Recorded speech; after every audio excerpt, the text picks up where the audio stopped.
Chapter 1 Rebirth. Apocalypse erupts. Fate coin used successfully. Obtain myth quality unique item. Regret medicine. Does even the heavens want to give him another chance? A smile broke out on Lu Li's bloodstained face as he exerted the last ounce of strength in his body to swallow the medicine. Living again, all traitors must die. Data panel generated. The global apocalypse will begin in 10 seconds. Please prepare, players. A cold voice echoed in everyone's mind. Lu Li suddenly looked up, and what met his eyes was the once familiar classroom. The regret medicine took effect. He really came back. At this moment, the classmates in the room were looking at each other with puzzled expressions. Hey, did you hear any strange sounds just now? Shit, you heard it too? I thought I was the only one. Global apocalypse? I just finished today's homework. Ha! Forget about the test. My awaken ability is lightning arrow. Diamond rank. Invincible. Ha ha ha ha. Damn, so unlucky. My talent ability is reconnaissance. Only black iron rank. Reconnaissance? Black iron rank? Hearing the voices, Lu Li turned his head and saw Xing Anlin sitting by the window, looking miserable and complaining. If his memory serves him right, this person would be killed by a monster the moment the apocalypse arrives. Sure enough, before this unlucky guy could finish his words, a sudden sound of shattering glass came from the window. A mantis monster, about the size of a child, rushed into the classroom. Its blade-like arms swung fiercely, directly severing half of Xing Anlin's head. The previously noisy classroom fell silent all at once. Monster, half a head gone. It's turning around. Greater panic erupted in the class, and the students scrambled towards the classroom door. But Lu Li did not retreat instead. He moved closer to the mantis monster. He recognized the monster in front of him. Blade Arm Mantis. As the first type of monster that appeared when the Apocalypse game started, the Blade Arm Mantis had terrifying lethality but was quite fragile. Simply attacking its slender neck would easily kill it. Having lived again, Lu Li understood this point and now picked up a chair, ready to attack. Before he could act, a dazzling lightning arrow struck the Blade Arm Mantis in the face first. Lu Li was momentarily stunned, immediately putting down the chair at his hand. He almost forgot about Zhao Hui, the lucky one who awakened a diamond rank ability. Everyone get the hell out of the way. Watch my lightning arrow. Seeing his attack succeed, Zhao Hui's fear instantly faded, turning into extreme arrogance. He was a genius with a diamond rank ability. The mantis monster before him was nothing to fear. However, unfortunately, Zhao Hui did not know that the weakness of the Blade Arm Mantis was its neck. The lightning arrow he threw not only failed to kill the monster, but instead enraged it completely as the Blade Arm Mantis lunged at him fiercely. Zhao Hui could only keep throwing lightning arrows to block. Sparks flew everywhere, and the entire classroom turned into chaos. Taking advantage of this opportunity, Lu Li quietly made his way to Xing Anlin's corpse. It wasn't because he had any perverse hobby, but because Lu Li's awakened ability was very special. Soul Devour. This ability could not be used on living beings and had no rank rating. In his previous life, Lu Li thought he had awakened a useless ability, but later he discovered that Soul Devour was incredibly overpowered because it could devour the souls of corpses. Disregarding rank, disregarding tier, as long as it was a corpse, Lu Li could devour its soul and convert it into spirit points, robbing talents for his own use. At this moment, Lu Li had placed his hand on Xing Anlin's corpse. Ability activated. Devouring LV.0 player's soul. Spirit points 1. Robbed ability. Reconnaissance black iron. Retains soul consciousness? Yes, no. Lu Li pondered for a moment and chose yes. Devouring a human soul had a chance to retain consciousness. Xing Anlin was a decent person. There was no need to erase his consciousness when devouring his soul this time. When his spirit became strong enough, perhaps he could refine him into a soul guardian, becoming his aid. Thinking of this, Lu Li turned his gaze not far away. It must be said that a diamond rank ability was indeed impressive. Even though Zhao Hui's aim was terrible, and he failed to hit the weakness of the Blade Arm Mantis with a single shot, under his relentless bombardment, that monster was already missing limbs and covered in wounds. Finally, with a mournful cry, the Blade Arm Mantis perished. Seeing the battle end, Lu Li immediately moved towards the corpse. His Soul Devour ability could also work on monster corpses, which was just as useful. Devouring LV.1 monster soul, spirit points 2. Robbed ability, blade, arm bronze. Unlike humans, monster souls usually did not have the option to retain consciousness. Luli felt that it might be because these creatures had not evolved intelligence. Luli, what are you doing? Just as Luli withdrew his hand from the blade arm mantis's corpse, he heard Xian's unpleasant shout from behind. This person was usually Zhao Hui's lackey, and now seeing Zhao Hui awakened with a powerful ability, he had turned into a sycophant. Zhao Hui also turned his gaze towards Luli, his expression fluctuating. Having already thought out a countermeasure, Luli remained calm. Oh, nothing much. I just wanted to try my ability. Try your ability? What rank? Black Iron rank reconnaissance.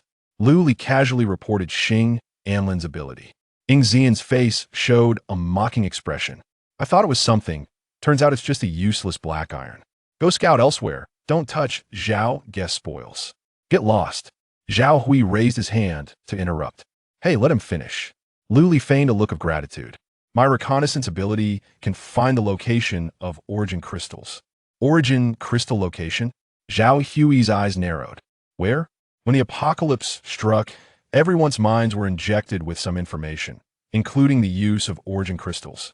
Origin crystals could generate within monsters and were essential materials for players' growth. Head, Luli spoke while stepping back. This small action pleased Zhao Hui, who nodded at Xian. Go, get the origin crystal out. Xian's awaken ability was Claw, a silver rank ability, which had low combat power in the early stages but was unexpectedly suitable for disemboweling. After a while, a gray-black origin crystal was dug out. Looking at this origin crystal, greed flashed in Xian's eyes, but in the end, he still handed it to Zhao Hui. Zhao Go, it's a first-tier origin crystal. Players could upgrade by absorbing origin crystals. A first-tier origin crystal provides 1 experience point. A second-tier origin crystal provides 20 experience points, and a third-tier provides 100 points, and so on. What seemed like a very ordinary upgrade channel actually contained hidden secrets, because players could only absorb 10 origin crystals a week, but there was no limit on the tiers of origin crystals absorbed. For the same 10 origin crystals, players who absorbed all first-tier origin crystals would definitely lag far behind those who absorbed second-tier origin crystals. Of course, only Luli knew the secrets behind this. Zhao Hui did not hesitate to absorb the origin crystal, striking a pose of a superior. Not bad. We need to find a way to get more origin crystals, so we can grow rapidly. Xian immediately echoed. Right. Everyone split up, and whatever origin crystals we get, give them all to Zhao Ge. Hearing this, discontent murmurs arose from the crowd. Why should the origin crystals we risk our lives to obtain be given to Zhao Hui for free? Why? Zhao Hui sneered, locking his gaze on the dissenters, arcs of electricity crackling in his palm. Just because I awakened a diamond tier ability while you did not. Chapter 2. Develop in a cunning manner first. The crackling sound of lightning arrows filled the entire classroom. The earlier dissenters were directly struck down into charred corpses, dead beyond revival. You, how could you kill someone? He was our classmate. Zhao Hui, are you crazy? Well, mommy, I want to go home. Seeing the crowd stir again, Zhao Hui frowned and raised his hand to unleash another lightning arrow. Another corpse fell to the ground. Now the crowd was completely silent. Everyone dared not speak up. Zhao Hui nodded in satisfaction and continued. Now, who else opposes? The crowd remained utterly silent. Luli quietly retreated behind the crowd and dragged the 2 charred corpses to the side. This seemingly sycophantic act actually earned him 2 soul points. Moreover, he gained 2 abilities, Speed Silver and Mighty Strength Silver. Unfortunately, these 2 soul-devouring attempts did not have the option to retain consciousness, so Luli had to give up. Zhao Hui noticed Luli's actions, smiled with pride, and continued speaking to everyone. Everyone, the world has changed. Now the strong are respected. If you want to survive, you need to be sensible. Learn from Luli. Although he's just a waste of black iron, by following me, he can survive in this apocalypse. The crowd turned their eyes towards Luli with complex expressions. Some were confused, some were jealous, but more were disdainful. Luli naturally did not care about their gazes. He had his own plans. The soul-devouring ability, although powerful, was very weak in the early stages. So Luli planned to develop cautiously until his strength was strong enough. Murmurs of discussion spread through the crowd, and soon someone made a decision. Zhao Ge, My awakened ability is healing. Gold tier, let me stay by your side. As she spoke, Wang Xuyan threw a flirtatious glance at Zhao Hui. Anyone with sense knew that going out to hunt monsters now was no different from seeking death. Staying by Zhao Hui's side was the only way to truly preserve their lives. Even a waste like Lu Li could be accepted by Zhao Hui. Why couldn't she? With her goldier healing ability, stay. Sure enough, upon hearing that Wang Xuyan had awakened a healing ability, Zhao Hui immediately accepted her. Another voice emerged from the crowd. Zhao Gu, my ability is also reconnaissance, but it's bronze tier. I can replace Lu Li. Hearing this, Lu Li couldn't help but glance more closely at the crowd. It was Tian Yuhao. In the previous life, this person coveted Lu Li's soul devouring ability and acted as his follower. In the end, however, due to interests, he chose to betray. And in this life, because Lu Li had not directly exposed his ability, Tian Yuhao actually chose to compete for a meal with Lu Li in front of interests. Tian Yuhao almost D. Oh, your reconnaissance ability is bronze tier, not bad. Then you can stay by my side? Lu Li, go outside the classroom to hunt monsters and bring back the essence crystals when you're done. Zhao Hui raised an eyebrow and ordered Lu Li. He was now completely inflated and did not worry at all about Lu Li's dissatisfaction. In this apocalypse where strength was paramount, his rules were the rules. Laughter erupted from the crowd. Everyone thought Lu Li would be furious. However, Lu Li merely responded lightly and obediently walked out of the classroom. Lu Li was indeed worried that Zhao Hui would keep him by his side because if he did, he wouldn't be able to go outside to kill monsters. The immediate priority was to increase his strength. Now was the early stage of the apocalypse. Every second was incredibly precious. Next, more and more people in the crowd stepped forward to volunteer. But Zhao Hui only selected a few pretty girls, while the others were all kicked out of the classroom.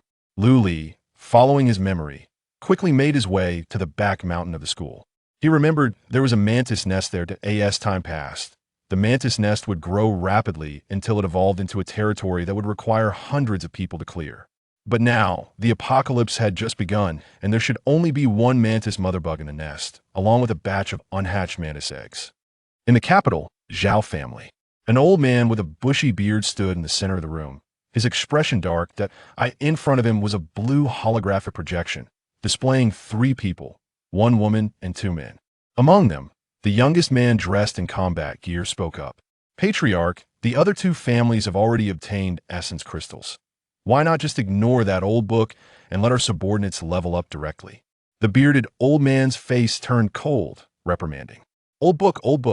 If we don't seize this ancient secret book from the Lu family, do you think our Zhao family can stand firm in this resurgence war?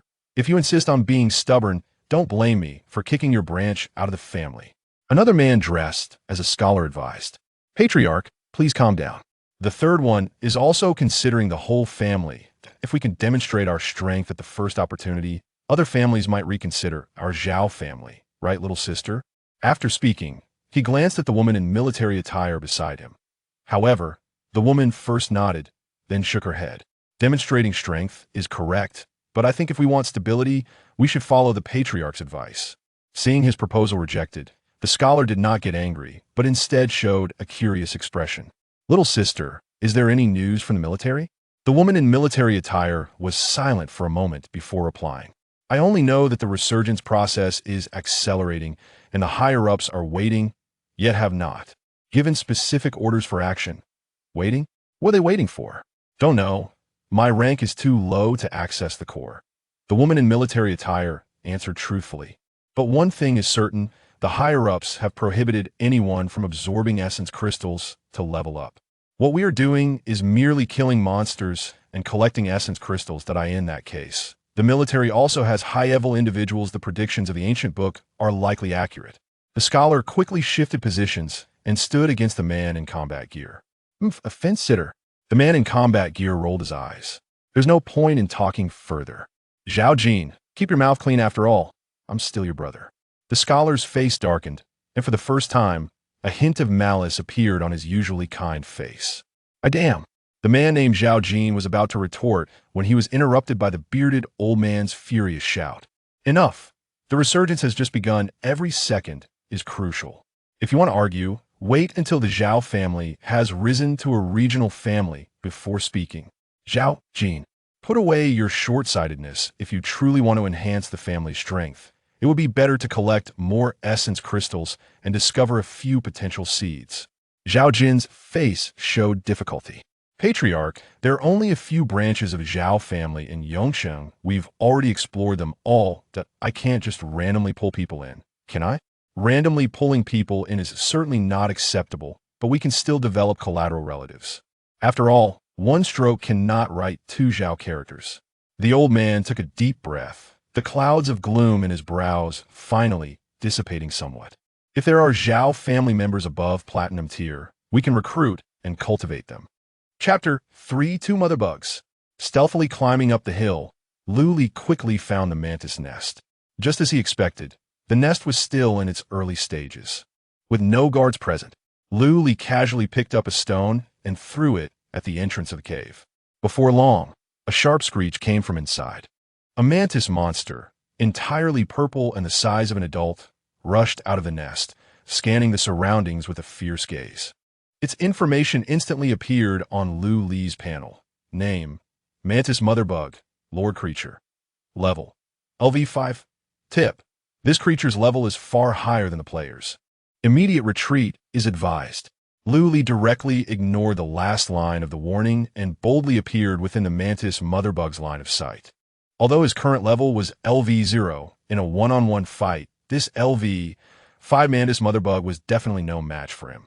The terrifying aspect of Lord Creatures lies in their endless minions, and the Mantis Mother Bug's minions were currently just defenseless eggs. With a thought, Lu Li's right arm quickly transformed into a 3-foot-long blade. The talent ability of the Blade Arm Mantis, Blade Arm, activated as he walked, while Mighty Force and Speed simultaneously boosted Lu Li's combat power. However, Lu Li did not rush to attack. Instead, he continued to provoke the Mantis Mother Bug with stones. Acting quite sneaky, he was waiting for an opportunity, a chance for the opponent to reveal a flaw. Finally, the Mantis Mother Bug could no longer endure and screeched as it lunged at Lu Li. At that moment, Lu Li swiftly shifted his steps and dropped to the ground. The blade formed from his right arm pierced the Mother Bug's abdomen, creating a gash with the momentum and the force of Mighty Force. The Mantis Mother Bug had no idea that this level 0 player would be so formidable and immediately turned to flee back into the nest. But Lu Li would not give it that chance. With a burst of speed, he slashed down the Mother Bug's head. The first battle was a success. A pleasant notification sound rang in his mind. Detected that player Lu Li is the first player in the world to kill a Lord-level creature. Would you like to make a global announcement? Yes, no. Note: a first kill treasure chest will be awarded after the global announcement. The uniqueness of the Apocalypse game was revealed for the first time. When a player accomplished a certain pioneering achievement, an option for a global announcement would appear. If the announcement was declined, the pioneering rewards would not be obtained. Lu Li chose to forego the announcement without hesitation. Drawing attention before he had become strong would only bring trouble. Raising his hand, he split open the Mother Bug's head and retrieved a red elemental crystal. A second-tier elemental crystal capable of granting players 20 experience points. However, Lu Li did not absorb it, but instead placed it in his pocket. He then activated his Soul Devouring ability on the Mother Bug's corpse. Devoured the soul of a LV5 monster. Soul points 10. Plundered ability Blade Arm, silver. Plundered ability Swarm Deterrence, gold. Detected that ability Blade Arm can be upgraded. Would you like to trigger the upgrade task? Yes, no. Lu Li raised an eyebrow and directly chose to trigger the task. The ability's rank could not be upgraded without relying on items. But Lu Li was different. His Soul Devour was very special. Any ability plundered through Soul Devour would trigger an upgrade task whenever a similar ability appeared. Completing the task would allow the ability to be successfully upgraded. Failing the task would only result in the ability disappearing, having no impact on Lu Li himself. Ding! Upgrade task has been triggered. Task content: kill 100 Blade Arm Mantises within 24 hours. Task reward: Challenger Treasure Chest 1. Ability Blade Arm upgraded to gold rank. Number of kills: 0-100. The upgrade task was still so unreasonable. Lu Li sighed. Killing 100 blade arm mantises on the first day of the apocalypse was simply impossible. It seemed that the ability Blade Arm would be lost before it even warmed up. However, Luli was not too concerned. If necessary, he could just devour another blade arm mantis's soul to regain the ability. He also needed to clean out the nest, as those unhatched mantis eggs were valuable. Although they wouldn't drop elemental crystals, each egg could provide him with a small amount of soul points. Accumulated together, that would be quite a fortune. Unconsciously tossing a scout into the cave, Luli prepared to enter. But at that moment, a dangerous aura suddenly emanated from the cave entrance. There was another monster in the mantis nest. Luli quickly recoiled, a strong wind rushing past him, leaving a shallow cut on his chest. A mother bug, even larger than the previous one, crawled out of the cave, baring its fangs and lunging at him. Damn! There's another mother bug. Luli was horrified and immediately rolled away, creating distance between himself and the mother bug. If it weren't for the good habit he had developed in his previous life of tossing a scout into the cave first, Luli would have likely been dead by now. Just as Luli adjusted his breathing and prepared to kill the mother bug using his previous method, he heard a shout from behind. Luli, run over here, quickly. Su Xiao. Luli was slightly taken aback, then immediately retreated in the direction of the voice. Three figures quickly appeared in Luli's line of sight. The girl at the front had her hair in a ponytail and a delicate face. It was undoubtedly Su Xiao. How did she get here? Following me? Luli frowned slightly. In his previous life, he had little interaction with Su Xiao. After the initial days of the apocalypse, he hadn't seen her since leaving school. Later, he heard that she had formed her own team. And then came the news of her tragic death during a swarm attack. Luli only knew that this girl was strong, but he was not very clear about her specific abilities. Luli, why did you come here alone? As Luli approached, Su Xiao quickly asked, pressing her palms down as radiant light particles emanated from her body. A halo spread out, making the girl appear almost like a fairy. An amplification-type ability? Luli's pupils shrank as he immediately understood why Su Xiao was able to form her own team in his previous life. Amplification-type abilities can temporarily enhance the ability ranks of all players within a certain range, which is extremely valuable after the apocalypse. And a captain with an amplification-type ability can easily recruit suitable teammates. I thought the back mountain was less populated, so I came to try my luck. Luli casually fabricated a reason. You really are loyal to a fault. Zhao Hui treats you like that, and you still work so hard. Su Xiao was somewhat disappointed. However, she still kept Luli protected behind her. Wang Chao Mahan quickly blocked that monster. All right, class leader. A chubby boy and a skinny boy responded in unison, revealing their abilities one after another. The chubby Wang Chao had his skin hardened, resembling a turtle shell, while the skinny Mahan pulled back his arms, drawing a flaming longbow. Although their coordination was still a bit clumsy, they had already taken on the initial form of a team. This was naturally due to Su Xiao's command. Wang Chao, hold your ground, don't take it head on. Mahan, shoot for its head and retreat while attacking. Luli, who had already retreated to Su Xiao's side, felt the changes within him and subtly inquired, how did you end up in the back mountain?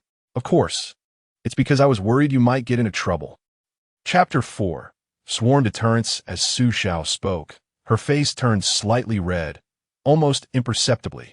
Before Luli could respond, she flusteredly explained, I am the class leader and have the duty to take care of every student in the class. Oh, so you're a saint? You won't last long in the apocalypse. Luli teased, then quickly reminded. Let Mahan try to attack the neck of the mother bug. What?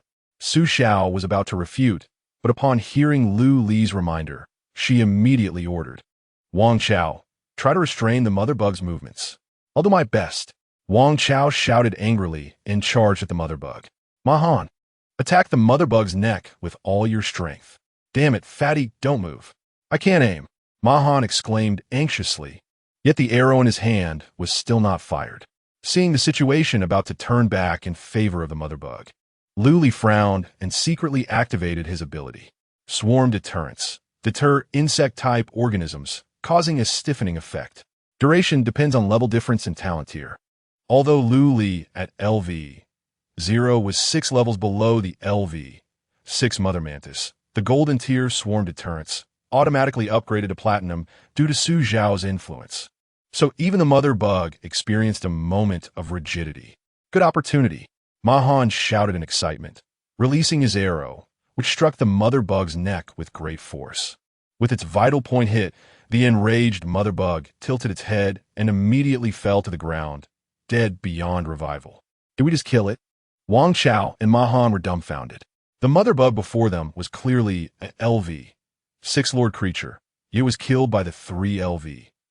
0 players? Was it really that easy to kill above their level? Su Xiao looked at the fallen mother bug, astonished, and turned to Lu Li, asking, "How did you know the neck was its weak point?" Lu Li shrugged, "I have a scouting ability.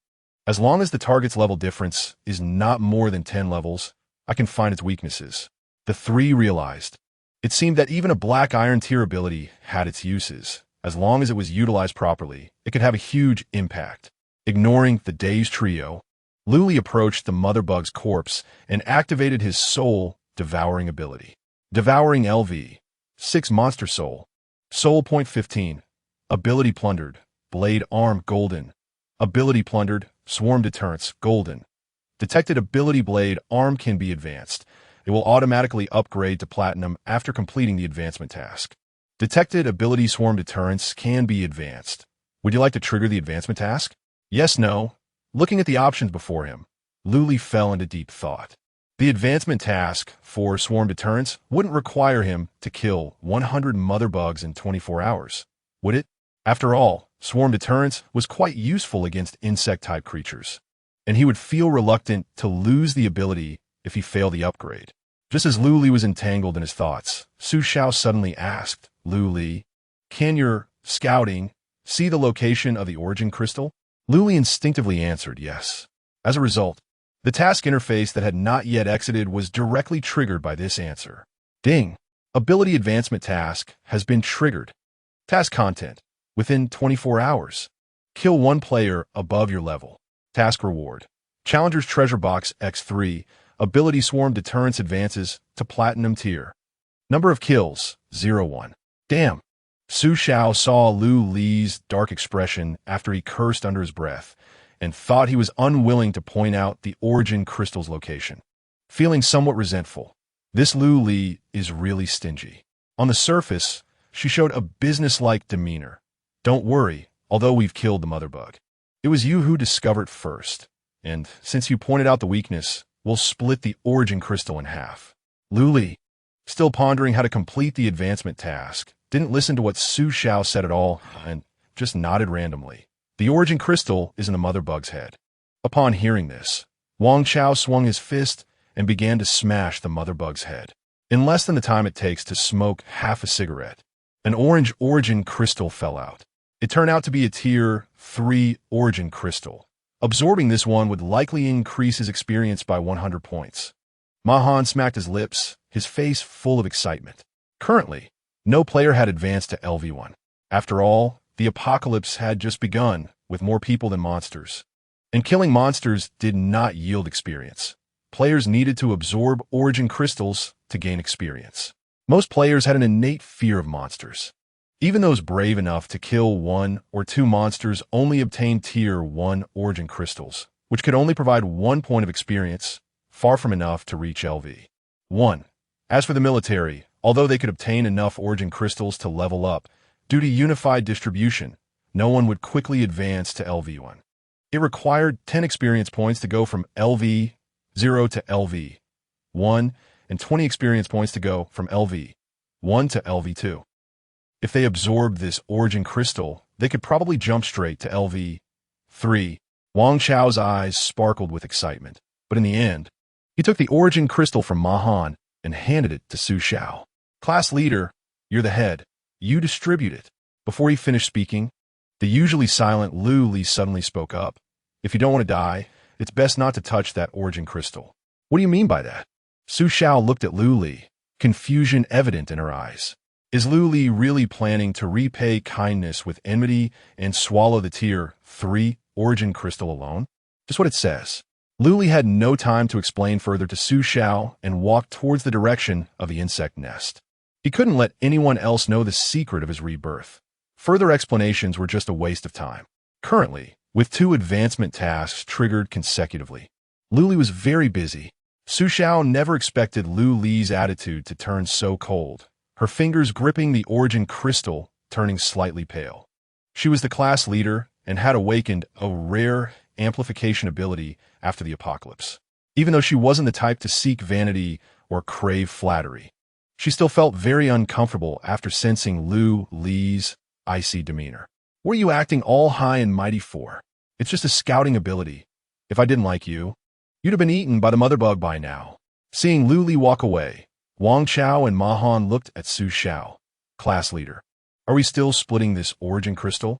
Hold on to it for now. Let's follow Lu Li and see what he plans to do. Su Xiao tucked the origin crystal away securely and quickly caught up with Lu Li. After walking a short distance, the 3 soon saw the entrance to the insect nest, resembling a small hill, as well as another mother bug's corpse lying at the entrance. Although this mother bug was smaller, it certainly didn't look like a LV1 or LV2 minion. There's even another mother bug. Could it be that Lu Li killed it? Su Xiao's eyes widened in surprise. But when her gaze fell on the neatly cut wound on the mother bug's head, she instinctively dismissed the thought. Lu Li's ability is scouting, and this mother bug was clearly killed by a sharp weapon. It shouldn't have been Lu Li's doing. It was probably a fight between 2 lord creatures, and the larger one killed this smaller one. Lu Li just happened to pass by and picked up the spoils. Ma Han stroked his chin, imagining. That makes sense. Old Ma, you're really clever. Wang Chao gave Ma Han a thumbs up. While the few of them were talking, Lu Li had already prepared to enter the insect nest. Seeing this, Su Xiao immediately called out. Lu Li, what are you going to do? Hiss, why is this woman still following? Lu Li glanced at Su Xiao in disbelief. Think with your clever head, big class leader. After saying that, he ignored Su Xiao and plunged into the insect nest.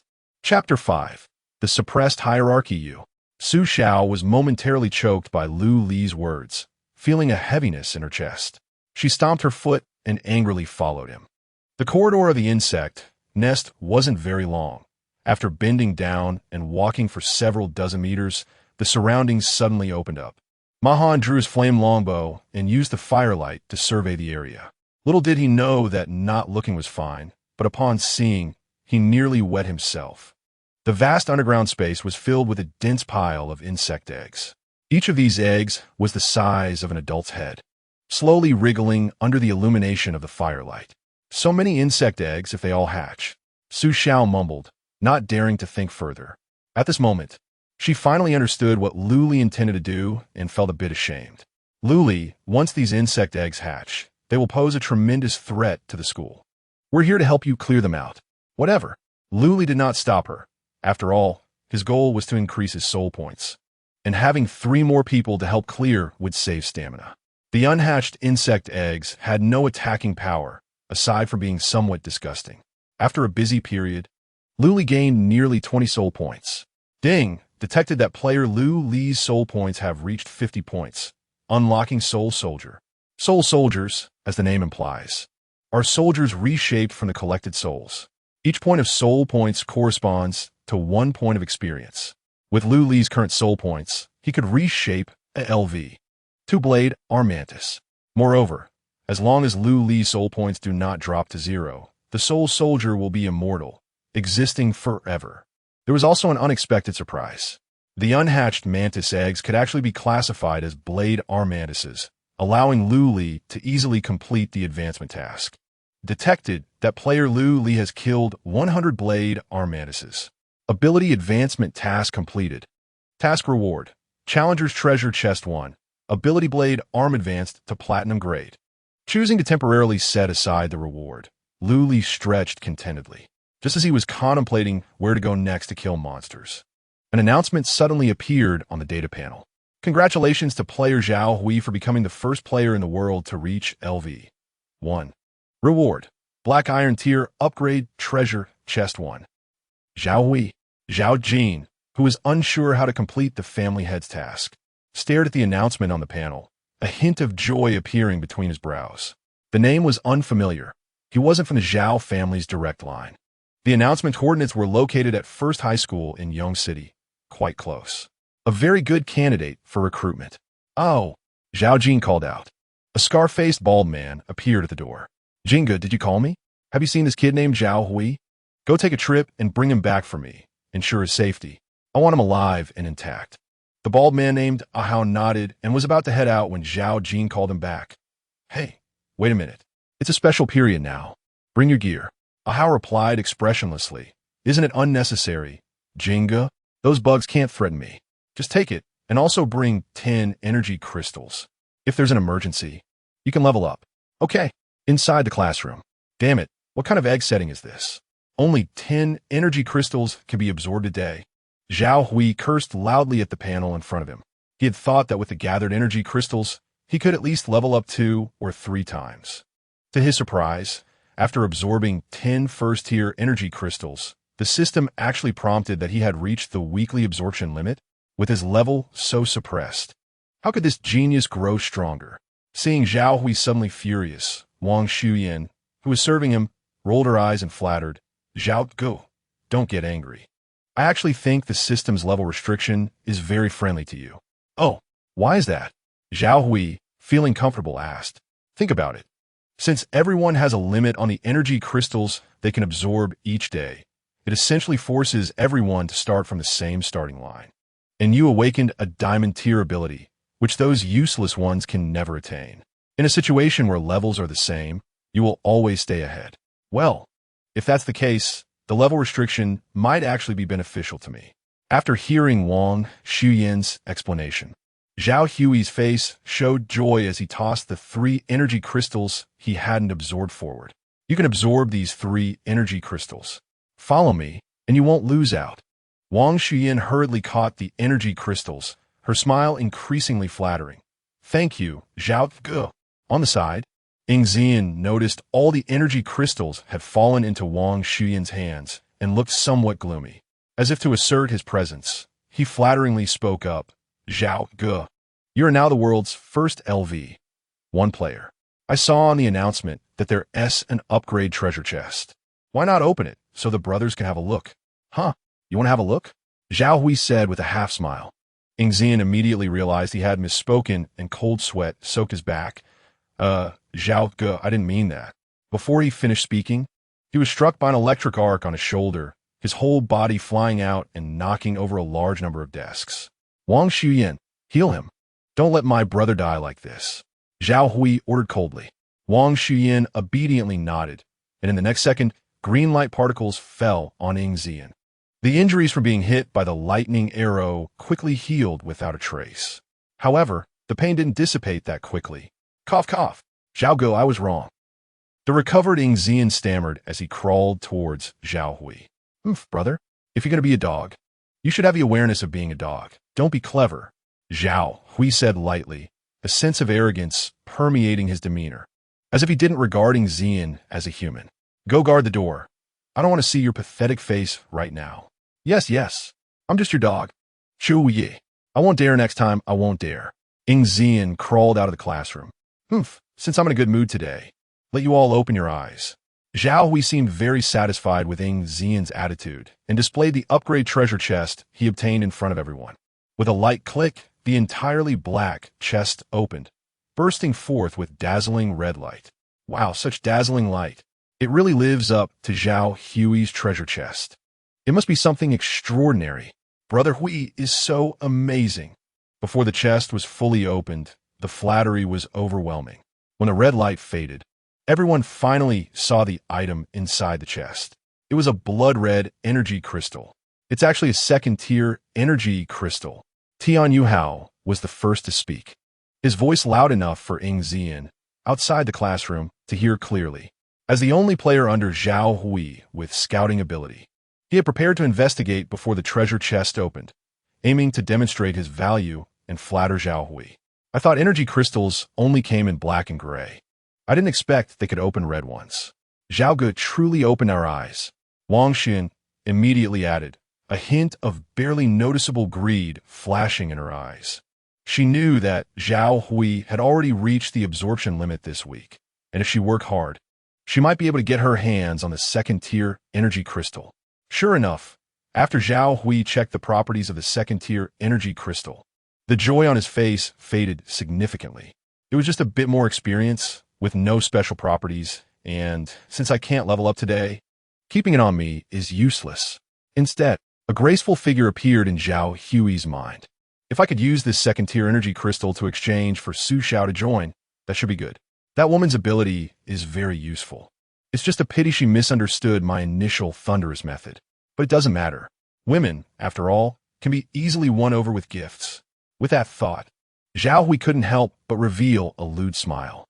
Successful men like him must have a few beautiful women standing behind them, right? Just as Zhao Hui was enjoying a bright future, a voice suddenly came from the hallway outside the classroom. Zhao Ge, Lu Li is back. Chapter 6, The Fallen Genius Lu Li. How did this waste come back? Let him in. Soon, Lu Li and Ying Zian walked in one after the other. Zhao Hui stretched his neck to look and found Su Xiao and the others standing at the door, their expressions somewhat strange. Lu Li is mixing with Su Xiao? Not surprising, after all, that woman is too soft-hearted, taking in all kinds of waste. Looking at Lu Li, who was covered in dirt, Zhao Hui's disdain grew even more. Look at this miserable appearance. He must have been scared out of his wits by the monsters outside and wants to beg me to take him in again. However, after Lu Li entered the classroom, he did not speak. Instead, Ying Zian had a flattering expression and said, "Brother Zhao, this kid, Lu Li, has brought something good." "Good stuff?" Zhao Hui frowned. "What good stuff?" "It's this." Ying Zian presented an object, quickly stepping closer to Zhao Hui.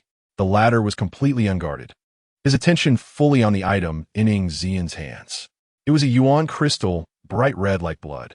"This is a second-tier yuan crystal?" Zhao Hui was somewhat stunned, instinctively glancing at the one in his hand. However, Ying Zian did not answer.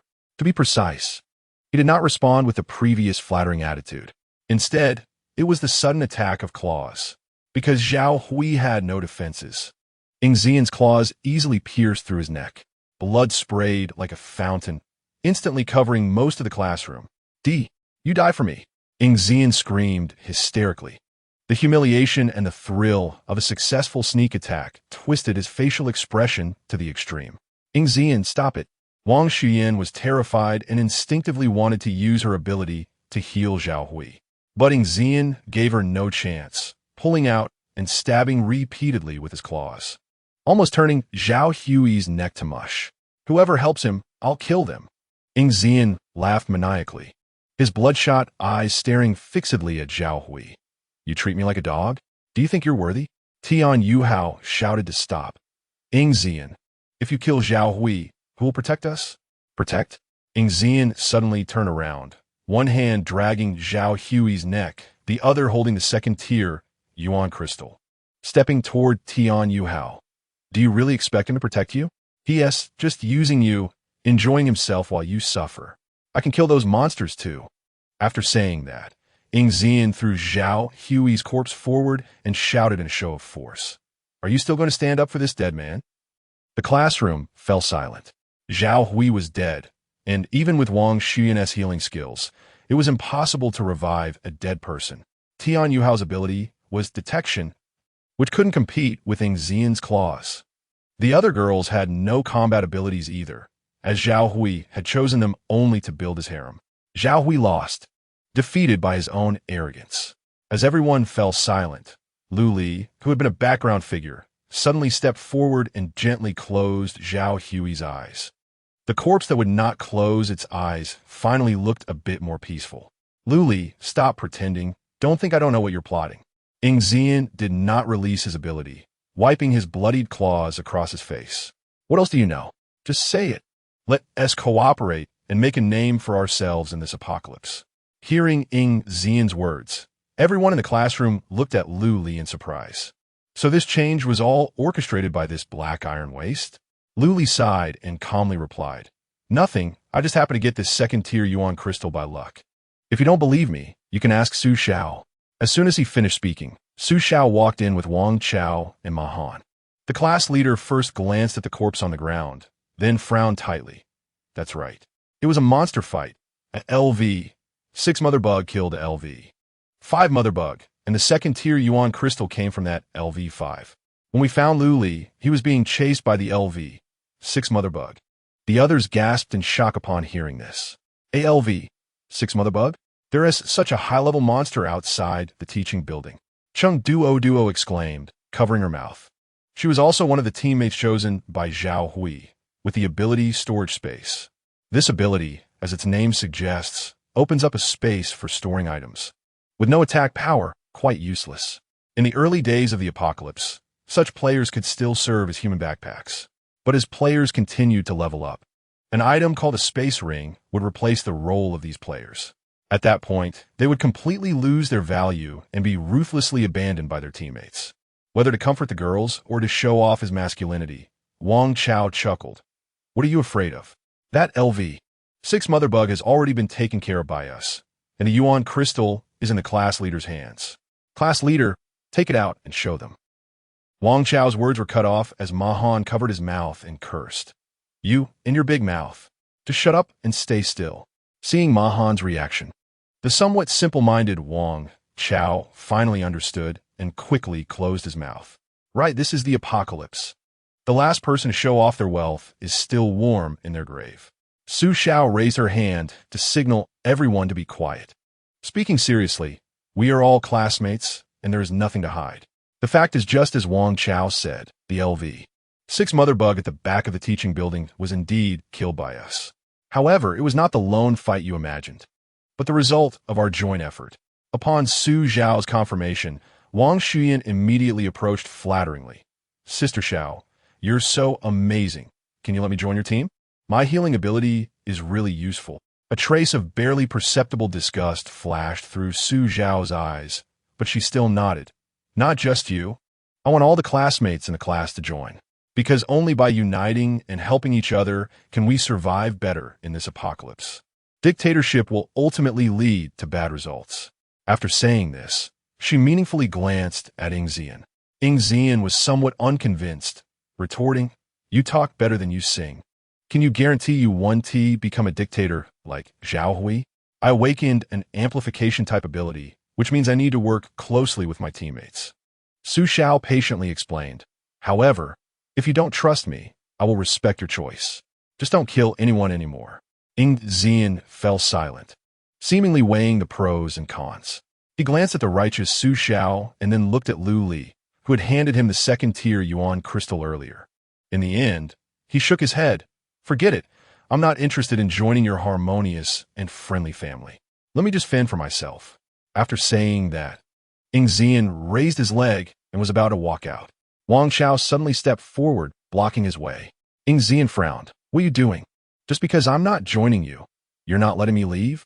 Wang Chao stretched his neck, his skin quickly hardening, and laughed. Don't misunderstand. You can leave whenever you want, but before you go, leave that second-tier Yuan crystal behind. Ying Zian's expression darkened. What if I don't? Chapter 7. You're too much of a saint. You probably won't last long. Then we have no choice but to take some measures. Ma Han leisurely took over the conversation, his palms radiating intense heat as he immediately pulled out a longbow made of flames. The atmosphere became tense once again. However, this time no one fought. After a brief standoff, Ying Zian coldly snorted and threw the elemental crystal onto the ground. Here, take it. Don't block my way anymore. With that, he left the classroom without looking back. Su Xiao bent down to pick up the elemental crystal and cast a complex glance at Lu Li, who was hiding far away.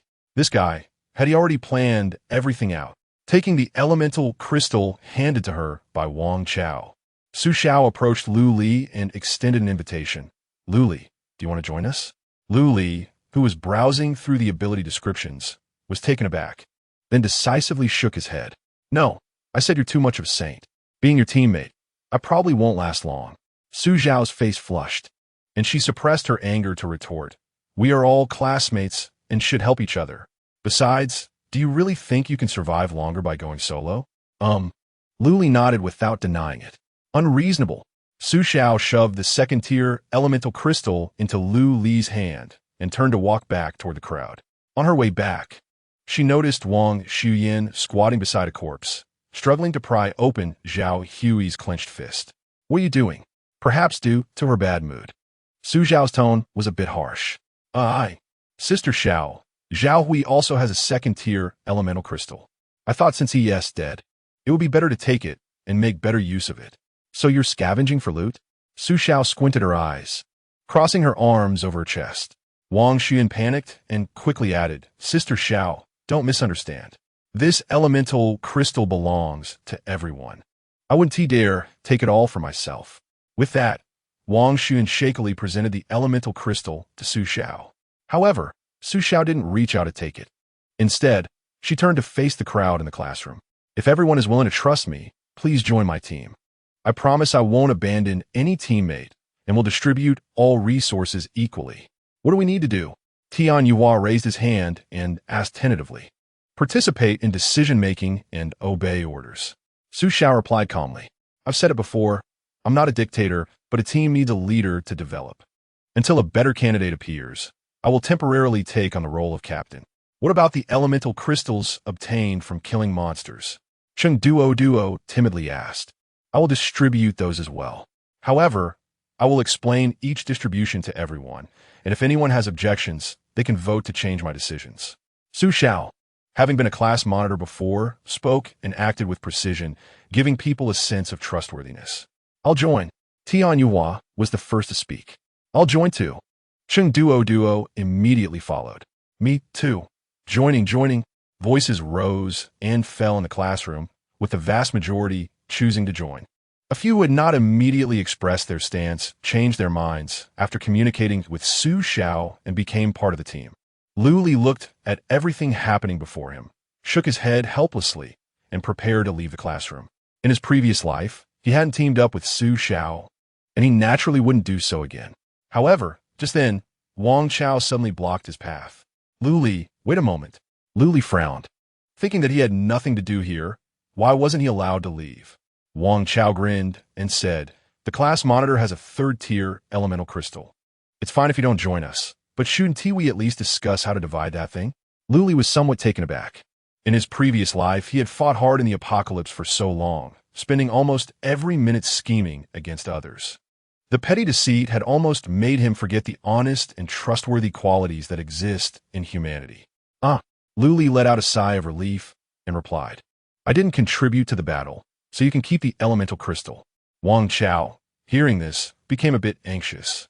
No, if it weren't for the weakness you pointed out, how could we have taken down that mother bug in one go? Even if we're brothers. We need to be clear about the accounts, right? Lu Li couldn't help but chuckle. How about this? You let Su Xiao give me that second-tier elemental crystal, and we'll call it even. Wang Chao nodded and immediately ran towards Su Xiao. A third-tier elemental crystal contains 100 experience points, while a second-tier elemental crystal contains 20 points. By merit-based division, Lu Li was actually at a slight disadvantage, but on the other hand, if Wang Chao hadn't taken the initiative to suggest equal division, he might not even have received that second-tier elemental crystal. Su Xiao quickly agreed to the distribution proposal and tossed the second-tier elemental crystal from Wang Xuyan to Lu Li. This scene stunned everyone present again. Looking at Lu Li's departing figure, Tian Yuhua voiced his confusion. Sister Xiao, why did you give that second-tier elemental crystal to Lu Li, that useless guy? He is not even our teammate. Tian Yuhua felt that Su Xiao was a bit hypocritical. This woman had clearly said she wouldn't become a dictator and would distribute all resources equally. Yet she turned around and gave a second-tier elemental crystal to a completely unrelated useless person. Facing the doubt, Su Xiao was not angry at all. It's like this. If it weren't for Lu Li's help earlier, we wouldn't have been able to kill that LV-6 Mother Mantis. So the spoils of war should rightfully be shared with him. This is not against fairness. However, Tian Yuhua was not satisfied with Su Xiao's explanation. Lu Li provided help. He is just a black iron useless person. What could he possibly offer you? Class monitor, I remember you said earlier that when you found Lu Li, he seemed to be running away from that mother bug, right? You're not falling for that pretty boy and using the team's resources to please him, are you? Tian Yuhua's words were laced with a strong scent of jealousy. Su Xiao furrowed her brows, carefully assessing the classmate before her, then impatiently replied, the black iron tier scouting is not useless. Lu Li knows the weaknesses of the mother mantis, which is why we could kill it smoothly. Tian Yuhua, Your awaken ability is also scouting. You should know this, right? What? Tian Yuhua momentarily doubted whether his ears were malfunctioning. His own awaken ability was scouting, and he knew that aside from sensing the location of elemental crystals within corpses, its greatest function was to enhance personal alertness. Checking item information was an expanded feature that only his bronze tier scouting possessed, and that useless Lu Li could actually discern the weaknesses of monsters through black iron tier scouting. How could that be possible? Seeing the shocked expression on Tian Yuhua's face, Su Xiao asked in confusion, "What's with your expression? You seem surprised?" "Of course." Tian Yuhua muttered, his mind still not catching up. "Scouting can't possibly discern monster weaknesses. Lu Li is lying." Chapter 8. Undercurrents. Lu Li walked in the empty corridor, constantly glancing around. The apocalypse had begun for over 4 hours, and there were no students moving about alone in the school. The vast majority had chosen to huddle together, shrinking in classrooms while waiting for rescue. However, they would soon realize that help would not arrive. With the apocalypse, everyone awakened different innate abilities. The original social order and organizational structure might barely hold, but would definitely not last long. No one could refuse to become stronger. So when a major reshuffle opportunity arose, chaos would inevitably ensue. "Lu Li," a voice called from the corner, making Lu Li stop in his tracks. Ingzian stepped out from the shadows, a smile on his face. The friendly expression, combined with the blood covering most of his body, made him appear somewhat sinister. "How did you come out alone? What about Su Xiao and the others?" "Oh, I didn't join Su Xiao's team, so they naturally wouldn't act with me." Lu Li replied calmly. "Didn't join Su Xiao's team?" Ingzian seemed to realize something, his smile widening. "Aren't you afraid of danger coming out alone? There are monsters everywhere now, and players like you, who lack self-defense capabilities, are in a pretty dire situation. But you're here, right?" Lu Li smiled sincerely. His past experiences made his disguise impeccable. "You're here?" Ingzian was taken aback, the claws he had readied for a sneak attack retracting silently. "Yeah, Lu Li Nudda. Didn't you say you wanted to cooperate with me? So I specifically came out to find you." "I see." Ingzian chuckled, extending his hand towards Lu Li. "Cooperation is fine, but you need to show some sincerity from before." "Second tier, elemental crystal?" Lu Li deliberately displayed a troubled expression. "I don't have any left." "Stop pretending." Ingzian suddenly dropped his smile, becoming incredibly fierce. He grabbed Lu Li by the collar, glaring. "Don't think I don't know that Su Xiao gave you 2 elemental crystals. Hand them over, or I'll kill you right now." Wait, I'll get it." Lu Li feigned fear, trembling as he took out the elemental crystals he had prepared earlier. Seeing this, Ingzian was overjoyed, snatching the crystals and absorbing them completely. The increase of 40 experience points allowed Ingzian to level up twice instantly, becoming a LV2 player. Detected that player Ingzian has become the first player globally to reach LV2. Should a global announcement be made immediately? Yes, no. Note: after the global announcement, you will receive 2 black iron grade upgrade treasure boxes. Forfeiting the announcement is considered forfeiting the reward. Make the announcement immediately. 2 pitch black treasure chests appeared out of thin air. Ingzian felt the growth of his attributes, his face filled with uncontrollable joy. His guess was correct. The awakened talent tier didn't mean much. Absorbing higher tier elemental crystals and leveling up was the true path. As long as he maintained the top rank, continuously obtaining upgrade treasure boxes, his strength would grow exponentially like a snowball. Lu Li calmly watched Ingzian, laughing maniacally, glancing at his watch. It was 11:50. 10 minutes left. At midnight on the first day of the apocalypse, the level rankings would appear. By then, the top 100 players on the ranking list would be completely exposed to everyone's view. Meanwhile, the mechanism for challenging higher-level players would also emerge. If anyone could defeat a player on a ranking list, they would receive a kill treasure box. In the early days of the apocalypse, the kill treasure box was one of the few ways to obtain mythical items. Players like Ingzian, who lacked any powerful background, would surely be seen as ripe targets by those large factions. However, Ingzian was completely unaware of this. He arrogantly commanded, "Lu Li, find a safe place." I want to open the treasure box. In Ing Xian's eyes, Lu Li, who had awakened this scouting ability, was no different from an ant.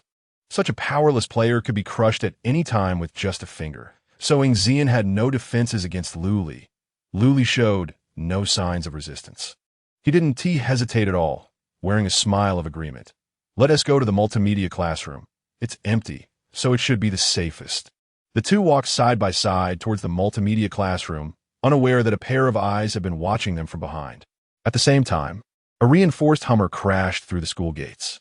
The huge noise startled those hiding in the duty room. Oldly, what is going on outside? Is a monster coming?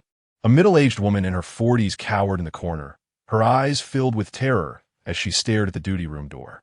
He Pei-Chin, a Chinese teacher from the first high school. She had planned to stand at the door to catch tardy students, but when the apocalypse struck, she was trapped in the duty room by a mantis monster that had killed 3 students an hour ago. Although the monster had left, the blood outside still made her too afraid to open the door. The lives of students were no match for her own. I don't know, teacher, with such a big commotion, there can't be another powerful monster coming, right? Old Li, dressed in security uniform, murmured, cautiously inching towards the door with his anti-explosive fork. Before Old Li could get close, a loud kick echoed at the door. Oh my God! The sudden noise nearly scared Old Li's heart out. He quickly stepped back, looking outside from the duty room window. There were no monsters outside, but a scar-faced bald man stood there. Is it a person? Old Li was somewhat surprised. Open the door. I need to ask something. The scar-faced bald man withdrew his gaze from the nearby corpse and turned to look at the window. At that moment, the eyes of the over 50-year-old security guard shivered. Old Li, there is a monster outside. Don't open the door. He Pei-Chin, hiding in the corner, trembled as she spoke. Boom! Another kick sounded at the door, and the scar-faced man seemed to have lost his patience. Open the door quickly. I just want to ask something. Old Li instinctively reached for the door, but found that teacher he was gripping his clothes tightly. Don't open it, Old Li. If you do, we're dead. But teacher, I think it looks like a person. Maybe it's a rescue. Old Li was about to explain when the duty room door was kicked open with a loud crash. Damn, stop dawdling, you're wasting my time. Ahau grumbled, his expression becoming even more ferocious under the scar. What do you want? Seeing that the intruder was not a monster, teacher, he felt a bit braver. Raising her voice to question, this is a school. If you act recklessly, do you believe I'll call the police to arrest you? Ahau ignored teacher, and looked at Old Li, who was sitting on the ground. Old man, I'm looking for Zhao Hui. Do you know where he is? Since the global announcement could only display approximate coordinates and not specific locations, Ahau only knew that the person he was looking for was at the first high school. Zhao Hui, is he a student? Old Li was taken aback, instinctively asking back. He could also be a teacher. Seeing that the other party seemed to understand the situation, Ahau's tone softened. However, before he could continue asking, teacher, he screamed again. Hey, I'm talking to you. You look like a bad person. You should leave quickly before the police come and you regret it. Ahau frowned and reached for his waist. Teacher, he was about to continue shouting when he a dark gun muzzle appeared in front of him. You're really noisy. Chapter 9. Finding someone, Ahau thought that pulling out his gun would scare the noisy woman into silence. But the scene before him was completely unexpected. Teacher, he did not retreat. Instead, she charged forward, swatting the gun away and shouting even louder. Who the hell do you think you are? You think you can scare me with a toy gun? Do you know how many years it's been since firearms were banned in Huaxia? Do you really think this is free America? If you have the guts, shoot me. Go ahead. Ahau was a bit stunned. He never expected the woman before him to be so oblivious to the situation. However, since she was making demands, he had no reason to hold back. Just as he was about to pull the trigger, Ahau suddenly thought of something, tapped his head, and then pulled out a black metal tube about the length of a finger from his waist, calmly screwing it onto the barrel of the gun. Seeing that the scar-faced man was ignoring her and instead fiddling with his toy gun, Pei-Chin became even more convinced that he was just putting on an act, and immediately adopted a teacher's tone to lecture her student. Let me tell you, running into me today is your misfortune. Scum like you should be locked up in prison. I've already called the police. You can't leave, do you hear me? I'm talking to you. Are you deaf? Listen. Puff. Before she could finish her sentence, Pei-Chin suddenly felt as if her calf had been kicked hard by someone. The gunshot wound burst forth like a blooming flower of blood, a sight so shocking that it was almost beautiful. The excruciating pain shot straight to her brain, causing the noble teacher to cry out in agony. How to not kill He-Pei-Chin immediately. He felt that if he was looking for someone in the school, relying solely on an old security guard wouldn't be enough. I heard you, is one shot enough? Ahau crouched down, pressing the still smoking gun against He-Pei-Chin's chin, his eyes indifferent. Is that a real gun? How dare you? I'm going to call the police to arrest you. I'll make sure you rot in jail. He-Pei-Chin seemed to still not recognize the situation. Becoming even more hysterical, she struggled to grab Ahau's gun. Ahau stepped back half a step, a flicker of disbelief crossing his indifferent gaze. Is it really true that teachers today feel so safe? Without much hesitation, Ahau shot He-Pei-Chin again, still hitting her calf. The second wave of pain finally made He-Pei-Chin realize that something was seriously wrong. This Scarface man really might kill her. Is that enough now?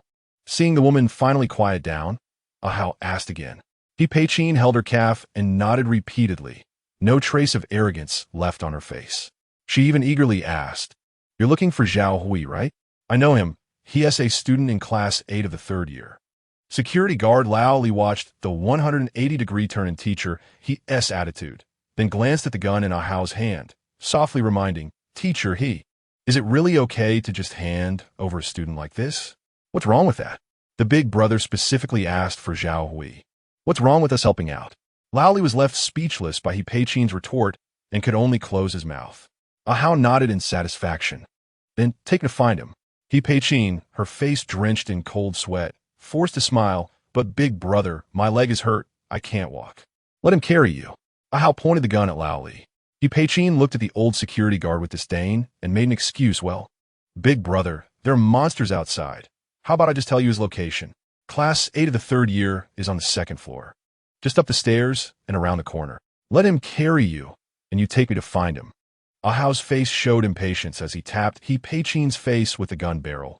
"Don't make me repeat myself. My time is very, very precious." Yes. Lao Li, hurry and carry me."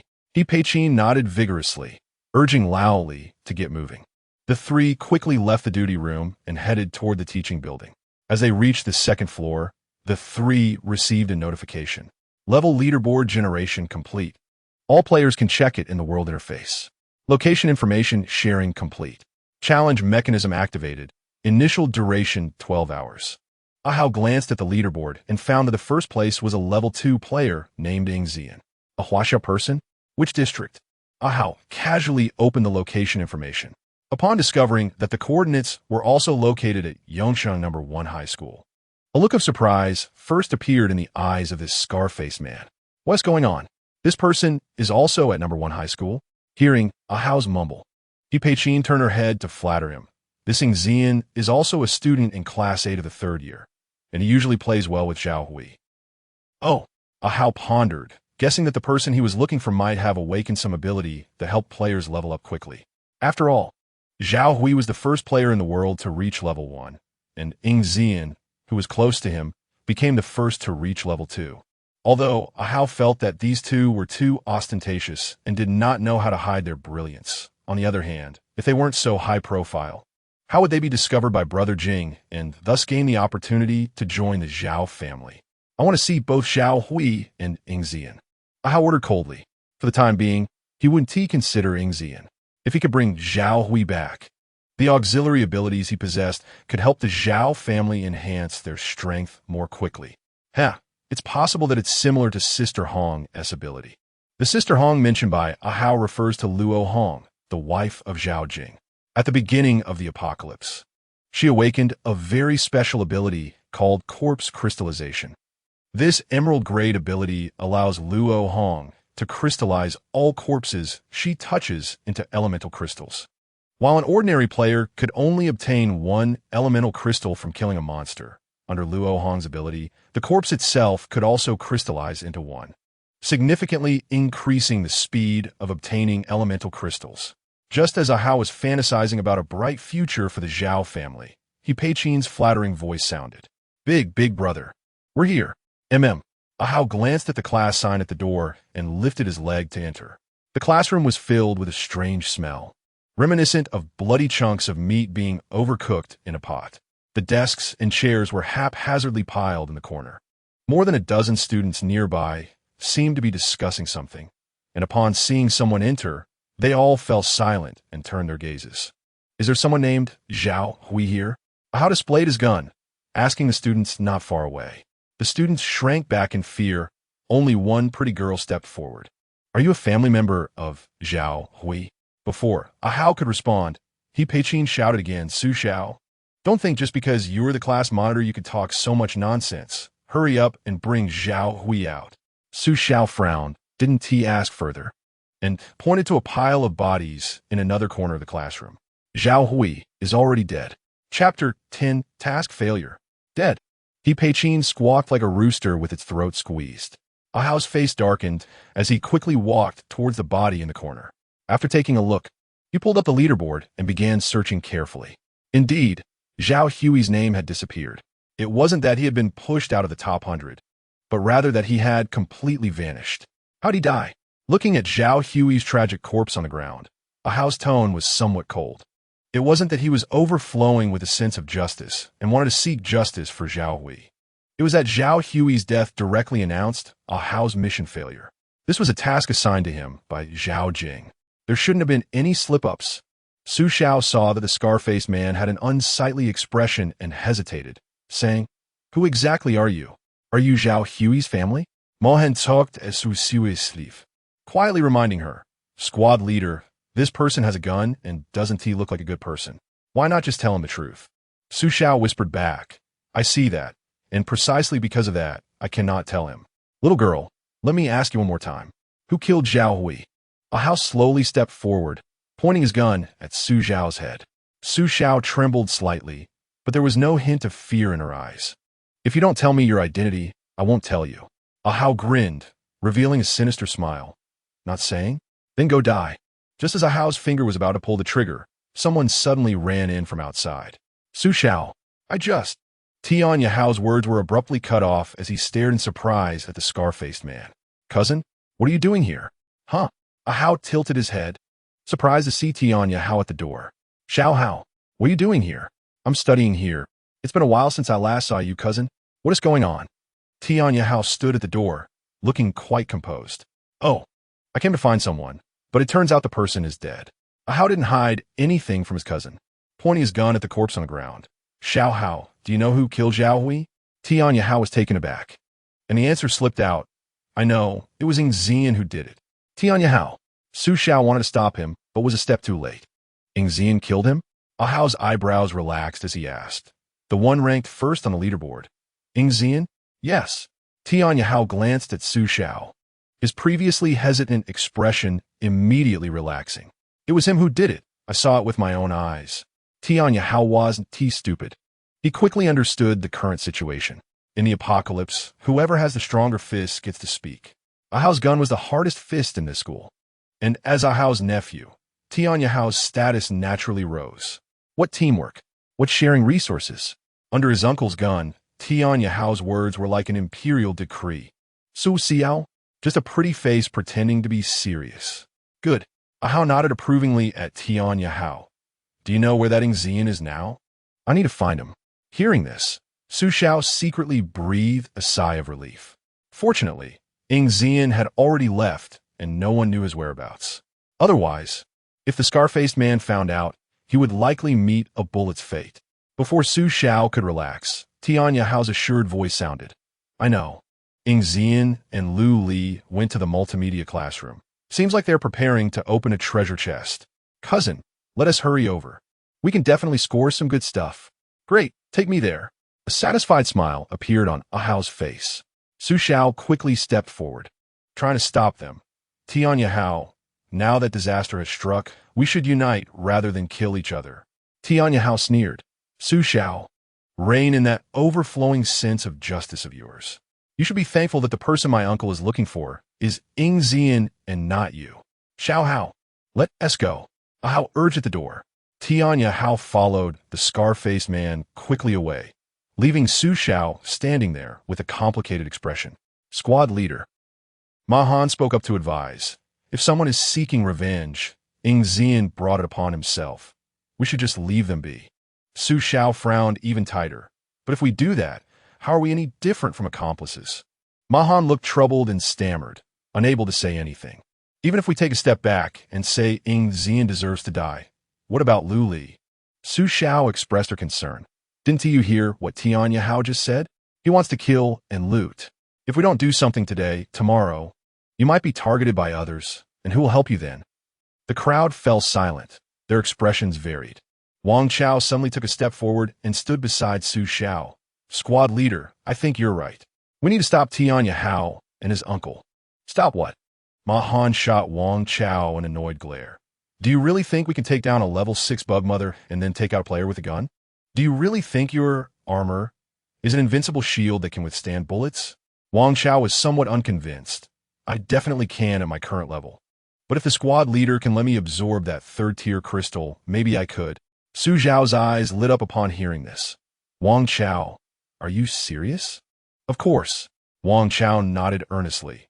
My armor can increase its defensive attributes as my level rises, and with the squad leader's amplification, it will be no problem to block bullets.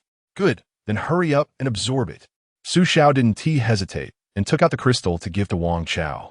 At this moment, Wang Shuyan, who had been silent, suddenly spoke up. Wait a minute, Sister Xiao. Didn't you say resources should be evenly distributed within the team? A third-tier crystal is so precious. How can you just give it away? I think the priority should be to enhance our own strength. If our team is strong, then in the future, we will only be the ones robbing others. How could we possibly be robbed? Wang Shuyan's statement resonated with the crowd, and many who initially disagreed with Su Zhao's approach voiced their support. Yeah, why should we care about that useless Lu Li? Giving a third-tier crystal to one person is such a waste. Wang Chao is a defense talent. Reaching level 3-1T significantly boosts our team's strength. I think the crystal should go to the healer.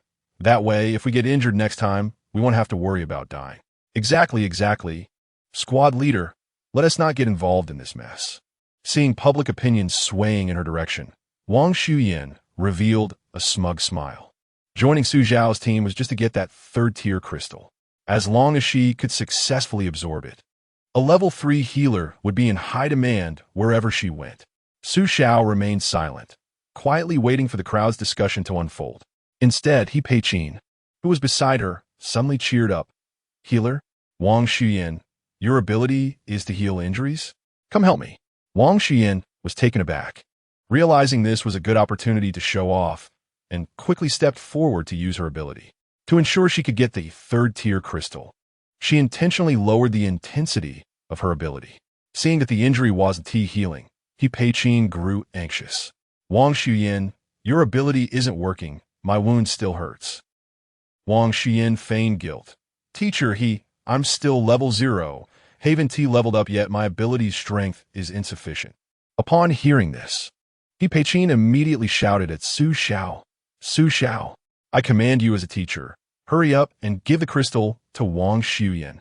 Her healing is the ability that needs to be leveled up the most right now. Chapter 11.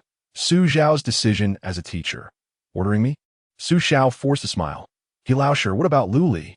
He Pei-Chin looked at her as if it was obvious. What do I care about that poor guy? Among all the students I've taught, he's the only one who never gives anything during holidays. It's a miracle I haven't held it against him. Besides, Tian Hao just said that Lu Li chose to follow Zian, so he deserves whatever happens to him. That scar-faced bald man is a madman. He really might kill someone. I'm not letting you go for your own good. When it came to lecturing, He Pei-Chin seemed to return to her comfort zone, chattering endlessly with no intention of stopping. Su Xiao found it noisy. Stop.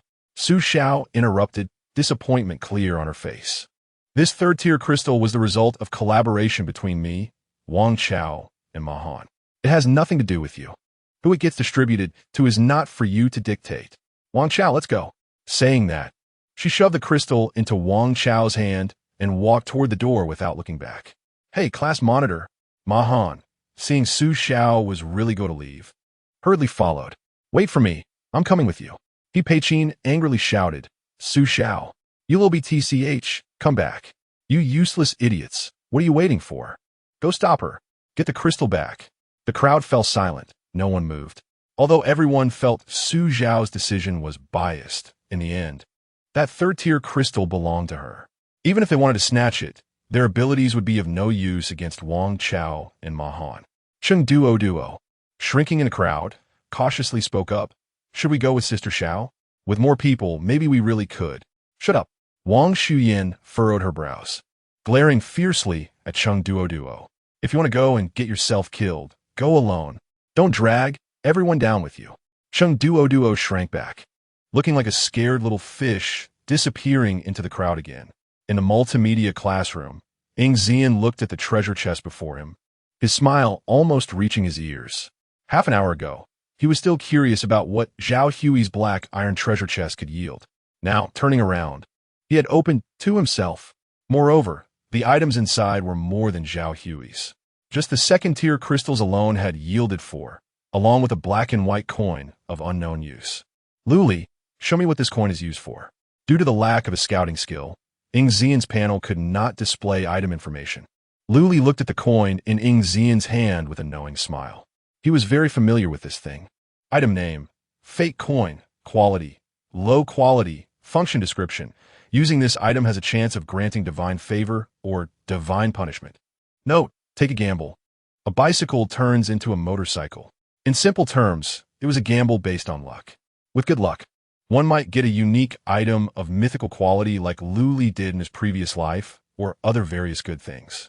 With bad luck, one might get struck by lightning or summon a horde of monsters with explosive combat power. The fake coin was a magical item that gamblers loved and hated.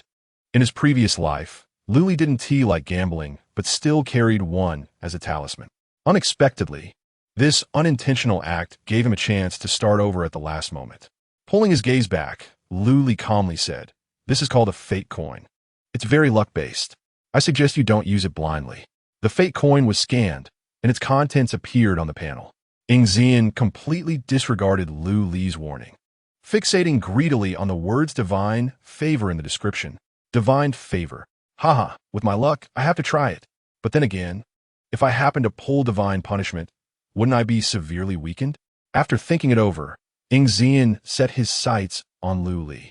A thought flashed through his mind. I can let this waste help me throw it. If something good comes out, I take it. If divine punishment strikes, Luli gets hurt. Ing Zian thought he was a genius. Luli, observing Ing Zian's shifting expressions, naturally guessed what the other was thinking, his eyes growing colder. If Ing Zian really forced him to use the fake coin, Luli wouldn't mind killing him right here. Although doing so would prevent him from triggering the top-level rewards of the cross-level challenge mechanism, it was better than taking risks. Having lived once, Luli would be more cautious than in his previous life. Hey Luli, help me use this item. Receiving the coin tossed by Ing Zian, Luli's heart sank. It seemed he had to take action. Just as Luli prepared to summon his blade arm, the multimedia classroom door was suddenly kicked open. A bald man with a scar on his face walked in leisurely, followed by a familiar figure. Tian Yuhao, what are you doing here? Ing Zian spoke up as he sensed the visitor's hostility. His hands transformed into claws, his whole demeanor exuding murderous intent. Tian Yuhao squinted and sized up Ing Zian, then shrugged. Nothing much. Someone is looking for you. Let me introduce. This is my cousin. Ah Hao, with a keen interest, glanced at Ing Zian and asked, I heard you killed Zhao Hui. Is that true? So what if it is? Well, what about the stuff on him? Ah Hao pretended to sigh with regret. Naturally, I took it. What? Do you want to take revenge for him? Ing Zian, although arrogant, was unaware of the opponent's strength, so he dared not act rashly. No, I have no relation to him. Why would I seek revenge? Ah Hao swayed his body, appearing very relaxed. However, my boss specifically wanted to find him. Now that he's dead, I can't go back and report. Ing Zian looked confused. Then what do you want? Ah Hao smiled, and the scar on his face seemed to come alive under that expression, writhing like a twisted centipede. Simple, hand over the good stuff on you, or leave your head behind. Huh, did I hear that wrong? Ing Zian's eyes widened, deliberately displaying a surprised expression. Do you know who the number one on the level leaderboard is? Oh, who is it? The bald man mockingly retorted. It's me, Ing Zian. The moment the word Zian left his mouth, Ing Zian lunged fiercely at Ah Hao. Ing Zian knew very well. Although his level crushed everyone present, he was melee-oriented. Thus, the earlier showboating and this sudden attack were his ways of masking his own flaws. Ingzian's thought was simple. As long as he could quickly close the distance between the two, no matter what heaven-defying ability the bald man awakened, he had an 80 chance of taking him down. After all, Zhao Hui had died at his hands in this manner, and the remaining Tian Yuhao, a waste who had also awakened the scouting ability, posed no threat at all. However, just as Ingzian thought his plan would succeed, the bald man revealed a mocking expression and swiftly raised his right hand. Chapter 12. The Overbearing Ability. Poof! Poof! The gun's muzzle spewed flames. 2 bullets hit Ingzian in the chest, while another pierced through his skull. Idiot! Ahau looked at the twitching Ingzian on the ground with disdain. Claw. Silver grade. You think you're invincible after leveling up twice? Naive. A blood-red treasure chest appeared out of thin air, landing at Ahau's feet. Luli knew this was the reward for a cross-level kill. During the activation of the cross-level kill mechanism, players outside the level leaderboard who kill players on the leaderboard can receive a killing treasure chest. Similarly, lower-level players on the leaderboard can also obtain a killing treasure chest by killing higher-level players. Tian Yuhua looked at the treasure chest at his feet in surprise and praised Ahau, as expected of my uncle, taking down the top player on the leaderboard with just 3 shots. Ahau checked the bullet count after ejecting the magazine and said calmly, "The Mozambique shooting method is specifically for rapidly moving targets. 3 bullets left, that should be enough." After speaking, he reloaded the magazine and aimed at Luli not far away. Tian Yuhua looked at everything before him with a sickly expectation in his eyes. "Luli, if you hand over all your good stuff now and kneel down to kowtow to us 3 times, my uncle might consider not killing you."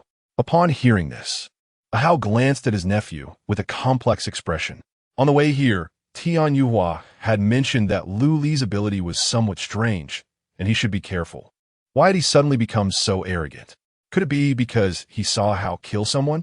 Luli's face darkened as he heard Tian Yuhua's taunts, and a murderous intent gradually surfaced in his eyes. "Tian Yuhua, what makes you think you can kill me? What gives you that confidence?" Tian Yuhua felt as if he had heard the biggest joke.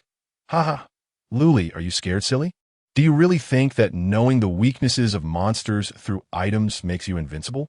The ability you awakened is just the black iron grade, reconnaissance. Do you think you can withstand 3 shots from my uncle? Items?" Luli was slightly taken aback, then guessed that Tian Yuhua might have misunderstood something. He knew the weaknesses of various monsters because he had lived again, but in Tian Yuhua's eyes, it appeared as a lucky coincidence that he had obtained some special items. Naturally, Luli didn't bother to explain. He just squinted his eyes and provocatively said to the scar-faced man, "Let's give it a try." As soon as he finished speaking, the gun in the scar-faced man's hand fired.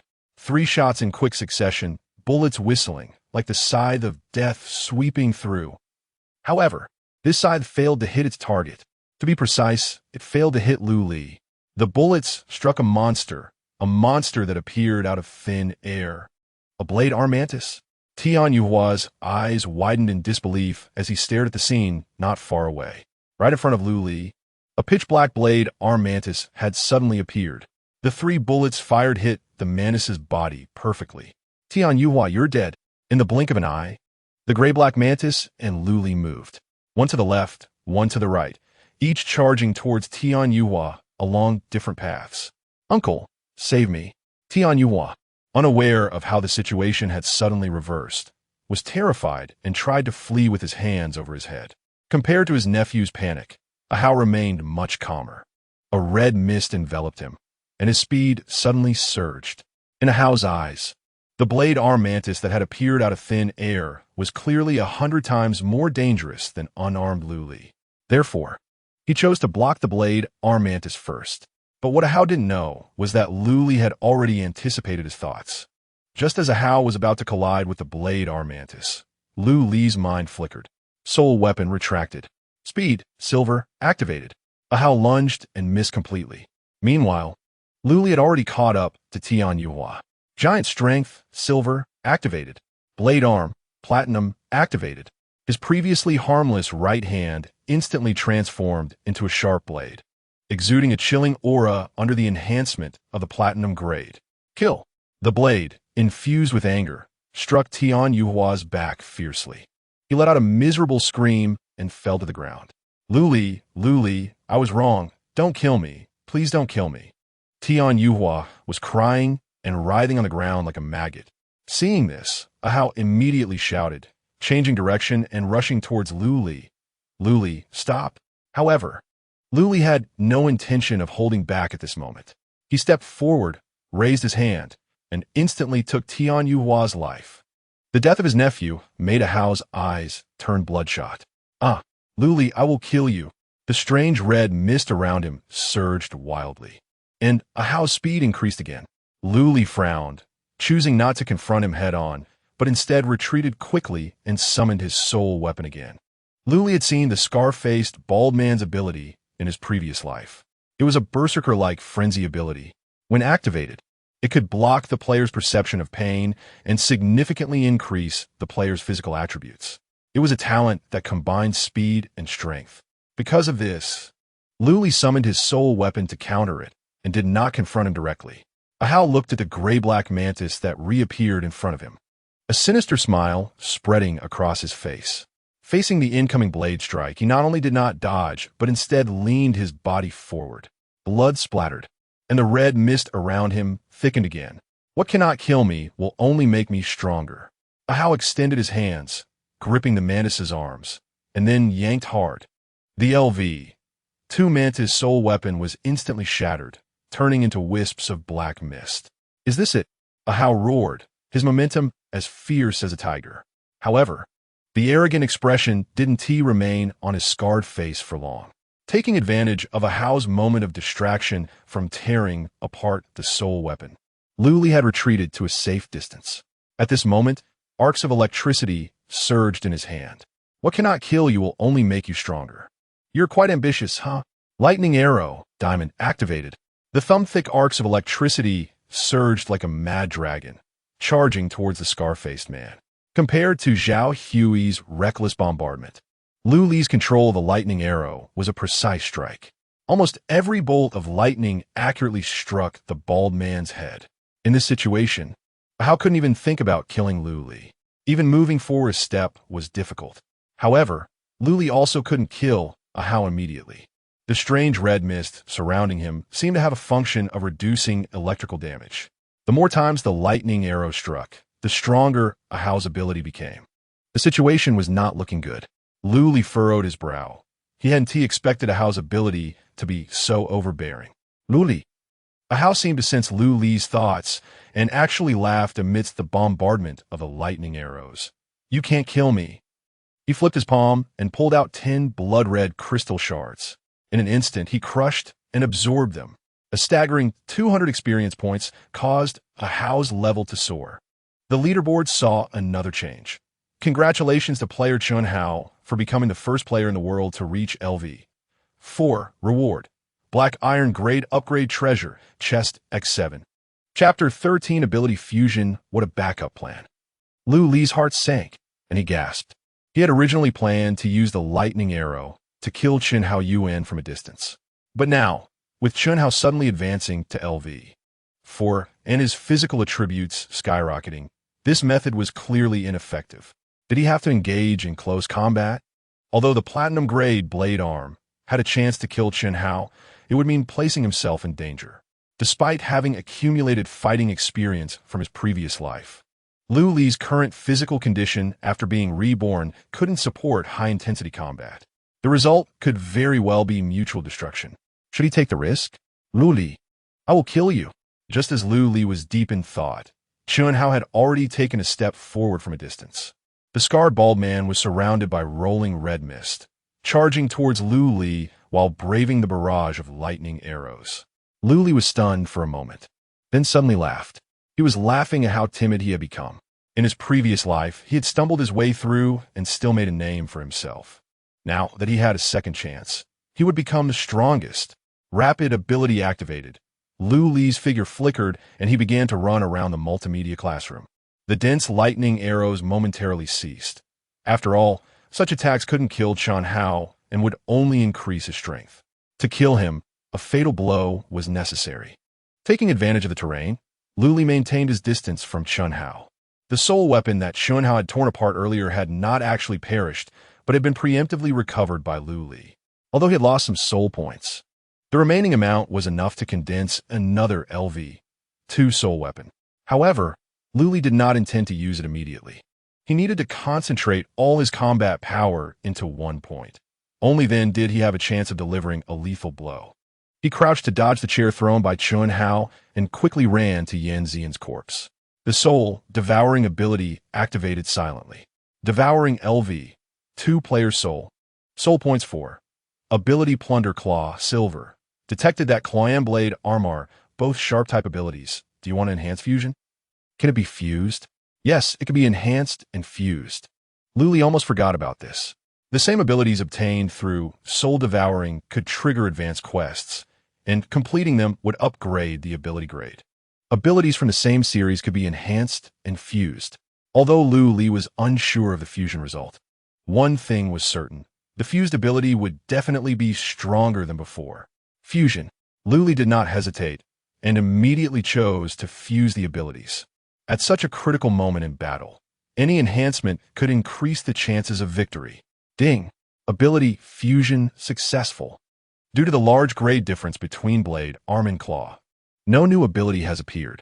Blade Arm effect increased. Added tier effect, trigger probability 50. A tier effect. Lu Li was overjoyed. The tier effect could continuously act on the target, and after multiple accumulations, it could cause severe injury. Once the severe injury effect took effect, the target's movement speed would be greatly reduced.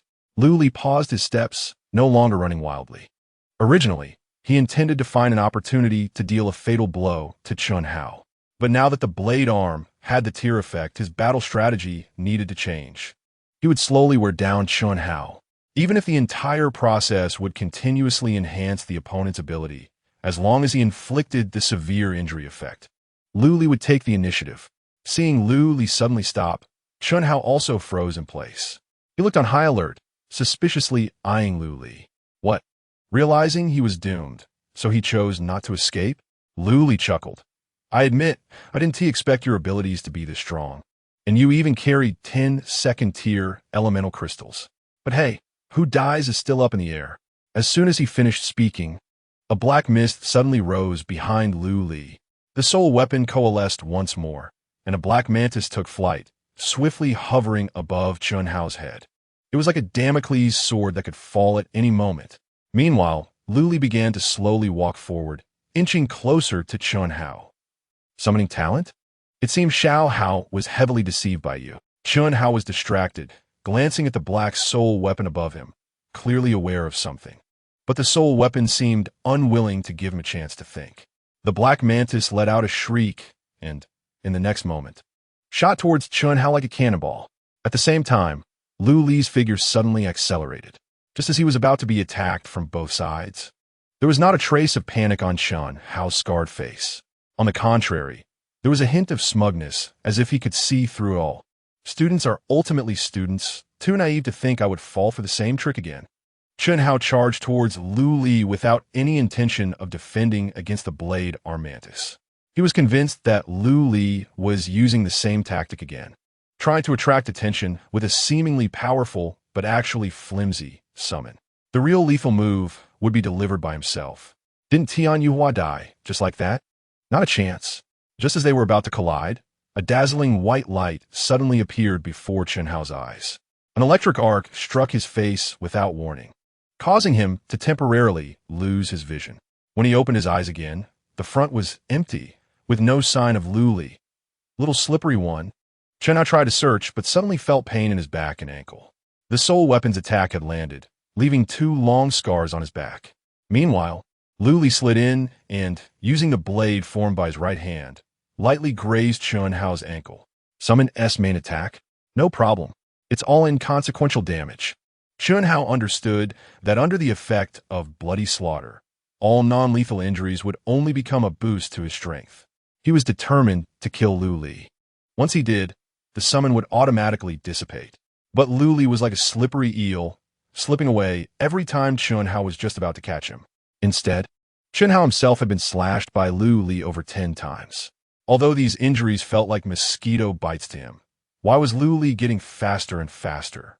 No, it wasn't that he was getting faster. It was that he was getting slower. Chun Hao suddenly realized, glancing at his data panel. In the status section, the severe injury effect was glaringly present. You little schemer. Lu Li raised his hand and shot out a lightning arrow, retreating once more.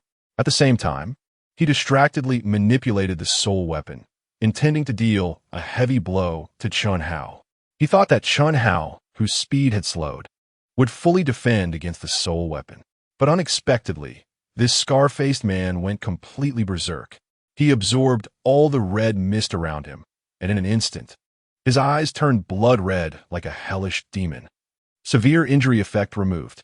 Chun Hao's speed surged as he lunged towards Lu Li. Chapter 14, saved again? It's over. Most of Lu Li's mind was focused on controlling the soul weapon, and at this moment, it was already too late to escape quickly. The heavy strike from the soul weapon couldn't immediately kill Chun Hao. Desperate situation. In an instant, Lu Li was even prepared for a fight to the death. However, at that moment, a fiery arrow suddenly appeared in his line of sight, accurately hitting Chun Hao's shoulder. The sudden attack caused Chun Hao to hesitate for a moment. Lu Li seized the opportunity, advancing instead of retreating. Since he couldn't dodge, he would fight to the death. His right arm instantly transformed into a sharp blade, striking out simultaneously with the attack from the Mantis soul weapon. With two soft sounds, Chun Hao stood frozen in place. Is it over? Lu Li didn't have time to be surprised. Quickly slashing his knife, arm horizontally, Chun Hao's stomach was opened wide, and blood splattered everywhere, completely losing the strength to resist. Lu Li! Su Xiao exclaimed, rushing towards Lu Li. At this moment, Lu Li realized that the fiery arrow had been shot by Ma Han. He was saved by Su Xiao again. Lu Li, are you okay? Are you hurt? Su Xiao checked Lu Li from head to toe, her beautiful eyes filled with uncontrollable worry. I'm fine. Thanks. Although Lu Li couldn't stand Su Xiao's maternal instincts, he couldn't deny that without Ma Han's critical strike just now, he wouldn't have been able to kill Chun Hao. Thank you for what? As I said, I'm the class monitor. It's my duty to look after my classmates. Su Xiao's face turned a little red. Yes, the class monitor cares for every student, but Lu Li's weight is much heavier. Ma Han rested his hands behind his head and leaned over with a teasing smile. Mom, stop talking nonsense. Su Xiao's face turned even redder. To ease the awkward atmosphere, she looked at Chun Hao. This scar-faced, bald man has quite a strong life force, despite the big hole in his stomach. He hasn't breathed his last. Wang Xiao, you take some effort and go call Wang Shuyuan over. Wang Xiao leaned over to take a look, somewhat puzzled. Class monitor, you don't want to save him, do you?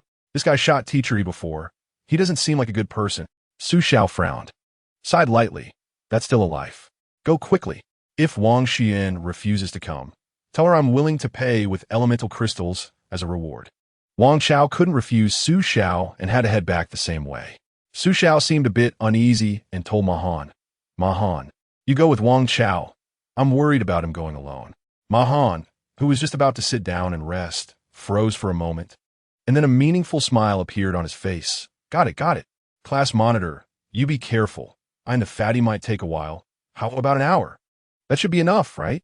After saying that, he even chuckled at Lu Li. Screw you. Hurry up. I'm afraid he won't be saved if it takes too long. Su Xiao punched Ma Han. After sending the two away, Su Xiao turned to Lu Li. Her gaze was somewhat strange. Lu Li, you killed Xian and Tian Yu Hao, didn't you? Lu Li shook his head and squatted down beside Chun Hao. This man was full of blood and struggling to breathe. Yet, upon seeing Lu Li approach, he still glared with anger and unwillingness. Seemingly using up all his strength, Chun Hao threatened. Lu Li, right? If I die, the Zhao family will definitely kill you. Cough, cough. Zhao family? Lu Li blinked, his expression instantly turning cold. Seeing this, Chun Hao thought the other party was scared, a smug look on his face. That's right, the Zhao family. Players like you are nothing in front of the Zhao family's massive power. I advise you, be a fifth. Before Chun Hao could finish his sentence, Lu Li's knife unhesitatingly plunged into his mouth. Lu Li, you. Su Xiao watched the scene before her, never expecting Lu Li to be so decisive. Lu Li didn't turn back, only addressing Chun Hao's corpse. No need for the Zhao family to look for me. I will definitely pay them a visit one day. After saying this, he turned back to Su Xiao. No, only Tian Yu Hao and this Chun Hao were killed by me. Ying Xian was shot dead by Chun Hao. Su Xiao felt a bit confused. Is it really appropriate to kill someone in front of others and then recount the facts so seriously? Can a normal person remain so calm? At that moment, Su Xiao felt Lu Li was very unfamiliar. It was as if he had been crawling through the dark apocalypse for a long time, unlike her, who had just experienced the arrival of the apocalypse. Ignoring the dazed Su Xiao, Lu Li once again bent down to use his soul-devouring ability on Chun Hao's corpse. Devouring LV for player's soul. Soul points 8, plunder ability, bloody slaughter, platinum. Do you want to retain soul consciousness? Yes, no. Lu Li hesitated for a moment but chose to retain Chun Hao's consciousness. He definitely needed to eliminate the Zhao family. Whether it was the open and covert struggles of the previous life or the blood feud yet to be revealed in this life. As a member of the Zhao family, Chun Hao might be useful in the future. Even if Chun Hao refused to cooperate then, it would still be possible to erase his consciousness. Following that, Lu Li devoured Tian Yu Hao's soul. This time, there was no option to retain consciousness, and it only brought him 1 soul point. After clearing the spoils from the 3 corpses, Lu Li approached the treasure chest. 2 blood-red slaughter treasure chests and 7 completely black upgrade treasure chests. Lu Li rubbed his hands, regardless of Su Xiao still watching, and directly opened the treasure chests. The 7 upgrade treasure chests brought Lu Li a total of 14 second-tier elemental crystals, adding the 4 from Ying Xian earlier. Lu Li's elemental crystal count had reached a shocking 18. However, even so, Lu Li did not absorb a single one. He simply stuffed the elemental crystals into his pants pocket and approached the 2 slaughter treasure chests. There was a chance to open mythic equipment. Let's see how lucky I am. Lu Li eagerly opened the first treasure chest. As soon as he saw what was inside, his expression immediately turned strange. The treasure chest indeed contained an item. Moreover, it was an equipment item. But this equipment, what the hell is wrong with it? It seemed to be a skirt. Lu Li pulled out the pink checkered short skirt from the chest, feeling heavy-hearted as he scanned it. Item name, JK Girls Temptation Short Skirt. Quality, perfect, automatically binds within 60 seconds after obtaining this equipment. Function description, correctly wearing this equipment can unconditionally enhance talent grade. Remarks, is it art or vulgarity? I can no longer tell. I only know the moon is full. If I don't go appreciate it, it seems I lack appreciation for beauty. Completely unsuitable. Not to mention that this item's appearance is a short skirt bursting with girlish vibes. Even if Lu Li were a pervert with a cross-dressing fetish, the function of this equipment would have no effect on him at all. After all, the soul-devouring talent ability has no grade. How can it be upgraded without a grade?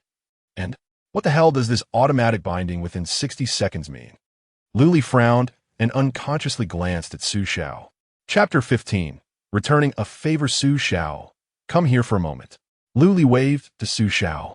The latter looked wary and hesitated for a while before slowly moving her feet. What do you want? Are you going to kill me to silence me? After watching Lu Li's skilled process of looting and collecting spoils, Su Xiao felt anything but relaxed. She sensed that Lu Li had completely changed. The Lu Li she once liked was simply taciturn, and his behavior and demeanor were very much in line with that of a high school student. How could he have changed so much now that the apocalypse has arrived? Kill you to silence you? Lu Li was taken aback, chuckling helplessly. Why would I want to kill you? You saved my life, and I'm giving you something as a thank you. Seeing Lu Li's relaxed expression, Su Xiao's tense heart eased slightly. She curiously stared at the short skirt in Lu Li's hand. That's right, this is for you. Consider it a partial return of the favor. Lu Li tossed the short skirt to Su Xiao as if it were a plague. If that thing stayed in his hands for even a second longer, it would be a disrespect to his image as a steel man. Su Xiao's expression was strange. She thought Lu Li was just trying to give her some useless equipment. But after checking the description of the skirt, she was completely stunned. It could actually unconditionally enhance the quality of her talent. With the apocalypse upon them, all players have been infused with relevant information in their minds. Su Xiao was no exception. She knew very well that a player's talent quality was determined at the time of awakening and could not be improved later, unless through items. But even among items, those that had the effect of enhancing quality were extremely rare. Luli had managed to obtain such an item, and it was a perfect quality item. He was actually giving it to her just like that. So if I wear this skirt, I can raise my amplification domain to emerald quality? As Luli walked toward another killing treasure chest, he tossed a scouting spell onto the skirt. When the item information showed that the binding was successful, he finally breathed a sigh of relief. That's right, it should suit you well, both in terms of item effect and appearance. Su Zhao's face flushed again upon hearing this. Did Luli mean for her to change into it right away? Su Zhao looked around, feeling that Wang Chao and Ma Han wouldn't be back for a while, and turned to walk toward the podium at the front of the classroom. There was a stage curtain blocking the view, which could serve as a makeshift changing room. I'm going to change into the skirt now, Luli. You mustn't peek. Without turning his head, Luli replied, Don't worry, I'm opening treasure chests. Arriving at the last killing treasure chest, Luli pursed his lips and silently prayed, Please don't let me open anything strange this time. He raised his hand to open the chest, and a burst of golden light flashed. Li's eyes widened, and his expression gradually turned excited. He actually opened this item. Item name, Elemental Crystal Dissolving Agent. Quality, Mythical. Function description. This solvent can dissolve any level of elemental crystal, absorbing and storing the experience points within. Drinking the solvent grants 80 of the contained experience points. Remark, the main materials for this thing come from, never mind. It's all the same once it's dissolved. Luli knew about this item. In his previous life, it was referred to as the most useless mythical item. Its value in the trading market was even less than 10 fate coins. The reason lay in its function. Dissolve elemental crystals, store experience, release experience. The entire process not only provided no benefits, but also reduced 20 of the experience points. The only useful aspect was that this item could ignore the limit of 10 elemental crystals a player could absorb in a week. However, compared to the loss of experience, this usefulness seemed trivial. But Luli understood the clever use of this item. The elemental crystal dissolving agent needed to be used in conjunction with the hidden rules of the level leaderboard. In his previous life, it wasn't until the third year after the Apocalypse game arrived that players discovered the hidden rules of the leaderboard. That is, maintaining a position in the top 3 for a long time could bring extraordinary rewards to players. To maintain a top position, players needed to meet 2 conditions. First, survive against numerous challengers. Second, absorb more experience than other players within the same time frame to level up higher. The first condition wasn't difficult to meet. After all, players who could reach the top 3 of the leaderboard were either strong or backed by powerful connections. But the second condition was quite strict. Monsters' levels also rose over time. During the onset of the apocalypse, it was possible to encounter 3rd-tier elemental crystals, but 5th or 6th-tier ones would never appear. Thus, all players' levels would be suppressed within a certain range. However, with the elemental crystal dissolving agent, it was different. This item could dissolve a large number of low-tier elemental crystals to accumulate experience. Although for other casual players, collecting a large number of low-tier elemental crystals was not easy. For Luli, a reborn player, it was as easy as pie. The global trading market should go live at midnight on the 3rd day after the apocalypse arrives. I have 2 days and 11 hours left. Luli thought to himself. Players would soon discover the limit of absorbing only 10 elemental crystals in a week. By then, the trading market would likely release a large number of low-tier elemental crystals. High-tier elemental crystals will be sold at a high price. Luli just needed to exchange high-tier elemental crystals for a large quantity of low-tier ones, and he could quickly create a super elemental crystal with massive experience. Occupying the top of the leaderboard would be no problem. I need to find a way to gather more high-tier elemental crystals in the next 11 hours.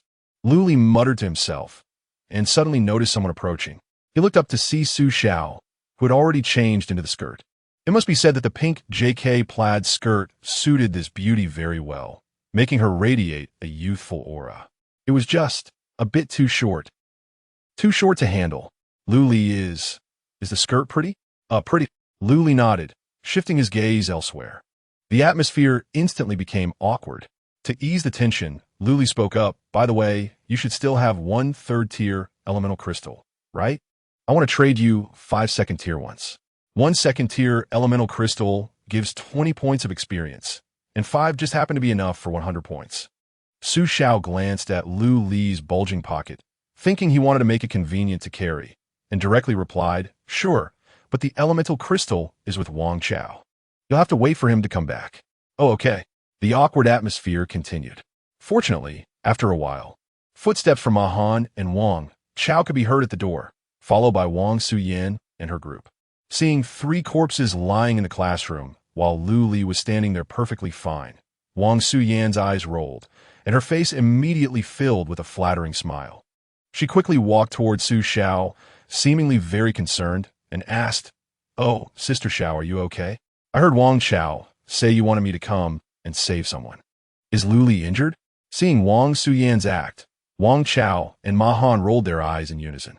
Just a moment ago, in the classroom, Wang Suyan's attitude had been like that of a bargaining ant at a market. Now, she was taking the initiative to... Chapter 16. Farming monsters in the most bustling place. Su Xiao didn't want to tear her face with Wang Suyan, so she replied calmly, "I'm fine. I called you over just now to let you save him, but..." Su Xiao pointed at Chun Hao's corpse. And just as she was about to say, "But Lu Li killed him," she changed her words. In the end, he couldn't hold on and died from excessive blood loss. He Pei-Chin, who had been hiding at the back, immediately squeezed through the crowd to take a look. After confirming that Chun Hao was indeed dead, she limped forward, spitting on the corpse twice. "Bah, he died well. Bastard, let you shoot at me. What about Ing Zian and Tian Yuhao? How come they?" Wang Xian squinted at the other 2 corpses. Ing Zian was shot dead by Chun Hao, and Tian Yuhao. As Su Xiao reached this point, she instinctively paused, preparing to make up a reason for Lu Li. But Lu Li directly admitted, "Tian Yuhao was killed by me, and Chun Hao was also killed by me." Everyone turned their heads in unison, their eyes filled with disbelief.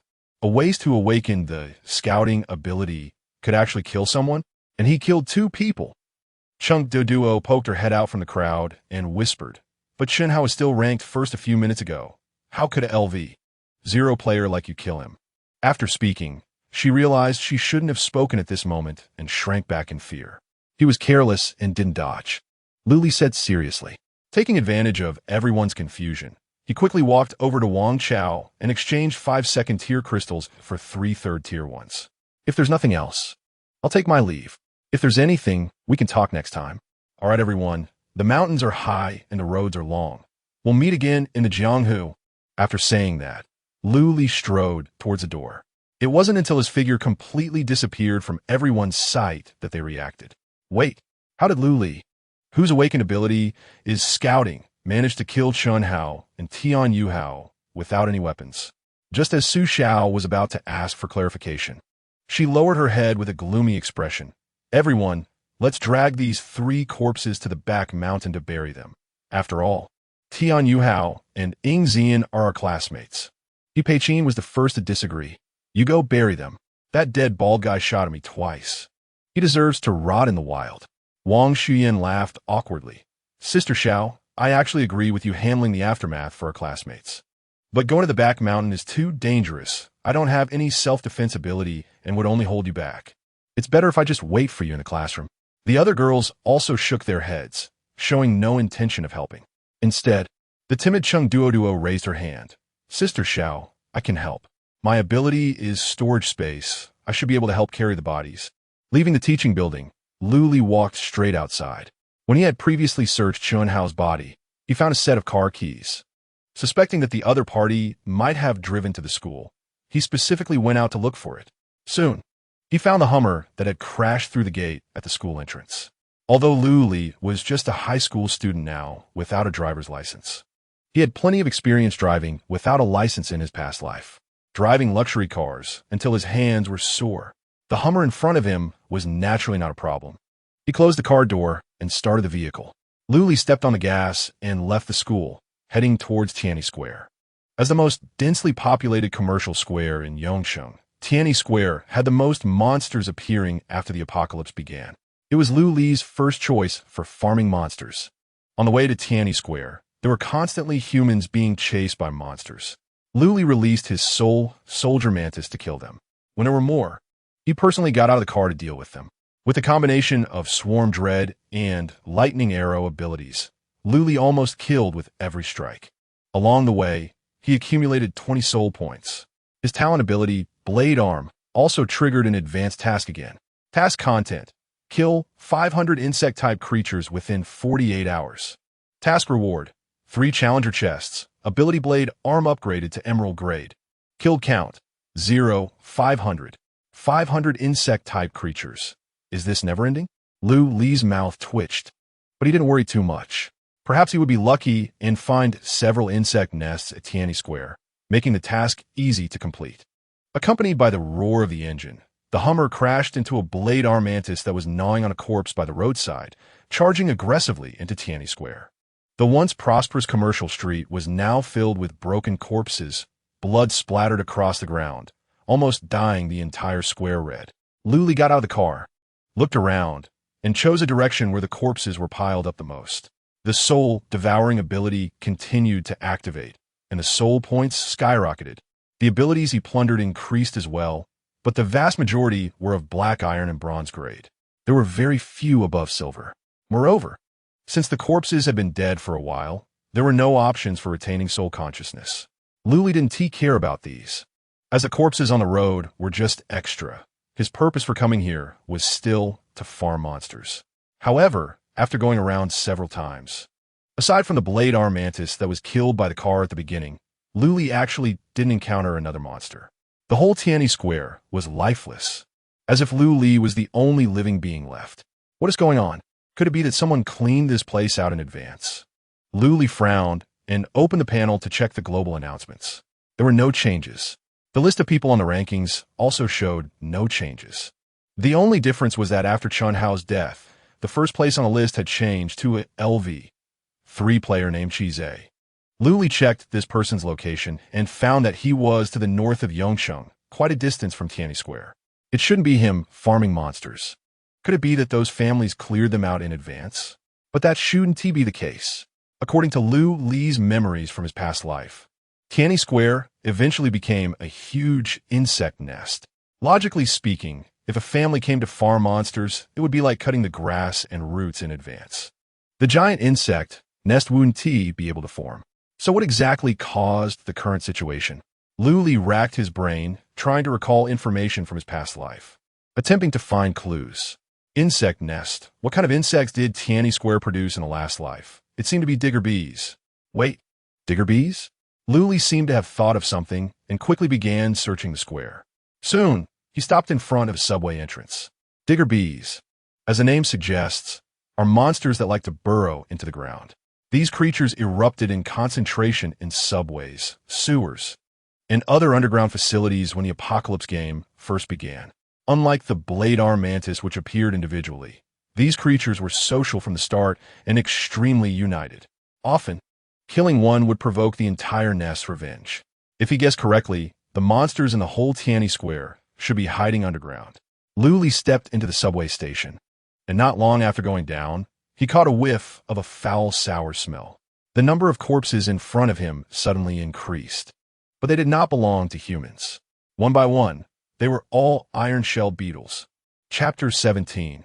Slaughtering Secret Realm, ensuring the surroundings were safe. Lu Li quickly stepped forward to investigate. Each iron-shelled beetle bore signs of being cut, clearly indicating that their crystal cores had been taken. If it were the work of monsters, there would definitely be bite marks on the beetle corpses, which would not remain so intact. Someone must have gotten there first. But why were there no corpses of the burrowing wasps? Lu Li was somewhat puzzled. Like the burrowing wasps, iron-shell beetles also like to dig underground. However, due to their differing habits, they could not coexist in the same place. After pondering for a long time, Lu Li decided to continue downward.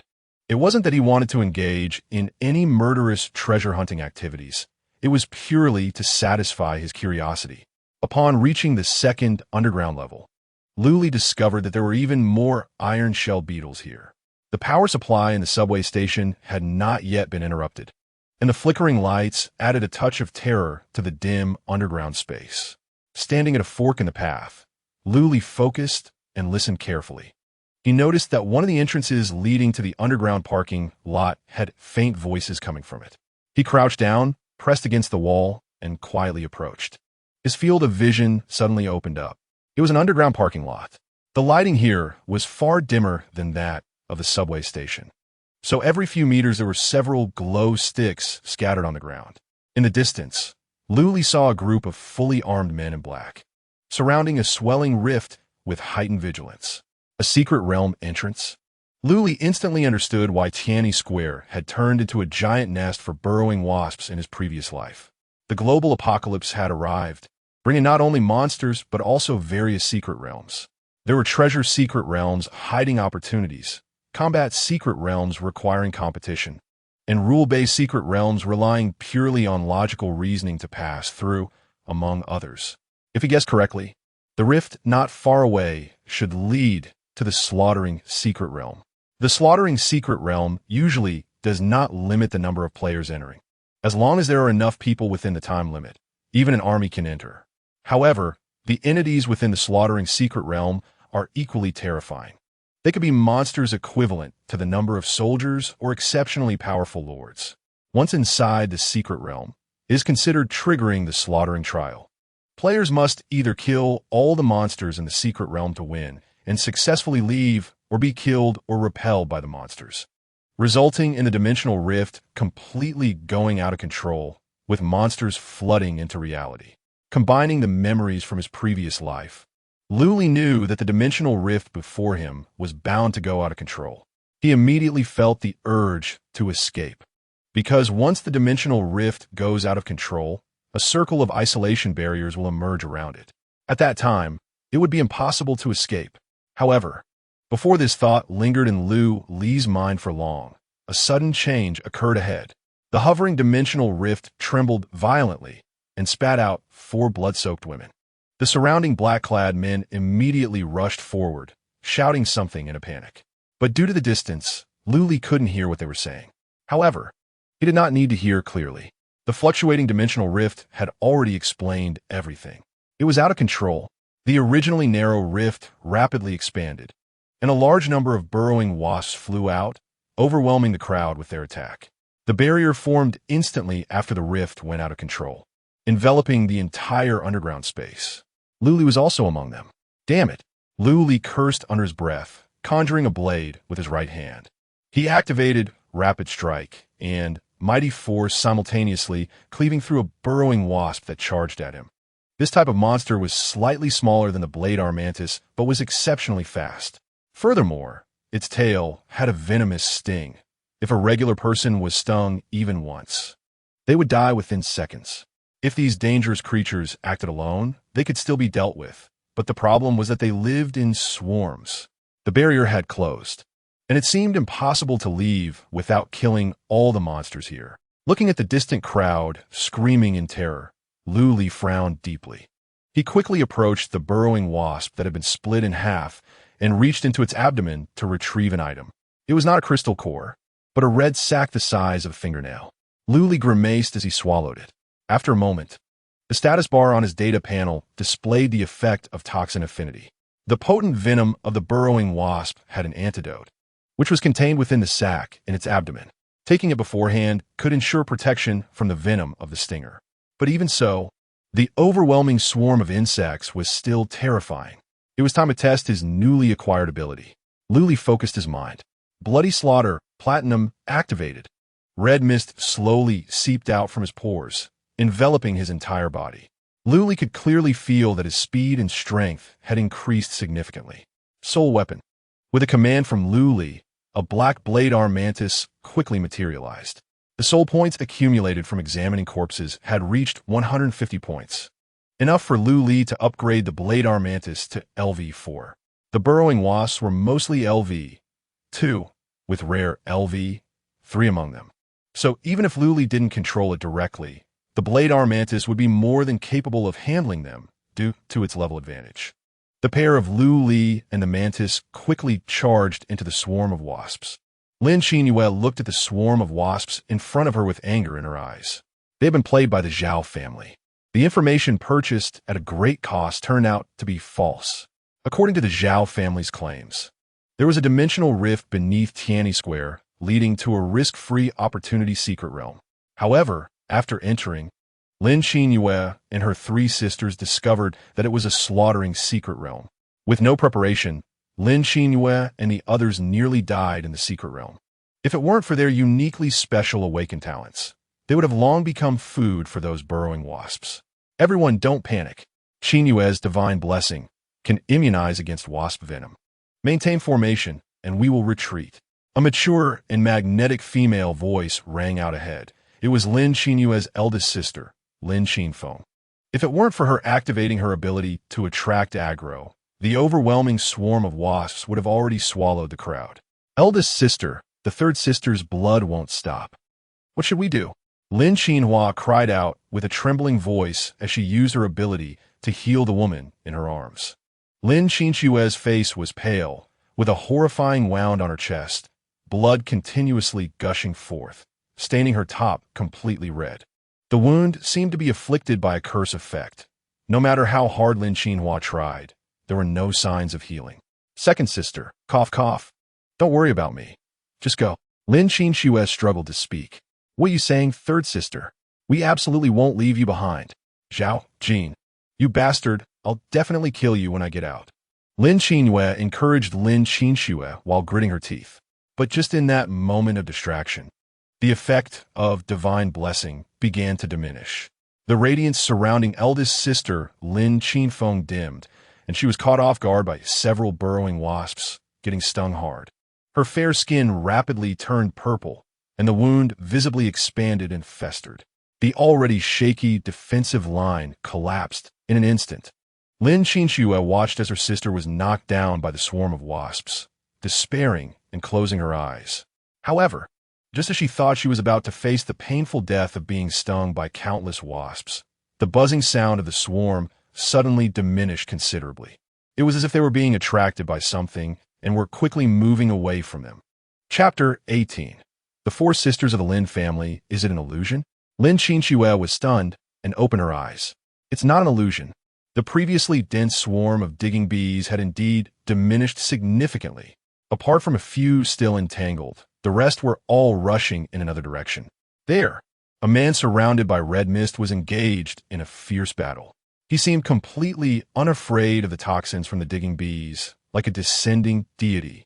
Every time his blade struck, he could take the lives of several digging bees. The occasionally flashing lightning was dazzling, with each explosion taking out a wide area. The oppressive swarm that had loomed over the four sisters seemed to pose no threat in front of this man. Eldest sister, who is this person? How is he so powerful? Lin Qinfeng bathed in the glow of holy blessing, feeling the toxins in her body being suppressed. Her eyes also filled with confusion. He looks unfamiliar, not like someone from the 8 great families. No matter who he is, as long as he can hold off the swarm, that's enough. Eldest sister, little sister, let us hurry and leave. Lin Qinhua spoke anxiously, sweat covering her forehead. Although players did not have restrictions like magic points or blue bars, using abilities still consumed energy. The previous exertion in the secret realm, combined with the ongoing healing, had severely drained Lin Qinhua's energy. She felt that if they continued, Lin Qinyue's injuries might not improve. But she would definitely be exhausted to the point of fainting. All right, we retreat. As the eldest sister, Lin Qinfeng acted decisively, understanding what was important. She immediately led the team to retreat outward. But soon, she discovered that the entire underground space was shrouded in a layer of transparent barrier. No matter how hard they charged or shot at it, they couldn't break through this restriction. What's going on? Lin Qinyue pounded on the barrier desperately, her tone filled with despair. We can't get out? Are we trapped here? In the killing secret realm. ISNT, either you die or I die. Lin Qinhua's voice trembled, her legs softening as she knelt on the ground. Only the eldest sister Lin Qinfeng remained relatively calm. Seeing that they truly couldn't leave, her gaze turned to the distance once again. Everyone, don't panic. According to the rules of the killing secret realm, if we can kill all the monsters inside, players can leave. Although the four of us were forced back by the Bee Queen, causing the dimensional rift to go out of control. But if that man can slaughter all the monsters here, perhaps the restriction barrier can be opened. We still have hope. Upon hearing the eldest sister's words, Lin Qinhua and Lin Qinyue exchanged glances. Killing all the monsters here? How is that possible? To know that the other end of the dimensional rift connects to the entire giant beehive. Their sisters had only managed to reach deep into the hive due to their awakened special talents. But that Bee Queen had severely injured their main damage dealer, Lin Qinshu, with just one blow. Even if the mysterious man in the distance was a descending deity capable of killing all the digging bees, how would he fare against the terrifying Bee Queen? That SALV-10 monster. The gap is too large. Seeing her two younger sisters' gloomy expressions, Lin Qinfeng furrowed her brows. In fact, she also felt that killing all the monsters here was unrealistic. But what other choice did they have? It's better to fight hard than to wait for death. Regardless, we have to give it a try. Lin Qinfeng straightened her chest, trying to appear more confident. I will assist that man. Qin Yue, remember to give blessings. Everyone else, regroup. Do not fire unless absolutely necessary to avoid attracting the bees' attention.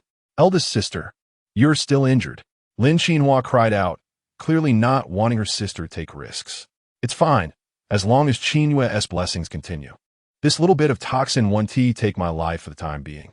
After saying this, Lin Qinfeng turned and charged towards Lu Li. Arrogance, Emerald, ability activated. Surrounding Lin Qinfeng, shimmering light particles immediately coalesced into a set of ornate light armor. A powerful aura surged within her. She took a deep breath and roared at the swarming bees ahead. Come and fight. Her roar was like a stone thrown into a lake, stirring up countless ripples. The swarm that had been charging madly at Lu Li immediately shifted their target, rushing towards Lin Qinfeng all at once. Lu Li, who had been enjoying the slaughter, was momentarily taken aback, feeling a bit confused. What's going on? Why is someone stealing my kills? But soon, Lin Qinfeng's explanation made him understand. Friend, we cooperate.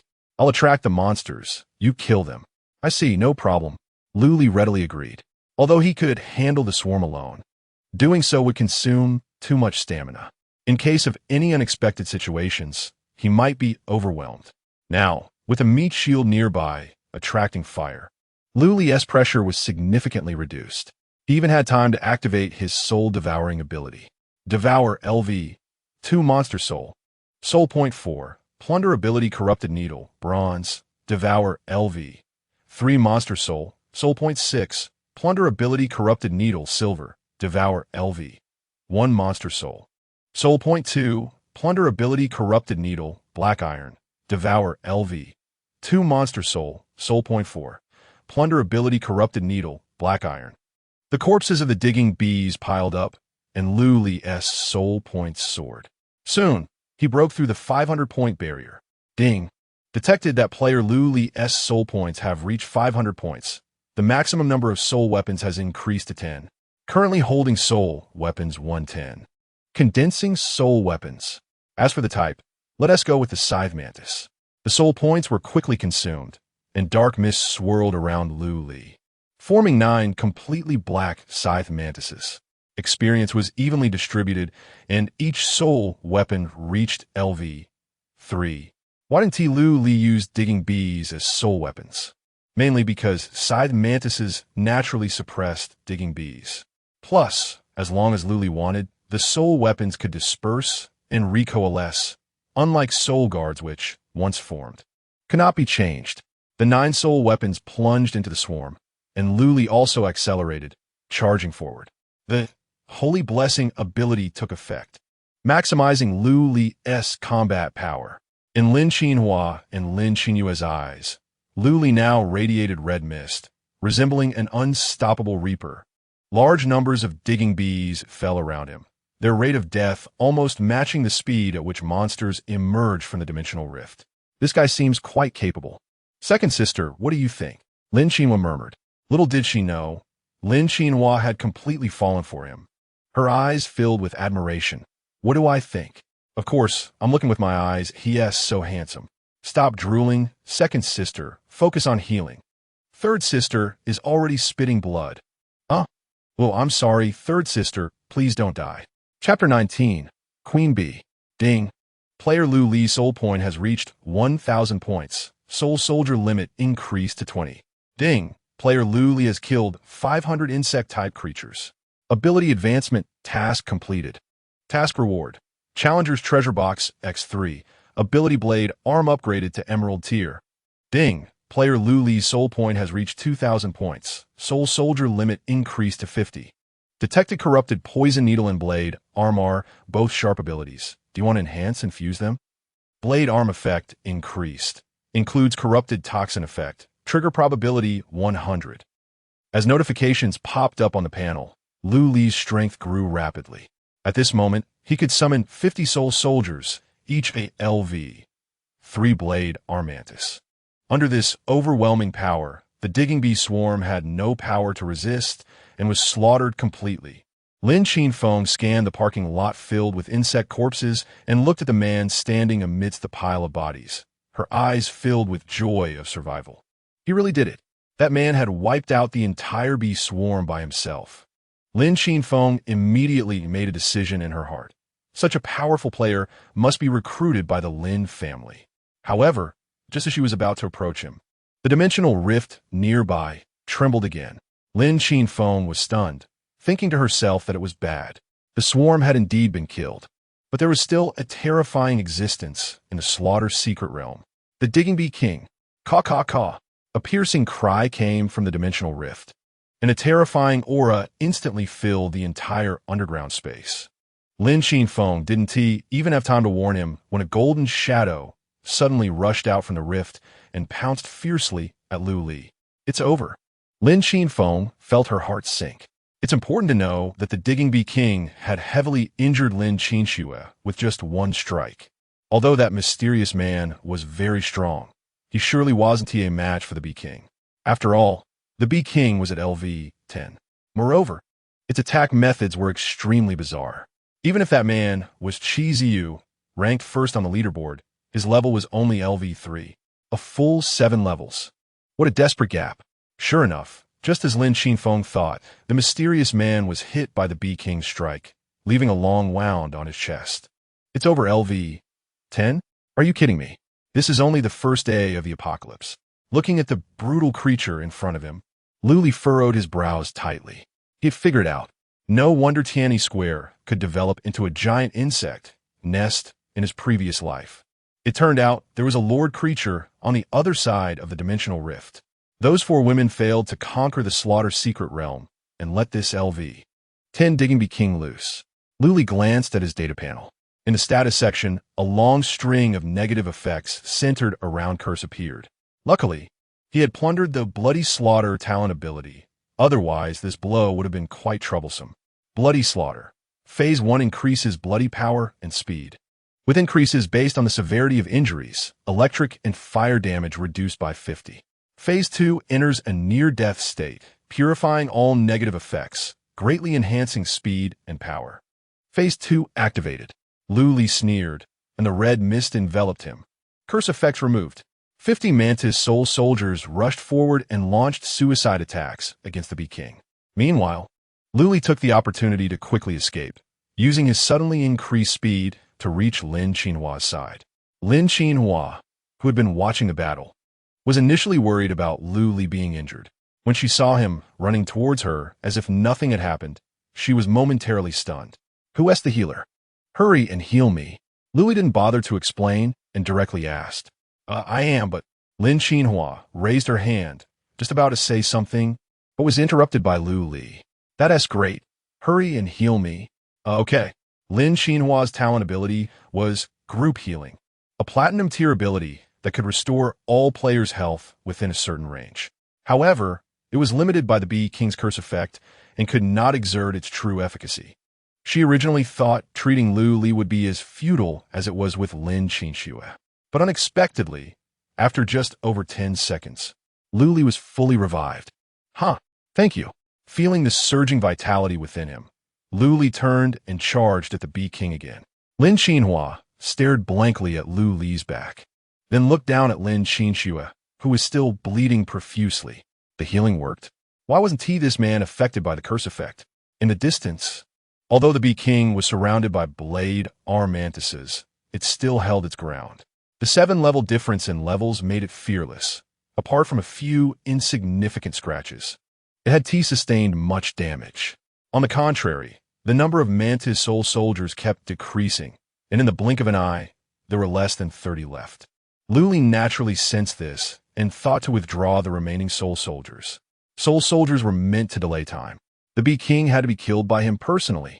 All right, I'll handle the rest. You go rest. Luli patted Lin Qinfeng's shoulder, pulling her back from her fear. Hand it over to you? Lin Qinfeng's eyes widened as she looked at Luli as if he were insane. Isn't your strategy to swarm? You want to fight it one-on-one? We can't win even with a swarm. Look at these blade arm mantises. They're only LV3. Lin Qinfeng felt Luli's words made sense. Yes, the Bee King's level was LV10. How could the LV3 blade arm mantises be a match? But how many levels was this mysterious man? She unconsciously asked. What is your level? Lin Qinfeng didn't wait for a response, because Luli had already taken action. He casually threw 2 lightning arrows at the Bee King and activated his ability, Swarm Intimidation, with a 10-level gap. Even a Platinum tier talent ability was hard to exert its power at this moment. The Bee King merely paused for a moment, then roared in anger. It felt that the human in front of it was humiliating it. Caw. A violent aura emanated from the Bee King, sweeping through the entire underground space. Lin Qinfeng, who was watching from the side, felt her legs tremble, and her chest felt suffocated. Could such a powerful monster really be killed? Luli stood in place like a sturdy pine tree in a storm. The Bee King's oppressive aura was similar to a mental shock, a special suppression that appeared due to the vast difference in levels. But this suppression had no effect on Luli, because Luli's soul points had already reached 2,000 points. To him, the Bee King's terrifying roar was nothing more than a loud noise, slightly annoying to hear. Are you done screaming? Hurry up and make your move. Luli dug into his ears and threw another Swarm Intimidation at the Bee King. One provocation after another drove the Bee King completely insane, and it immediately charged at Luli recklessly. Chapter 20. Unexpected Joy. For an ordinary player, a rampaging queen bee is extremely dangerous. But for Luli, this means victory is within reach. Although the queen bee's attacks are incredibly fierce, it has a fatal weakness: poor stamina. In his previous life, Luli had soloed an entire hive, intentionally leaving the queen bee as a sharpening stone. He initially thought this boss creature would be difficult to deal with, but found its stamina to be absurdly low. In the end, it tried to escape, but was caught and killed by Luli with a single strike. The current situation is quite similar to his previous life, with one key difference. Luli is still a LV0 player, and the level gap between him and the queen bee is quite significant. Because of this, Luli has put an effort to anger the queen bee, making it forget its severe stamina deficiency. As expected, after the queen bee exerted itself a few times, its speed noticeably dropped by more than half. Luli seized the opportunity, conjured a blade with his right hand, and slashed at the queen bee. The emerald grade blade arm is incredibly sharp. Although it didn't kill in one blow, it left a deep gash on the queen bee. Luli was lucky. With just one slash, he triggered the tear effect of blade arm. The corruption toxin also took effect, slowly eating away at the queen bee's vitality. After repeating this a few times, the queen bee was too exhausted to fly and could only crash around on the ground. Seeing the timing was right, Luli didn't hesitate and charged forward, cleanly severing the queen bee's head. He won. A pleasant notification sounded in his mind. Detected that player Luli has a huge level gap with the burrowing queen bee, unlocking hidden title, over-level kill. Luli was taken aback and pulled up the panel to check. Name: over-level kill achieve conditions. Kill a monster of LV 10 or above while at LV 0. Title effect: each attack has a 1 chance to trigger an absolute kill. Note: this individual is terrifying, must not be spared. There's actually a hidden title. Luli was somewhat surprised. In the apocalyptic game, obtaining a title is very difficult. Not to mention the extremely harsh conditions required to achieve it. Just the irregular triggering methods deter many players. Now being able to obtain a title is indeed an unexpected joy. He casually attached the title to his name and activated Soul Devour on the queen bee's corpse. ALV. 10 boss creature granted him 100 soul points, along with a golden grade talent ability. Cursed Poison Needle. Similar to Corruption Needle, Cursed Poison Needle can apply a continuous debuff effect on the target. However, unlike Corruption Needle, which merely reduces health, Cursed Poison Needle can also ignore healing effects with its curse. If it weren't for Lu activating the second stage of Bloody Slaughter, the Queen Bee's Cursed Poison Needle might have actually cost him his life. Detected that Cursed Poison Needle and Blade Arm are both sharp abilities. Do you want to strengthen and fuse them? The fusion prompt arrived as expected. Fusion. Since the grade of Blade Arm had reached Emerald, the golden grade, Cursed Poison Needle, directly became an attached effect. Blade Arm effect increased. Now includes Cursed Toxin effect, triggering probability 100. Adding the previous 2, Blade Arm, now has a total of 3 attached effects. Tier, triggering probability 50. Corruption Toxin, triggering probability 100. Cursed Toxin, triggering probability 100. If combined with the overlevel kill title, Lu could potentially unleash 4 effects with 1 slash. Satisfied, Lu turned his gaze to the queen bee's corpse. Above it, a small treasure chest appeared. This kill yielded something. Lu excitedly opened the chest. However, upon seeing what was inside, the smile on his face instantly faded. He thought something good would drop, but it turned out to be a bottle of purification potion. Item name: Purification Potion. Quality: excellent. Function description: purifies all negative effects upon consumption. Note: let the flames purify everything. Sorry, wrong line. Better than nothing.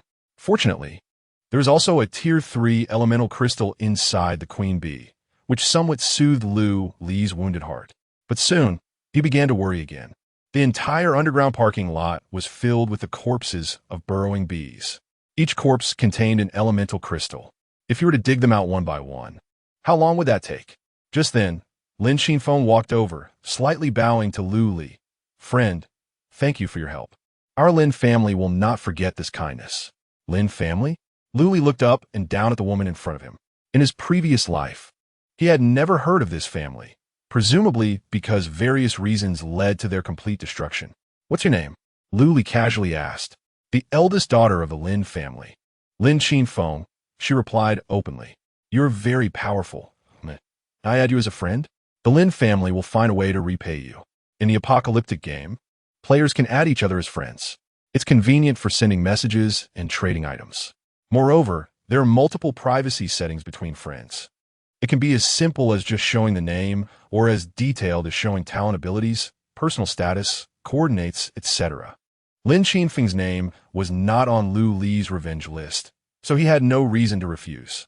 Lu accepted Lin Xinfeng's friend request and said lightly, no need for repayment, just help me with something later. You say, she replied. As long as we can do it, we will. Help me collect the elemental crystals. Lu looked around. I see you brought quite a few people. This amount of corpses shouldn't be a problem, right? Lin Xinfeng was taken aback. She didn't expect Lu's request to be so simple. Just to help collect some elemental crystals? What? Is there a problem? Seeing Lin Xinfeng didn't respond, Lu thought she was unwilling.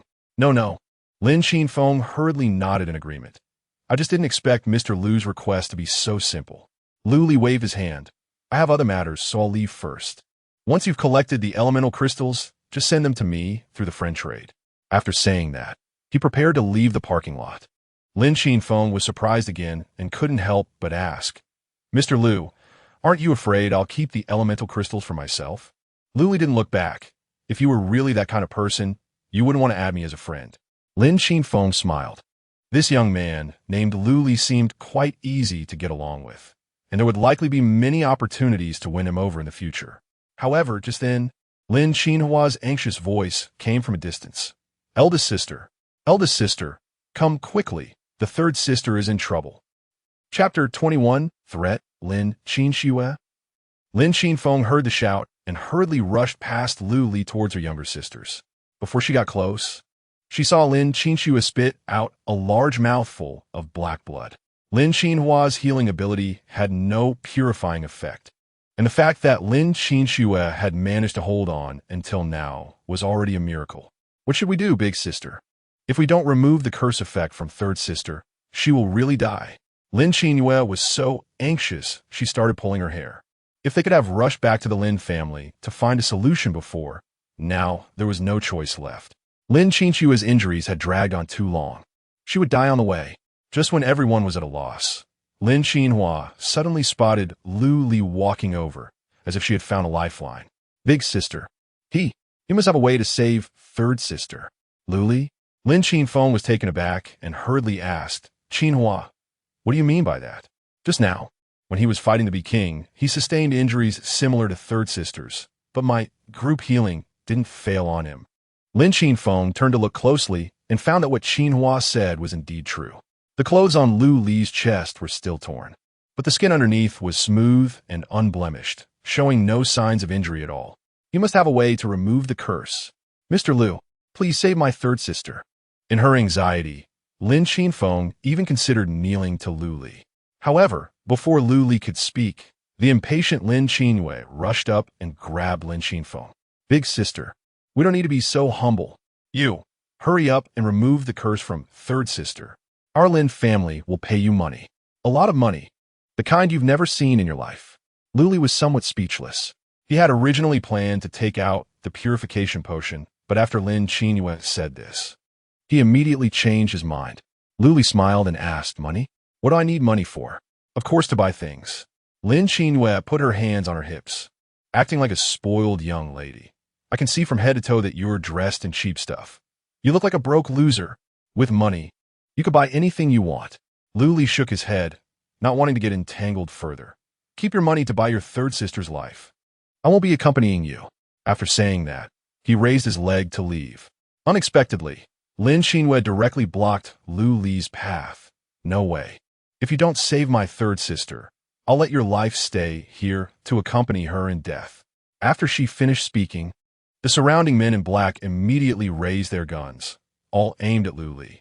It seemed that as long as Lin Qinhue gave the order, Lu Li would be shot to pieces on the spot. Qinhue, what are you doing? Lin Qinfeng wanted to step forward to stop her, but was pushed aside by Lin Qinhue. Big sister, don't interfere. Today I must make this guy save my third sister. If third sister dies, he doesn't need to live either. Looking at the dark barrels around him, Lu Li's expression turned cold. He hated being threatened the most.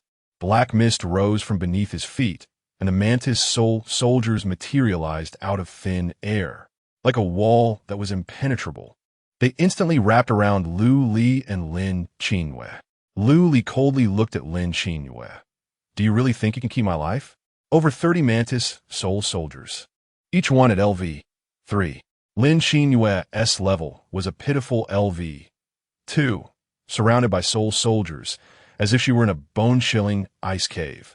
She suddenly remembered that this man she called a broke loser had just wiped out an entire swarm of bees. He even soloed a LV 10B king. Lin Qinhue didn't know what to do anymore. In the past, she was the most favored daughter of the Lin family, and her sisters indulged her. It was precisely because of this that her impatient bad temper had developed. But now, Lu Li would not indulge her. Lu Li really would kill her. Lin Qinhue began to feel scared. Mr. Lu, I'm sorry. I've already told them to put down their guns. Lin Qinfeng's voice suddenly rang out from outside the soul soldiers, and Lu Li's thoughts moved, opening a gap. After this, eldest daughter of the Lin family rushed in. She didn't hesitate to slap her younger sister twice. The force was so great that it echoed.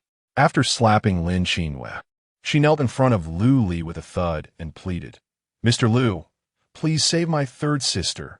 The Lin family is willing to pay any price. Lu Li looked at the beautiful woman kneeling at his feet and said indifferently, who truly holds the power in the Lin family? You or her?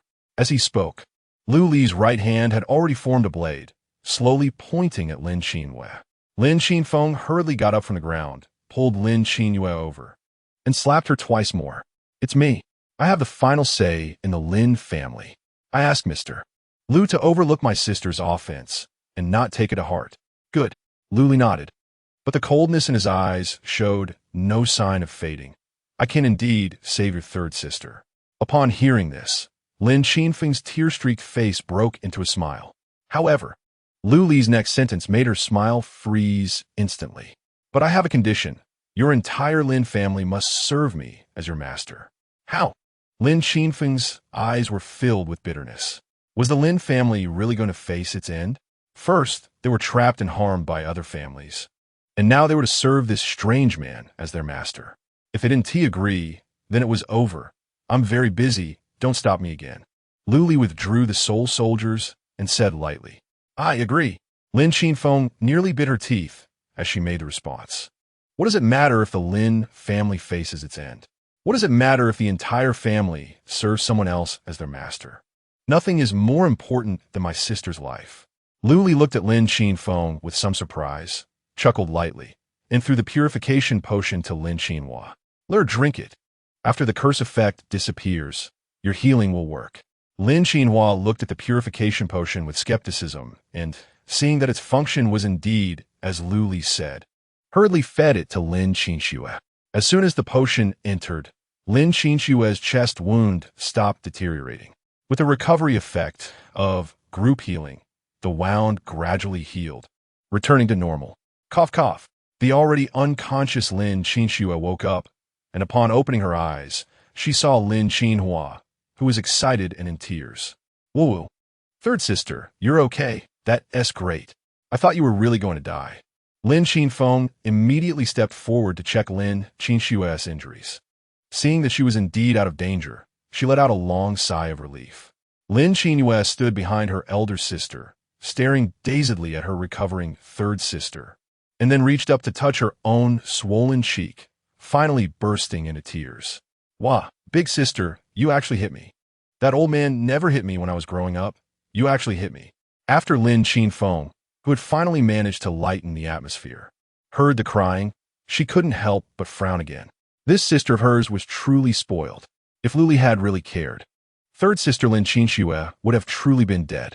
Just as Lin Qinfeng was about to scold her younger sister a few more times and prepare to apologize properly to Lu Li, she looked around and realized that the man had already vanished without a trace.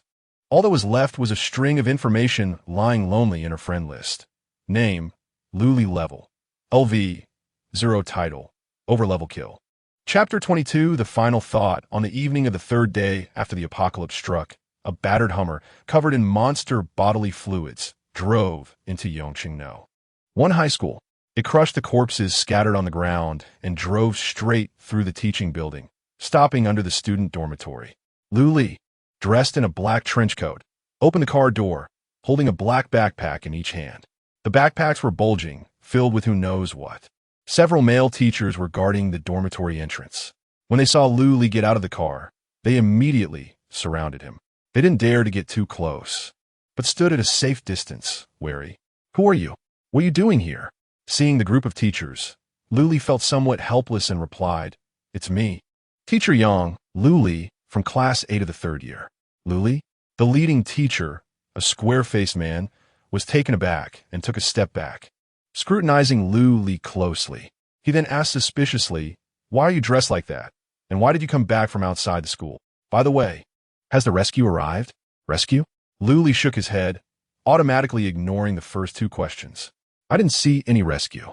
Teacher Yang, can I go back to my dorm to get something? Upon hearing Lu Li say there was no rescue, Teacher Yang's face showed obvious disappointment. Go ahead. But the situation is special now. Someone might be occupying your dorm. Lu Li frowned. In his previous life, during the apocalypse, he had stayed in the school dormitory for a full month before leaving, so he had never encountered someone taking over his dorm. He didn't expect that, after being reborn, he would lose his bed just after going out to fight monsters for 2 days. Moreover, Teacher Yang's gaze was a bit strange. However, Lu Li didn't care much. After all, he was only returning to school to retrieve something and did not intend to stay long. If someone occupied the empty bed, so be it. Lu Li's dormitory was on the 3rd floor, and the 3rd room on the right after climbing the stairs was his. Passing through the garbage-filled corridor, Lu Li pushed open the dormitory door. Before he even stepped inside, a foul smell of smoke hit him. A lazy voice came from inside the dormitory. Who is it? Why are you coming to my place? Following the sound, Lu Li saw a skinny guy lounging on the bed, smoking with his legs crossed. The items in the dorm were in disarray, looking no different from a garbage dump. Huang Bin? Lu Li quickly recognized the skinny guy before him as Huang Bin from Class 6. This person was usually idle, disinterested in studying, and often mingled with social outcasts outside the school, calling them brothers. Before the apocalypse broke out, Lu Li had no dealings with Huang Bin. The only impression he had was when this guy's boss, Brother Dao, cornered him and demanded 100 yuan. Oh, I thought it was someone else. Turns out it's my little brother Lu Li. I hadn't seen you these past few days, and I was thinking you got eaten by monsters and turned into dung. Huang Bin exhaled a puff of smoke, squinting his eyes with a mocking expression. Nice clothes, did you go shopping? Lu Li remained silent, his expression unchanged. As he searched his desk, he was looking for a photo, a group picture. That was the last memory his deceased parents had left him. But the photo was not on the desk. Instead, it was in Huang Bin's ashtray. Hey, I'm talking to you, are you deaf? Huang Bin, still reclining on the bed, took another drag. As if intentional, he turned the cigarette, but in his hand, and pressed it onto the photo he valued as his life. Sizzle. The burning cigarette tip left a black hole on the photo, perfectly covering Lu Li's father's kind, smiling face. Lu Li's gaze instantly turned cold, and a violent, killing intent surged within him. What are you doing? Lu Li stared at the photo in the ashtray, enunciating each word. Huh, you mean this? Hee hee. I thought you didn't want it anymore. Huang Bin said as he prepared to burn Lu Li's mother's face with a cigarette, but, however, this time, there was no sizzling sound of burning. Huang Bin suddenly felt his right hand, holding the cigarette, but become light, and something rolled off the bed. That seemed to be his palm. My hand! My hand! Huang Bin screamed, clutching his bleeding wrist in agony. Beside him, a mantis with swirling black mist had appeared out of nowhere, just as Lu Li was about to control the soul weapon to end this beast's life. He suddenly heard a voice from behind. Binzi, are you going to meet that Su Xiao girl again today, huh? Who the hell are you? Lu Li turned to look and found that standing at the door was Brother Dao, the street thug who had once extorted him. Brother Dao recognized Lu Li immediately and instinctively took a step back. Lu Li? Hee hee, long time no see, Brother Lu Li. Lu Li remained silent. The response to Brother Dao was the sound of sharp blades cutting through flesh and bone. Just a moment ago, Huang Bin was howling and shouting for Brother Dao to kill Lu Li. Now, he had become a headless corpse. Indeed, it's been a long time. A cold smile appeared on Lu Li's expressionless face as two mantis soul weapons coalesced beside him. Do I still need to pay protection money? The destruction of his only group photo had left Lu Li in a terrible mood. Therefore, he didn't mind killing the street thug who had bullied him before. However, what surprised Lu Li was that Brother Dao, with his fierce appearance, did not respond to his question as he normally would. Instead, he suddenly knelt on the ground with a thud. With a beaming smile on his face, Brother Dao said, What are you talking about, Brother Lu Li? I was ignorant before. You're magnanimous. Don't hold it against someone like me. Lu Li frowned, completely unprepared for such a reaction. I killed your little brother in front of you. Are you not going to demand an explanation? Brother Dao, kneeling on the ground, shook his head repeatedly. Demand an explanation? It's all Huang Bin's fault for being blind. He brought this on himself. Brother Lu Li, you did me a favor by killing him. I'm grateful. I didn't know this dormitory was yours, Brother Lu Li. If I had known, I would have guaranteed to clean it 3 times a day. I would never let Huang Bin stay here. Here, you are in charge now. Lu Li caught on to some clues and asked, managing on behalf of others. All thanks to everyone's support. Brother Lu Li, why not just leave this dormitory? I can free up another room for you. Brother Dao said with a flattering smile, still lying on the ground without getting up, as if in front of Lu Li, he were a humble dog. Without the master's command, he would never dare to take any overstepping actions. The street thug who had once extorted him had now suddenly turned into a tail-wagging dog. Lu Li found it hard to understand the logic behind this. He assumed that Brother Dao was afraid of the soul weapon he had released. No need to free up the dorm. I won't be staying here tonight. Lu Li withdrew the soul weapons and picked up the backpack on the ground. However, I just heard you say you were going to meet that Su Xiao girl. What does that mean? Chapter 23. Venting and reporting. Hearing this, Brother Dao's expression clearly stiffened. He quickly rolled his eyes and forced a smile. Hee hee, it's just a literal meaning. Su Xiao and another group of students are staying in the girls' dormitory across from us, and we don't get along well. When I said meet her, I meant to discuss tomorrow's plan for searching for food. Is that really the case? Lu Li clearly didn't believe him, his eyes filled with suspicion as he looked at Brother Dao. Absolutely true, Brother Lu Li. I definitely wouldn't lie to you. If you don't believe me, you can ask Su Xiao. Brother Dao patted his chest, looking very earnest. All right, then take me there, Lu Li said, thinking there was still some time before midnight. He stepped outside. Brother Dao quickly scrambled to his feet and instructed his younger brothers behind him. What are you all standing around for? Brother Lu Li is here. Go notify everyone who needs to be notified. One of the younger brothers, whose hair was dyed yellow, nodded and rushed past Lu Li, running outside. What's he doing? Lu Li asked, watching the little thug leave, feeling wary. Oh, I sent him to call that girl Su Xiao down, so you won't have to wait, Brother Lu Li. However, unbeknownst to Lu Li behind him, a younger brother with white dyed hair was sending a message to a friend using his data panel. On the other side, Zhao Jin, who was assigning tasks to his subordinates, suddenly paused and opened his data panel. There is only one lonely message. Found Lu Li, coordinates, Yongqing No, one high school dormitory building. Zhao Jin's expression quickly turned sinister as he muttered, I thought I wouldn't be able to find him, but he finally showed up. What's wrong? Did you find the person who killed Ahao? A cold female voice came from beside Zhao Jin. Yes. Hong, you handle the rest. I'm going to take that kid down and give Ahao an explanation. With that, Zhao Jin intended to get up and leave. Let me go. Luo Hong pressed down on Zhao Jin's arm and shook her head.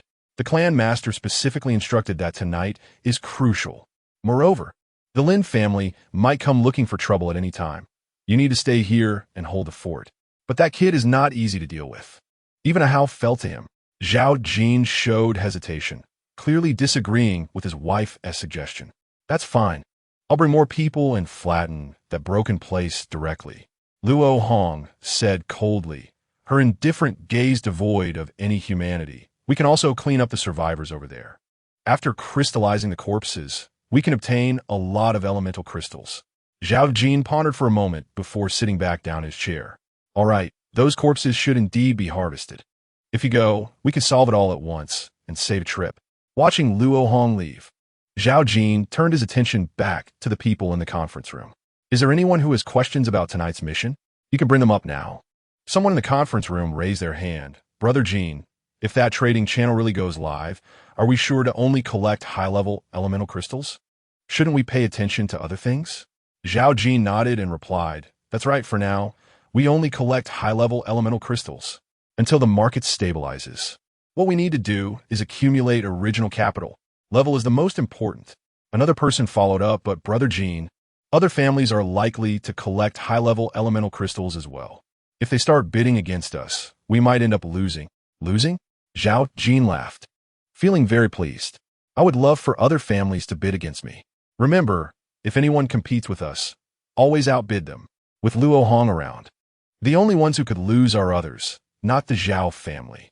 Don't forget, our speed in acquiring elemental crystals is twice that of others. Hearing this, everyone nodded in agreement, but there were still worried voices. Brother Jin, we all know Sister Hong's abilities.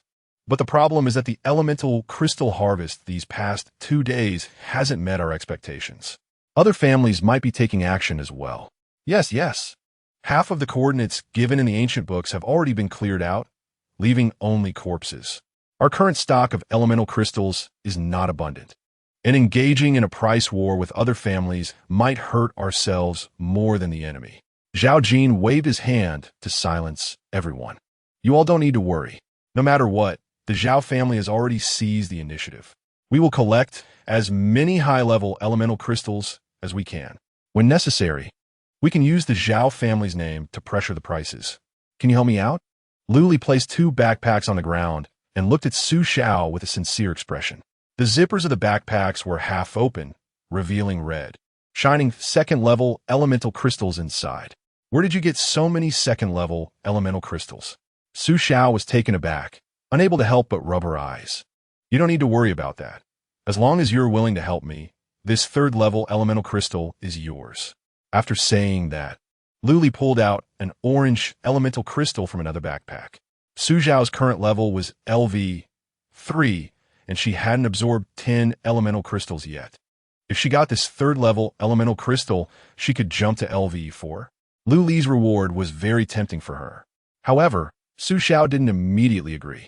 Instead, she jokingly replied, "Aren't you still in my debt? Why not use the third-level elemental crystal to pay it off? That was a life-saving grace. Are you sure about that? Big class leader?" Lu Li smiled playfully, pretending to stuff the entire backpack into Su Xiao's hands. "Humph, I can't let you off that easily. Tell me, what do you need help with?" Su Xiao rolled her eyes and pushed the backpack away. "Simple." Lu Li dragged out the last word and glanced back at Brother Dao and the yellow-haired thug. "If there's nothing else, you guys can leave first. We need to discuss something private." Upon hearing Lu Li's words, both Brother Dao and the yellow-haired thug shivered, forcibly shifting their gaze away from the two backpacks of elemental crystals. "Okay, we won't disturb Brother Lu Li anymore. If there's anything, just come find me." After watching the two disappear from view, Lu Li explained what he needed to Su Xiao. "Exchanging first-level elemental crystals for high-level ones? But I don't have that many first-level elemental crystals." Su Xiao looked puzzled. "Not to mention that right now, their ISNTA platform for trading with global players on the data panel. Even if everything he said is true, once midnight passes and the global trading market goes live, who would exchange high-level elemental crystals for low-level ones? Everyone knows that there's a limit to absorbing elemental crystals. You can only absorb 10 in 7 days. Everyone is trying their best to use low-level elemental crystals to exchange for high-level ones to get ahead in levels." Lu Li was also eager to get a share of the pie. Could he compete with others? Lu Li was confident. "Don't worry, if nothing unexpected happens, you won't be able to buy even one high-level elemental crystal." Su Xiao was directly confused. She even doubted if she had heard wrong. "Not even one? What do you want me to do then? Am I just the atmosphere group for the trading market?" "Exactly." Su Xiao's mouth opened slightly, and after a brief thought, she finally understood Lu Li's intention. "You want me to drive up the price of high-level elemental crystals?" Lu Li nodded, a satisfied smile on his face. "But what is the point of doing this? You can clearly upgrade with high-level elemental crystals. Why go against that in exchange for low-level ones?" Su Xiao was a bit anxious. She felt that Lu Li, still at LV0, might not understand the limit that players could only absorb 10 elemental crystals every 7 days. "You don't need to worry about that. Just get as many first-level elemental crystals as possible. Also, I have something else to ask you." Lu Li suddenly turned to look at the boys' dormitory, his expression serious. "Does that guy called Brother Dao know that I killed Chen Hao?" Chapter 24. Siege on Lu Li. Su Xiao looked at Lu Li, whose expression suddenly turned serious, feeling a bit anxious in her heart. "Of course. Back then, you admitted to killing Tian Yuhao and Chen Hao in front of so many people. Did you really expect them not to talk about it?" The guy called Brother Dao casually asked around at school and found out the situation. After saying this, Su Xiao fell silent. Seeing that Lu Li didn't say anything, she worriedly asked, "What's wrong? Is Brother Dao looking for trouble with you because of this?" The seriousness on Lu Li's face quickly vanished, returning to his usual indifferent demeanor. He smiled and replied, "No, I think Brother Dao might be acting polite because he knows about this. You know, he used to extort me, and now his attitude has changed drastically, which is a bit strange. But why did you bring people to move into the girls' dormitory? I remember you were all about welcoming anyone." Su Xiao rolled her eyes and said with a bit of a pout, "Shut up. You're the one who's welcoming anyone. The reason I moved out is because Brother Dao proposed a male and female team model, insisting on mixed-gender teams, saying it would improve survival chances and boost morale." Lu Li pretended to understand. "Well, the idea isn't wrong. Since it's the apocalypse, having men and women together can indeed boost morale." Su Xiao looked at Lu Li with serious eyes.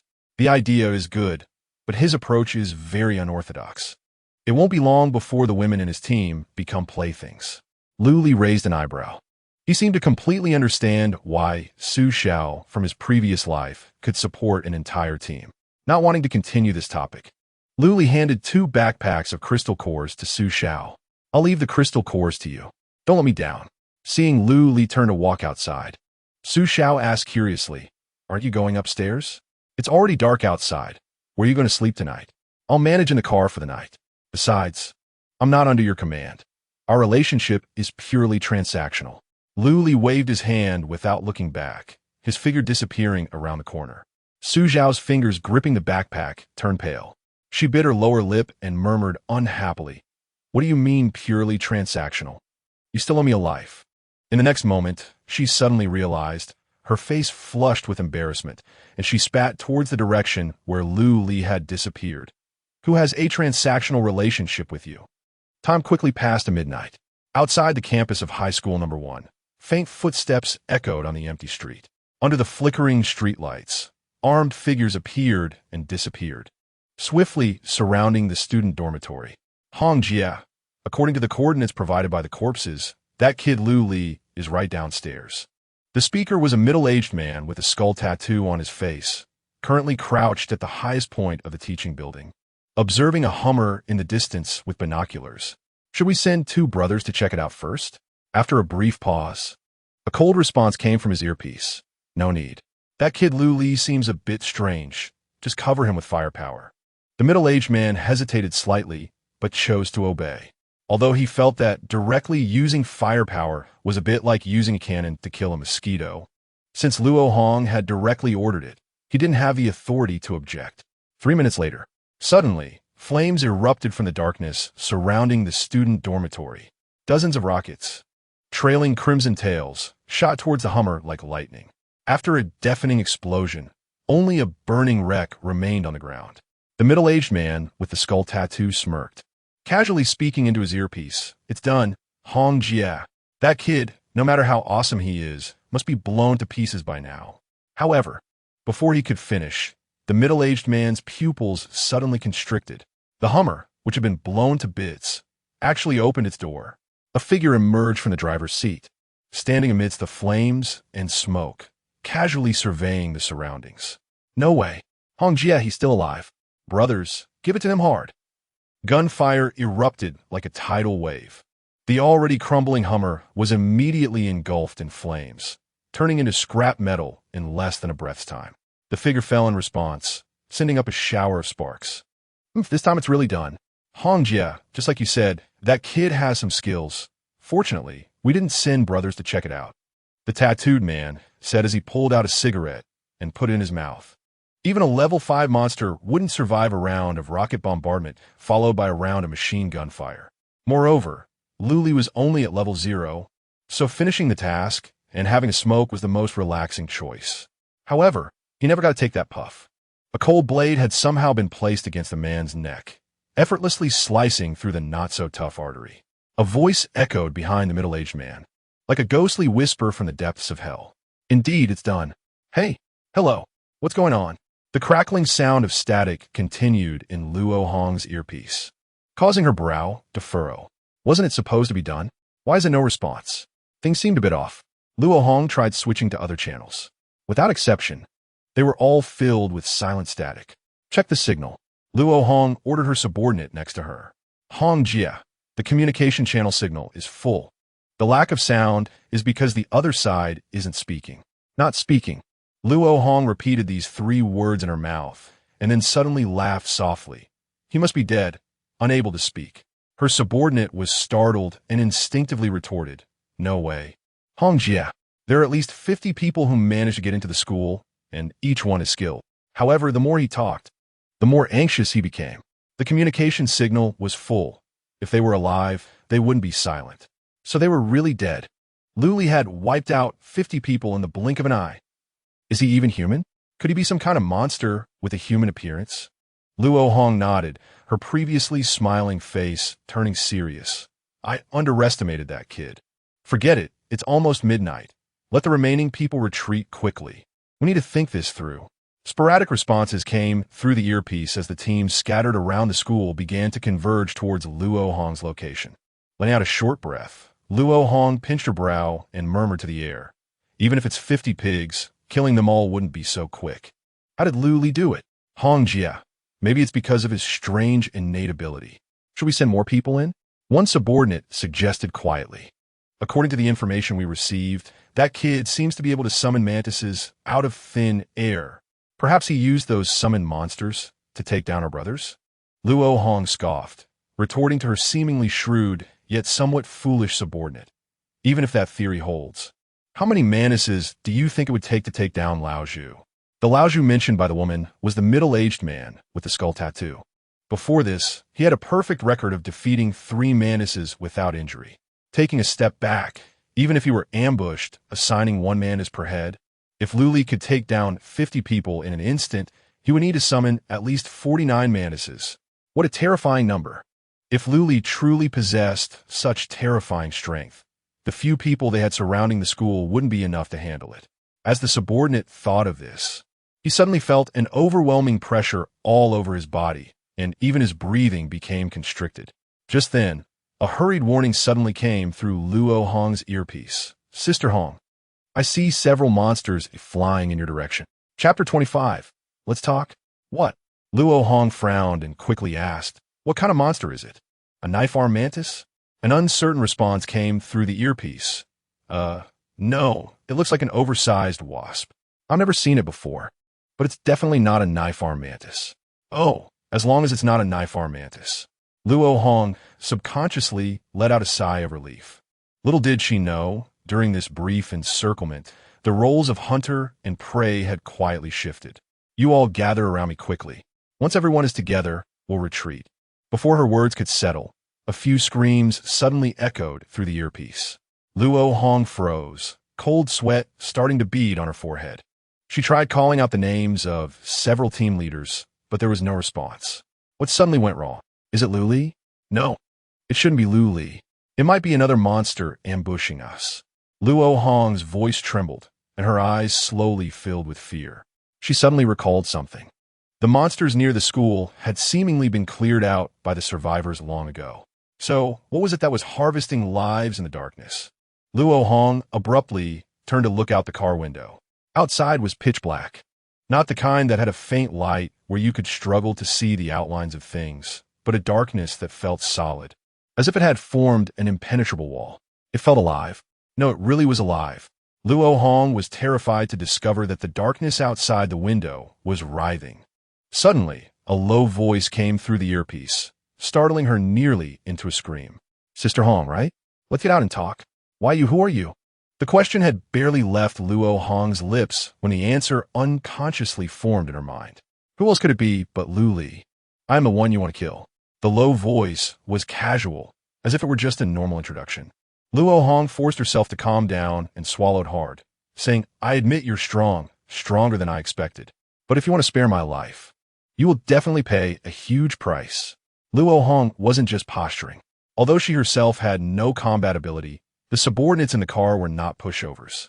Old Hey, Xiao Ba, Akuin, level up. As Luo Hong issued the command, the 3 subordinates in the car immediately took out their crystal cores to absorb.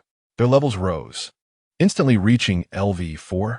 Luo Hong thought that doing this would at least make Lu Li feel a bit wary. But to her surprise, the voice in the earpiece remained calm. You don't seem inclined to talk? Before Luo Hong could respond, Old Hey sitting next to her opened the car door first. Sister Hong, stay in the car. We'll go down and take care of that guy. Yeah, a guy who hasn't even made it onto the level rankings must be just bluffing. Xiao Ba and Akuin echoed. Before Luo Hong could say a word, the 3 had already gotten out of the car, disappearing into the thick darkness. Old Hey, Xiao Ba. Luo Hong's eyes widened as she tried to see some chance of victory through the car window. However, nothing happened. The darkness outside remained thick, like a pool of stagnant water. Luo Hong couldn't even hear a hint of fighting. The only sound was her own panicked breathing. Really not going to come down and talk? Lu Li's voice echoed again, like a thunderclap in Luo Hong's mind. Impossible. This can't be happening. Luong, as if going mad, flung open the car door and rushed out. She saw that there was still some light outside. The flickering streetlights in the distance cast a weak glow over a small section of the road. But it couldn't illuminate Luo Hong's face, which was filled with fear, because surrounding the vehicle was a circle of strange monsters. They varied in size and height. The only thing they had in common was that they lacked any color. Pure black, coupled with their massive numbers and tight formation, they created the illusion of darkness around the vehicle. Lu Li stood in the center of the monsters, looking at Luo Hong with a calm expression. What ability have you awakened? Luo Hong yelled, her mind clearly on the brink of collapse. It's a secret. Lu Li smirked. But if you want to know, I might tell you after the deal is done. Deal? Luo Hong was taken aback. Her nearly collapsing mind regained some rationality. Right? If Lu Li really wanted to kill her, he could have done it long ago. Why was he still talking about negotiating? About making a deal? It was probably because he feared the Zhao family behind her. With this thought, Luo Hong suddenly felt more confident. She raised her chin, regaining her previously high and mighty demeanor. What makes you think you have the right to negotiate with me? Lu Li found it amusing. He took a half step back, revealing the 3 corpses behind him. They were Luo Hong's 3 subordinates. Their bodies were covered in wounds, looking nothing like defeated warriors. Instead, they resembled meat that had been thrown into a meat grinder, half shredded. Luo Hong's face changed slightly, but she steeled herself and said defiantly, "If you're going to make a move, then do it quickly. But don't say I didn't warn you. Killing me means you've offended the entire Zhao family. At that time, you will never have a moment's peace under the Zhao family's pursuit." Lu Li shrugged. "I never said I wanted to kill you. I just want to negotiate a deal." Seeing that there was no killing intent in Lu Li's eyes, a glimmer of joy flashed in Luo Hong's eyes. It's working. This person indeed fears the Zhao family. As long as she confirmed this point, she, Luo Hong, could take the initiative in the upcoming negotiation. What deal? Luo Hong feigned indifference, but her ears were perked up, fully focused. Crystal cores. Lu Li smiled. 86 second-tier crystal cores and 28 third-tier crystal cores. When Luo Hong heard these 2 numbers, she was stunned. Because the number of crystal cores Lu Li had reported was exactly the total inventory that Zhao Jin had collected in the past 3 days. Of course, there were also a large number of first-tier crystal cores, but since Lu Li didn't mention them, Luo Hong wouldn't be foolish enough to expose herself. "I can't produce that many, at most 32nd-tier crystal cores." Luo Hong frowned, pretending to be troubled. The inventory of crystal cores was confidential, and even among Zhao Jin's subordinates, not many knew the exact amount. So she was sure Lu Li was just trying to take advantage, lucky to have guessed correctly. But Lu Li's smile remained unchanged. He didn't repeat himself. Instead, he pulled up a data panel, quickly edited a message, and sent it out. A few seconds later, a message from Zhao Jin popped up on Luo Hong's panel. "Hong, have you been captured by Lu Li?" Luo Hong's face turned bitter as she helplessly replied with a yes. She had thought Zhao Jin would care about her a bit, but to her surprise, he directly asked, "How does Lu Li know the exact quantity of the crystal cores in stock? Did you tell him?" Luo Hong felt very wrong, but still calmly replied, "How could that be? I don't even know how he found out the exact quantity. You probably just got lucky with a guess. Just give him 30 crystal cores and say there are no more." She thought the problem would be resolved like this. But Zhao Jin's next message made Luo Hong's heart sink. Chapter 26 secret, but he said, "Not a single crystal can be missing, or I will kill you immediately. What should we do, Hong? Can you escape?" Zhao Jin's anxiety was almost overflowing from his words. He had considered Lu Li to be strong, but he never thought Lu Li would be this strong. Luo Hong brought so many capable people and made full preparations to gain the upper hand, but in the end, they were still controlled by the opponent. Looking at the message popping up on the panel, Luo Hong's heart sank to the bottom.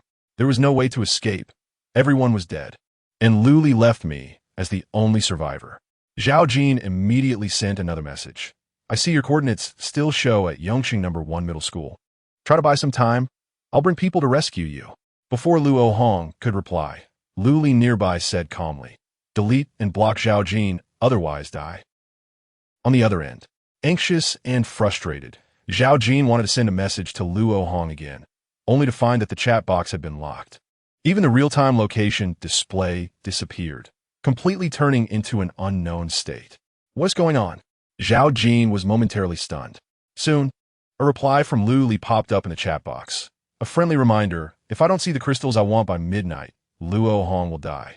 Suppressing the urge to curse, Zhao Jin quickly typed, "I really don't have that many in stock, at most 32nd tier crystals.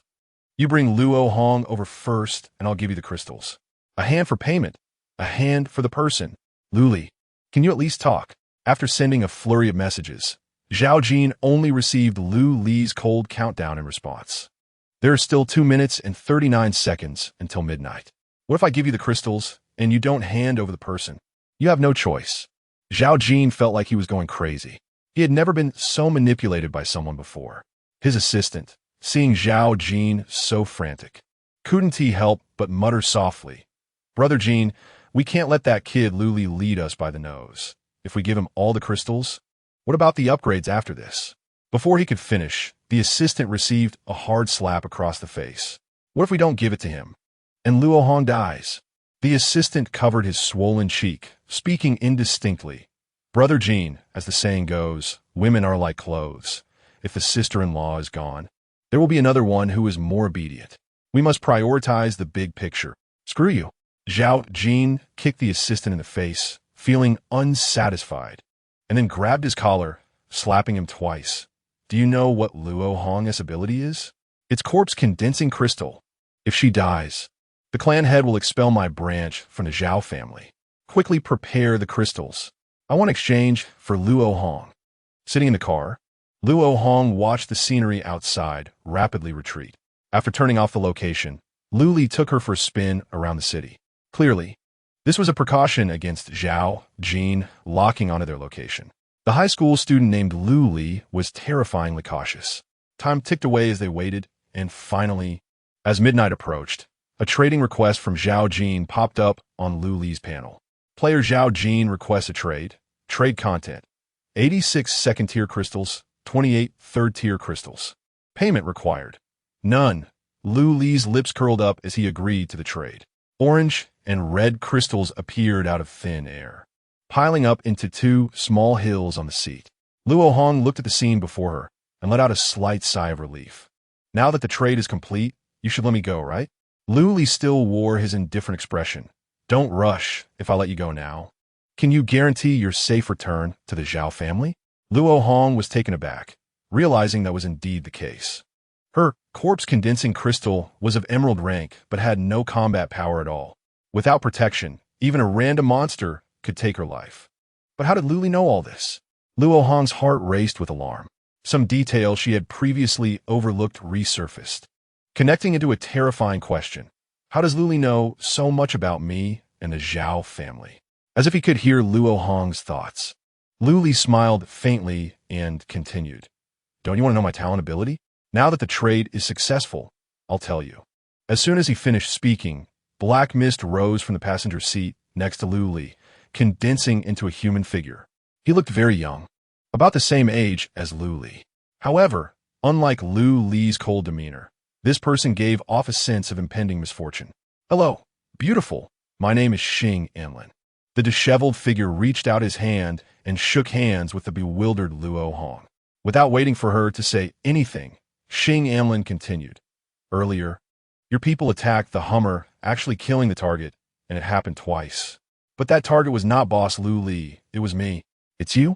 Luo Hong's eyes widened, but the information I received clearly said that Luli did not leave the car after entering. "Did they deceive me?" Xing Anlin explained. "Brother Dao and the others did not deceive you. The reason for the switch is due to the special nature of the Soul Guard." After saying this, Xing Anlin's face began to distort, transforming into Luli's appearance. Conversely, the driver turned into Xing Anlin. "I can swap places with the Soul Guard." As Luli spoke, he grabbed the crystals beside him and opened the data panel. The global trading market was now online, and he needed to hurry to trade all the crystals to Su Xiao. After receiving the crystals, Su Xiao was very worried about Luli's safety. After all, she heard the explosion when the Hummer was blown up. It wasn't until Luli repeatedly emphasized that he was safe that Su Xiao finally relaxed a bit. "I'll trade you another batch of high-tier crystals, and you help me exchange these for first-tier crystals." Luli opened a friend trade and traded all the crystals Zhao Jin sent to Su Xiao. Luo Hong watched as those crystals that should belong to the Zhao family disappeared into thin air. Her face filled with heartache as she asked, "How did you know the Zhao family's crystal stock quantity?" "Oh, because of him." Luli nodded towards Xing Anlin, who grinned and directly turned into black mist and dissipated. Just as the vehicle was about to lose control, another pair of large hands suddenly materialized, firmly gripping the steering wheel. A bald figure quickly took shape, replacing Xing Anlin in the driver's seat. When Luo Hong saw the person's appearance, she could no longer suppress her fear. She screamed, Chunhao, sister-in-law, it's me. Chunhao awkwardly rubbed his bald head, looking simple and honest, with none of his previous fierceness. How could you? Before Luo Hong could finish her question, Chunhao began to explain, because I died. Now I am Boss Lu Li Soulguard. The boss is merciful and didn't erase my consciousness, so to repay him, I told Boss Lu Li all the information I knew. Luo Hong's mouth fell open, mumbling, no wonder he knows the exact number of stock crystals and that my talent has no combat power at all. Then she seemed to think of something and questioned Chunhao. I never expected you would betray the Zhao family. Have you forgotten who killed your nephew? Can you live with yourself after all the years the Zhao family has invested in you? Chunhao raised an eyebrow, his face showing no guilt. Of course. I know. Tian Yuhao brought it upon himself. With his eccentric personality, if Boss Lu Li didn't kill him, he would eventually die at someone else's hands. As for the Zhao family, at this point, Chunhao paused. I risked my life for the Zhao family. Isn't that enough to settle the score? Luo Hong was left speechless. After a long silence, she finally spoke again. I never expected that the Zhao family would provoke such a formidable person. Lu Li, your talent truly has great potential. Are you interested in joining the Zhao family? Upon hearing this, Lu Li couldn't help but glance back at Luo Hong. He didn't expect this woman to extend an olive branch to him. It really shows that she's indeed Zhao Jin's wife. Seeing that Lu Li didn't respond, Luo Hong continued to offer conditions. As long as you are willing to join the Zhao family, I guarantee that everything that happened before can be forgiven. And the Zhao family will also tilt most of its resources in your favor to help you grow. Lu Li turned his head back and suddenly laughed out loud. His laughter grew louder, as if rolling with overwhelming killing intent. Forgive and forget. What a forgive and forget. Luo Hong, oh Luo Hong. Why don't you say my name again and see what my surname is? Chapter 27. Fishing in Troubled Waters. Global Trading Market. More and more players are discovering this newly launched feature, and various messages are flooding the global chat channel. Wow. The global trading market is online. Good thing I didn't sleep. This is a victory for the night owls. How do you use this new platform? Why is there no explanation? Is there a lonely girl? Is there a girl looking for a partner? Add me as a friend, and I'll help you level up in the apocalypse game. Hey, are you upstairs going crazy over women?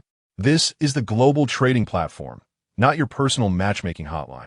By the way, why haven't any new players appeared on the leaderboard these days? Are the killing treasure chests no longer appealing? Hey, the one talking about killing treasure chests. Did you really kill someone? Wow, the top player, please punish him. Manually the top player on the leaderboard. Cheesy you, do you still need teammates? Same question. Cheesy you, take me with you. I'm easy to push over. Outside Yong City, in a certain unfinished building. Cheesy you looked at the messages popping up in the chat channel and felt more uneasy than happy. Although he was currently ranked first on the leaderboard, he was still just an LV3 player.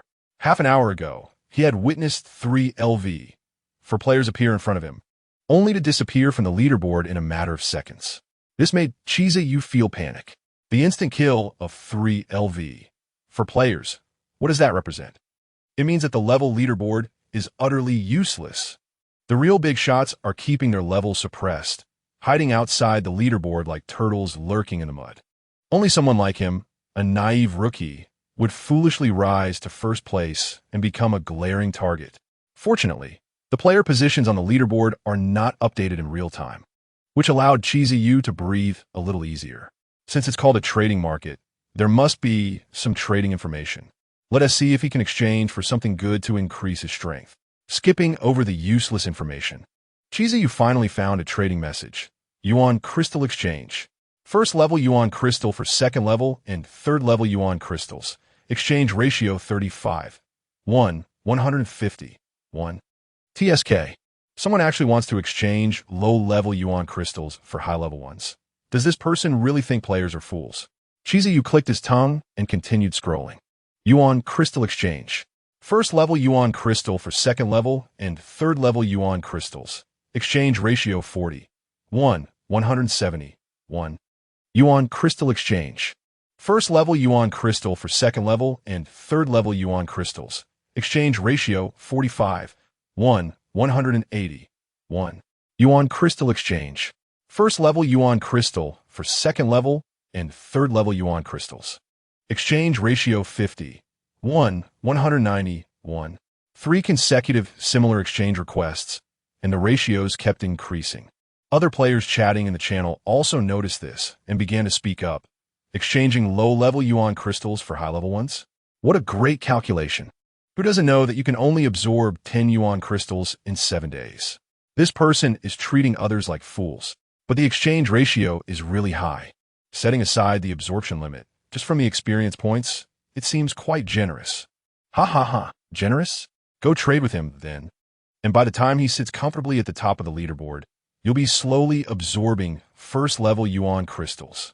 The higher the player level, the more experience points are needed, and first-level yuan crystals definitely one team meet the requirements.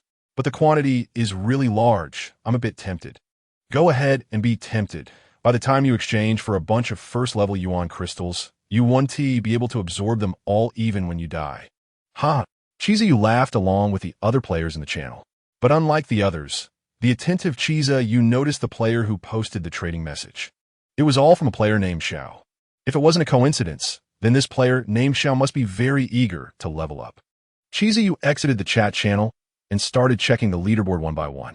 Soon, his gaze landed on a certain name, Su Xiao LV 3. Located in Yong City No. 1 Middle School, Chiza rubbed the orange yuan crystal in his hand. That was his only third-level yuan crystal, which he had planned to absorb after the 7 days were up. But now, he had another idea. As the saying goes, fame brings trouble. And the current top position on the leaderboard is the most eye-catching, bringing many disadvantages. Since that's the case, why not hand it over? With this thought, Chiza clicked on the message with the highest exchange ratio and sent a trade request. I have one third-level yuan crystal, and I want to exchange it for 190 first-level yuan crystals. He thought that the player using the alias Xiao would immediately agree to the trade request. But to Chiza's astonishment, not only did the other party not agree, but they also directly refused. What the hell? I'm trying to trade nicely, and you refuse? You didn't accidentally click the wrong button, did you? With a serious attitude, Chiza sent the request again. Still refused. This time, however, it came with a friend request. Player Su Xiao requests to add you as a friend. Do you agree? Yes, no. Fishing? Don't let me be the one who gets hooked. Chiza clicked yes and successfully added Su Xiao as a friend. In the friend chat box, Su Xiao sent a message. Sorry, I currently don't have first-level yuan crystals, but if you have first-level yuan crystals, I can trade high-level yuan crystals with you. Chiza was puzzled. He read Su Xiao's message several times before confirming that the other party really wanted to exchange high-level for low-level. What the hell? Is this Su Xiao just bored and messing around on the global trading market in the middle of the night? Ignoring Su Xiao's inquiry, Chiza looked back at the World Chat channel. More messages about yuan crystal exchanges appeared, all first level for high level. And the ratios were higher than what Su Xiao had posted. The players sending the messages had different names, but all ended with the character Xiao. Oh, a competitor appears. Chiza watched with interest as the exchange ratios kept rising. Perhaps because he had just been played, he even felt a bit eager to see Su Xiao fail. Although he still couldn't figure out whether Su Xiao wanted first-level or high-level yuan crystals. Soon, the exchange ratios on the trading platform stabilized. The ratio of first-level yuan crystals to second-level yuan crystals was 60:1. The exchange ratio for third-level yuan crystals reached an astonishing 250:1.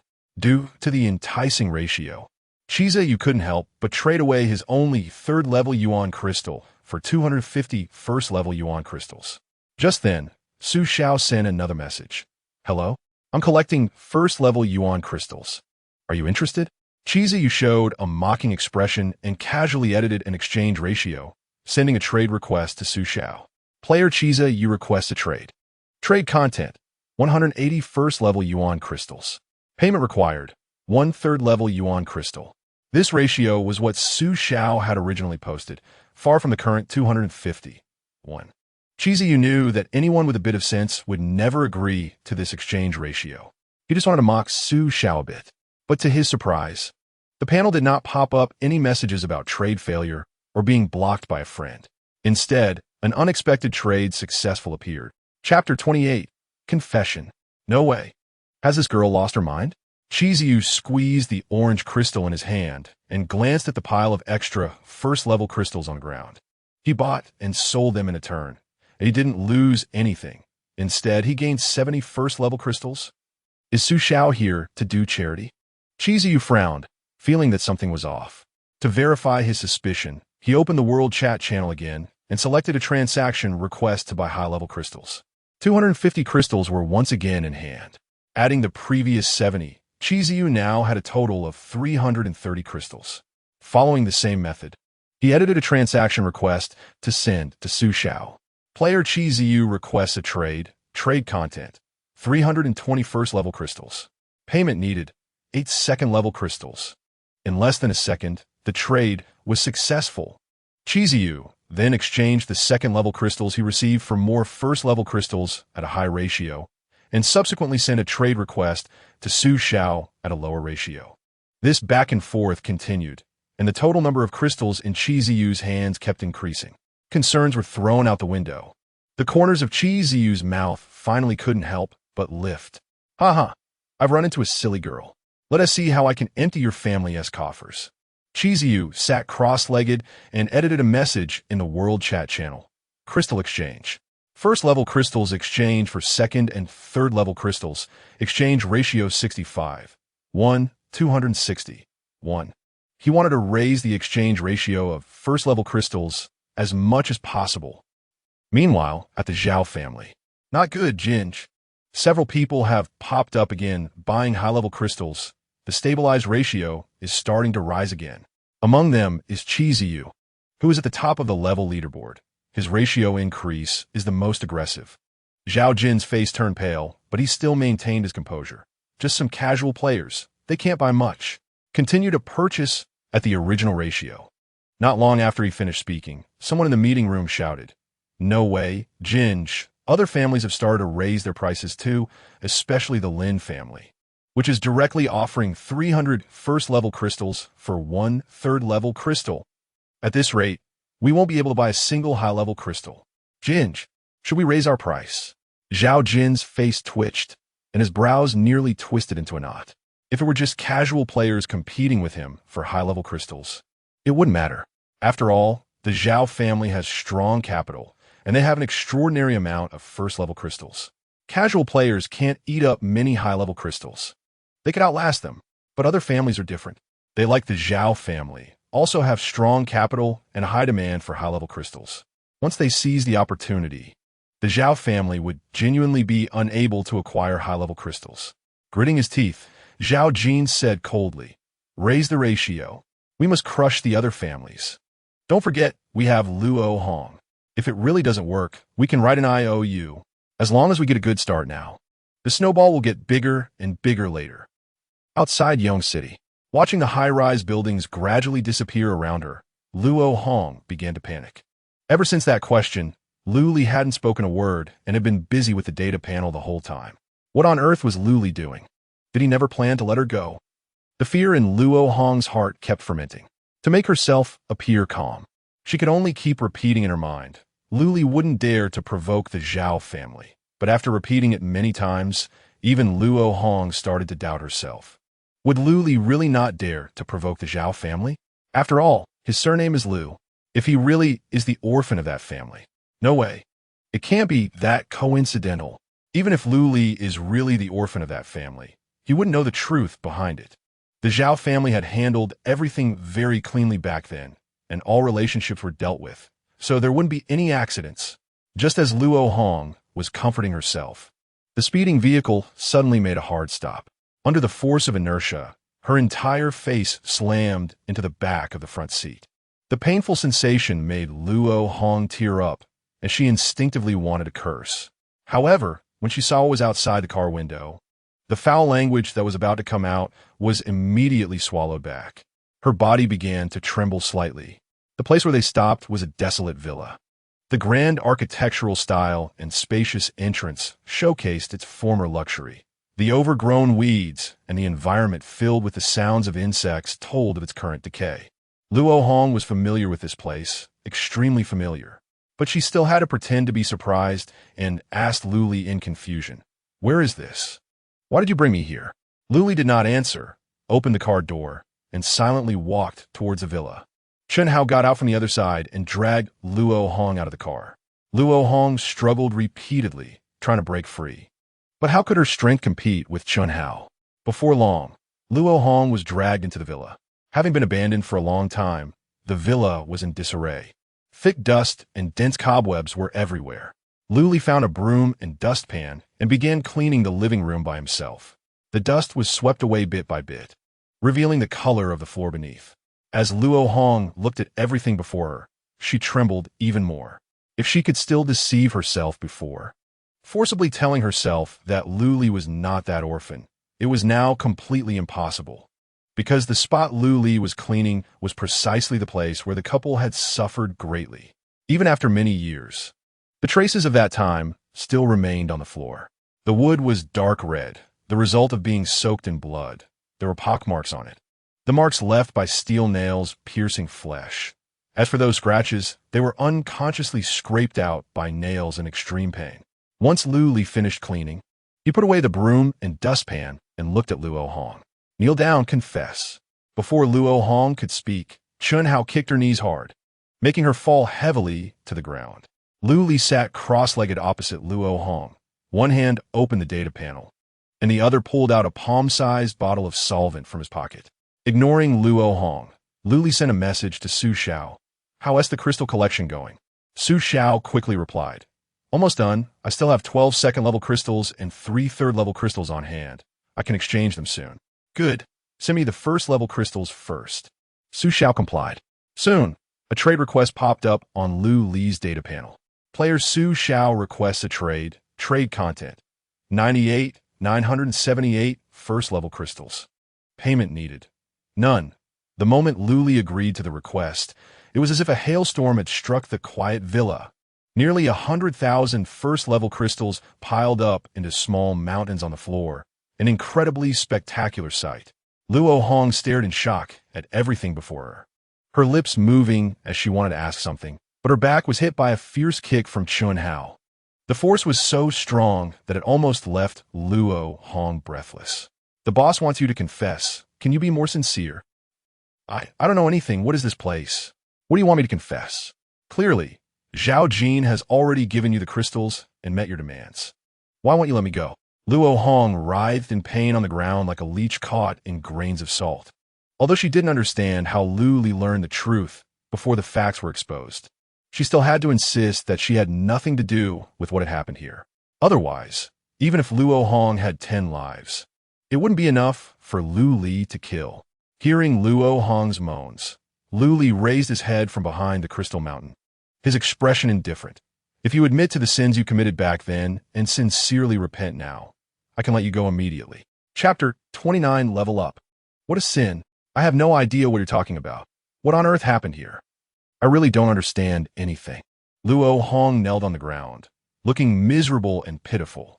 Even a heartless person would feel a twinge of sympathy upon seeing her. But Lu Li remained unmoved, because he clearly remembered the enmity from his previous life. He knew that it was this very woman, constantly crying injustice, who had personally driven steel nails, as thick as a thumb, into his mother's body one by one. "Stop screaming. Repent properly." Chen Hao seemed to sense Lu Li's gloomy mood, and he kicked Luo Hong hard in the mouth with his toes. After a scream, several bloody teeth fell onto the floor. Lu Li ignored it and raised his hand to summon the soul guard Xing Anlin. "Help me throw these essence crystals into the solvent. I'm a bit busy." "No problem, Boss Lu Li." Xing Anlin awkwardly saluted. But soon he noticed that the atmosphere was off and quickly put his hands down, working diligently, with Xing Anlin as a helper. The efficiency of dissolving the essence crystals doubled. Within half an hour, all the essence crystals were thrown into the solvent. At that moment, Su Xiao sent another batch of essence crystals. There were over 30,000 of them. Lu Li was a bit surprised. His initial expectation was actually 100,000 first-tier essence crystals. But Su Xiao had clearly exceeded this task, and by quite a bit.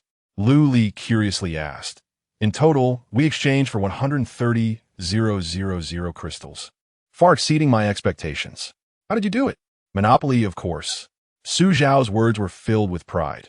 "When I was collecting first-tier essence crystals earlier, I deliberately left a price gap to attract other players, making them think they could profit by buying and reselling from me. As the transactions neared completion, they realized that I was the only one collecting first-tier essence crystals. Fearing they would be stuck with them, they threw them at me without hesitation." Lu Li raised an eyebrow. "Truly worthy of the class monitor. Your schemes are impressive. Get lost. You'd better be nice to me now. I still have an IOU for 50,000 essence crystals." "IOU?" Lu Li was genuinely taken aback. It was only after Su Xiao mentioned it that he remembered that in the global trading market, IOUs could be issued. Debtors could use their lives as collateral, along with a repayment period recognized by both parties, to issue an IOU. The generated IOU would automatically be sent to the creditor, and the debtor would need to repay the debt within the specified time. If repaid on time, the IOU would automatically disappear. But if it was overdue and not repaid, the debtor's data panel would disappear and their life would be taken immediately. Because of this enforcement, very few people would issue IOUs in the global trading market. Lu Li genuinely didn't expect Su Xiao to discover this mechanism and utilize it. "Who issued the IOU to you?" Su Xiao looked at the messages popping up in the chat box and replied, "Several players, but they all claimed to be from the Zhao family, saying they would definitely repay within 3 days, guaranteed by their family honor." After a while, seeing that Lu Li didn't respond, her expression of pride gradually turned anxious. Should I not have let them issue the IOUs?" "No, you did well," Lu Li replied, his words filled with admiration. "If you weren't so naive, I'd really want to maintain a long-term cooperative relationship with you." Su Xiao's eyes sparkled again, and she smiled. "Oh, it's no longer just a trading relationship? Oh, I misspoke. A long-term trading relationship. Get lost. I'll send you the IOU, and you can just go collect the debt from the Zhao family later. I'm off to level up." Su Xiao dropped the last sentence and sent Lu Li a trade request. Lu Li smiled and accepted the request, receiving the IOU for 50,000 essence crystals. The remaining 3,000 essence crystals were also thrown into the solvent. Considering the 80 discount effect, there were now 156 experience points in the essence crystal dissolving agent. Over 100,000 experience points. That's enough. Meanwhile, in the capital city, Zhao family, blue light filled the entire room. Zhao Quan paced back and forth, occasionally stroking the curled beard on his cheek, as if waiting for something. Finally, after several flashes, Zhao Jin's figure appeared in the holographic projection. Zhao Quan frowned and asked, "What's going on? Why is it taking so long? How's the collection of high-tier essence crystals?" Zhao Jin's expression was also not good, his tone a bit stiff. "There was an accident. Patriarch Luo Hong was captured. To ransom her, I used the stock of high-tier essence crystals." "What? Luo Hong was captured? Which family did this?" Zhao Quan's expression changed dramatically as he shouted. It wasn't a family. It was a rogue player named Lu Li. Lu Li? Zhao Quan took a deep breath, his face showing wariness. "His surname is Lu. He can't be from the Lu family." Zhao Jin shook his head. "I've checked. This Lu Li is an orphan who grew up in an orphanage in Yong City. If you were an heir of that family, the Lu family wouldn't just sit idly by." Hearing this, Zhao Quan felt somewhat relieved. As long as it has nothing to do with the Lu family, that's good. Such a giant, even if it has fallen, is not easy to provoke. Luo Hong's abilities are special, worth far more than high-tier essence crystals. Your actions aren't a problem. Since high-tier essence crystals are insufficient, let's change the plan a bit. Your line should collectively absorb second-tier essence crystals to reach LV3, and send the remaining third-tier essence crystals to your brother. Upon hearing this, Zhao Jin's expression grew even uglier. "All the third-tier essence crystals go to Zhao Mao. Why should that be, Patriarch? My essence crystals are few. Shouldn't he share a bit with me?" Zhao Quan snorted coldly. "Share some essence crystals with you? What use would that be? The only somewhat useful person in your line, Chen Hao, is dead. Giving you third-tier essence crystals is a waste. It's better to give them all to Zhao Mao. He's dug up quite a few potential seeds in Hang City. A big boost tonight will surely enhance the Zhao family strength. But Zhao Jin wanted to say more, but was interrupted by Zhao Quan waving his hand. Enough. You have Luo Hong's corpse solidification crystal, so you don't need to worry about leveling up. This matter is settled. Hurry and let your people absorb the essence crystals. Outside Yong City, in a certain unfinished building. Almost an hour had passed since the last transaction. Chiziyu held the only second-tier essence crystal, still feeling a tightness in his chest. He never expected that the only person truly collecting first-tier essence crystals in the entire trading market was Su Xiao. Everyone else wanted to exchange first-tier essence crystals for high-tier essence crystals. This led Chiziyu to have to exchange all the first-tier essence crystals he earned to Su Xiao. Moreover, the price was set by Su Xiao. Although Chiziyu thought about whether to keep some first-tier essence crystals for himself, that idea only crossed his mind for a moment before he immediately dismissed it. How would he keep them?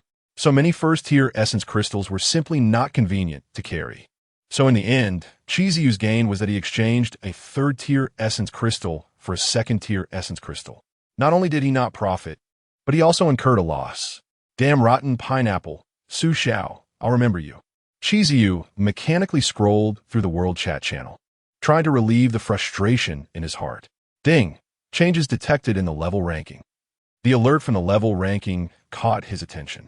It seemed like a large number of players had leveled up, flooding into the rankings.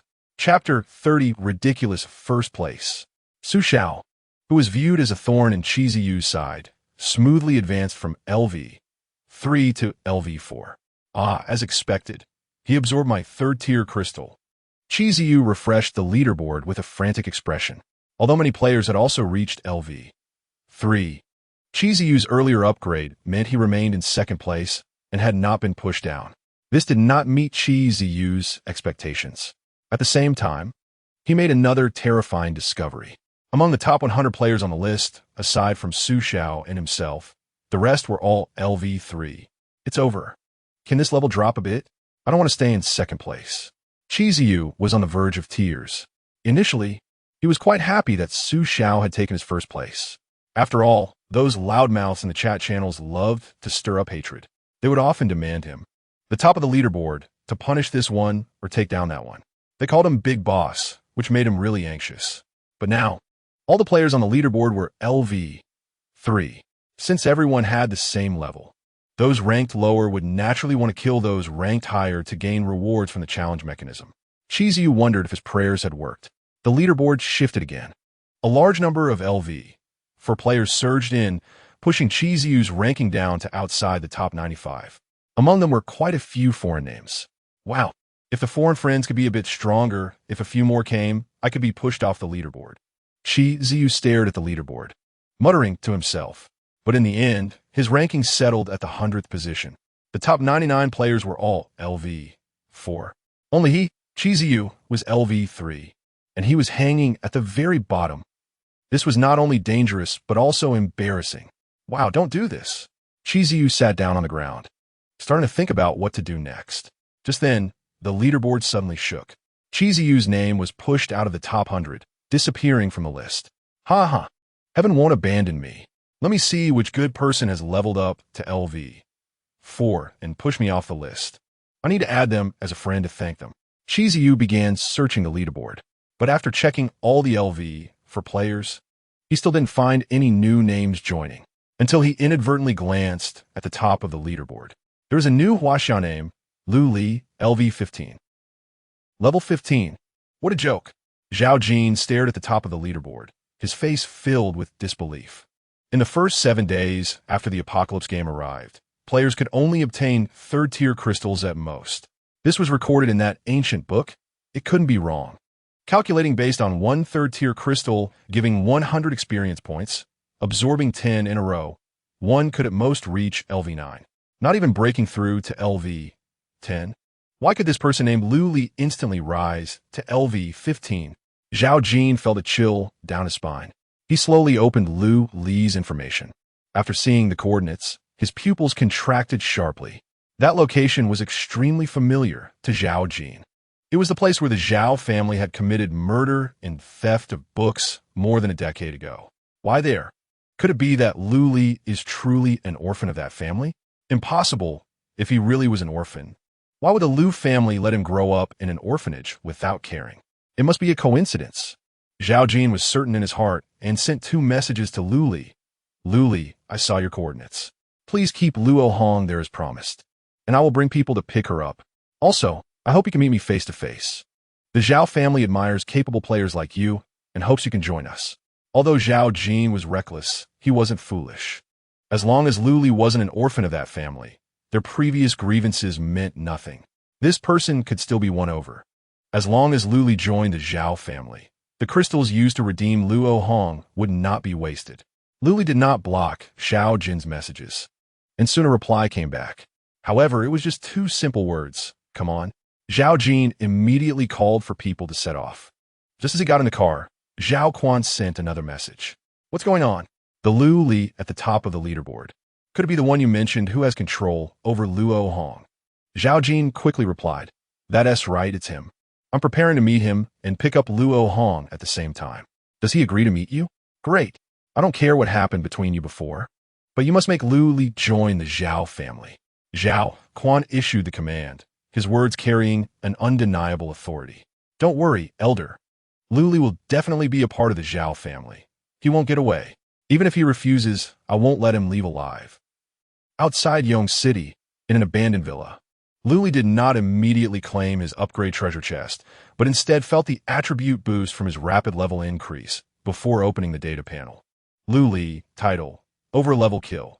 Level, LV 15, strength, 15-8, constitution, 15-6, speed, 15-9, spirit, 15-2, talent abilities, Soul Devour, soul points, 5142, lightning arrow, diamond, blade arm, emerald, swarm intimidation, platinum, bloody slaughter, platinum, scouting, silver, giant strength, silver, speed, silver, balance, silver.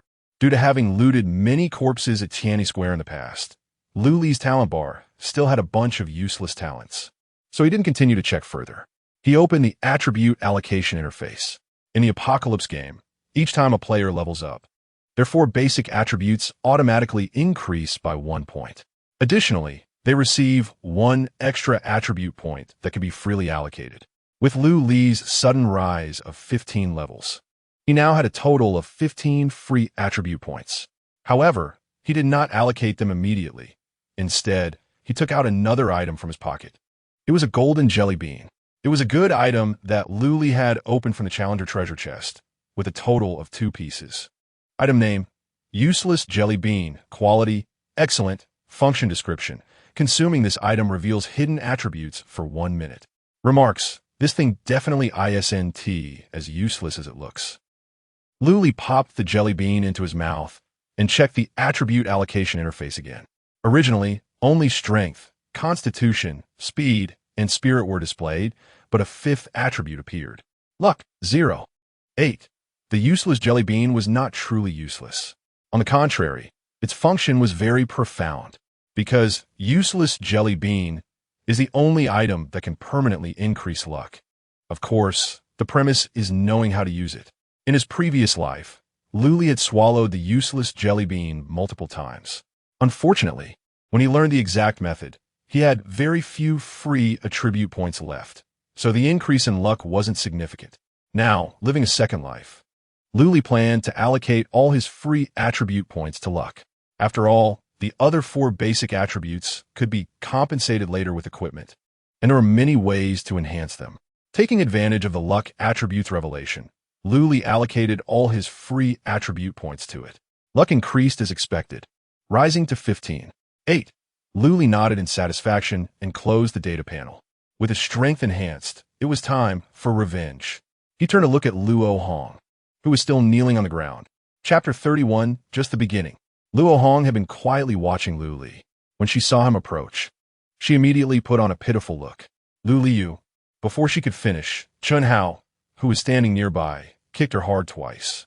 Shut up. Can't you understand that I told you to repent? Lu Li raised his hand to stop Chun Hao and stood in front of Luo Hong, asking, so, Do you admit to the sins you committed back then?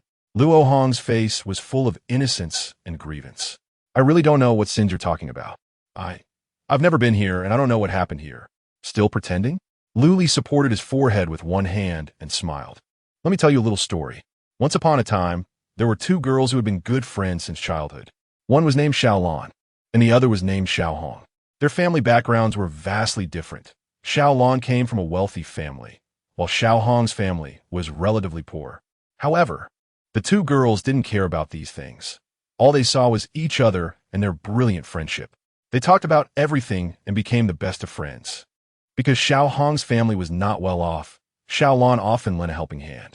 In their childhood, it was a few pieces of candy, and as they grew up, it was financial support. At first, Xiaohong was grateful, but over time, everything became taken for granted. Until one day, Xiaolan's family fell on hard times and could no longer provide support to Xiaohong. Coincidentally, at that time, Xiaohong needed money for her mother's surgery. Because of this, the surgery funds were not raised in time, and Xiaohong's mother unfortunately passed away. Xiaohong was very angry and had a big fight with Xiaolan. She believed that all of this was Xiaolan's fault, that Xiaolan had caused her mother's death. Their friendship shattered, and the two became strangers. Until one day, Xiaohong unexpectedly received a piece of news. A way to revenge Xiaolan while also making herself rich and powerful. She disregarded their past friendship and sold Xiaolan without hesitation. Even when Xiaolan's family was destroyed, she deliberately appeared and personally hammered one steel nail after another into her best friend's body. After saying this, Lu Li removed his hand from his face and asked Luo Hong, his eyes filled with frost, "What do you think of this story, Xiaohong?" Luo Hong lowered her head, her lips trembling, her eyes bulging with extreme fear. She stammered, "Why you? How do you know all of this? This is impossible. The Zhao family did everything very secretly. You couldn't possibly know." "But I do know." Lu Li stood up, looking down at Luo Hong, who was kneeling on the ground. "Do you have anything else to say?" "Lu Li," Luo Hong called out urgently, then suddenly banged her head against the ground twice. She wanted to crawl forward to hug Lu Li's legs and cry for mercy. But Chen Hao kicked her back. "Cough, cough. I'm really sorry about your mother. Truly sorry. Actually, since that day, I haven't been able to sleep well. The image of your mother dying keeps replaying in my mind. Everything I did was forced by the Zhao family. I had no choice. Yes, I did receive benefits from Zhao Jin, but if I hadn't revealed the whereabouts of that book, Zhao Jin would have killed my whole family. I really had no choice. Lu Li, please let me go. Let me go." Woo-woo. As she spoke, Luo Hong began to cry. Lu Li remained unmoved, watching the woman in front of him put on an act. If it were in his past life, he might have believed Luo Hong's genuine emotions and spared her life. Then let the tiger return to the mountain. But now that he had lived again, Lu Li would not be fooled by such acting. "If you're trying to buy time, don't bother acting. I'll stay here until Zhao Jin arrives." Lu Li put his right hand in his pocket, rubbing something inside with his fingertips. It was a thin ticket, a good item he had obtained from the challenger's treasure chest. Upon hearing Lu Li's words, Luo Hong's sobbing suddenly stopped. After a moment, she slowly raised her head. Her tear-stained face showed no signs of remorse, only gloom and resentment. "Lu Li, you still have a choice. If you insist on killing me, Zhao Jin will definitely retaliate against you. At that time, the entire Zhao family will relentlessly pursue you. Your awakened talent is so exceptional, and a bright future awaits you. Are you really willing to bet everything for two dead people from over a decade ago?" Lu Li smiled, a cold smile. The howling night wind blew into the villa, bringing the sound of roaring car engines. Zhao Jin had arrived. Luo Hong also heard the commotion outside, and a sinister smile appeared on her face. She actually swayed and stood up from the ground, proudly speaking to Lu Li. "Did you hear that? Lu Li, Zhao Jin has come. He has come to save me. Do you know the power of the Zhao family? Do you know how long they've been preparing for the resurgence war? If I die, you will definitely not be able to leave here alive." At this moment, Luo Hong felt the tables had turned, and she was immensely pleased.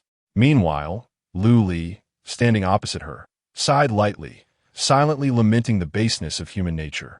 Lu Li ignored the frenzied Luo Hong and stepped toward the villa's exit. The chaotic car lights illuminated the villa, and a dense crowd blocked every exit. A well-built man stood at the entrance, looking expressionless as he glanced at Lu Li. "Where is Luo Hong?" Zhao Jin asked straightforwardly.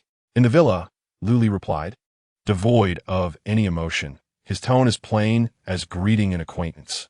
Seeing Lu Li's calm demeanor, Zhao Jin couldn't help but feel uneasy.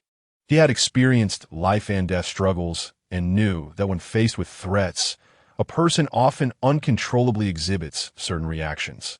This includes emotional agitation, body trembling, or involuntarily raising their voice. But Lu Li remained so calm, which meant he must have some sort of support. It seems the clan elder's judgment was not wrong. This person must be utilized by the Zhao family, or there would be endless troubles. Zhao Jin's eyes flicked, and his tone softened slightly. "Lu Li, you are indeed a talent, already qualified to join the Zhao family. As long as you nod, everything that happened before can be erased in one stroke. Moreover, after you join, the Zhao family will tilt most of their resources towards you, training you as a core force. But if you remain stubborn, my people will keep you here forever." Zhao Jin was quite confident about recruiting Lu Li. With coercion and temptation, ordinary people would have no way to refuse. But to Zhao Jin's surprise, after hearing the conditions he offered, Lu Li's expression showed not a hint of interest but instead revealed a mocking smile. "You two really are quite similar in your way of thinking." As soon as he finished speaking, Chunhao dragged Luo Hong out of the villa like a dead dog. Before Zhao Jin could react, Chunhao's fingers clawed at Luo Hong's throat, and with a ripping sound, half of her trachea was brutally torn out. In an instant, blood gushed forth like a fountain. "You, Lu Li, what do you mean by this?" Zhao Jin's eyes were about to burst. "Just answering your question." Lu Li withdrew his right hand from his pocket, tearing off the sub-ticket from the ticket. "Not only will I not join the Zhao family, but I will also destroy the Zhao family. Luo Hong's death is just the beginning." The ticket burst into flames in Lu Li's hand. "Kill him." Zhao Jin sensed something was wrong and immediately ordered, but was already too late. The flame on the ticket suddenly expanded, completely engulfing Lu Li. Chapter 32. Hub Arena. Welcome to the Hub Arena. You have been teleported to the waiting area, matching you with a suitable opponent. Estimated waiting time, 10 minutes. A cheerful voice rang in his ears as Lu Li stepped forward, igniting flames. Zhao Jin and the villa had vanished, and he found himself in a 50-square-meter space. All around him was a milky white, as if the entire space had been cast as one seamless entity. Seeing that there was no one around, Lu Li calmly brought up the data panel and sent a message to Su Xiao and Lin Qinfeng. The message to Su Xiao was a reminder to be cautious of Zhao Jin. After all, he had just provoked the Zhao family, and if Zhao Jin went mad seeking revenge, it would be bad if innocents got involved. The other message was to inquire how the collection of items was going with Lin Qinfeng. Just as the two messages were sent, Su Xiao showed no reaction. But Lin Qinfeng's reply came first. "Time is a bit tight, and with the Lin family's existing reserves, we have now collected a total of 700 kilograms of gold. The efficiency is quite high." Lu Li nodded slightly and replied, "That's enough. First, trade this gold to me, and then you can continue collecting. It will only benefit the Lin family." Just a day prior, when Lin Qinfeng traded the essence crystals dug up from the digger bee to Lu Li, she received this order: collect gold. Although Lin Qinfeng was puzzled by the order, she followed it nonetheless. After all, it was a vow she had made to have the Lin family serve Lu Li as their master. Moreover, with the apocalypse breaking out, collecting gold wasn't particularly difficult. However, when Lin Qinfeng saw Lu Li asking the Lin family to continue collecting gold and claiming it would only benefit them, her curiosity could no longer be suppressed. Lin Qinfeng cautiously typed, "Mr. Lu, may I ask what the specific purpose of collecting gold is?" Lin Qinyue, munching on potato chips, just happened to see what her elder sister was typing in the chat box and said angrily, "What specific purpose could there be? This Lu Li is just a poor man who is obsessed with wealth." Lin Qinfeng frowned and scolded, "Qinyue, no matter what, mister. Lu is a benefactor of the Lin family. If you continue to be rude, don't blame me for using family rules." Hearing this, Lin Qinyue shrank her neck, stopped talking, and stuffed a large handful of potato chips in her mouth in frustration. Lu Li replied, "I can't tell you the specific purpose for now, Just focus on collecting. There's no need to be overly deliberate. Also, keep an eye on Zhao Jin over the next couple of days. If there are any major movements, remember to inform me in a timely manner. Alright, but it's a pity that the Lin family is currently weak, so we can only gather surface-level information. Mr. Liu, please don't rush. After sending this message, Lin Qinfeng suddenly felt a bit regretful. Although the Lin family now nominally recognized Liu Li as their master, and Liu Li had agreed to help the Lin family with their troubles, the family's grievances should ultimately be resolved by the Lin family. Liu Li was strong, but after all, he was just one person. Wouldn't it be too much to expect him to bear the burden of family disputes? However, Liu Li's response left Lin Qinfeng utterly astonished. Have a bit of faith in your master. I guarantee that within 3 days, the Zhao family, particularly Zhao Jin's line, will completely disappear from Yong City. One person, holding back an entire family. This was something Lin Qinfeng could hardly dare to imagine. He might actually be able to do it. Suddenly, Lin Qinhua chimed in, pulling up the data panel to show Lin Qinfeng. Elder sister, you've been busy collecting gold these past few days, and Haven T checked the level rankings. Look who's South currently in first place. Lin Qinfeng focused her gaze. It's Liu Li, but the level ranking isn't the same as the combat power ranking. So it doesn't T mean. Before she could finish her sentence, Lin Qinfeng's mouth dropped open in shock. She saw Liu Li's level. Level 15? How is that possible? So, the Lin family has truly latched onto a powerful ally, and a very handsome one at that. Lin Qinhua cupped her chin with both hands. Her eyes filled with hearts. Liu Li closed the chat box and suddenly sneezed. He rubbed his nose and muttered to himself. Is someone cursing me? It's probably Zhao Jin. Just wait, I'll scatter your ashes after I get out. In fact, Liu Li was not incapable of defeating Zhao Jin. With his current soul points, he could summon 100 LV, 3 soul soldiers and 2 LV, 5 soul guards, coupled with various talents gained from devouring. Liu Li's combat power could already be described as terrifying. The reason for avoiding confrontation was still due to the fact that Zhao Jin had mobilized his entire family. If it came to a life-or-death struggle, Zhao Jin could kill, but Liu Li also faced the risk of death. For Liu Li, there was no need for that. The early stages were precious, and he needed to seize the opportunity to develop. After all, there were more names on Liu Li's revenge list than just the Zhao family. There were even more powerful forces and terrifying entities to deal with. He needed to proceed carefully and strategically. Just as Liu Li was talking to himself, flames erupted again in the enclosed space. A ragged figure covered in black soot tumbled out, crashing to the ground with a cry of pain. Liu Li's gaze fell on the beast ears of the person, and he couldn't help but be surprised. A Palu person has come. It seems the Hub Arena has a high assessment of my combat power. The Hub Arena, as the name suggests, is the center connecting various star domains. Players from different planets can teleport to this area using arena tickets.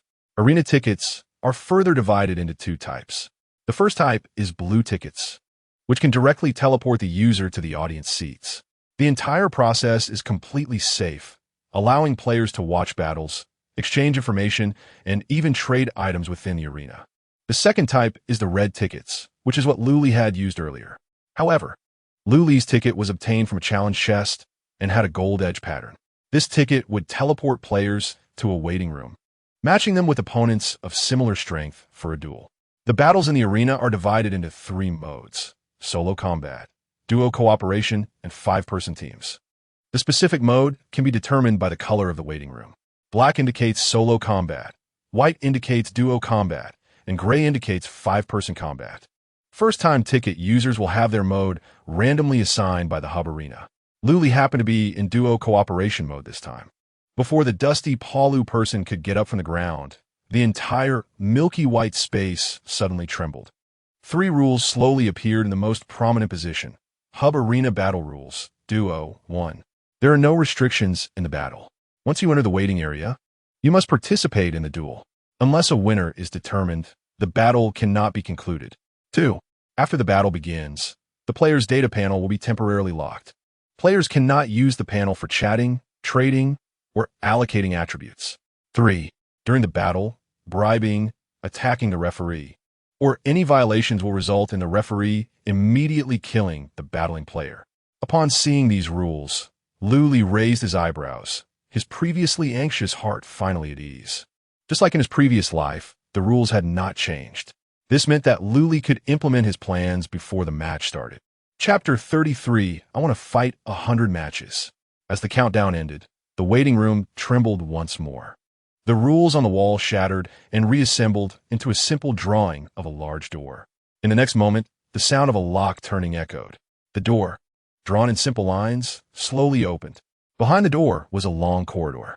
Standing at the entrance was a strange robot dressed in blue and white stripes, with an exaggerated upside-down triangle mask on its face.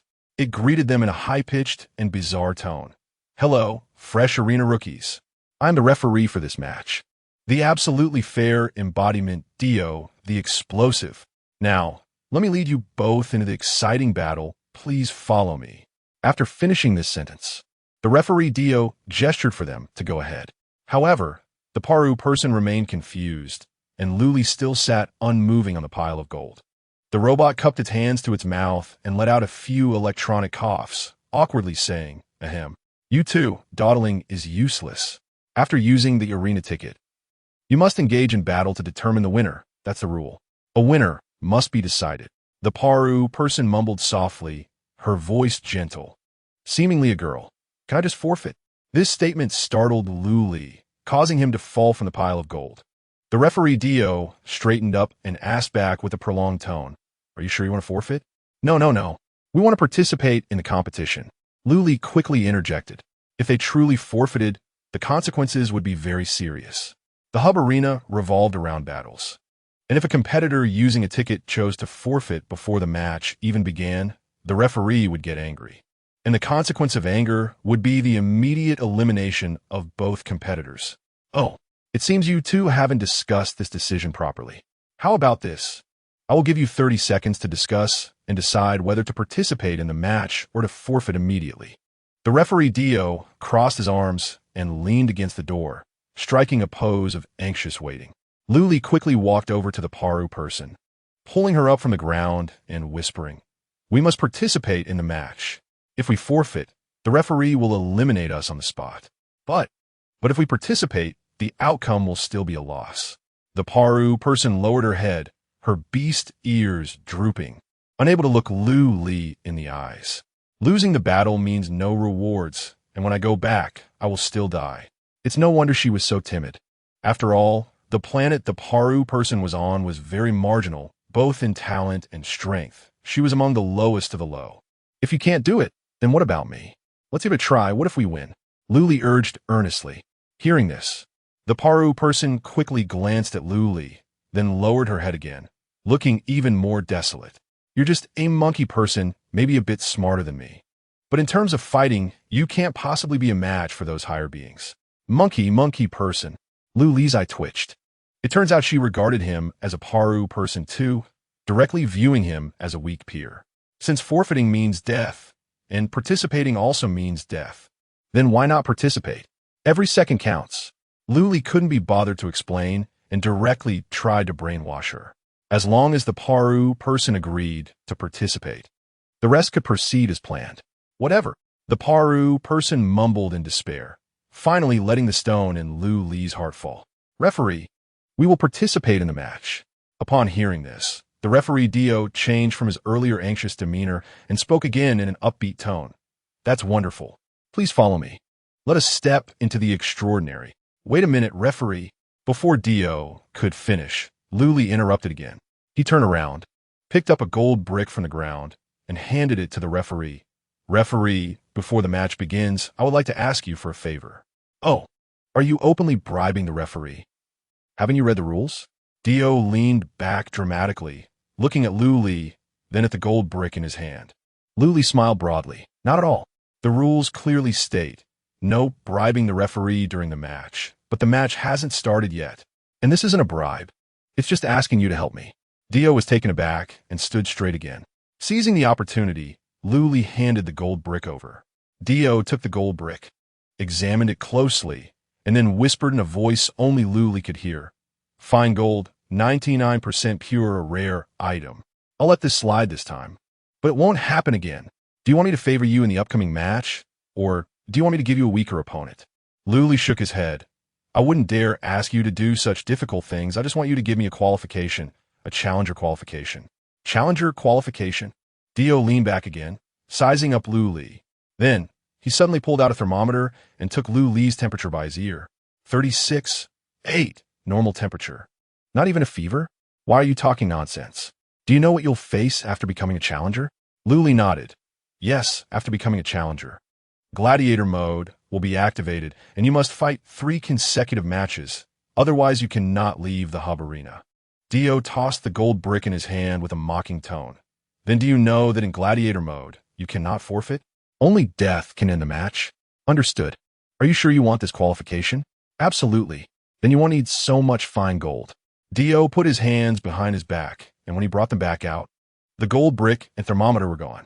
Instead, there was a contract with a black background and red letters. No, I want it, Lu Li said seriously, because I don't just want to fight 3 matches, I want to fight 100 matches. As soon as the words left his mouth, the entire waiting room fell silent. At that moment, Lu Li even heard the sound of gears stuttering within Dio. What are you talking about? Fighting 100 matches? What's the difference between that and seeking death? Dio's head popped out suddenly, connected to his body by a spring the size of an arm. And one last small request, please do not deal with the corpses on the field until the gladiator matches are over. Lu Li stepped back a bit and pointed at the pile of gold in the center of the waiting room. A total of 700 kilograms of fine gold. Please. Dio, the great referee. Dio hurriedly reattached his head to his neck and took small steps to the pile of gold. And don't deal with the corpses on the field. I never expected to encounter such a heavy-taste lunatic right after starting work. But seeing the fine gold, if you want to fight 100 matches, then go ahead. While speaking, the gold disappeared into thin air. Dio pulled out a contract with black background and gold letters and handed it to Lu Li. After he signed it, Dio announced loudly, waiting room number 666, battle mode changed. Gladiator Lu Li, Gladiator Eliza Baki are ready for the challenge. 100 life and death battles are about to begin. Chapter 34, Crazy Odds. Upon hearing Dio's announcement, Alyssa, who was leaning against the wall, almost fainted from shock. Based on that monkey man's previous actions, he must have bribed the referee. But why did the result of the bribery turn the original competition into a life and death gladiatorial battle? And it's 100 matches in a row. In Alyssa's understanding, even a deity from a high plane couldn't achieve 100 consecutive victories in the arena. This reverse operation is simply unbelievable. What am I looking forward to? Ultimately, I cannot escape the fate of death. Alyssa smiled bitterly. She had thought about dying, but she never expected to die in such an absurd manner. A weak cat person chose the 100-match gladiatorial mode for her first time in the arena. She would become a joke, passed down through generations in Palu. Lu Li? What a madman. However, at the moment Alyssa was in despair, Lu Li was thinking about something else. He was wondering if he had given the referee too much gold, resulting in such a prompt agreement. If he had known, he would have asked for 200 matches. The reason for taking such a risk was not that Lu Li was reckless. It was the result of careful consideration. In ordinary arena battles, regardless of winning or losing, participants do not truly die, even if they are killed on the spot. They are only temporarily kicked out of the central arena. After 7 days, they can return and continue fighting with their tickets. Since it is not a true death, Lu Li's Soul Devour ability cannot take effect.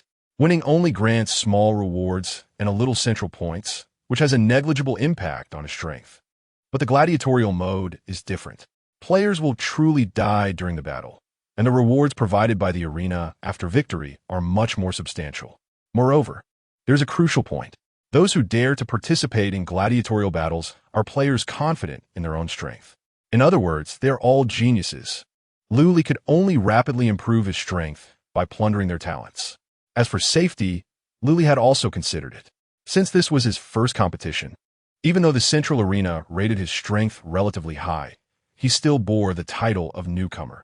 Newcomers naturally have a protection period, so even if the gladiatorial mode is activated, he would not be matched with overwhelmingly strong veteran players. In the central arena, the passage of time varies between different areas. Therefore, When Lu Li and Alyssa walked out of the long corridor, numerous billboards had already been hung in the center of the arena. 4 large screens were playing clips of Lu Li and Alyssa in rotation, with eye-catching headlines popping up one after another. Arrogant challengers from the dust world. The number of gladiatorial matches you absolutely can't imagine.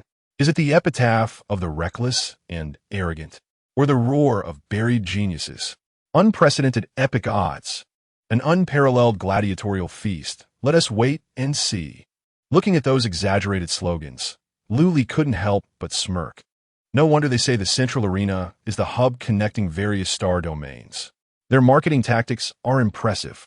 Even he started to look forward to what kind of matchups would appear in the upcoming battles. Meanwhile, various discussions erupted among the audience in the arena. Most of them were mocking and disdainful. After all, those who could sit in the audience had mostly participated in arena battles. Even those pure newcomers who had not participated could learn a lot of useful information from the mouths of veteran players. I really didn't expect that after using no less than 100 blue tickets. Today would be the first time I saw a newcomer challenge 100 gladiatorial matches in a row. Who would have thought? Even newcomers who can win 3 matches in a row are pitifully rare. Didn't you see how the advertisement was worded? They come from the dust world, players who emerge from the corners, completely unaware of how vast the world is. They don't understand the might of the arena, which is why they spout such arrogance. Ha ha ha, this is hilarious. I want to see what abilities these two have to possess such courage. But you have to admit, the referees in the arena aren't fools. Why would they allow a newcomer to consecutively open 100 gladiatorial matches? They probably want to create hype, attract attention. This newcomer should have some strength, but 100 matches in a row is still too exaggerated. I'm starting to look forward to betting today.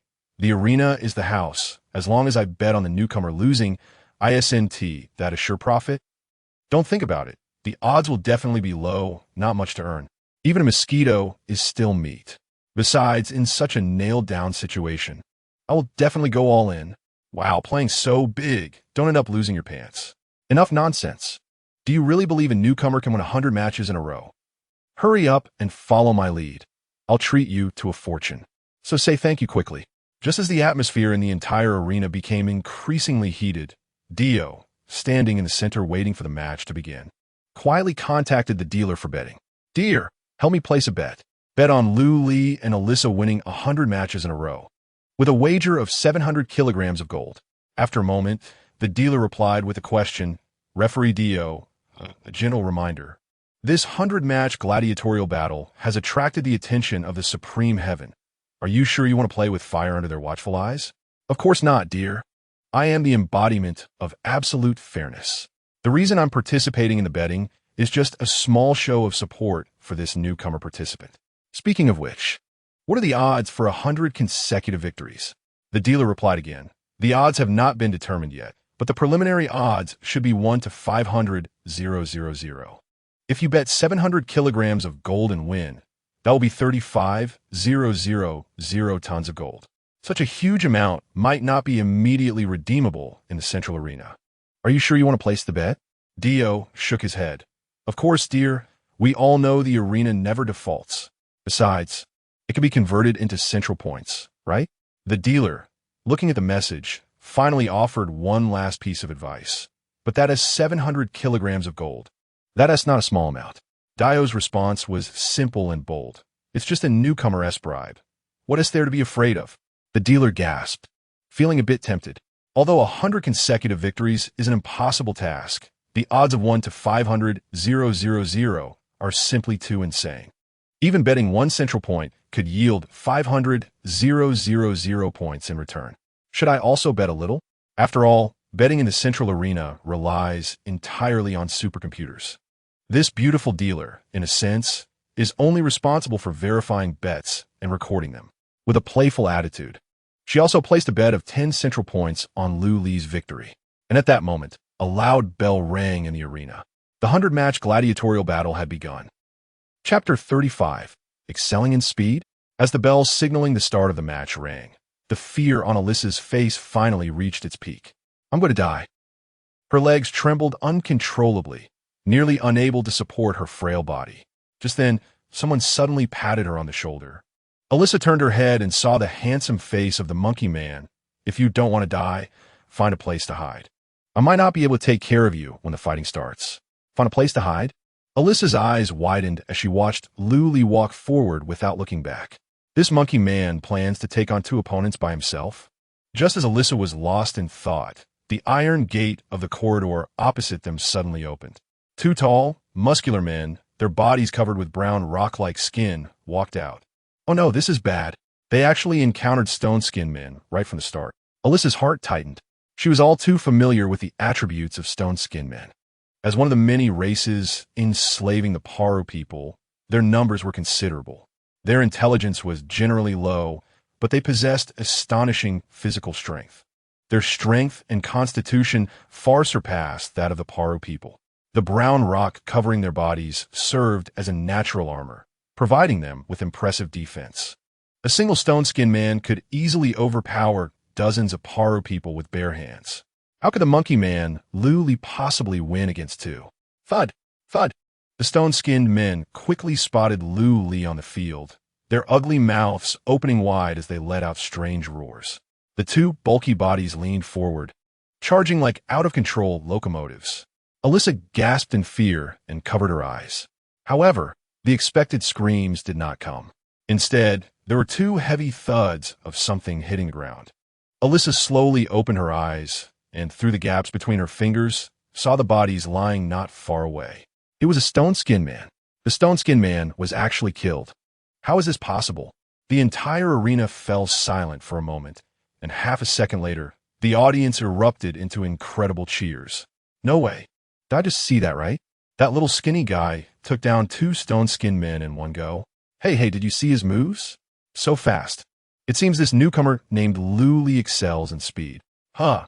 His weapon seems to be something that he transformed directly with his right hand. I thought it was a prop at first. His talent is shape-shifting? Look at the sharp blade that formed from his right hand. I think this kid has some skills.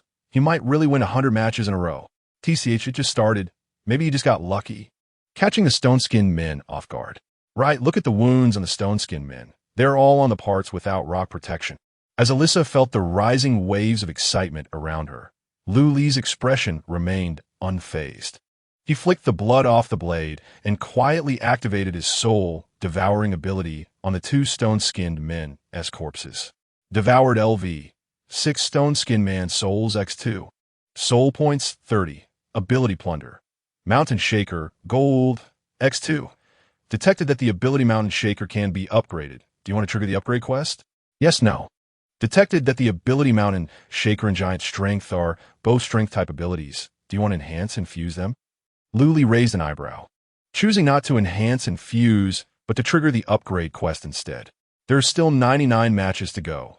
Perhaps he could complete the quest along the way. Ding! Ability upgrade quest triggered. Quest content. Complete 20 kills using only strength-type abilities. Quest reward. Challenger's Treasure Box X5. Ability Mountain Shaker upgraded to Platinum tier.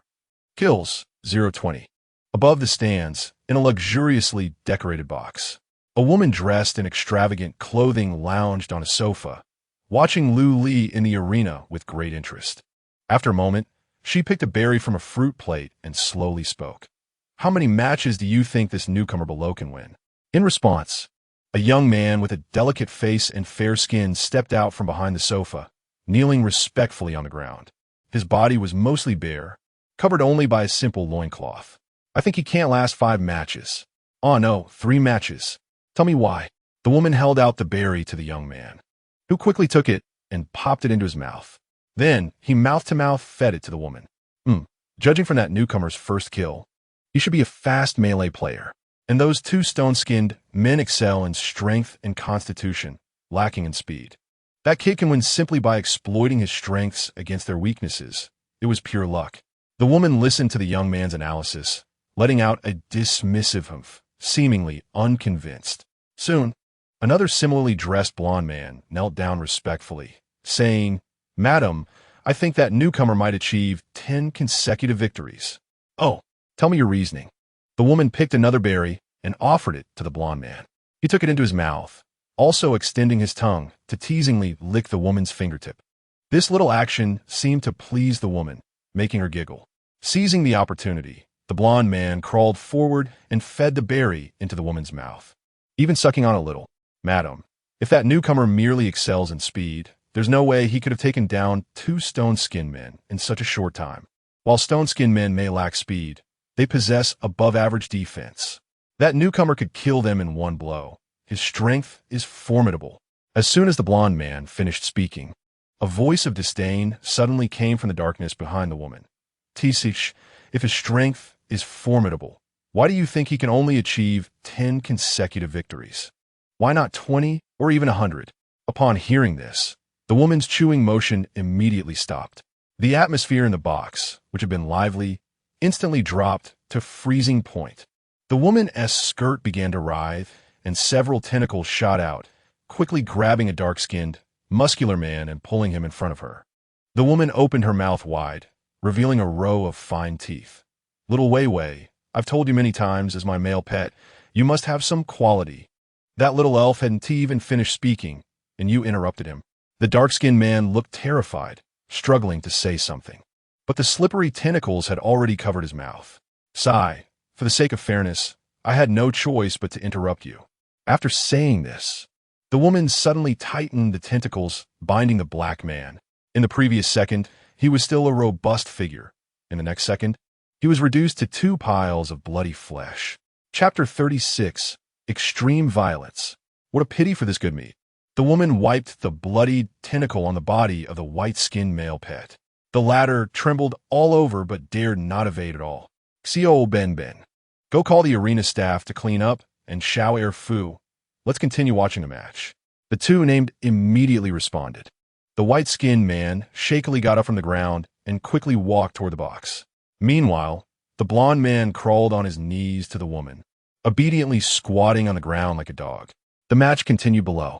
Seeing Lu Li easily secure his first victory, Dio immediately skipped to the center of the arena. After all, in addition to being the referee, he also served as the gladiatorial host. Confirming that the 2 stone-skinned men were dead beyond recovery, Dio exaggeratedly announced, "Congratulations to our challenger for his first victory. Now, please welcome the next 2 defenders to the stage." With no intention of letting Lu Li rest, another iron gate slowly opened. As the figures inside appeared in the arena, the audience's discussions once again grew loud. Wow, it's actually the Tyrant Insect Clan. Although they're just the lowest tier swift insect men, they are notoriously fast. Isn't the arena just stirring things up? Knowing that Lu Li excels in speed, they've specifically arranged his second opponent to be a swift insect man. Is this a competition of who is faster? What else to compare? The swift insect men are best at ambush. That kid Lu Li is doomed. Before the audience's discussions could die down, the 2 swift insect men had already launched their attack on Lu Li. Compared to the previous stone-skinned men's reckless charges, the attack routes of the swift insect men were clearly much more cunning. One drew Lu Li's attention, while the other circled around to approach Lu Li from behind. Just when everyone thought that this pincer attack required utmost vigilance, Lu Li unexpectedly lowered his guard. Even the blade on his right arm vanished, reverting back to a hand. This was a direct abandonment of defense. Knowing he can't win, he simply doesn't even struggle? I said it long ago, this newbie is just a bit faster. Against the ambush-specializing swift insect men, he has no way out. Cold mockery and ridicule echoed from the audience, and almost no one believed Lu Li could survive this attack. Seeing Lu Li lower his defenses, the 2 attacking swift insect men were overjoyed, their movements speeding up again. But just as the 2 were about to succeed, Lu Li's figure suddenly crouched down. Immediately after, the audience saw one of the swift insect men fly into the air. To be precise, Lu Li had grabbed one of its legs and swung it into the air. No one could react to what had happened. Even the usually sharp-eyed referee Dio was stunned at that moment. With a loud thud, the swift insect man grabbed by Lu Li and swung like a meteor hammer crashed heavily into its companion. The immense force shattered the insect armor, spraying green insect blood everywhere. The 2 insect men hadn't even realized what was happening before they met their end. The arena fell silent. After a while, buzzing discussions began to arise. Did I see that right? Lu Li grabbed one of the insect men and used it to smash the other. Who said this newbie only excels in speed? Someone who excels in speed can use their opponent as a meteor hammer? Hey, look. Those two insect men seem to be dead already. That technique is just too violent. Violent? The swift insect men are naturally lightweight. Lightweight? You go try swinging one and see. I'm not the challenger. Anyway, the swift insect men are easier to deal with than the stone skin men. Although the majority of the audience still doubted Lu Li's strength, believing he was taking shortcuts, at least it was not as overwhelmingly pessimistic as before. Eliza, curled up in a corner, was now so shocked that she couldn't even close her mouth. Although the two swift insect men hadn't targeted her, being in the arena, she could fully sense their strength. These two swift insect men were stronger than the stone skin men, but that guy named Lu Li could kill them with his bare hands. He didn't even use a weapon. He doesn't seem like a Paru. Eliza stared blankly at Lu Li. Male Paru have short hair on their faces. Only female Paru, like her, have hairless, smooth skin. Lu Li had no short hair on his face, so he couldn't possibly be a Paru, let alone a monkey among the Paru. Who exactly is he? Eliza's doubts deepened. Dio's exaggerated voice rang out again. 2 consecutive victories. Now, please welcome the next 2 defenders to the stage. Next came the monotonous time of Lu Li repeatedly defeating his opponents.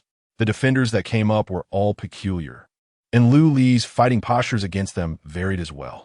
Some were sent flying with a punch, others were kicked to death. Even more exaggerated was when Lu Li slapped one so hard that its head flew far away. There were all sorts of ways to die. The only commonality was that Lu Li never used a weapon. Everything was done barehanded, reaching the peak of violence. This thrilled the audience who revered strength, and they even began to support Lu Li, cheering for him. In a certain box, a woman dressed in luxurious attire stood up from a sofa, looking down at the arena through the glass. Her face, filled with layers of fat and wrinkles, was already covered with intense interest. Such a violent fighting style.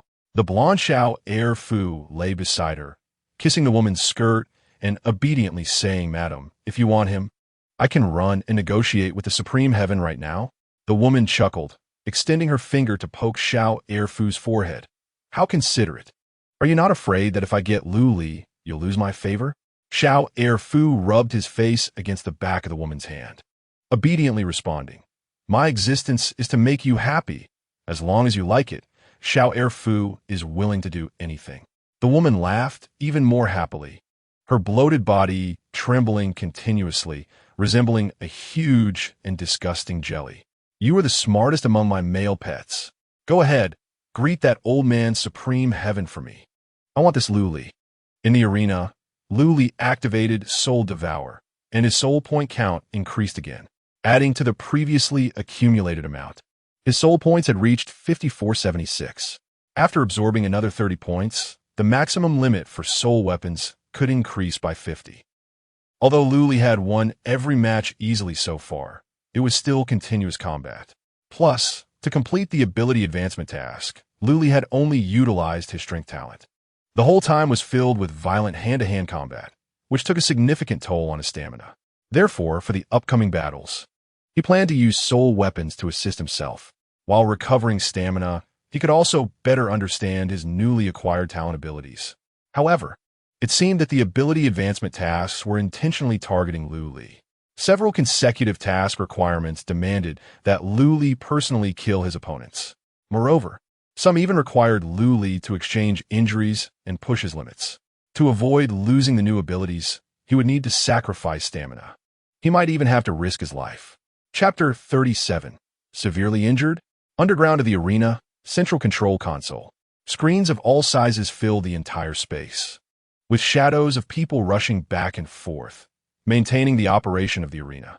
In the center of a space, in front of a giant screen, Supreme Heaven sat in a massive chair, supporting his chin with one hand, his 6 eyes slightly squinted, staring intently at the images on the screen. As a manager of the hub arena, Supreme Heaven had seen many dazzling new stars during his tenure. However, he had never encountered someone like Lu Li, who demanded 100 matches right from the start. Initially, he thought Lu Li was just a naive rookie, unaware of the dangers. But after 11 matches, Supreme Heaven discovered a shocking fact. Lu Li had not exerted his full power. He hadn't even revealed 1/10 of his strength. Apart from the first match where he used transformation to turn his right arm into a blade, in the subsequent 10 matches, Lu Li fought his opponents completely barehanded. Although Supreme Heaven could also do this, his level was far higher than Lu Li's. Moreover, as a member of the Titan clan, close combat was Supreme Heaven's forte. If limited in a similar level situation, he might not even be Lu Li's opponent. Is he a chosen one from the realms? Supreme Heaven murmured to himself, then shook his head. Chosen ones from the realms do not appear so easily. Besides, he had investigated and found that Lu Li came from an unknown remote planet. How could such a backwater place produce a golden phoenix? He must have used some secret means. 100 matches, huh? Since he liked to show off. I will satisfy you. In the 12th match, let's reveal your cards. In the arena, with Dio's exaggerated announcement, the iron doors of the corridor opened once more. However, this time, 2 women dressed in black and white, each wielding a scythe, emerged. Some sharp-eyed spectators immediately recognized them, exclaiming, "It's the black and white duo." I can't believe they are coming out for the 12th match. It's over. Lu Li is done for. 11 consecutive wins. He has reached his limit. What a pity. I quite liked his violent fighting style. Dio looked at Lu Li with sympathy and quietly advised, "Kid, you'd better be on high alert. This time, your opponents are not easy to deal with." Lu Li nodded, but there was not much seriousness on his face. He could sense what the arena was plotting. Sending out 2 formidable veteran players in advance was merely a ploy to see the hidden techniques he had yet to display. Since you want to reveal my cards, I will show you a few. This time, before the opponents could make a move, Lu Li acted first. He immediately emitted a red mist that surged toward one of the women. The latter raised her scythe horizontally in front of her, seemingly planning to take Lu Li's hit head-on. Meanwhile, the other one launched an attack from the side, attempting to disrupt Lu Li's rhythm. As the 3 were about to collide, the audience shook their heads in despair. A newcomer to the arena, even if a genius. How could he possibly defeat the black and white duo? As expected, after a series of weapon clashes, Lu Li's body was brutally pierced by the scythe. Although it wasn't a fatal blow, to the audience, it was already hopeless. See, I told you, no one can achieve 100 consecutive wins. Betting on Lu Li to lose is guaranteed profit. Sigh, after all, a newcomer is still a newcomer. There's still quite a gap compared to veteran players. What a pity for such a genius. The black and white duo thought the same. However, they felt a little puzzled. Why did this newcomer, who managed to achieve 11 consecutive wins, become so reckless in the 12th match? Even if he were to lose, it shouldn't be this fast. Lu Li gave them the impression that he was deliberately throwing himself onto the blade. But strange as it was, the scythe still pierced through his body. White scythe exerted force, tried to pull the weapon out of Lu Li. But at that moment, the severely injured Lu Li suddenly raised his head, revealing a strange smile at her. In a situation that no one expected, Lu Li suddenly gripped the scythe lodged in his chest with both hands, pushing the blade deeper into his body. Are you crazy? White Scythe, who had killed countless opponents, couldn't help but exclaim in shock at Lu Li's bizarre behavior. But what answered her was a blinding white light. Point-blank explosion. The thunderous roar of a lightning arrow echoed throughout the arena. Lu Li was blasted away by the explosion's impact, while White Scythe paid the price of having her head shattered. Black Scythe beside her didn't even react to what had happened before a fast-moving shadow appeared out of nowhere, cleanly severing her head. In the 12th match, Lu Li won again. The audience erupted in astonishment. Lu Li calmly got up from the ground, took off his shirt, and simply wrapped his stomach wound. Long before, in the 7th match, Lu Li had stolen the healing talent from his opponent, the Platinum Tier Ultimate Healing. However, Lu Li did not plan to heal his wounds immediately. With the ongoing effect of bloody carnage, all damage was a boon for him. Moreover, an injured challenger made it easier for the defending players to become complacent. In the audience, discussions erupted again. Did I see it wrong? The black and white duo was taken down by Lu Li. What was that white light that erupted in Lu Li's hands? It seemed like an attack method only elemental types possess. Elemental? Wasn't Lu Li's talent transformation? That white light, just now, should have been an item he prepared. Don't just look at White Scythe. How did Black Scythe die? Can anyone tell me? Was it that Paru person who killed her? Impossible, that Paro has been hiding in the corner, not moving at all. Sigh, if Luli fights 15 matches, he might really achieve continuous victories. It's a pity this fool demanded 100 matches and got severely injured so early. Indeed, the remaining defending players didn't even need to attack. Just standing there to buy time would allow Luli to bleed to death. After all, a newcomer is still a newcomer, lacking experience, destined to die from his own arrogance. Supreme Heaven clearly realized this point. Therefore, the defending player he dispatched was no longer a dazzling new star, but a relatively average balance fighter. No longer eager to attack, but instead took a defensive posture to buy time. However, he did not expect that this move would play right into Lu Li's hands. In the subsequent battles, because the opponent did not take the initiative to attack, it allowed Lu Li to unleash his full potential. Several times, he achieved quick and clean kills, astonishing the audience around.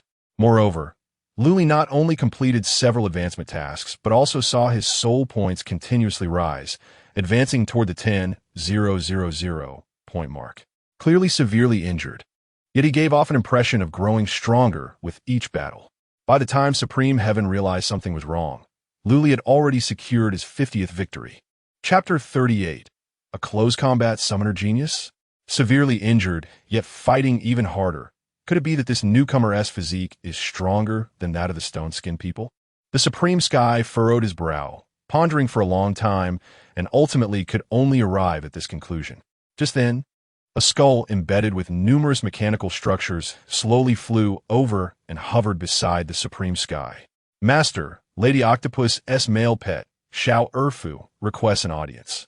He says he has important matters to discuss with you. Lady Octopus? She's not watching the match properly. What kind of trouble is she trying to stir up? The Supreme Sky rolled his 6 eyes in annoyance and waved his hand, saying, "Let him in." Before long, Xiao Erfu appeared before the Supreme Sky. The golden-haired man slightly bowed but showed little respect on his face. He got straight to the point. Lady Octopus has taken a liking to Lu Li, and I ask for your lordship to set a price. Set a price? The Supreme Sky was slightly taken aback, and then impatiently replied, although Lu Li is a gladiator, he hasn't signed a contract for servitude with the arena. I have no authority to decide his fate, let alone set a price. Please let Lady Octopus give up on this idea. According to common sense, after hearing this, Xiao Erfu should have taken his leave. However, he was undeterred and instead spoke in a tone that was almost a threat. No one can refuse Lady Octopus's demands. So I ask for your lordship to think of a way. You. The Supreme Sky glared with all 6 eyes, nearly bursting with anger. But thinking of Lady Octopus's background, he had to suppress his rage and spoke in a stiff tone. I am merely the manager of the Nexus Arena and act according to the rules. Even though Lady Octopus is a powerful lord of Star Domain, she shouldn't go against the rules, right? Xiao Erfu nodded slightly. That is indeed the case, but I must fulfill Lady Octopus's request. So I ask for your lordship to think of a way. Looking at the man before him, the Supreme Sky really wanted to punch him into the ground. After contemplating for a moment, the Supreme Sky said, how about this? I'll see if I can trick him into signing a servitude contract. If successful, Lady Octopus's request can naturally be fulfilled. Xiao Erfu still wouldn't relent. But what if you fail? Lady Octopus must have Lu Li. There can't be any failure. The Supreme Sky was now getting angry. There will be no failure. If Lu Li insists on not signing the contract, I will arrange for an opponent he cannot defeat to take the stage, signing the contract or dying in battle. Even a fool knows how to choose. After winning 50 consecutive matches, Lu Li's opponent was once again highly aggressive. Although they were all geniuses among newcomers, they were really not a threat in Lu Li's eyes. Aside from the continuous drain of physical stamina, there was nothing to worry about. It wasn't until the 80th match that he felt a renewed urgency in battle. As Dio announced the start of the match, a certain iron gate in the arena opened again, but this time, no figure emerged from it. The iron gate was empty. What is going on? Is there no one in the arena? Why is there an empty gate? Is the gladiatorial mode allowing for a buy? Seeing this newcomer struggling, are they just giving away a match? Is this a fixed match? I'm so done. Refund.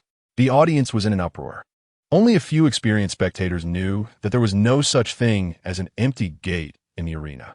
It was the contestant entering that was special. Luli in the center of the arena clearly understood this point as well. His whole body was tense like a wolf ready to pounce. Since something must come out of the Iron Gate, and he couldn't see anything, it meant one fact. The opponent coming had the ability to turn invisible. Searching through his memories, Luli quickly had a guess. The only beings with invisibility abilities, apart from the Phantom race as stealthlings, were the lizard warriors from the Iron Jungle Star. If a stealthling were to take the stage, the temperature in the arena would certainly drop. If the stealthling was powerful, there might even be frost appearing from their breath. But right now, there was no cold feeling in the arena. So, it should be a lizard warrior. Just as he thought of this, Luli suddenly sensed a killing intent rushing towards him. He instinctively twisted his body, making a dodge move at an extremely tricky angle. But the clothes wrapped around him were instantly torn apart. What the hell? Why did Luli suddenly get attacked? It was a player with invisibility talent. So that is how it is. No wonder he couldn't see anyone coming out from the Iron Gate. How could he fight when he couldn't see? The arena clearly intended to end this newcomer's winning streak. Luli's life was in danger. As Luli kept dodging, the audience gasped in waves. Many began to worry for Luli, thinking that this rising star would ultimately meet a tragic fate. After all, in the previous 80 matches, Luli had already showcased all his abilities.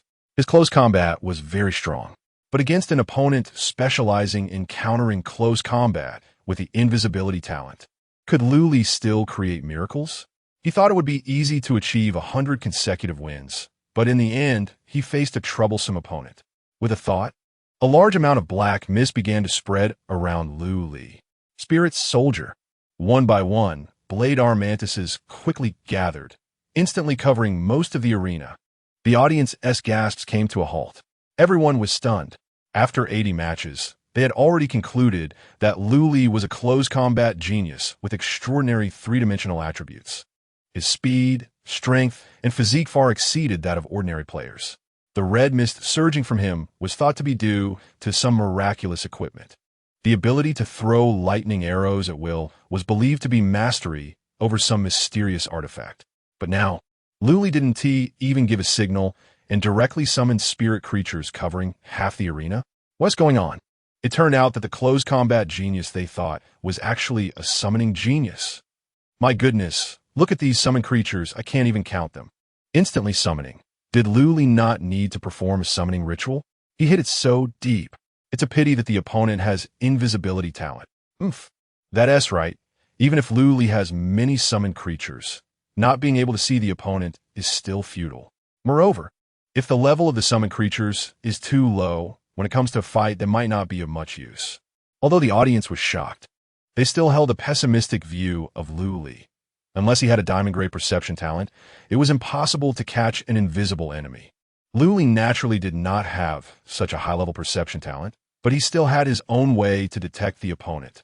With Luli as the center, all the spirit soldiers were closely arranged. Because the spirit soldiers themselves had a physical form, when they collided with the invisible lizard warriors, there would definitely be gaps in the formation. Using this screening method, he could quickly find the two invisible lizard warriors.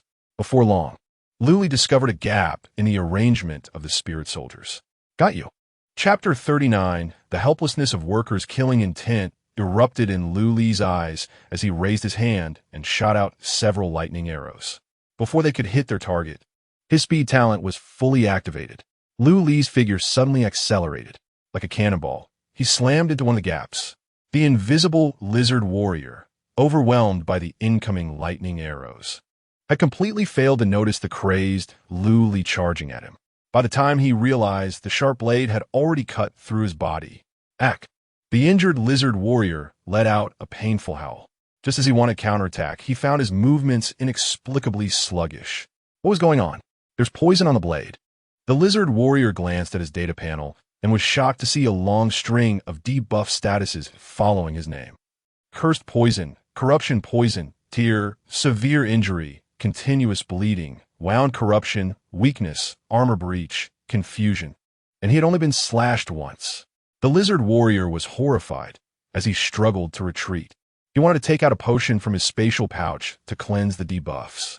But Luli would not give him that chance. He made a sudden stop and turned back, his blade piercing through the lizard warrior's chest in an instant. Seeing his companion killed, another lizard warrior immediately let out a sorrowful wail and tried to rush over to fight Luli to the death. However, the number of soul weapons surrounding him was overwhelming. Even though they were all low level, they still posed significant obstacles to the lizard warrior. Luli didn't even need to charge again. With just a few lightning arrows, he turned the lizard warrior into charred remains. The battle ended once more. The audience was silent for a long time before erupting into thunderous cheers. My goodness, Luli is amazing. Using a large number of trash summons to find and trap an invisible opponent, why didn't I think of such a good strategy? The battle flowed smoothly. Luli is definitely a top-notch genius. Who else? I just want to ask who else can defeat this newcomer. It's all settled. If he can take down an opponent with invisibility talent, a 100-game winning streak is right around the corner. Hey, what happened to that guy who said he would treat me to wealth? His heart must be cold now. In various private rooms, discussions were lively. In a simple and elegant room, an old man and a young boy stood by the glass, overlooking the arena. After hearing Dio announce Li's victory, the old man slowly spoke. Coer, after watching for so long, what do you think of this person? The boy, who looked to be around 11 or 12, smacked his lips and said loudly, pretty impressive, but his fighting style is too reckless, and his mindset isn't stable enough. Oh, what makes you say that? The old man glanced at the boy, his tone still calm. With Li's level, he could easily go through 80 matches without taking any damage. But he chose to get injured for efficiency. Using himself as bait is a strategy, which is not wrong, but it's too risky in 100 matches. If he encounters an unbeatable opponent, his life could be totally at stake. The boy's reasoning was sound, with every word hitting the mark. However, the old man did not show any delight. Instead, he shook his head in disappointment. He did not directly point out the boy's mistakes, but instead asked another question. If you were to go up and fight him, what do you think your chances of winning would be? Upon hearing this, the boy seemed to take it as a great insult, his youthful face reddening slightly. If you wanted to fight him, I wouldn't say I have a 10 out of 10 chance, but 9 out of 10. He wouldn't even be my opponent.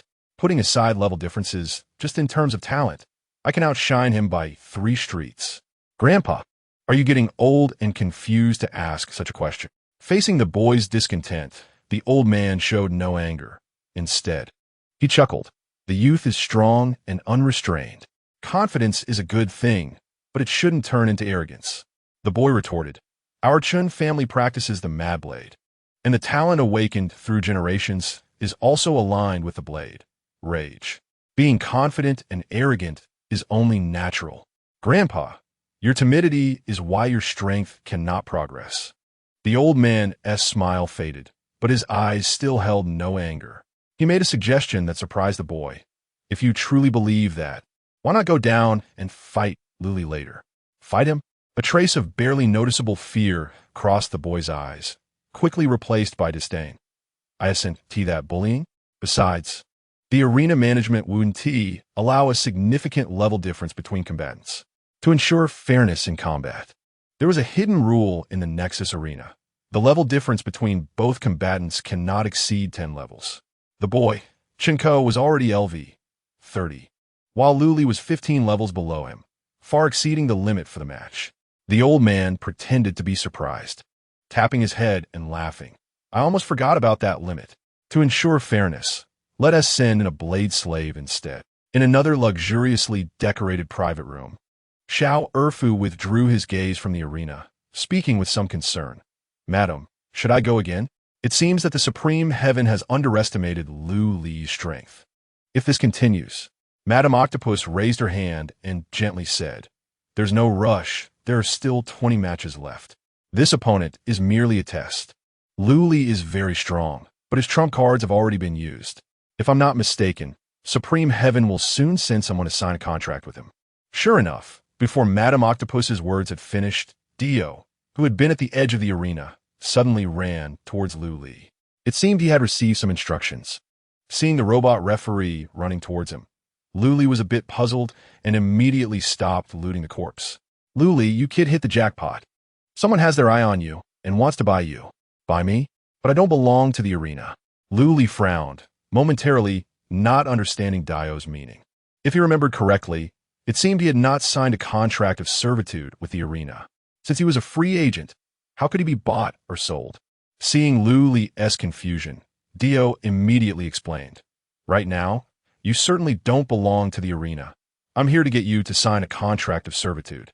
If you sign the contract, the next 20 matches will arrange very weak opponents for you, helping you easily achieve a 100-game winning streak. If you don't sign, the arena will assign you unbeatable opponents, and you will definitely die. This even I can't change."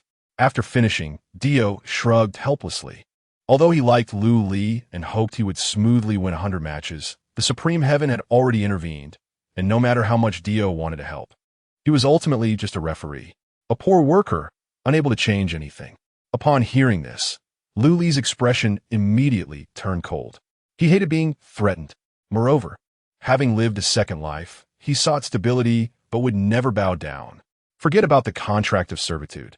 Just let the matches continue. Chapter 40. Refusal to sign the slave contract. Are you really not considering signing the slave contract? Dio couldn't bear to see a genius fall and continued to persuade him. In fact, being bought is not a bad thing. The one who wants you is a lord of Star Domain. By signing the slave contract, you can obtain resources that you would never get in your life. In this universe, strength is paramount. Isn't it better to be a servant of a strong person than to die with the identity of a free man? After looting the spoils, Luli remained unmoved and, seeing Dio still trying to persuade him, simply sat cross-legged on the ground to rest, since he already knew that the next 20 matches would be fraught with danger. He had to seize every minute to recover his strength. Dio, noticing that he couldn't sway Luli, could only sigh in resignation. "All right, I admire your spirit. As a token of gratitude for the 700 kilograms of fine gold, I will burn paper for you during festivals in the future." The gladiatorial matches began again. Everything was as Dio had said. The strength of the challengers had suddenly increased significantly. There wasn't a single one below level 20. Luli no longer concealed his strength. Utilizing the abilities, he had plundered one by one. After fighting 18 matches, he faced 2 opponents each time. It took a full 5 hours, almost exhausting all of Luli's stamina. Dio watched Luli, who was panting heavily in the center of the arena, and walked toward the other end of the arena. Since the competition began, Eliza had been quietly shrinking in the corner, trying to minimize her presence. When she saw Dio approaching, the poor Palu girl shivered. "Don't be afraid. I won't do anything to you."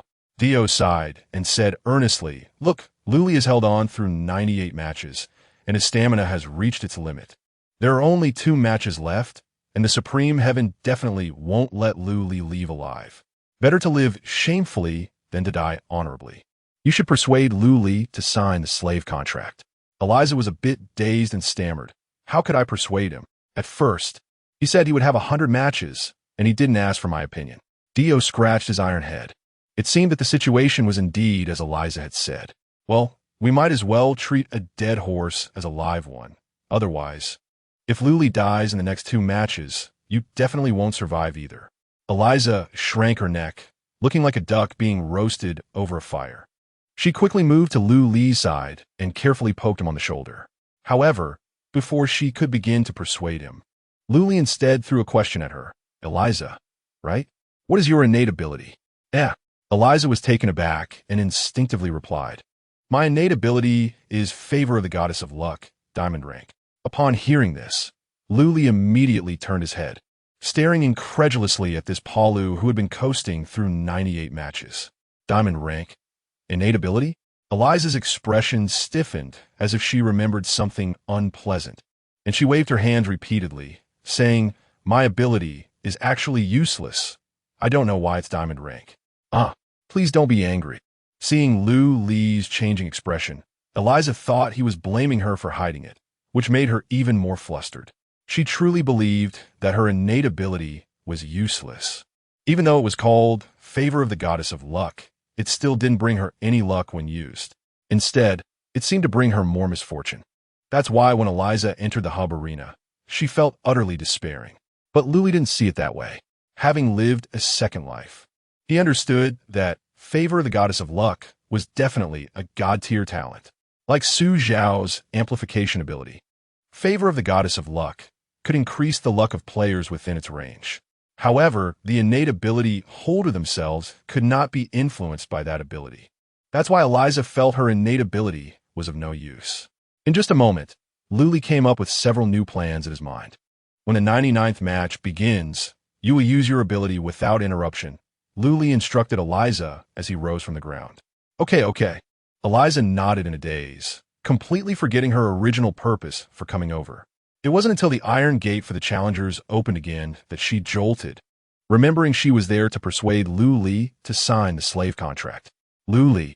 Eliza wanted to call out, but Luli could no longer hear her. The cheers from the audience were simply too loud, completely drowning out her voice. My God, it's actually the Chun family's knife slave. I can't be seeing things, right? Wow. The arena really went all out this time. What the hell? The Chun family's knife slave is out. They might as well just declare Luli the loser. Isn't it a foul to use a knife slave? I remember that in gladiatorial mode, there are level difference restrictions. Foul my ass. The arena must have capped the knife slave's level. Just don't know which Chun family disciple this knife slave is replicating. Hey, I see the character co-written on his face. It can't be the Chun family's most talented genius in recent years, Chun Ko, right? Damn, just a knife slave is already hard enough to deal with. And they even replicated Chun Ko's fighting style. It seems Luli is destined to stop at 99 wins. Not necessarily. I see there's only one knife slave. Luli has 2 people on his side, so they might win. Ha, bro, you must be new here, right? Let me put it this way. In the previous 98 matches, that Palu person didn't move at all. He was completely just a decoration. In the Chun family's box, young Chun Ko listened to the gasps from outside. A slight smile appeared on his lips. The knife slave that was going to fight this time was capped at level 25. Originally, Chun Ko thought a level 15 knife slave would be sufficient. After all, it was replicating his fighting style, and as a genius, Chun Ko naturally had the pride of genius. He believed a level 15 knife slave could easily take down Luli. However, his grandfather wanted to give supreme heaven face. So they ultimately raised the knife slave's level to 25. This is basically a slaughter. Chun Ko scoffed, but that's fine. If he can take down Luli in this match, Supreme Heaven's little secret won't be exposed so early. The old man glanced at his grandson, said nothing, and simply smiled as he watched the arena below. Luli looked at the figure approaching not far away, his eyes narrowing slightly. He really hadn't expected to face the knife slave from the Mad Blade Chin family, and even more so, to replicate the fighting style of Hidden Fury Blade Chun Ko. But that doesn't mean he wouldn't have the strength to fight. With a thought, dark mist surged around Luli. Spirit Guardian, Xing Amlin, and Chun Hao stepped out from the black mist, and without needing to say more, they immediately rushed to the sides of the arena. Luli himself condensed a blade arm and activated the second stage ability of Bloody Butchery, Slaughter. In an instant, the red mist surrounding Luli was completely absorbed into his body, removing all negative effects. Ultimate Healing activated. The body, which had been on the brink of death, gradually recovered, and wounds of all sizes healed rapidly. Chin family's knife slave, come and fight. Chapter 41. The Blade Slave. The faceless blade slave tilted its head slightly, flipping the long knife in its hand, and immediately charged towards Luli. The Chin family's mad knife is known for its frenzy. The knife technique is fierce, like a torrential downpour in midsummer, smashing down towards Luli with overwhelming force. The chaotic offensive carries a tremendous sense of oppression. If it were an ordinary person, they would have probably frozen in place, unable to move. But Luli is not an ordinary person. Facing this overwhelming attack, not only did he show no fear, but a fierce battle intent also ignited in his eyes. In his previous life, he had unexpectedly obtained a broken knife manual, which recorded some basic knowledge of knife techniques. Luli found it useful and learned it. Later, he discovered that this broken knife manual was actually the foundational technique of the Chun family's mad knife. The Chun family was missing this part of the foundational technique, causing their mad knife to always feel unrooted, like floating duckweed. It could not achieve perfection. Later, upon learning that Luli possessed the broken knife manual, they schemed to harm him and seize it. The Chen family was also on Lu Li's revenge list. Although the knife techniques in the manual only included the first 3 levels, they laid a solid foundation for Lu Li. Moreover, 3 types of knife skills had formed on his data panel. In this new life, although Lu Li could not bring the 3 types of knife skills with him, he would not forget the first 3 levels of knife techniques in his mind. Now, facing the Chen family's blade slave, it was the perfect opportunity to put them to use. Although the battle tactics replicated by the blade slave were also from the Chen family's mad knife, the foundational technique was not the authentic version, but rather a pirated version refined and explored over several generations of the Chen family. It could be used, but it was not as strong as Lu Li. Even with the later levels of the authentic knife techniques as compensation, it could only match Lu Li evenly. If it were not for the full 10 levels of level suppression, along with the disparity in attributes, the blade slave would have long been dead. Watching the fight below, which was back and forth, Chen Ko and the Chen family's box could no longer smile. It should be noted that the tactics replicated by the blade slave were his. Not being able to kill Lu Li meant what?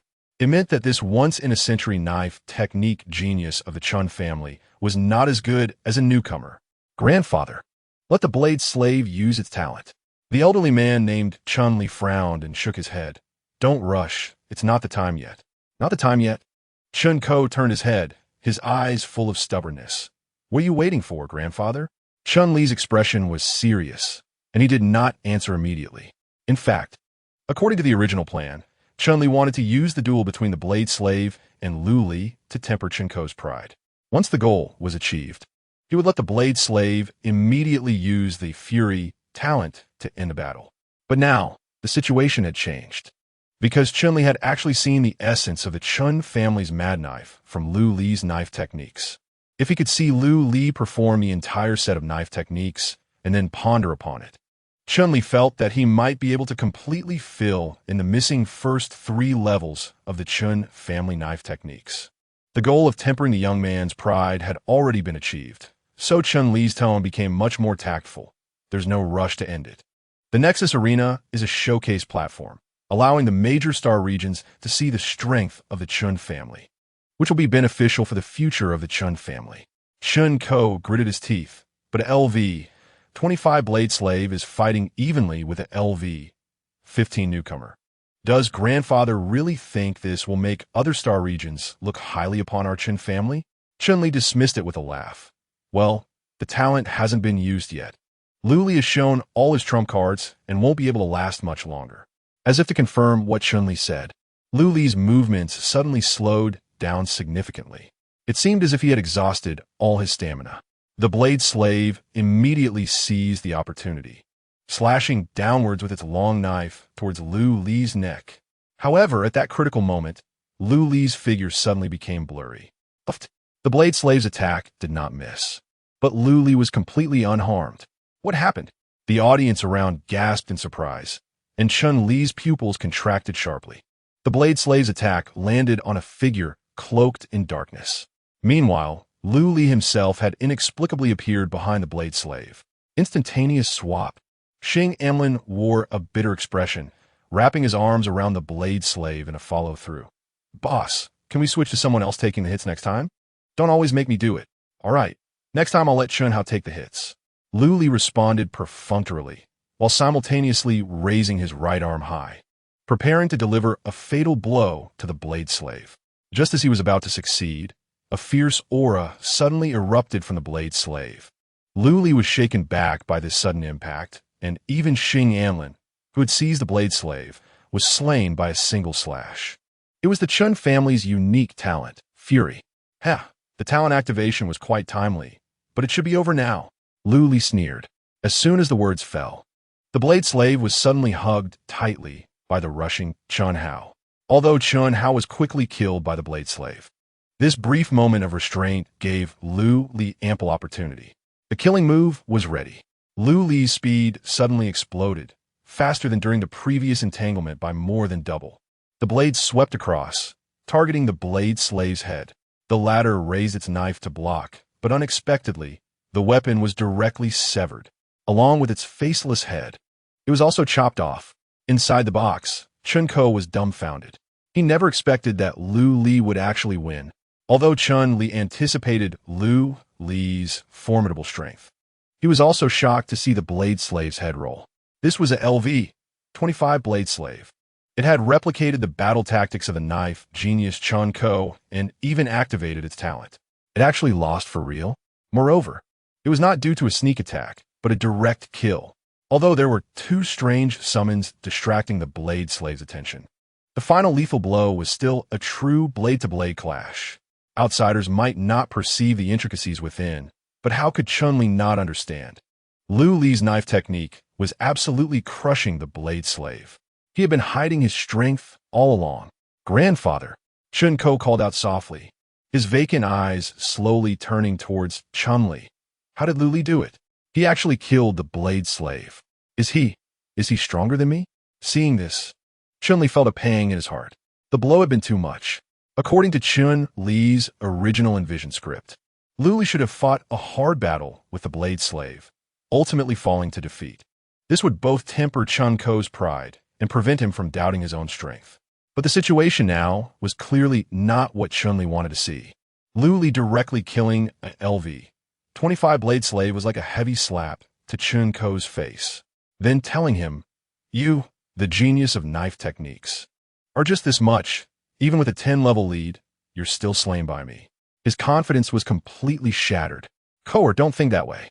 Lu Li can kill the Blade Slave. There must be something unusual. Let's keep watching." Something unusual? Chun Ko was taken aback, bitterly smiling. What unusual thing could there be? Facing head-on, even the weapon was severed. Chun-Li furrowed his brows, raising his voice. "Koer, keep watching. The duel isn't over yet. If Lu Li truly can win 100 battles, it indicates that he's indeed a rare genius. And it's not surprising for the Blade Slave to lose. But if he can't win, there's no need for you to be disturbed over a dead person." The reason for comforting Chun Ko like this was mainly because Chun-Li understood the inside story. He knew that the highest heaven, which had been scheming to kill Lu Li, would definitely send out that thing in the end to conclude this duel. Chapter 42.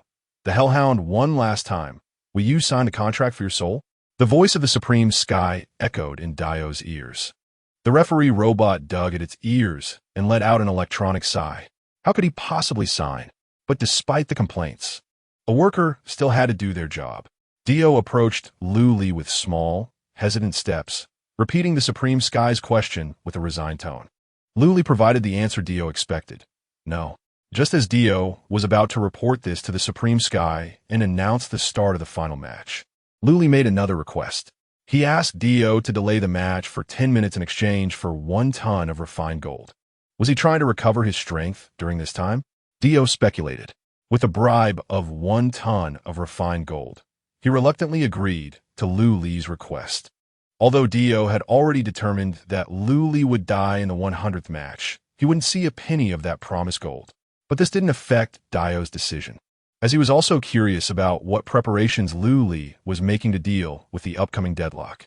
However, to avoid raising the Supreme Sky's suspicions, Dio deliberately stayed close to Lu Li, pretending to be persuading him. Yet, as he followed, Dio began to feel something was off. Lu Li didn't seem to be resting. Instead, he was using his talents. The bodies scattered across the arena rapidly shrank and condensed into transparent crystals at Lu Li's touch. Not only were there orange tier 3 crystals, but also yellow and green tier 4 and 5 crystals. The last batch of corpses from challengers over level 20 even produced azure tier 6 crystals. No wonder Lu Li had requested not to clear the corpses from the arena before the match. It turned out these bodies could condense into crystals. But what was the use? Upgrading before the final match? Yet Lu Li had already reached the limit for absorbing crystals, and he wouldn't be able to absorb again for at least 3 days. What was he planning to do with so many high-tier crystals?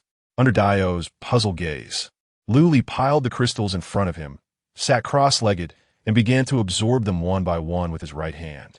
As each colorful crystal quickly turned gray and shattered, Dio's jaw nearly dropped to the ground. He felt his central processing unit wasn't sufficient.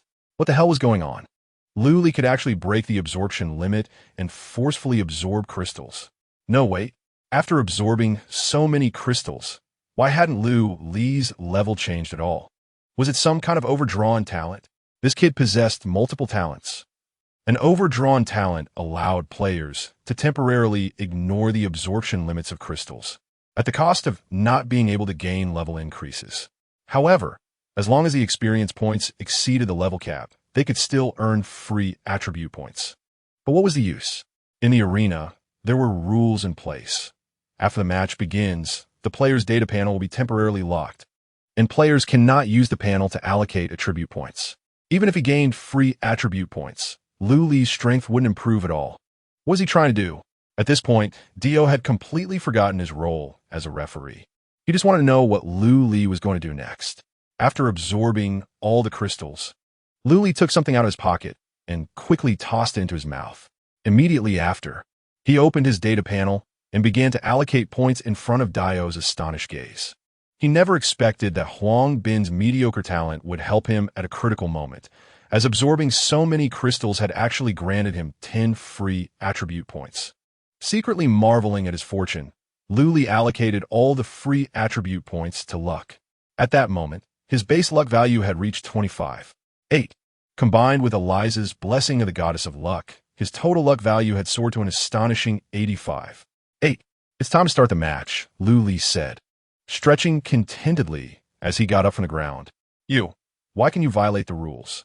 Dio's voice sounded like a rusty machine, with parts grinding together. This was a sign of his extreme shock. Lu Li, fearing the referee might crash from confusion, hurriedly urged, "Let's get started." Okay. Dio dazedly nodded and reported Lu Li's refusal to sign the contract for his soul to the Supreme Sky. Useless waste, can't even handle this small matter. Since Lu Li is so ungrateful, let him die. The final match began. This time, the iron gate of the passageway didn't even have time to open before it was melted by the intense heat. When the final challenger stepped onto the arena, the audience fell into a dead silence. After a long time, someone finally stammered, "That monster down there, it can't be the Hellhound, right? It really is the Hellhound. And it's an adult. How could such a thing exist in the Nexus arena? Has the manager gone mad? The demonic energy on that thing can greatly diminish most talents. Even if Lu Li is strong, his power will be suppressed significantly. How can he fight like this? I knew the arena wouldn't allow a newcomer to win 100 matches in a row. It would been better to bet with me back then. Now, they must regret it. It's not even about winning or losing anymore. If the arena can release a Hellhound, what kind of person is the manager? Who cares what kind of person they are? The arena itself is absolutely neutral, bound by rules. Even if that manager is a demon-S spy, it doesn't affect us at all. That's true, but isn't Lu Li doomed? Sigh. He can only blame his bad luck. Amidst the murmurs, the final match began. Looking at the Hellhound, which was as big as a small hill, Lu Li's heart sank to the bottom. He hadn't expected the arena manager would send out a demon to stop a 100-match winning streak. Although it was just a low-tier demon, it was still very tricky for Lu Li at this moment, because he had not yet acquired the holy talent. The Hellhound's talent, anti-magic field, rendered all talents below its level ineffective. Only holy talents could break through it. In other words, if Lu Li wanted to fight the Hellhound, he could only rely on items. However, up until now, he had only used arm blade and had no suitable weapons. Wait, a weapon? Lu Li was taken aback, then remembered he still had a treasure chest to claim. 3 days ago, when the apocalypse had just begun, he had killed a Mantis Queen, becoming the first player in the world to kill a Lord-level creature. But to keep a low profile, Lu Li hadn't announced it immediately and had chosen to postpone claiming the reward. Afterward, he got busy and forgot about it. With a thought, Lu Li immediately chose to announce it globally. A colorful treasure chest materialized out of thin air and landed in front of Lu Li. At the same time, the Hellhound launched its attack. Chapter 43. Toothworm Dagger. Lu Li made a swift decision, picked up the treasure chest, and ran away.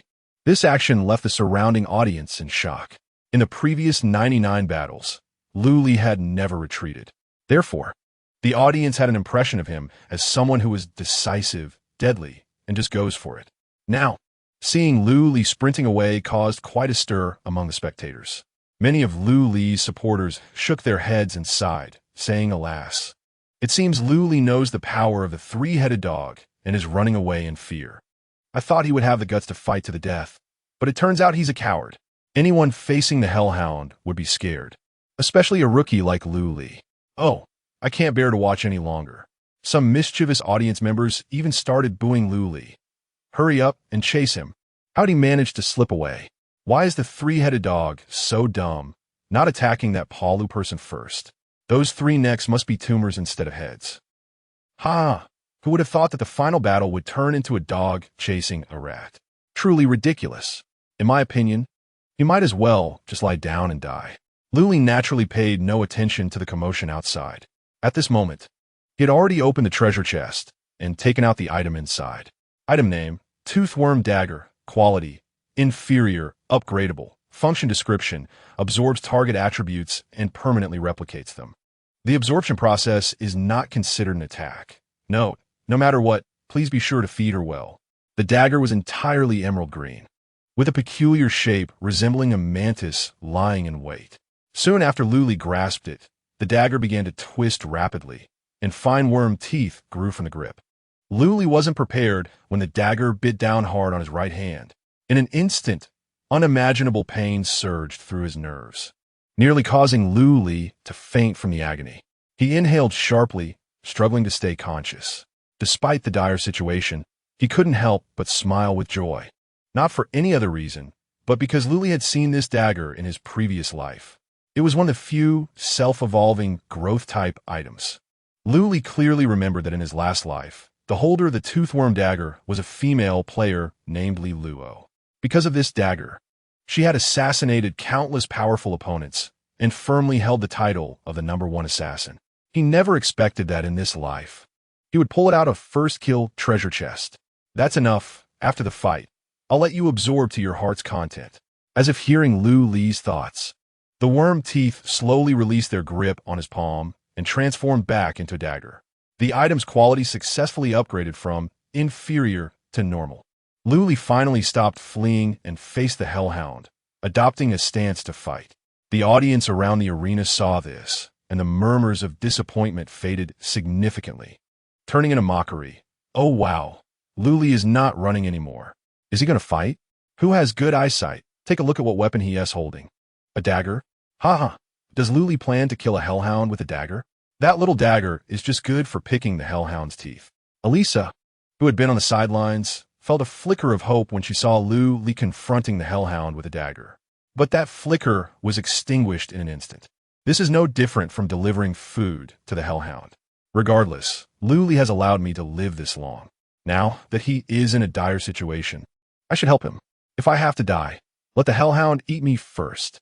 Maybe after it's full, Lu Li can survive. With her mind made up, Elisa timidly opened her mouth, preparing to shout to attract the hellhound's attention. However, before she could speak, that man had already charged forward. Without the enhancement of his innate abilities, Lu Li's movement speed wasn't particularly fast. But with the combat experience he had accumulated in his previous life and his understanding of the hellhound, he didn't fall behind in the first few rounds of combat. Unfortunately, due to the Toothworm Dagger's limited attack range, he had to get very close to the hellhound. After several exchanges, the flames burning on the monster had charred Lu Li's clothes to tatters. Finding his torn clothing a hindrance to movement, Lu Li simply tore it off. Little did he know that this small action caused quite a stir in a certain luxury box. Art. This is definitely art. I want to pin Lu Li down and ravage him right now. Lady Octopus pressed her entire face against the glass. Crystal clear drool dripped from the corner of her mouth, falling onto the floor of the box. But my dear, Lu Li doesn't appreciate it. Little elf lay on the ground, his face full of jealousy. What do you know? He has personality. I really like him more and more. Lady Octopus scolded, her eyes never leaving Lu Li. Fine, but the Supreme Heaven has released the Hellhound. Lu Li can't possibly survive. How about I contact the puppeteer from the Ethereal Star Domain and have him make Lu Li's corpse into a puppet doll after the match? Lady Octopus was taken aback, and a look of regret quickly appeared on her wrinkled face. I guess that's all we can do. I really hope he can win the match. In the arena, since the Toothworm Dagger had absorbed Lu Li's blood at the start, the blade carried all the characteristics of Blade Arm, including Curse, Poison, Tear, Weakness. and a series of effects. However, due to the Hellhound's special constitution, combined with the Toothworm dagger's short attack range, several attacks only caused minor surface wounds and did not inflict serious damage. Instead, Lu Li's physical condition deteriorated severely as he evaded attacks. Just a slight delay in his dodging allowed the Hellhound to seize the opportunity. The central dog head bit onto Lu Li's weapon, making it difficult for him to pull it out. Meanwhile, the left and right dog heads slowly opened their gaping maws aimed at Lu Li's head. It seemed they were about to bite down. Suddenly, a small stone flew over and accurately struck one of the dog heads in the eye. "You filthy dog! Come at me!" Elisa shouted loudly, her small frame trembling uncontrollably. She thought the Hellhound would release Lu Li and turn to attack her instead. To her surprise, the beast merely twisted its body, presenting its rear to Elisa. In horror, the girl realized that the Hellhound's tail was as thick as a thigh and was actually a giant snake. In the brief moment of her shock, the snake had already wrapped around Elisa completely.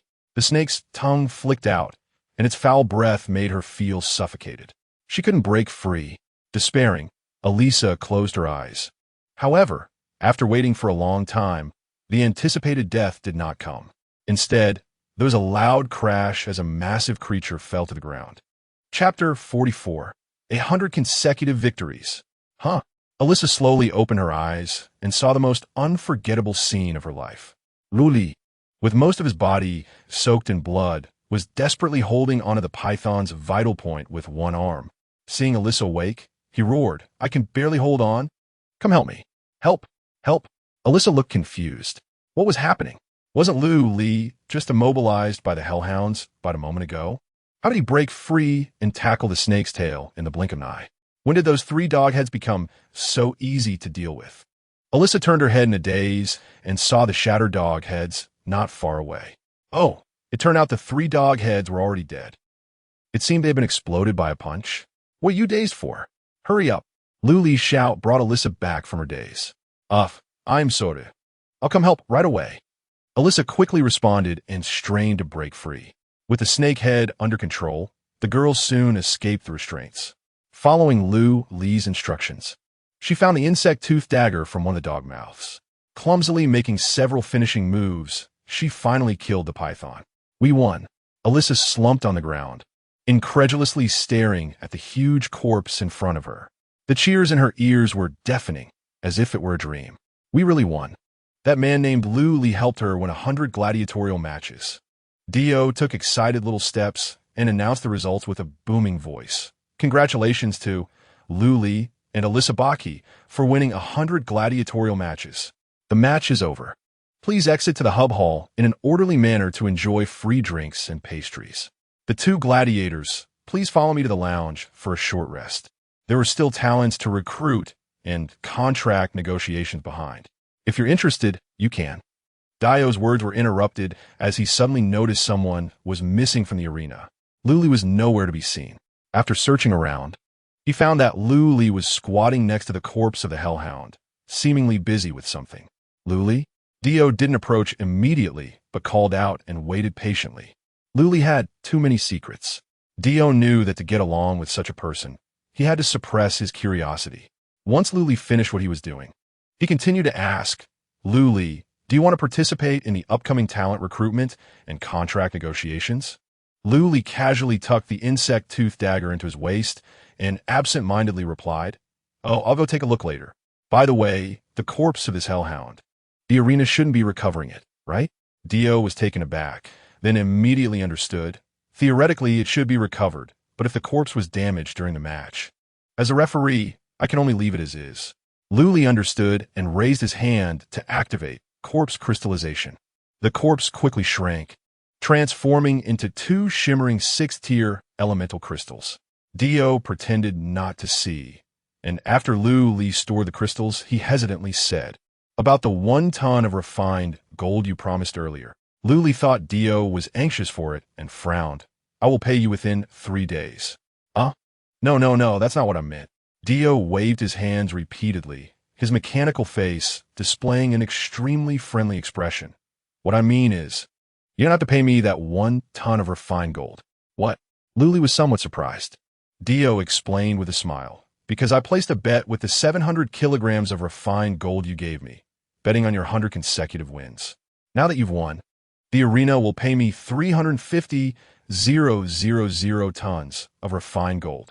Luli raised his eyebrows. That's quite a profit. Dio nodded. Exactly. To thank you for letting me make such a big profit, I decided to give you 200,000 tons of refined gold. Faced with this sudden gift, Luli was caught off guard. He quietly remained vigilant. That's your bet. It has nothing to do with me. Why should I take your refined gold for free? Dio's tone was extremely sincere. Consider it my goodwill. After all, without your victory, I might not even recover my 700 kilograms of capital. Luli thought for a moment, felt that the other party's attitude was sincere, and did not refuse.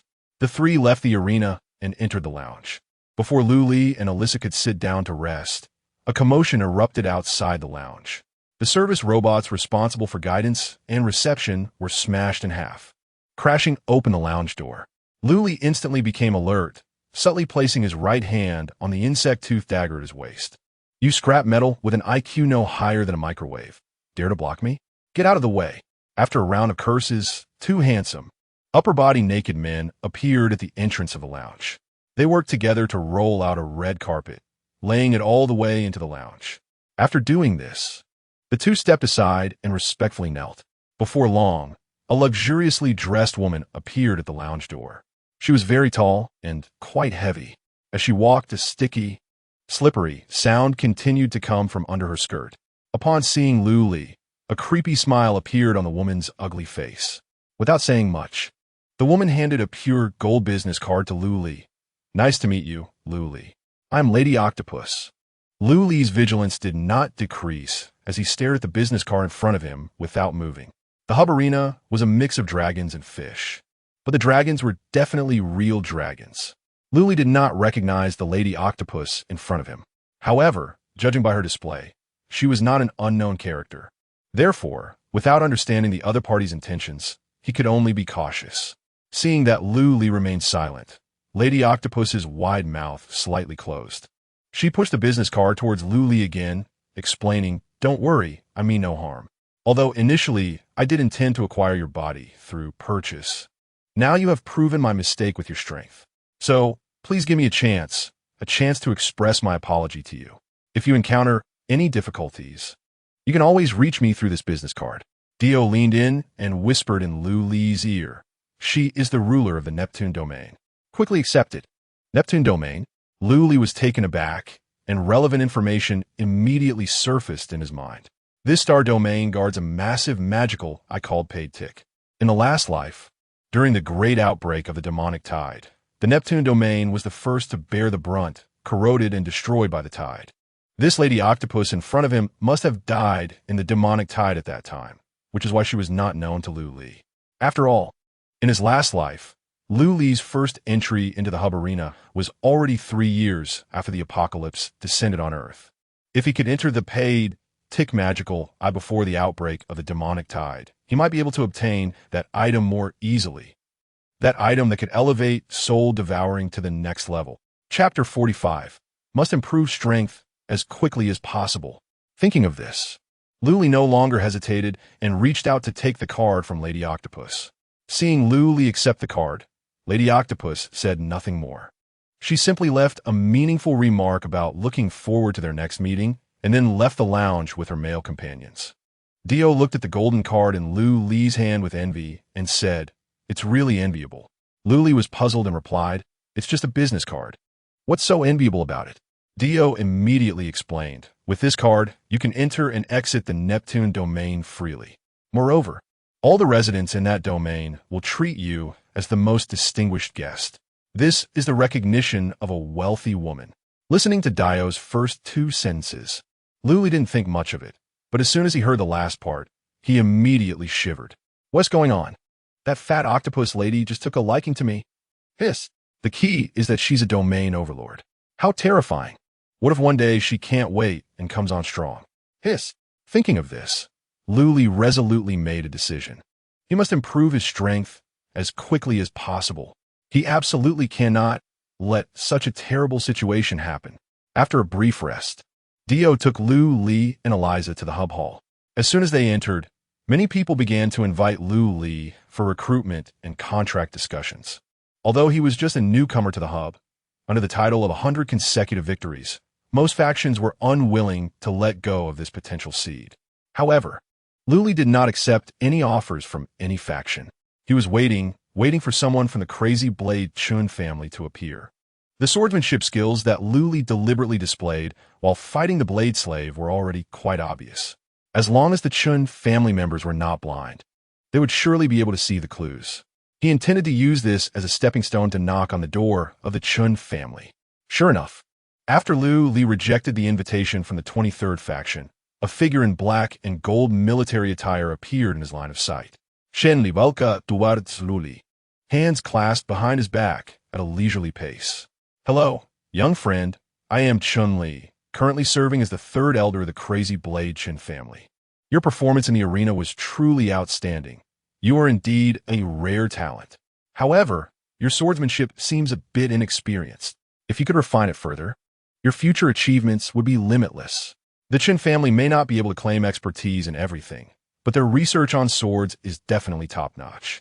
If you're interested, why not step aside with me for a discussion? Chun-Li was indeed a shrewd old fox. In just a few sentences, he pulled Lu Li down from the pedestal of public admiration. You are strong, but your swordsmanship is lacking. If you want to improve your swordsmanship and become even stronger, only the Chun family can help you. If Lu Li were truly a novice, he would probably have fallen into Chun-Li's trap by now. But he was not.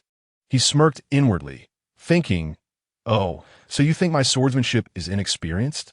Are you trying to PUA me here? If my swordsmanship were truly lacking, how could I have killed your Chun family's blade slave with a level difference?"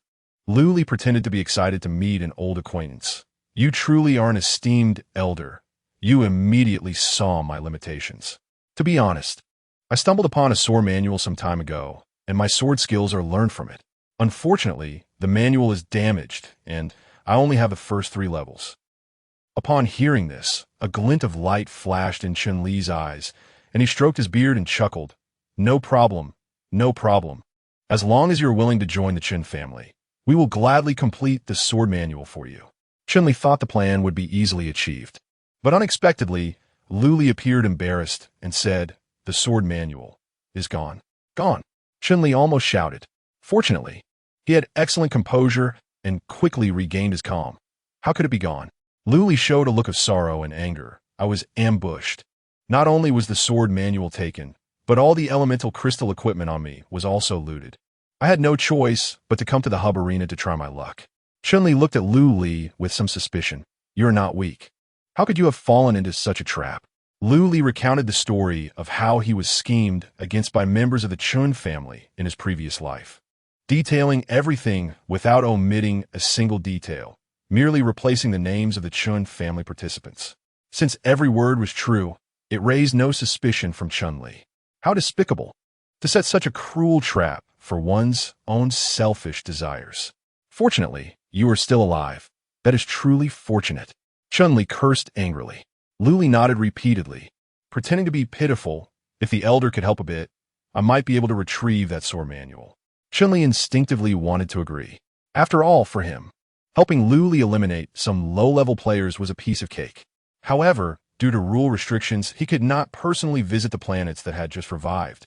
After thinking for a moment, Chun-Li said, "Since you have spoken, I have no reason not to agree. However, due to rule restrictions, my level is too high, and I cannot personally help you seek revenge. How about I give you 4 blade slaves to assist you?" Actually, Lu Li originally planned to induce Chun-Li to send Chun-Ko to assist him. Once back on Earth, he would find a way to control Chun-Ko to threaten Chun-Li for the later 6 levels of the sword manual. But now, Chun-Li seemed to have no such intention, and Lu Li did not want to say more. Otherwise, his intentions would be too obvious and could easily arouse the suspicion of this old fox. Seeing Lu Li nod in agreement, Chun-Li took out 4 thumb-sized jade figurines, along with a teleportation jade token. These 4 blade slaves replicate my combat style, and they're all level 30. They should be enough to help you retrieve the sword manual. As for this jade token, shatter it to teleport directly to the main domain of the Chun family. If you encounter an insurmountable crisis, you can use this to save your life. Luli thought that this old fox was quite thorough and accepted the items. Since he still needed to collect the rewards for the arena challenges, Luli exchanged a few pleasantries with Chun-Li and then left the hall with Dio. In a gladiatorial mode, winning a match grants 100 hub points, and winning 10 consecutive matches doubles the points. Luli achieved 100 consecutive victories, ultimately earning a total of 1,023,000 hub points. With this wealth, Luli first purchased a perfectly crafted space ring for himself, costing 200,000 hub points. The ring's internal space is about 100,000 cubic units, equivalent to the size of 5 football fields. The internal time is static, with almost no drawbacks, except that ordinary living beings will die if placed inside. Additionally, Luli spent 500,000 hub points to acquire a set of equipment with the highest defensive attributes. Although Luli had collected quite a few defensive talents through Soul Devouring, which were sufficient for combat, if he encountered an opponent with the ability to break spells like the Hellhound, these talents would become ineffective. Therefore, to be safe, Luli needed to make multiple preparations. The remaining 300,000 hub points were used by Luli to purchase real estate. That's right, buying property, as the center connecting various star domains. The area outside the hub arena is an excellent location for purchasing real estate, based on his previous life experiences. As the revival process accelerates, more and more players will flood into the hub arena. By then, the property prices in the hub area will become increasingly outrageous. So, buying cleverly is not as good as buying early.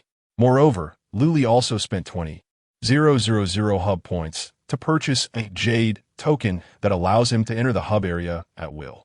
Finally, he spent all of his remaining 3,000 hub points on a snack called Super Lollipop. This lollipop is a specialty of the hub, delicious and capable of restoring a small amount of stamina. However, it is quite expensive. It seems like just a luxurious little snack. But Luli, who has lived again, understands that this thing has a little-known hidden use. It can increase the favorability of the NPC Wanderer of all realms. Chapter 46 Cat Ear Girl 1. Just as Luli was happily shopping, Eliza tightly clutched the corner of her clothes. As a gladiator who had also won 100 matches, she had the same hub points as Luli. But Eliza dared not spend. She was well aware that if it weren't for Luli, she would have died long ago. So in Eliza's eyes, these more than 1,000,000 hub points should belong to Luli.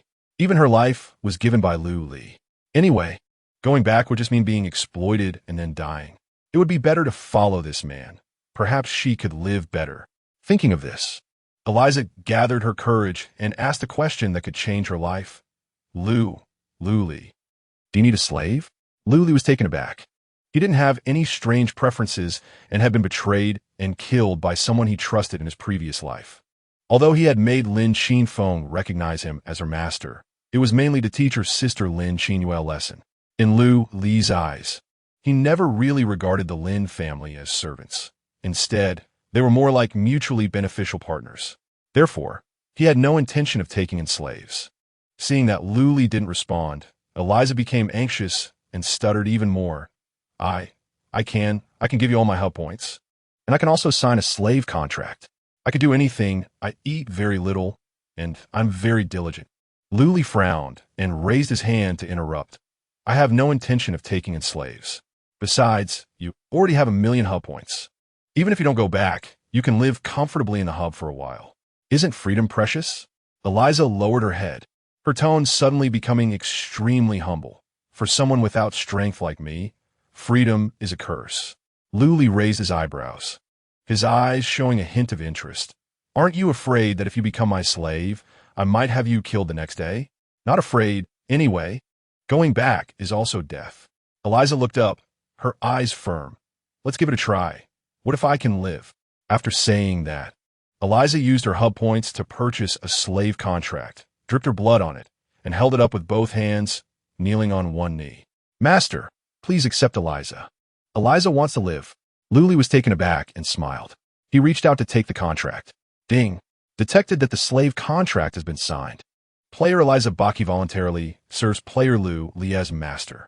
The contract is now effective until death. Seeing the contract take effect, Eliza finally breathed a sigh of relief. Lu Li was also not polite and bought Eliza a set of high defense equipment and a jade token for entering and exiting the hub. The remaining 500,000 points were all spent by Lu Li on a shield. Item name: Coward Shield. Quality: Epic. Function description: Cannot attack while holding the shield. Speed attribute reduced by 80. Constitution attribute increased by 100. All types of damage reduced by 65. Resistance to all negative effects increased by 5 when attacked. There is a 50 chance to trigger a perfect block. After perfect blocking, the holder will maintain a 1-minute invisibility state. Note: isn't this bullying honest people? Equipment quality is divided into 7 categories: inferior, normal, fine, excellent, perfect, epic, and mythical. Epic equipment is second only to mythical equipment, and logically, it should not be priced at just 500,000 hub points. However, the Coward Shield, due to its characteristics of unable to attack while holding and speed attribute reduced by 80, has become a laughingstock among epic equipment. But in Lu Li's eyes, this item was very suitable for Eliza, since he didn't expect this cat ear girl to deal damage. It would be better to let her hold the shield and act as a cheerleader. As long as she could keep her life, that was enough. After spending the money, Lu Li prepared to take Eliza out of the hub arena. At that moment, a tall figure blocked their way. The Supreme One blinked its 6 eyes, and its face, as cold as a slate, showed no emotion. Lu Li took half a step forward and said calmly, "Sir, is there something you need?" The Supreme One pondered for a moment and said, "Your match was very exciting, but when I was watching in the audience, there was one thing I couldn't understand. How did you ultimately kill that hellhound?" Lu Li naturally knew the true identity of the Supreme One, but he did not expose the other party's disguise. Only saying lightly, "Why should I tell you?" The Supreme One's face darkened, and he coldly said, "Just because you won't say, I will kill you." In the hub arena, outside of combat time, fighting is prohibited. This is a rule. Even the Supreme One, as a manager, cannot violate it. His threat to kill Lu Li was merely an attempt to scare the newcomer and see if he could easily extract the other's secret. Lu Li pretended to be frightened by the Supreme One's aura, showing fear. I'll tell you. Please don't kill me." "Umph." The Supreme One looked pleased. "Quickly say." Lu Li beckoned the Supreme One to come closer and whispered, "That dog was too weak. Even your grandmother could easily handle it. Let alone me, your grandfather." Hearing this, the Supreme One's 6 eyes nearly popped out in anger. He intended to intimidate Lu Li, but ended up being mocked instead. The Supreme One really wanted to slap Lu Li to death. However, due to the arena's rules, he ultimately had to swallow his anger and change to a friendly attitude. "Friend, just joking. I won't let you reveal it for nothing. How about this? I'm willing to exchange 26-tier crystal cores for your secret. Please satisfy my curiosity." 26-tier crystal cores? Lu Li pretended to hesitate. This price seems insufficient. 30 cores. The Supreme One gritted his teeth. "That's my most critical secret, my winning trump card. You need to add more. 35 cores. Deal." Lu Li snatched the crystal cores and said with a smile, "The reason I was able to kill that hellhound with one punch was all thanks to luck." "Luck?" The Supreme One was somewhat dumbfounded. The secret he obtained for 35 6-tier crystal cores ultimately boiled down to the word luck. The Supreme One's first reaction was that Lu Li was playing him. However, just as he was about to explode, the servo skull that had been hovering nearby suddenly spoke. No lies detected from the target. Information authenticity is 100. WTF? The Supreme One's 6 eyes widened in disbelief. The lie detector device of the servo skull was made from titanium silicon materials, ranking among the best in the entire realm. Therefore, if this skull, filled with mechanical structures, stated that Lu Li wasn't lying, then he certainly wasn't. But how could this be possible? ALV. 15 player killed a LV. 25 hellhound just by luck. What a joke.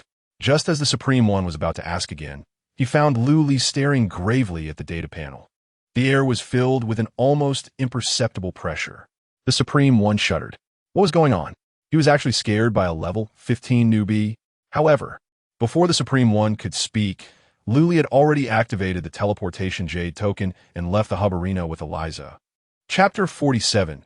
Deadly Mercy. In the boys' dormitory of Yongsheng, number 1 middle school, Brother Dao, with a bruised face and bound arms, was hanging upside down from the ceiling. Most of his teeth had been knocked out, and he was pleading incoherently, "Jing, Brother Jing, I'm telling the truth. I really notified you at the first moment. I didn't collude with Luli. Moreover, that kid can summon the blade arm mantis. Didn't I tell my subordinates about this long ago? Please believe me, I really didn't deceive you." Zhao Jing sat in a chair, casually playing with a pair of pliers in his hand. As he squeezed, one of the teeth that had just been pulled out made a creaking sound. "So you mean to say I wronged you?" Brother Dao stiffened, shaking his head vigorously. No, that's not what I meant." Zhao Jing suddenly exerted force, and the tooth shattered on the spot. Who was it that patted their chest and swore they could control Luli? You said that even if he was like the Monkey King causing havoc in heaven, your people could keep him firmly under the 5-finger mountain. Brother Dao, with a face full of grievances, cried out, "If that Huangbin kid could be reliable, Luli wouldn't have been able to stir things up. I originally wanted to use his balance talent to temporarily lock Li's attributes and subdue him. But unexpectedly, that kid got his right hand chopped off by Li right at the start. He didn't even have time to activate his talent. By the time I got there, Huangbin was already dead." Zhao Jing stood up, slowly cleaning the tooth fragment from the pliers, his tone devoid of warmth. "So you simply played along and colluded with Li to turn against me, right?" After saying that, Zhao Jing crouched down, slowly bringing the pliers toward Brother Dao's face. No way."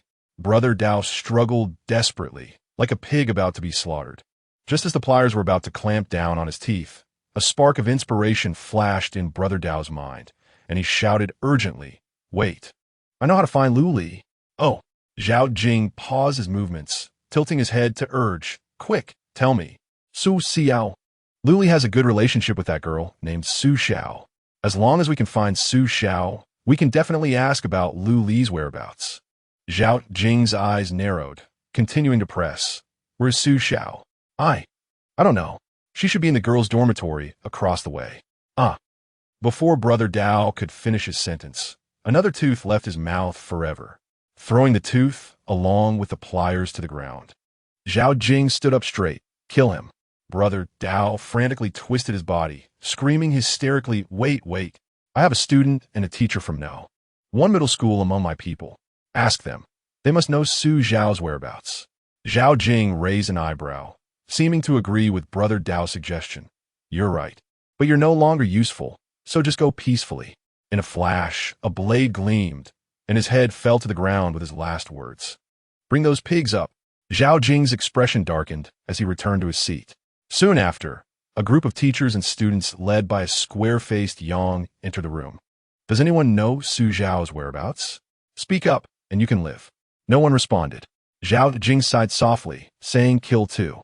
2 students immediately dropped dead. Teacher Yang, with a pained expression, spoke up, "We really don't know where Su Xiao is.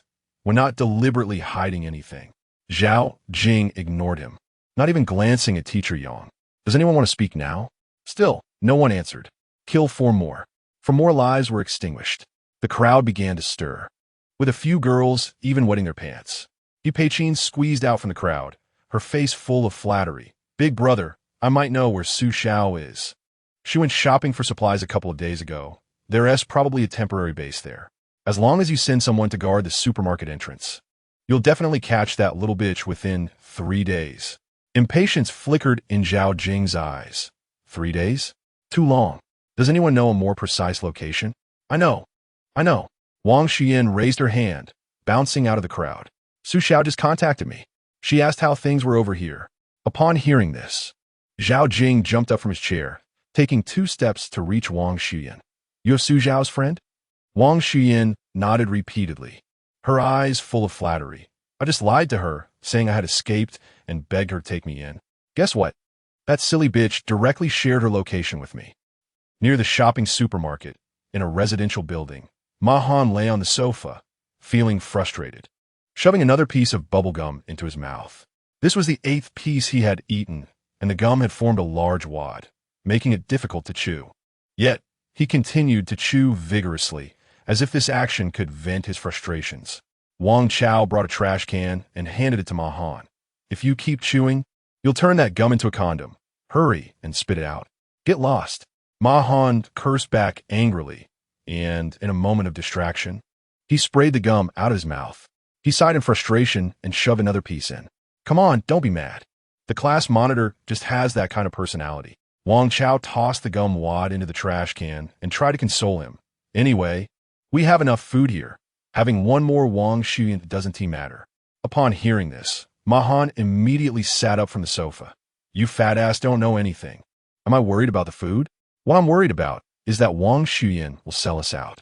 Wang Chao scratched his head, looking confused, but Wang Shuyan said she already escaped. Ma Han rolled his eyes and collapsed back onto the sofa.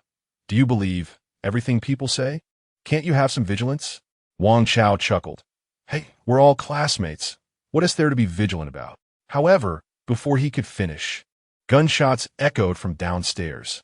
Wang Chao and Ma Han exchanged glances and hurried downstairs. By the time they reached the hallway, many people had already gathered outside. A few were original residents of the building, while others were students who had escaped with Su Xiao from the dormitory. The entrance was filled with armed men in black, completely surrounding the neighborhood.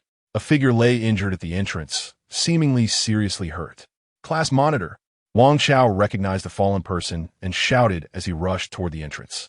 Ma Han, after getting over his initial shock, immediately followed suit. As they got closer, they realized a familiar face was hidden among the black-clad figures. Chapter 48. The Disregard for Human Life, Wang Shuyan. Wang Chao and Ma Han exclaimed simultaneously. Ma Han reacted a bit faster and immediately understood what was going on. Wang Shuyan, you really sold us out. Are you even human? Upon hearing the voice, Wang Shuyan instinctively shrank her head. But soon, she realized she had found a new backer and boldly stepped out without hiding, her head held high. You skinny monkey, don't say such harsh words. Our brother Jean just came to ask a few questions. Who knew that Su Xiao, that bitch, wouldn't cooperate? Who can we blame for that? She brought this upon herself. Su Xiao was helped up by Wang Chao, her face as pale as paper. She had been shot in the abdomen and blood soaked through her skirt. They came to find Luli. Su Xiao struggled to explain the situation to Wang Chao. The latter looked anxious. Then tell them, Luli isn't here with us. Let them look elsewhere. Zhao Jin pushed Wang Shuyan aside and stepped forward slowly. Of course I know Luli isn't here, but Su Xiao is a friend of Luli. So, I need her to help me find Luli. You think just because you say you need help, we will help you? A student in the crowd shouted, You came up and hurt our class leader without a word, and now you want us to help? How can that make sense? Zhao Jin slightly tilted his head, looking at the crowd. As his gaze locked onto the student, a bullet whistled through the air and struck him right between the eyebrows. He was dead, just for standing up and saying a word. The crowd immediately erupted in chaos, desperately trying to flee. But Zhao Jin's men wouldn't allow such a situation to occur. Several masked men in combat gear had already surrounded the crowd, and anyone attempting to escape would be taken down. Zhao Jin took out a gold pocket watch and said flatly, My demands are simple. I just need you to help me find Luli. My patience is limited. As long as Luli doesn't show up, I will kill one person every 30 seconds. Upon hearing this, Ma Han pulled back his arms and drew his flaming longbow. Do you really think we are pushovers? Wang Chao also stood up from the ground, his skin hardened like armor. No indiscriminate killing of innocents. Looking at the two blocking his path, Zhao Jin chuckled, completely unconcerned. Time quickly passed in silence. 30 seconds soon elapsed, and a gunshot rang out, taking another life. Damn it! Ma Han's anger surged, disregarding the consequences. He loosed an arrow of flame that shot straight at Zhao Jin's face. Just as it seemed to be about to hit, Zhao Jin did not dodge or evade. Instead, he laughed even harder. Boom! The flaming arrow exploded in front of Zhao Jin, creating a massive fireball. Did it work? Not only Ma Han, but all the trap survivors felt a flicker of hope. It seemed that Zhao Jin was just bluffing. However, the next moment, their hearts sank to the bottom. The flaming arrow had indeed harmed Zhao Jin, nearly tearing his face apart. Some areas even exposed his grinning white bones. Yet, these wounds were healing rapidly. In less than 3 seconds, Zhao Jin's grim smile reappeared, his eyes cold as frost, making it hard for anyone to look directly at him. Time's up. Kill another. Another gunshot rang out, and another person fell.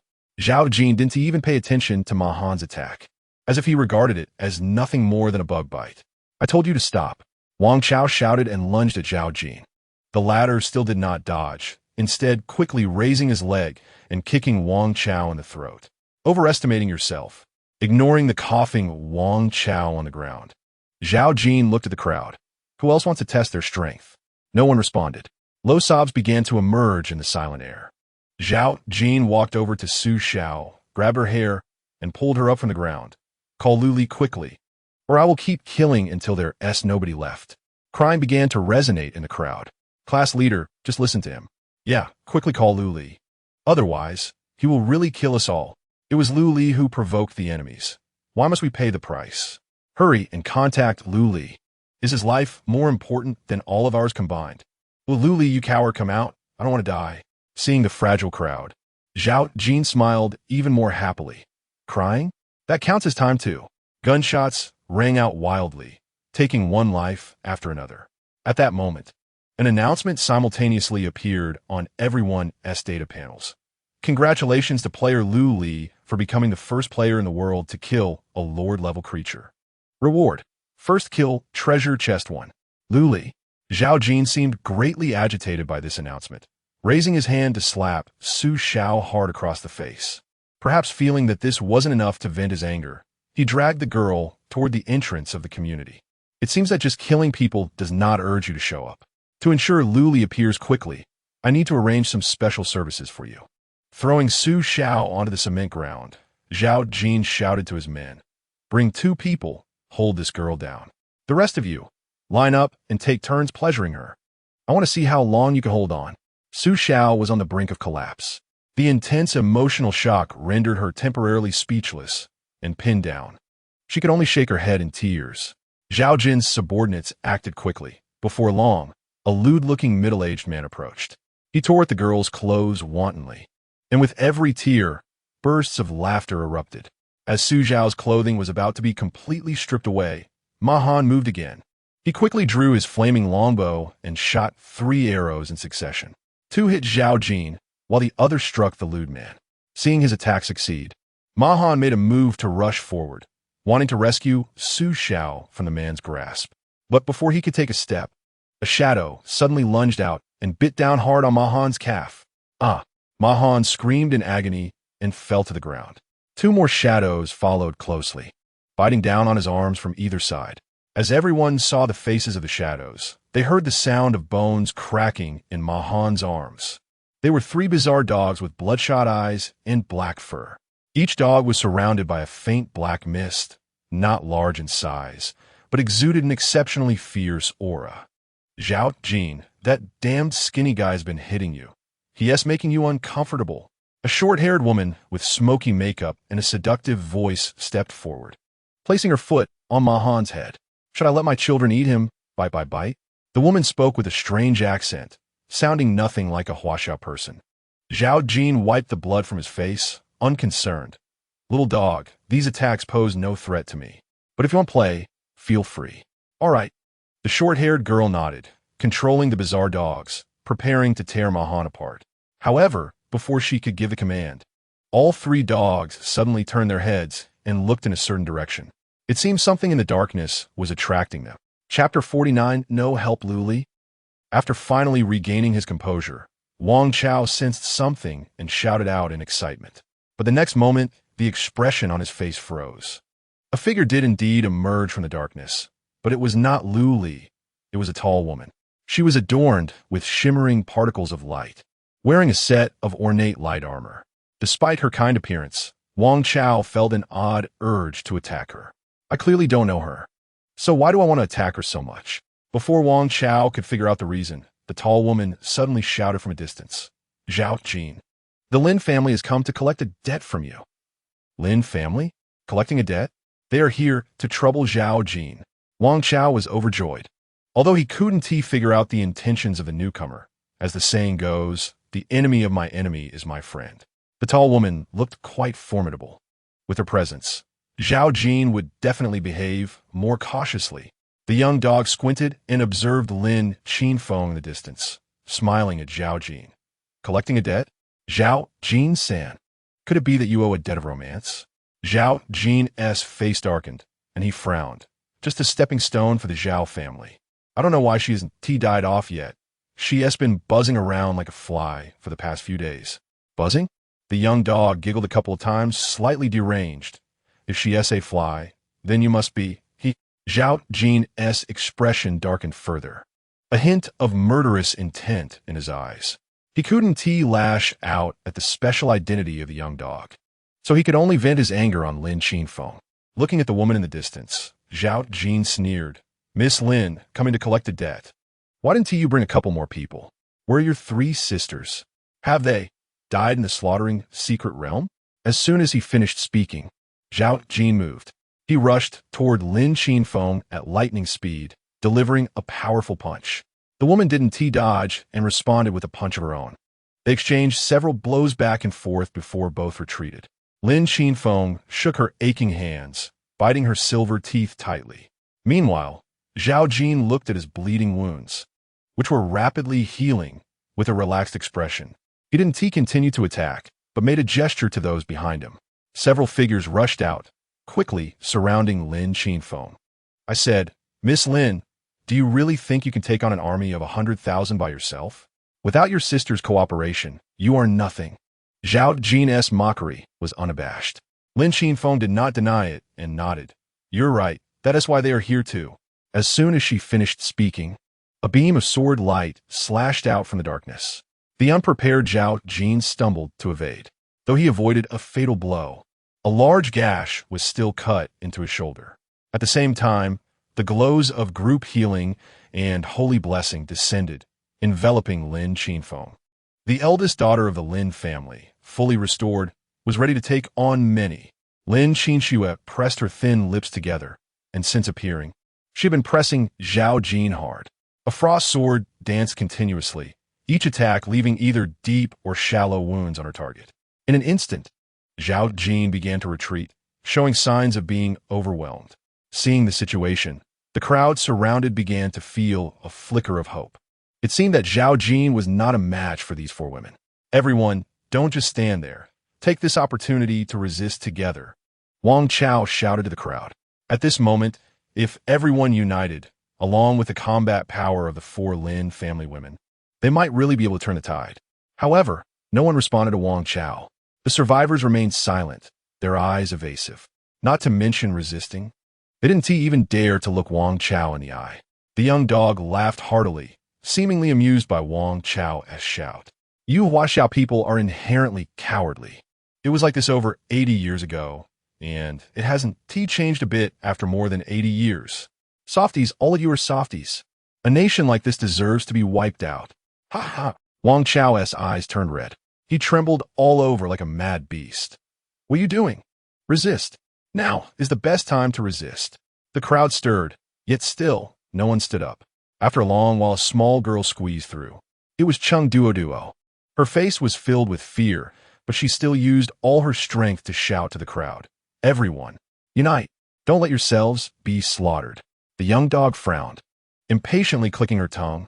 One of the strange dogs suddenly lunged out, opening its big mouth and pouncing toward Chung Duo. The girl screamed and instinctively covered her head to dodge. But for her, the strange dog's speed was simply too fast. Before she could take even half a step, she was knocked to the ground. Chung Duo struggled to crawl toward the crowd, constantly pleading for help. But no one was willing to lend a hand. In their eyes, the small girl who had been knocked down by the strange dog was already dead. Wang Chao roared angrily and stumbled toward Chung Duo, wanting to save her. But soon, 2 more strange dogs blocked his path. They didn't attack. They just obstructed Wang Chao from rescuing her. It was as if they wanted him to watch the girl get torn apart bit by bit. Wang Chao realized that to catch a thief, one must first catch the kingpin, and quickly turned to charge of the young dog. The woman wore a strange smile and didn't call the strange dogs to block him. Instead, she took out a handgun. Wang Chao's heart sank, but he quickly reassured himself. I'm now LV3, and my talent over should be able to block handgun bullets. Holding on to this belief, Wang Chao's speed increased a bit more. The short-haired girl's talent is summoning, so she shouldn't have much close combat ability. As long as I take her down, Chung Duo can be saved. The distance between Wang Chao and the young dog quickly closed. Just as success seemed imminent, suddenly, a gunshot rang out. Wang Chao watched helplessly as blood burst from his body, fragile as thin paper.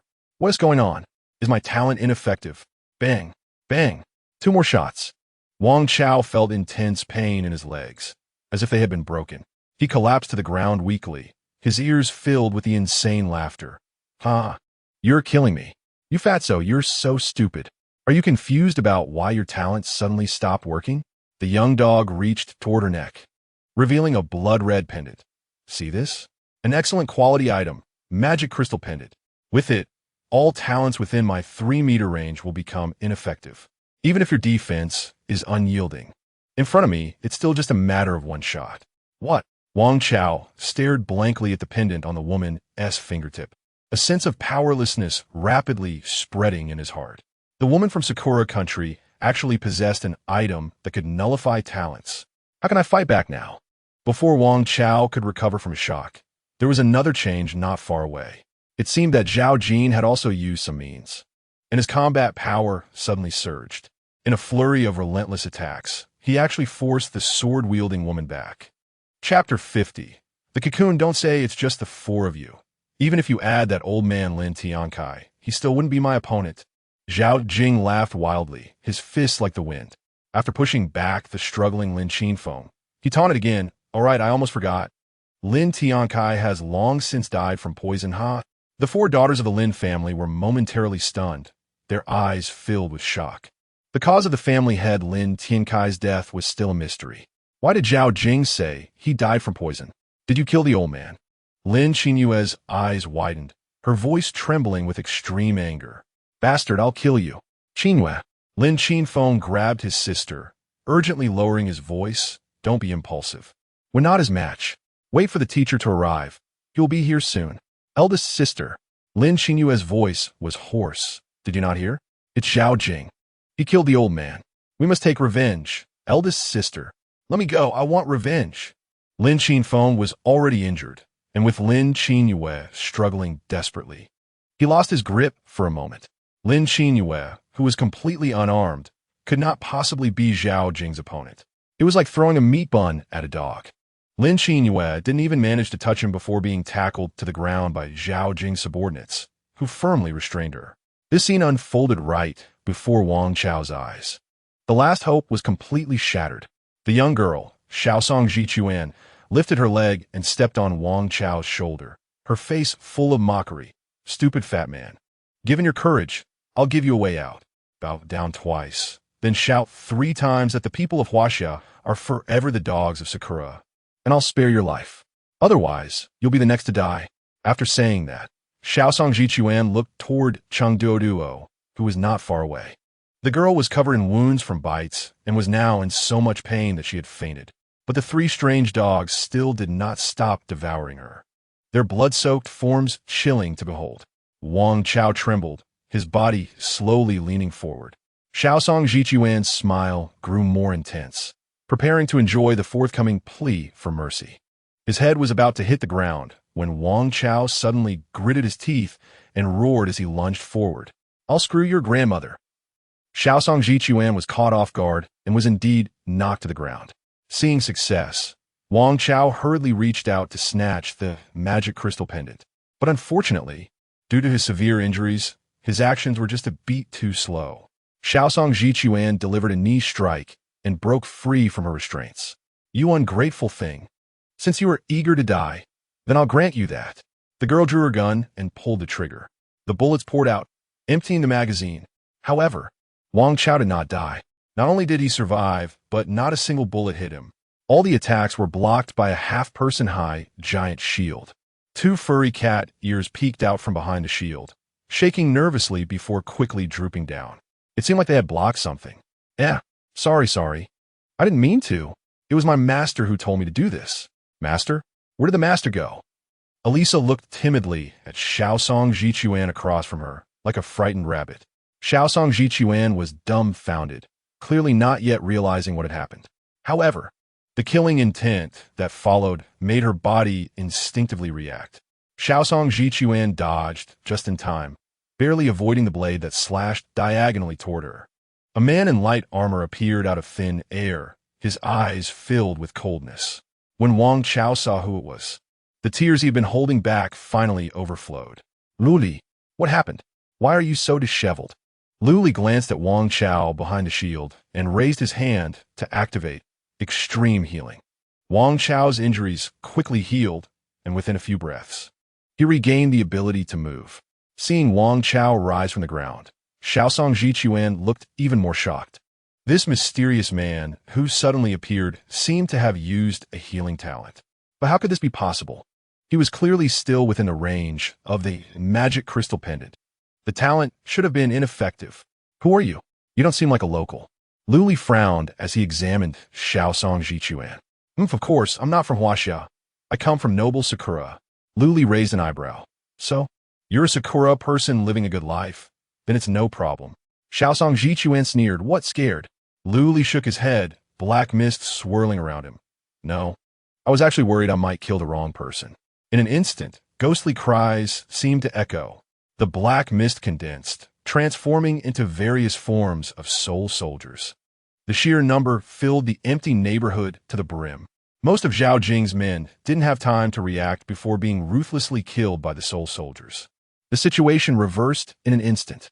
Xiaosong Jichuan could only stare blankly at everything in front of her, watching her faction collapse.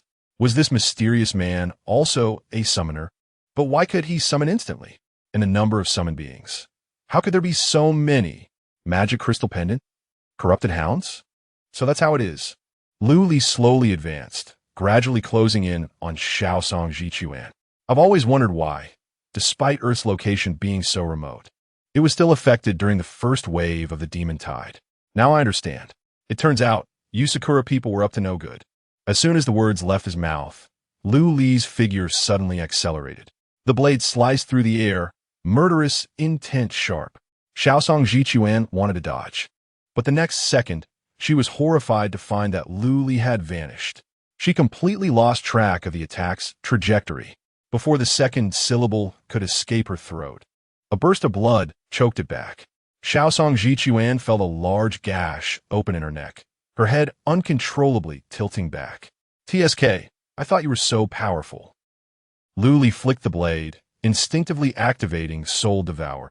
But this time, the familiar prompt did not sound. Not dead yet?"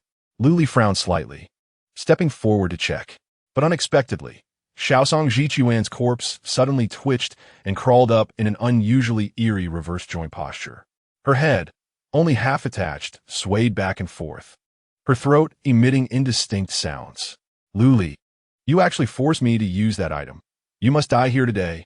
A mass of crimson threads burst forth from the wound in her neck, enveloping Xiaosong Jichuan's body. The three strange dogs leaped into the blood threads one after another, vanishing without a trace. It was like a wriggling cocoon. The sounds of bones shattering and muscles tearing echoed from within, exuding a heart-pounding sense of oppression. Cocoon of demons. Lu Li's pupils contracted, and he immediately shouted at Wang Chao, "Get out of here, quickly." But it was already too late. The swelling, writhing cocoon suddenly shrank, then rapidly expanded. In just a breath, it exploded with a roar. The violent, demonic energy swept across the entire neighborhood, causing everyone present to suffer varying degrees of contamination. Even Lu Li, who had been on guard, was afflicted with the negative effect of demonic energy erosion. Chapter 51. Parasitic Demon. Lu Li frowned tightly, staring intently ahead. After the demon cocoon burst open, there was a black-red mass writhing inside, as if searching for something. Parasitic demon. Relevant information flashed through Lu Li's mind. Being contaminated by demon energy not only inflicts the negative effect of demon energy erosion on players, but also, when the erosion reaches a certain level, the contaminated target transforms into a demon cocoon, hatching various types of demons. The parasitic demon is one of them. However, Lu Li found it puzzling that the cherry blossom woman had clearly been killed. yet she could still transform into a demon cocoon. She seemed to have mentioned using an item. Could it be the corrupted essence? With this thought, Lu Li's vigilance heightened. If this parasitic demon was indeed catalyzed by the corrupted essence, it would be much more difficult to deal with than ordinary demons. It wasn't that their combat power was particularly strong, but because these types of demons came with a powerful pollution aura. They were like a toad on the foot, irritating even if they didn't bite. Without the assistance of holy talents, recklessly engaging could likely lead to deep erosion, resulting in an irreversible transformation into a demon cocoon. Moreover, it wasn't just Lu Li himself. Even those soul soldiers would be affected. Once demon energy erosion reached a certain extent, they would break free from control and become independent entities similar to shadow monsters. In his previous life, Lu Li had suffered losses in this regard, resulting in the loss of 100 high-level soul soldiers. Having lived again, he had only accumulated this little wealth, and he didn't want to lose it all. Soul soldier recovery. Although the second phase of bloody slaughter could purify the negative effects of demon energy erosion, the cooldown period of 24 hours had not yet passed. So Lu Li couldn't activate it. The only option left was Lin Qinyue's holy talent, holy blessing. But that rude young lady from the Lin family seemed to have already become Zhao Jing's hostage. What a great help. Lu Li sighed lightly and activated lightning arrow. No matter what, he had to deal with the parasitic demon first. The arcs of electricity struck the black-red mass like a dragon, relentlessly attacking. When facing demons, especially those transformed from cherry blossom people, Lu Li never held back. The parasitic demon writhed desperately and, after taking several hits, let out a woman's scream. Zhao Jing, save me. Seeing Zhao Jing remain unmoved, the parasitic demon shouted again. Zhao Jing, if I die, the Moryaka clan and the Zhao family will no longer be friendly. Your hopes of joining the Earth-level families will be completely shattered. Hearing these two sentences, Zhao Jing, who had initially planned to retreat, halted his steps. Damn it, that wretched woman. He cursed under his breath and turned around. At this point, he had already realized Lu Li's strength. Not only did he occupy the top of the level rankings, but the fact that his summoned creatures could instantly fill the area was enough to illustrate the problem. It was known that the so-called summoning expert of the Moryaka clan, Komatsu Waki Inu, could only summon 3 corrupted hounds at most. Moreover, a lengthy summoning ritual was required beforehand. But Lu Li? He didn't need any of that. It was as if all it took was a thought, and those terrifying summoned creatures would emerge from the shadows, mercilessly reaping lives. If it weren't for the fact that Lu Li had already recalled his summoned creatures, Zhao Jing wouldn't have even considered turning back to save Komatsu Waki Inu. Lu Li, look who this is. Zhao Jing shouted loudly, simultaneously pulling Su Xiao out. Although Su Xiao had not yet suffered humiliation, the gunshot wound combined with demon energy erosion left her in a terrible state. She was completely naked, with only a few scraps of cloth for cover, resembling a ruined doll. Lu Li's movements halted, and his gaze turned cold. Seeing the effect, Zhao Jing immediately became smug. Did you expect this, Lu Li? Your little lover is in my hands. When you threatened me with Luo Hong back then, you should have thought about today. Hand over Komatsu Waki Inu, or I'll crush her right here. Zhao Jing thought Lu Li would be filled with fear or at least show some hesitation. However, what Zhao Jing saw was only coldness and a hint of disdain. Go ahead and try, Lu Li replied, continuing to bombard the parasitic demon with lightning arrows. Zhao Jing was stunned. This wasn't right. Lu Li wasn't playing by the rules. You don't believe I will kill her? Zhao Jing widened his eyes, uncertainly glancing at the hostage in his hands. It was indeed Su Xiao. But why was Lu Li not caring at all? Weren't they classmates? Aren't they friends? Moreover, according to Wang Xuyan, that perfectly crafted equipment Su Xiao had was given by Lu Li. Shouldn't their relationship be very close? The screams of Komatsu Waki Inu echoed, stimulating Zhao Jing's nerves. No, if Lu Li didn't care about Su Xiao, how could he casually give her perfect quality equipment? He must be pretending. With this thought, a sinister smile appeared on Zhao Jing's face. In the next second, he pointed his fingers like a sword and viciously stabbed into Su Xiao's wound. She groaned, her expression pained. That alone wasn't enough. Zhao Jing forcefully tore at the wound, intending to intensify the pain. Even an iron will would struggle to endure. Yet, even if Su Zhao's voice became hoarse from screaming and she fainted from the pain, Lu Li remained indifferent. Lightning arrows continued to rain down without stopping. It seemed he really didn't care. On the other hand, Lin Qinyue, who was also captured, couldn't bear to watch and desperately shouted for Zhao Jing to stop. "Shut your mouth." Zhao Jing raised his hand and slapped Lin Qinyue, pondering how to make Lu Li stop.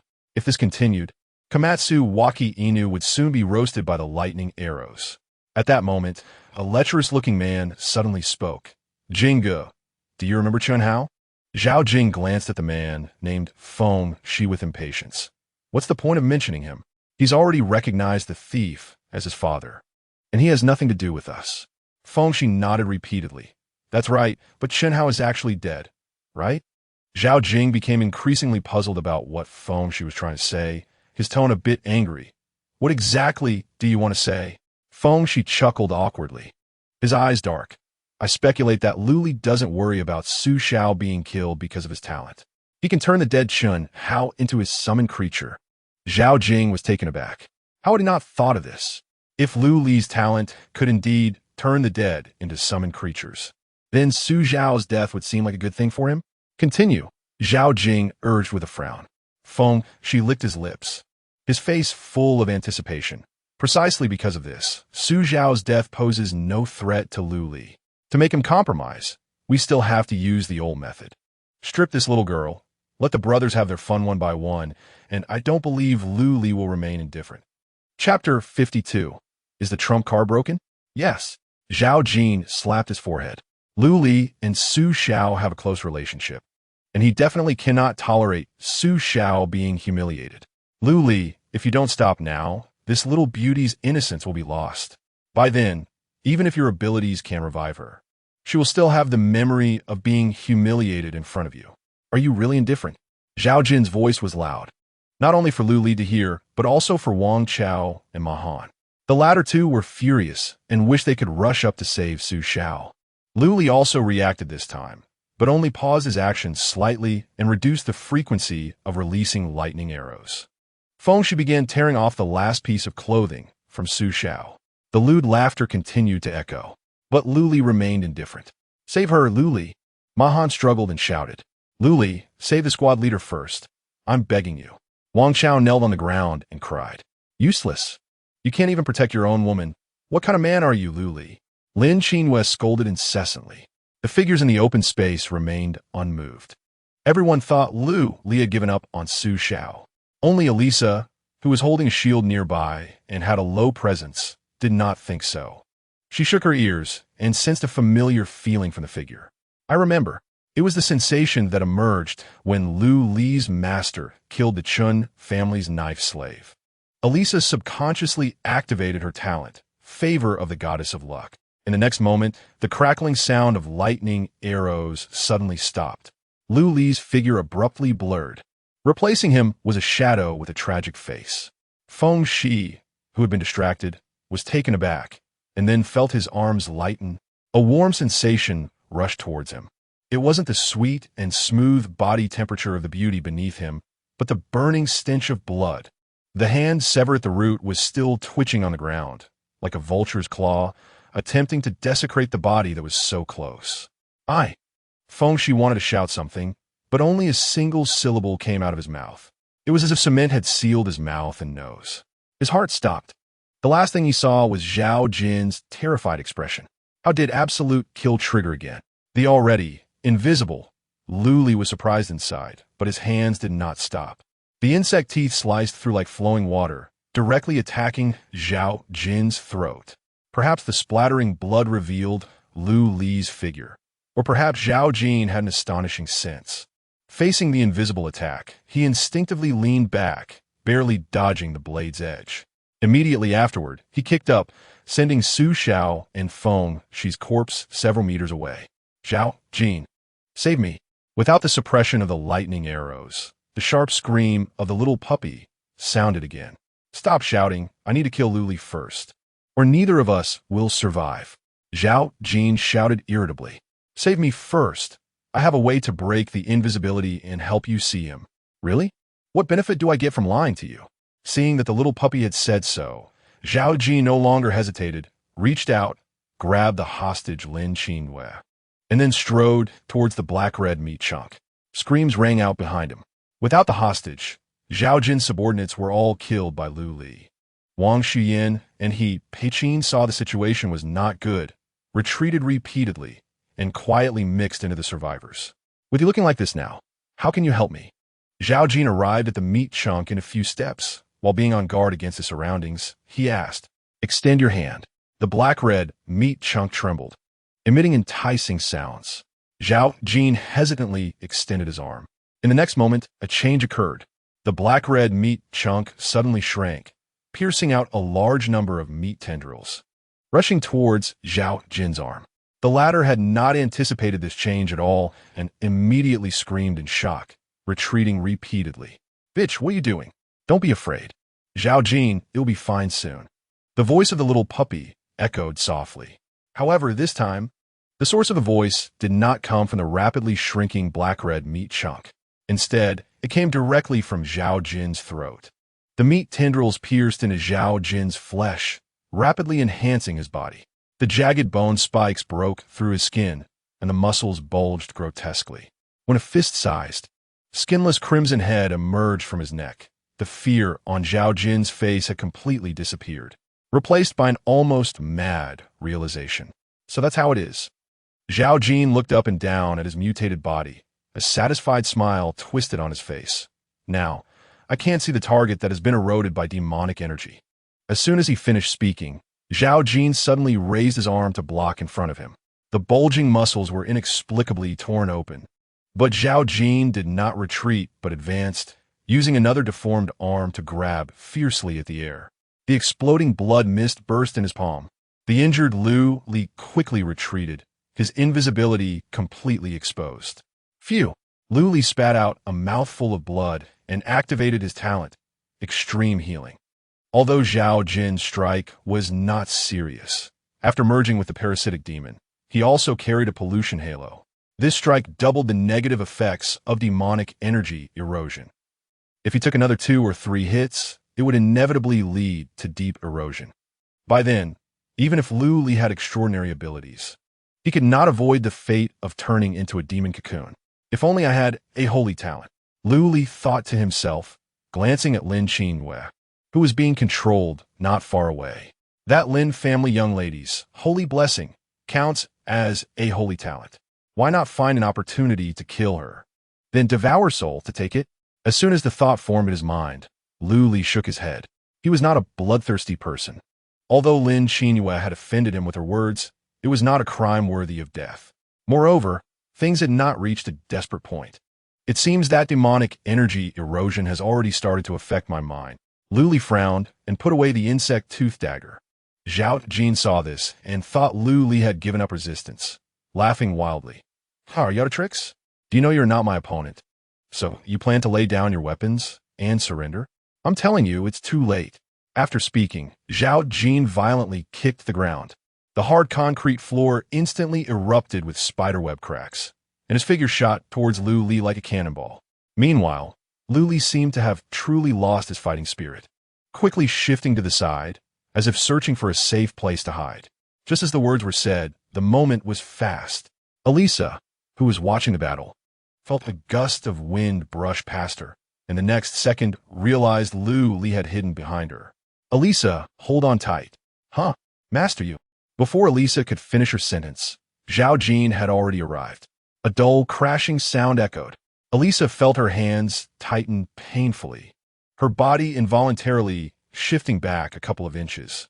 After activating her talent, her luck indeed worsened, and she failed to trigger perfect block. Elisa's eyes filled with tears. It wasn't because she was afraid, but because it hurt. Zhao Jin's impact was simply too strong, even with the damage reduction from Shield of the Coward. The impact transmitted to Elisa was still terrifying. After merging with the parasitic demon, Zhao Jin's attributes had greatly increased. She couldn't withstand it, but she had to endure, because this was Lu Li's command. Elisa's gaze was firm, her whole body tensed, ready to face the subsequent attack. But at that moment, a hand suddenly reached out from behind her, crossing over the shield and pressing onto Zhao Jin. Chapter 53. Garbage Puppet? Master. Elisa turned around and found that the expression on Lu Li's face was no longer serious as before. You did well to block. The rest is up to me. Lu Li gently pushed Elisa aside while activating his scales talent. Scales. When a talent is activated by overdrawing, it removes the upper limit of one's own energy crystal absorption, but does not allow for level upgrades, only corresponding level-free attribute points after the talent ends. The additional attribute points disappear and will be automatically allocated when the level truly increases. Under the premise of overdrawing, the target touched by the right hand will be unable to absorb energy crystals and will forcibly balance both sides' four-dimensional attributes. Duration: 5 minutes. Little Matsumoto, the puppy, saw Lu Li suddenly place his hand on Zhao Jin's shoulder and couldn't help but mock. Lu Li, what are you doing? Helping us dust off? Your strength is a bit too weak. However, before she could finish her sentence, Zhao Jin's face quickly turned ugly. No way. Why is my strength attribute only 15? 8 now?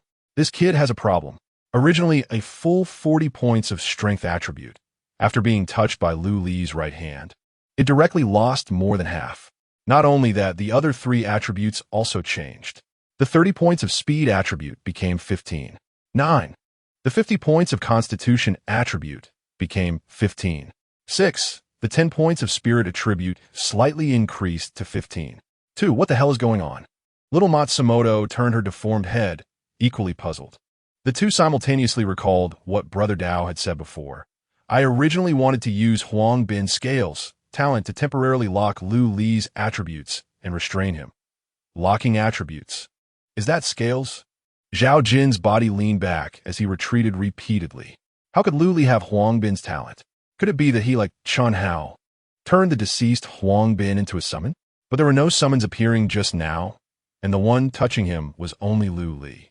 Could it be that Lu Li's talent is not just simply turning the dead into summons, but rather a more thorough plundering of their abilities? Just thinking about it made Zhao Jin break out in a cold sweat. Truly worthy of the heavenly Lu family. Even as an abandoned orphan, his strength is so formidable. No, I can't fight, he's too strong. Zhao Jin communicated with little Matsumoto in his heart, wanting to escape. Compared to his panic, little Matsumoto appeared much calmer. I really didn't expect Zhao Jin's enemy to be so interesting. But don't worry, he is still not our opponent. Are you crazy? Zhao Jin couldn't process it for a moment. Our attributes are now the same as Lu Li's, but his talent ability is far greater than ours. If we really fight, how can we win? Little Matsumoto moved her neck and a strange smile appeared on her skinless face. Zhao Jin, we are now the people of the Saint Lord. As long as we persist for 2 or 3 rounds without getting killed in Lu Li's hands, he will soon be drawn by the Saint Lord's aura and become our companion. By then, will we still need to fight? Huh, that's right. Zhao Jin suddenly realized, as long as the effect of demonic energy erosion turns into deep erosion, Lu Li will turn into a demonic cocoon. Once he breaks out of the cocoon and is reborn, he will be our companion. So, little Matsumoto's mouth curled into an exaggerated arc. Let's speed up the erosion process. After finishing their discussion, Zhao Jin cast his gaze towards Lu Li. However, the anticipated battle did not occur. Lu Li not only did not seize the time to attack, but instead slowly took out something from his spatial ring. It was a thumb-sized jade figurine. Planning to use an item? Zhao Jin immediately became vigilant. Although Zhao Jin was confident he could make Lu Li deeply erode, that did not mean he could make the item lose its effect. If that jade figurine were a perfect or higher quality item, Zhao Jin did not think he could handle it easily. As Lu Li's fingertip applied force, the jade figurine shattered, transforming into a frail puppet. The puppet had no facial features, only a simple character drawn on its face. Rage. Just this? Seeing the puppet take shape, Zhao Jin's anxious heart finally calmed down. Although he couldn't see the specific quality of the puppet, Zhao Jin had heard from his clan elder, Zhao Quan, before. Puppet-type items are often better the more exquisite and lifelike they are. And currently, Lu Li's puppet, let alone exquisite, didn't even have facial features. It even pretentiously had the word rage written on its face, clearly a puppet item that couldn't be any more garbage. Thinking of this, Zhao Jin couldn't help but mock. Lu Li, is this the only puppet item you have? Hearing this, Lu Li, who was preparing to retreat and watch the show, was taken aback. Pissed. How did Zhao Jin know he had more than one knife slave? He had originally wanted to hide for a bit and not reveal all his cards. Since the other party had seen through it, there was no need to hide anymore. Lu Li said nothing, silently crushing the other 3 jade figurines. Watching the 3 faceless puppets appear one after another, Zhao Jin's smile almost reached his ears. 4 faceless puppets. With their frail appearance, Zhao Jin felt he could break them with a flick of his fingers. It seemed that Lu Li really had exhausted all his means and had no tricks left to play. Don't say I'm bullying you, Zhao Jin, full of disdain, shouted. Just based on these 4 puppets, I'll stand still and let them attack me for a minute. The surviving onlookers felt a heavy weight in their hearts upon hearing this. Zhao Jin's words clearly showed that he did not take Lu Li's 4 puppets seriously. They had originally thought that Lu Li's appearance could turn the tide, but now it seemed that the situation was not quite as it appeared. Lu Li, who had revealed all his cards, still did not seem to be Zhao Jin's opponent. Let my puppets attack you for a minute. You're quite something. Lu Li scoffed inwardly and immediately issued an attack command to the knife slave puppets. The 4 knife slaves drew their weapons and approached Zhao Jin. Watching the puppets move so slowly that they could almost be described as sluggish, Zhao Jin became even more arrogant. He had even begun to think about what kind of humiliation he would inflict on Lu Li after defeating him. Would it be to trample on his dignity by humiliating his classmates in front of him? Or would he slowly devour Lu Li alive, making him suffer endless pain? Only children make choices. Let's do it all to Lu Li. Just as Zhao Jin was immersed in his fantasies, little Matsumoto's screams suddenly erupted, startling him. You bastard. Just as Zhao Jin was about to curse, the corners of his eyes suddenly noticed something was off around him. Wait a minute. Where are those 4 slow-moving, faceless puppets? At the moment Zhao Jin realized what was happening, 4 fierce attacks came from 4 directions simultaneously. There was no way to dodge. Zhao Jin clumsily defended, trying to endure it. But those 4 seemingly weak and frail puppets suddenly unleashed an unparalleled force. 4 blades. Each struck Zhao Jin's limbs, taking away a large portion of flesh. Just a second ago, Zhao Jin, who was still robust, instantly became a matchstick man with thin arms and legs. Just as the blades were about to strike his vital points, little Matsumoto hurriedly reminded, Zhao Jin, quickly use your talent. Chapter 54. The troubling young lady. The blade swept through like lightning. In an instant, it seemed there was simply not enough time for Zhao Jin to react. Swish, swish, swish. The sound of flesh being torn apart echoed continuously. Zhao Jin stood frozen in place like a statue. Only after the 4 puppets sheathed their blades did the blood and flesh from Zhao Jin's body fall to the ground like snow shaken off tree branches. Crackling as it hit the ground, 2 heads rolled on the ground, turning over with serene expressions. Did we win?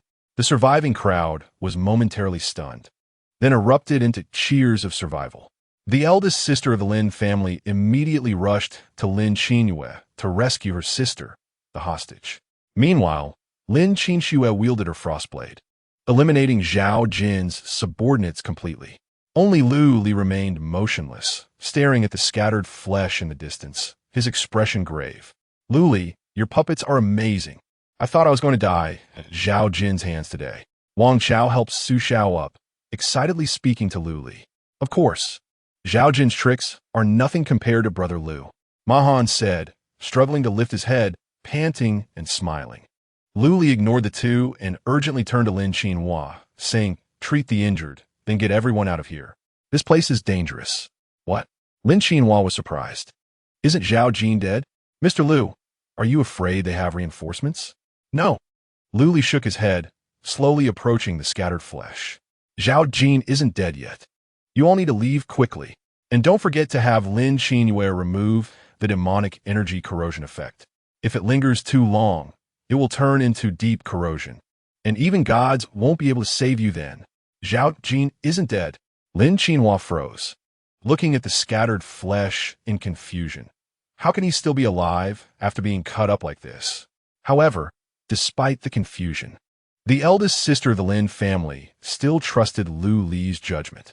She immediately instructed her sister to activate divine blessing to remove the negative effects from everyone.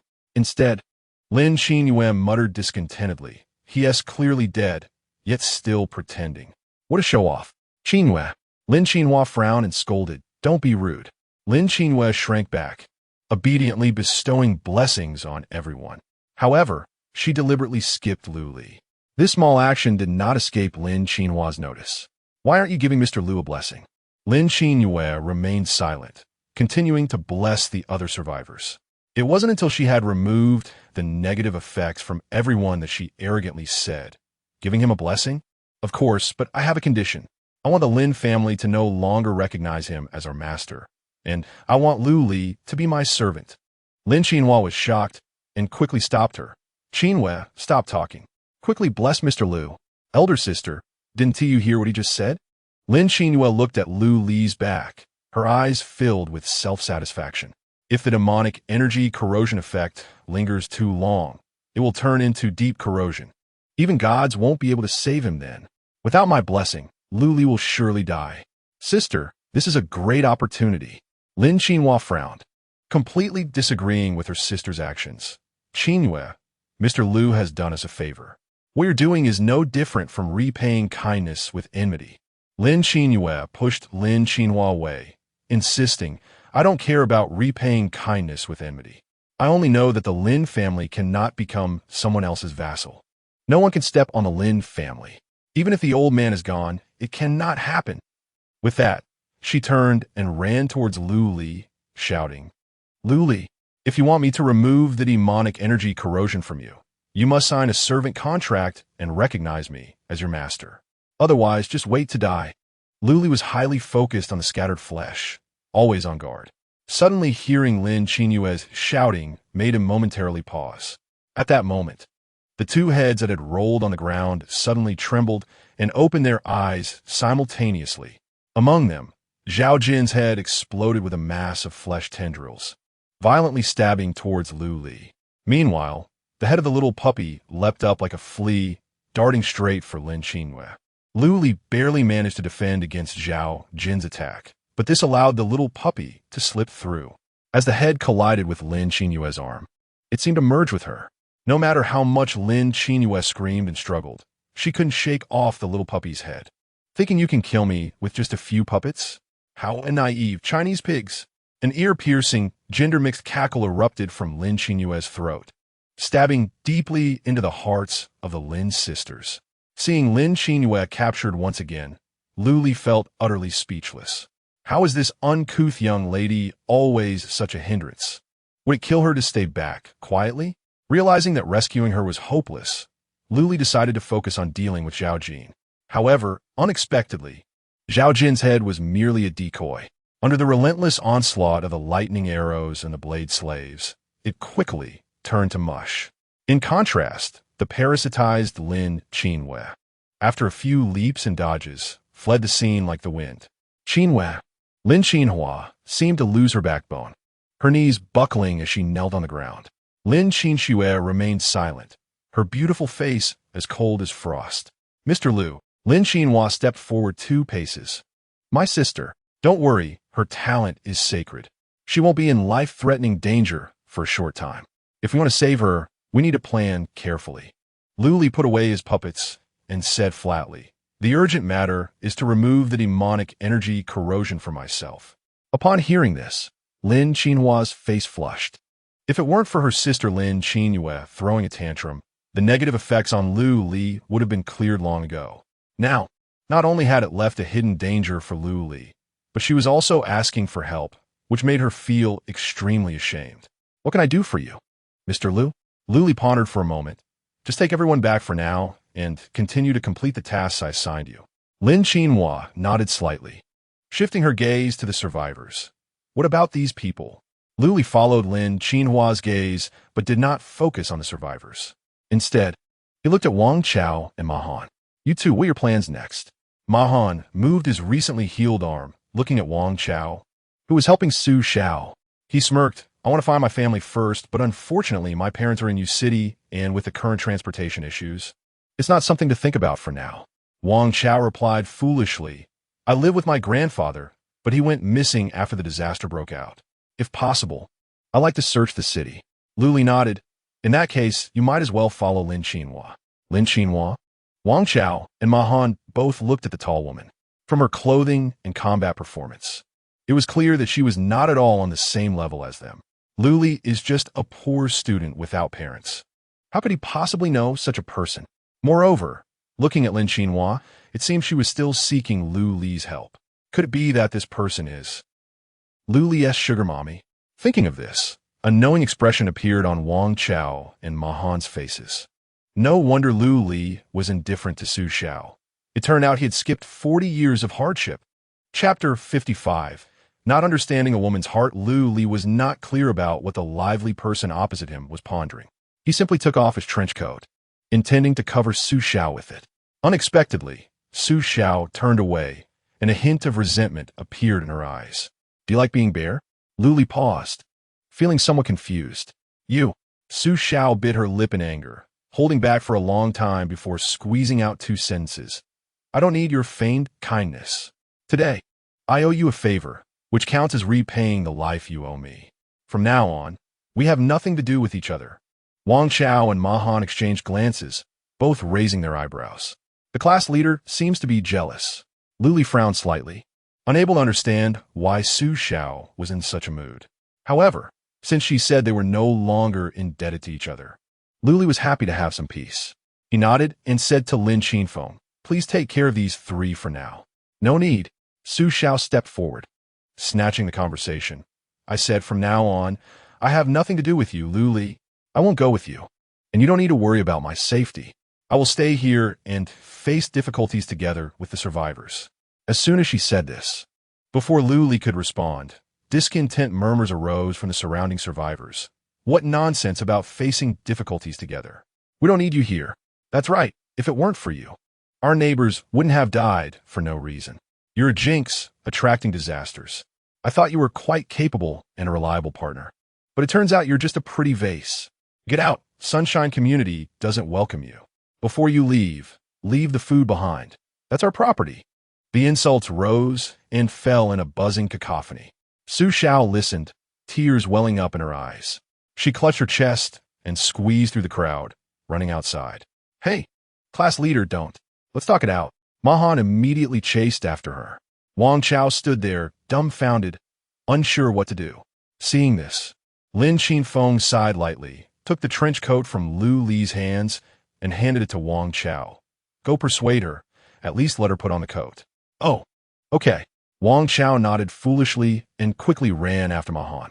It seems Mr. Lu is not good at winning a girl's heart, Lin Qinfeng teased lightly. But seeing Lu Li not responding, she wisely chose not to continue. By the way, Lu Li seemed to suddenly remember something and asked, I saw your third sister Lin Qinxue using a sword. Is her talent sharpness? Just as Lin Qinfeng was about to answer, Lin Qinxue's gentle voice came from behind. No, Mr. Lu, my talent is object manipulation, named Heart of Frost. Lu Li was surprised. It wasn't because the talent was rare, but because of Lin Qinxue's voice. He didn't expect the third sister of the Lin family, who spoke the least but had the strongest killing intent, to have such a pleasant speaking voice. Heart of Frost. It feels like I've heard it somewhere. Lu Li muttered to himself. Talent tier? Platinum. The platinum tier, Heart of Frost. Frost territory. Wait, are you the Lord of Frost? Lin Qinxue looked puzzled. Mr. Lu, what are you talking about? What Lord of Frost? However, Lu Li was completely immersed in his memories and did not immediately respond to Lin Qinxue. No, the Lord of Frost was a lecherous old man. So the gender doesn't match. Could just be a coincidence? Just happen to have the same talent? The Zhao family designed the destruction of the Lin family, and the Frost territory is also a subsidiary of the Zhao family. There must be something fishy about this. Thinking of this, Lu Li looked up and happened to meet Lin Qinxue's gentle gaze. Realizing he had misspoken, he cleared his throat to cover his embarrassment and said, cough. It's nothing. Your talent is good. After we eliminate the Zhao family, you might be able to advance further. when the Zhao family was mentioned. Hatred flickered in Lin Qinshua's eyes, but it quickly faded away as she softly responded with an Just as Lu Li was about to leave with Eliza, Wang Chao ran back, panting. Lu Li, the class leader, doesn't want to come back. Slim and I are worried that something might happen to her alone, so. Lu Li shrugged, said nothing, and just gave Lin Qinfeng a look. The latter immediately understood and said to Wang Chao, "It's fine if she doesn't want to come back. Let's add each other as friends. If she encounters any difficulties, she can contact me directly." "Great." Wang Chao gratefully nodded, then shyly said to Lu Li, "Can I ask you for a favor?" "Speak. Can you take care of Cheng Duo? She is a good person." As he spoke, Wang Chao looked towards the crowd. Cheng Duo's injuries had healed under group healing, but perhaps due to her previous terrifying experiences, she remained kneeling on the ground, trembling all over. "We're classmates. You don't have to say anything. I will help," Lu Li assured. "Thanks." Wang Chao smiled foolishly and turned to run back in the direction he came from. Lin Xinhua stepped forward 2 paces, helping Cheng Duo up from the ground, softly saying, "Don't be afraid. You're safe now." Lin Qinfeng sighed again and asked, "What about the remaining survivors?" Lu Li stared at the trembling Cheng Duo, his voice low but exceptionally clear. "In my opinion, we should kill them all." "What?" Lin Qinfeng felt her ears had malfunctioned. Although Lu Li could not be said to be helpful, he would never kill the innocent. Otherwise, Lin Xinhua would have died 100 times by now. The survivors of Sunshine Community may have acted cowardly at the critical moment, but fearing for their lives is ultimately human nature. To kill people for this reason, isn't that a bit too cruel? Lu Li slowly turned his head, his gaze cold. "Traitors deserve to die." "But," Lu Li dragged out the sound, and then changed the subject, "they did not betray me. So it shouldn't be up to me to decide their lives or deaths. I still need to eliminate the demonic energy erosion. I will go first." After saying this, Lu Li waved to Eliza and strode outside. Looking at the young man's back, Lin Qinfeng was left speechless. It wasn't until Lu Li disappeared from view that this power holder of the Lin family broke out in a cold sweat. Lu Li's words were a warning to himself, using the betrayal of the survivors to reflect on Lin Qinyue's backstab. Lin Qinyue's actions undoubtedly touched this strong man's sensitive spot. Yet Lu Li not only did not hold it against her, but even promised to go rescue her. If it were a fair trade, mutually beneficial, what has the Lin family done for Lu Li? They merely collected gold and gathered information. Meanwhile, Lu Li risked his lifetime and again to save the Lin family from peril. The contributions between the two were completely unequal. What is he after? Don't become a traitor. Does he want a loyal servant? Lin Qinfeng murmured to herself. Seeing Lin Qinfeng's expression change, Lin Xinhua approached with concern. "Elder sister, what's wrong?" "It's nothing." Lin Qinfeng forced a smile, somewhat bitter. "Keep an eye on the global trading market these days and collect a servant contract." Chapter 56. The forensic examination of living people in a secret underground research facility in Yongcheng. The entire underground space was covered with expensive soundproofing materials, and the smell of disinfectant was thick, almost as if it had taken root in the air. Zhenaihe shrank his neck, sandwiched between 2 men in black, stumbling forward. After twisting and turning for an unknown amount of time, the 3 finally stopped in front of a heavy metal door. One of the men in black took a couple of steps forward and quietly spoke to the camera next to the door. Moments later, the metal door slowly opened. A gust of wind rushed out from the gap, and Zhenaihe involuntarily inhaled. Immediately, it felt as if a large hand had suddenly grabbed his stomach, and waves of nausea crashed over him. The smell of blood. It was a bloody odor that no amount of disinfectant could mask. Even though Zhenaihe was a forensic doctor with decades of experience, he had never encountered such a strong smell of blood. Zhenaihe retched uncontrollably, and it took him a while to straighten up. He shivered and asked the men in black, "Gentlemen, what exactly is this place?" The men in black did not answer his question, but sternly said, "Once you go in, just do your job well. If you don't, you'll lose your life. Do you understand?" "Yes." "Understood." Zhenaihe wore a pained expression, and his legs felt as if they were stepping on cotton. The space inside the door was not small. At first glance, it resembled an operating room. Various unknown instruments were placed around, and in the center lay a metal bed. An elderly man was strapped to the bed. Although his hair was gray, he appeared spirited and was cursing incessantly. Surrounding the bed were a group of people in white coats. Upon seeing Zhen Naiha enter, a middle-aged man wearing gold-rimmed glasses waved at him with a smile. Mr. Zhen Naiha, I am Shijing Senku. Very pleased to meet you. I am from Sakura. Zhen Naiha's anxiety quickly spread. Mr. Shijing Senku, what do you need me to do? Shijing Senku pointed to the elderly man on the metal bed and then to the neatly arranged instruments beside the bed.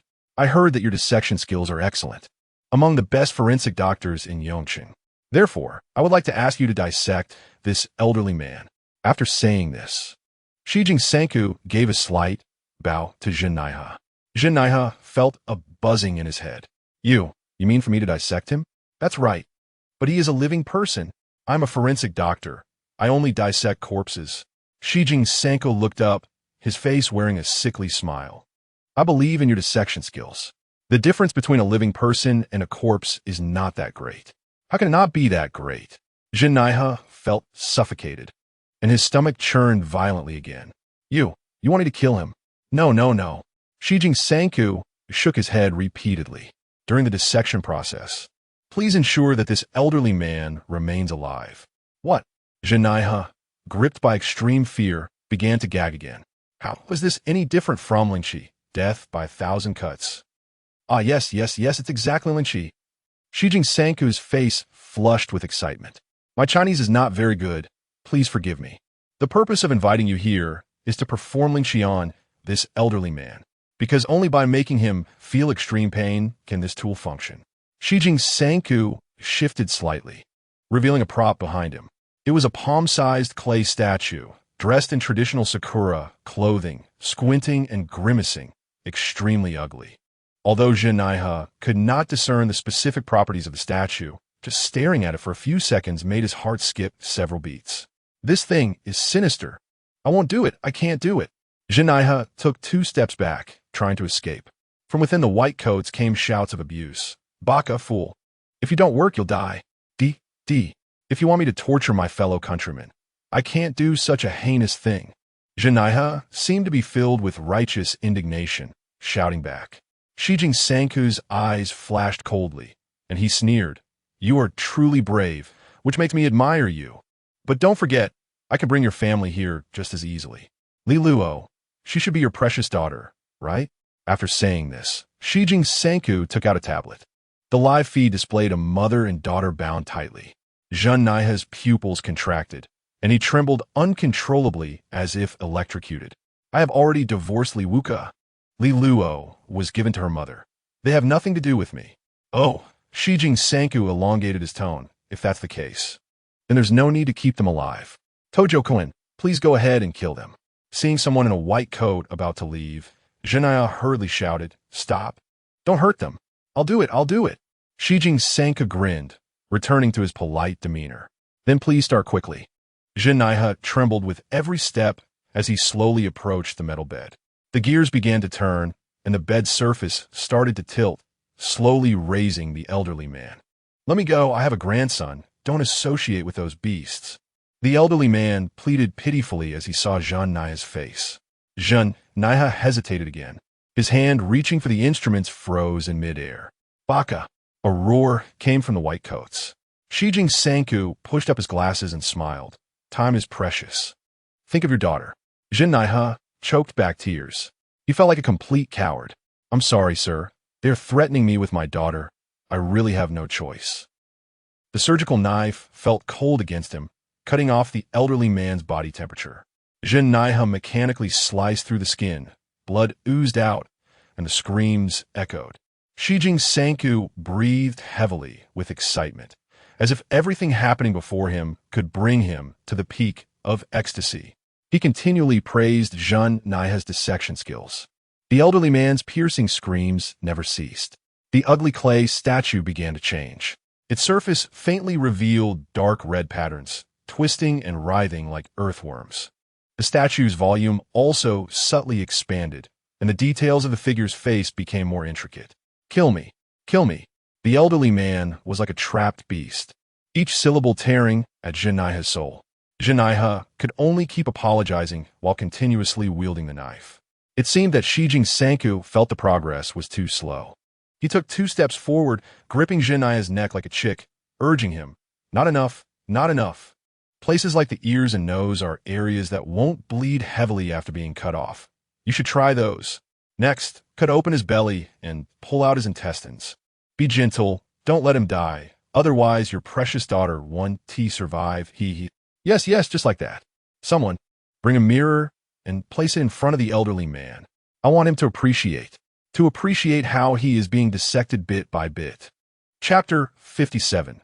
The ambition of a wolf cub. It is unknown how long it lasted. Until Jinaiha could no longer hold the scalpel. Until the entire metal table was soaked in blood. Ishii Sank finally clapped his hands, letting out a satisfied sigh like a frog that had eaten its fill of insects. Well done, Jinaiha. Your excellent dissection skills have allowed you to complete the task ahead of schedule. Jinaiha's legs went weak, collapsing to the ground like a pile of mud. He knew the old man was still alive, but he didn't dare to look.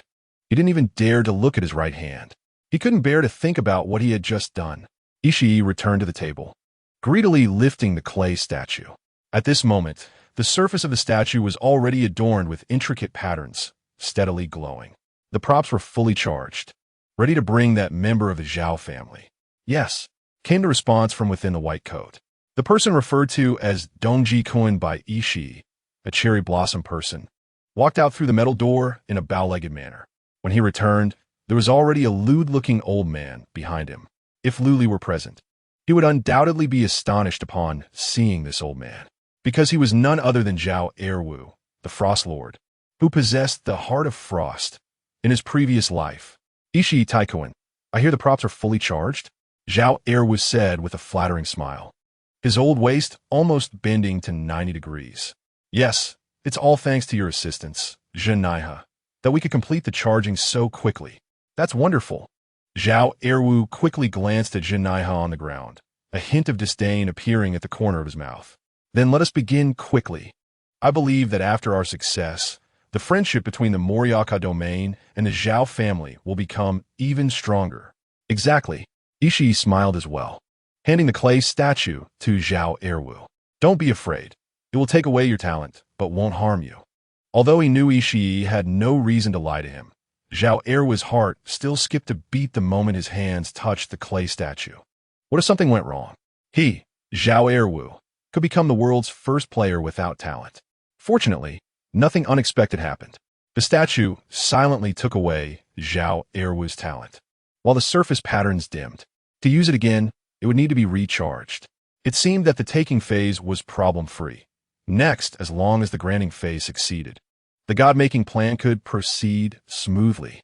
Zhao Erwu returned the clay statue with both hands, his face showing even more flattery. Ishii nodded, but deliberately showed a worried expression.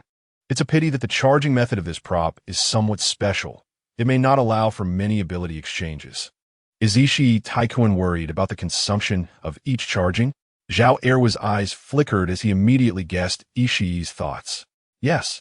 To conduct one taking requires the pain of 10 people to charge the prop. If the pain required for granting is the same, then completing a full ability exchange would require 20 lives. Ishii stroked the clay statue. There aren't many materials left in the laboratory. Zhao Erwu laughed twice, flattering him. If Ishii Taikuan is worried about this, then you can rest easy. What is there too much of in Huaxia? People, if we don't have enough materials, we can replenish them anytime and anywhere. But we don't have that many hands. His Majesty the Emperor sent us here for more than just god-making. Ishii placed the clay statue back on the table, his hands behind his back. You don't need to worry about manpower. My good nephew already has a strategy. Oh, Zhao, Jinsang has a way. Zhao Erwu chuckled. Right now, the entire Yong City is in a state of panic due to the resurgence. We have already released the news that a shelter has been established in the center of Yong City, which can provide 3 meals a day and safe refuge. It won't be long before those survivors start gathering in droves. By then, won't materials be available in abundance? Ishii finally smiled. Yoshi, it seems that cooperating with the Zhao family is a wise move for the Moriyaka domain. However, I heard that Zhao Jinsang seems to have encountered some trouble recently. I wonder if he has resolved it. Zhao Erwu waved his hand dismissively. What trouble could there be? Just a clown. However, not long ago, I saw the announcement of Lu Li's first kill of a lord creature. Ishii's tone was playful. Perhaps he just got lucky. Don't worry. Zhao Jin will find a way to locate and deal with Lu Li. If you don't believe it, we can check the level rankings. Perhaps that clown has already disappeared. As he spoke, Zhao Erwu had already opened the data panel. However, the moment the level rankings appeared, his expression froze. The first place remained unchanged, still LV. 15 Lu Li. Instead, Zhao Jin was nowhere to be found. What's going on? Zhao Jin hasn't dealt with that kid yet? A thin layer of sweat broke out on Zhao Erwu's forehead. He quickly opened a friend's interface, tried to message Zhao Jin. But Zhao Jin's name was also absent from the friends list, excluding the possibility that Zhao Jin had a fit and blocked him. The only remaining possibility was that Zhao Jin was dead. Zhao Erwu's eyes widened, feeling like a fool. Just then, Ishii suddenly spoke up. Erwu-san, I just received news from Chi Inu that Zhao Jinsang is with her and is on his way to the laboratory. Upon hearing this, Zhao Erwu couldn't help but breathe a sigh of relief. Ah, that's good. I thought something had happened to him. However, Ishii's expression turned grim. There was indeed an accident. Not only Zhao Jinsang, but even Chi Inu has suffered severe injuries. That person named Lu Li is not as easy to deal with as you said. Seeing Ishii's unkind expression, Zhao Erwu felt his face flush with embarrassment. Wishing he could find a hole to hide in. Just after boasting, he was slapped in the face at lightning speed. This feeling was truly sour. However, this was not the time for embarrassment. What puzzled Zhao Erwu most was how Zhao Jin, who had made all the necessary preparations, could not even handle a casual player. Although Lu Li had already reached level 15 and ranked first on the leaderboard, Zhao Jin also had the assistance of Chi Inu, especially with that woman's item, the magic crystal pendant, which could nullify the talent of all nearby players. This was equivalent to shooting at primitive people with an AK. How could he possibly lose? He couldn't possibly be swinging the AK like a firewood stick, could he? The more Zhao Erwu thought about it, the more his scalp tingled. Ishii snorted coldly. Erwu-san, I have fully sensed the Zhao family's intention to cooperate, but regarding strength, it still needs to be assessed. So let's temporarily put the God-making plan on hold and wait for the person to return to ask properly. Zhao Erwu's face showed bitterness, but he could only respond in agreement. Time slowly passed as they waited. When Chi Inu returned to the laboratory, a full hour had already passed.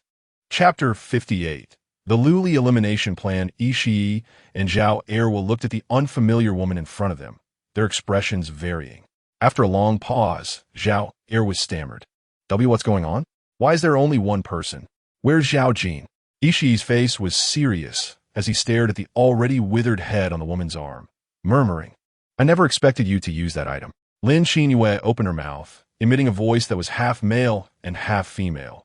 There was no other way. My physical body was destroyed, so I had to use corrupted essence. Zhao Erwu hurriedly asked, what happened? Did the Lu family make a move? Keisaka Chikane's lips curled. No, only Lu Li and a woman with a shield. The Lin family did come to help, but their impact was minimal. In fact, we owe our escape to the Lin family. If it weren't for this silly girl causing a ruckus at a critical moment, Zhao Jin and I would have long been dead at Lu Li's hands. While speaking, Keisaka Chikane pointed to herself. Zhao Erwu was taken aback. So, it's you and Zhao Jin sharing this body now? Keisaka Chikane raised an eyebrow and said proudly, pretty much. However, Zhao Jin lost part of his soul while covering for me during the escape.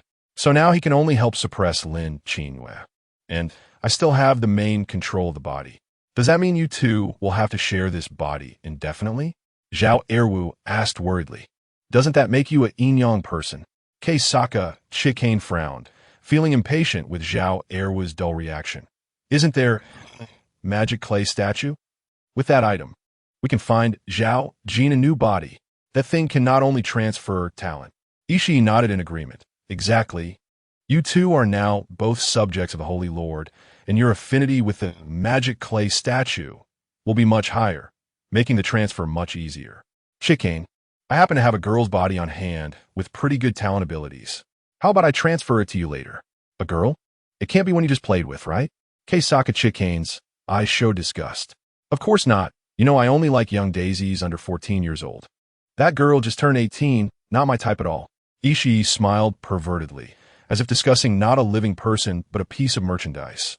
By the way, her father is one of the top forensic doctors in Yong City, and his skills in lingering are quite impressive. She's a great charging tool. Keisaka Chikane curled her lip. Fine. We'll keep her for now and talk about it after we deal with Lu Li. Hearing that Keisaka Chikane still wanted to cause trouble for Lu Li made Zhao Erwa shrink back. Lu Li is not someone to mess with. Why don't we just let it go? Zhao Erwa's attitude towards Lu Li had changed drastically, not out of cowardice, but because he believed that even with Zhao Jin fully prepared, he was not a match for Lu Li. The under-resourced Sakura Taijun would probably struggle as well. Let go? Lin Qinyue glared at Zhao Erwu with disdain in her eyes. Can your Zhao family swallow this anger? Without waiting for Zhao Erwu to respond, Keisaka Chikane continued. Even if your Zhao family are all cowards and can swallow this anger, I won't let Lu Li go. I must obtain his talent. Seeing Keisaka Chikane's fierce expression, Ishii couldn't help but ask curiously, is that Lu Li really that talented? Not just talented, but strangely powerful. Keisaka Chikane gritted her teeth and said, Lu Li can turn the dead into summons. He can also summon a large number of summons in an instant. His talent has multiple development directions and even has healing effects. Most importantly, my magic crystal pendant cannot render his talent ineffective. With every word Keisaka Chikane said, the surprise on Ishii's face grew. No wonder Chikane lost.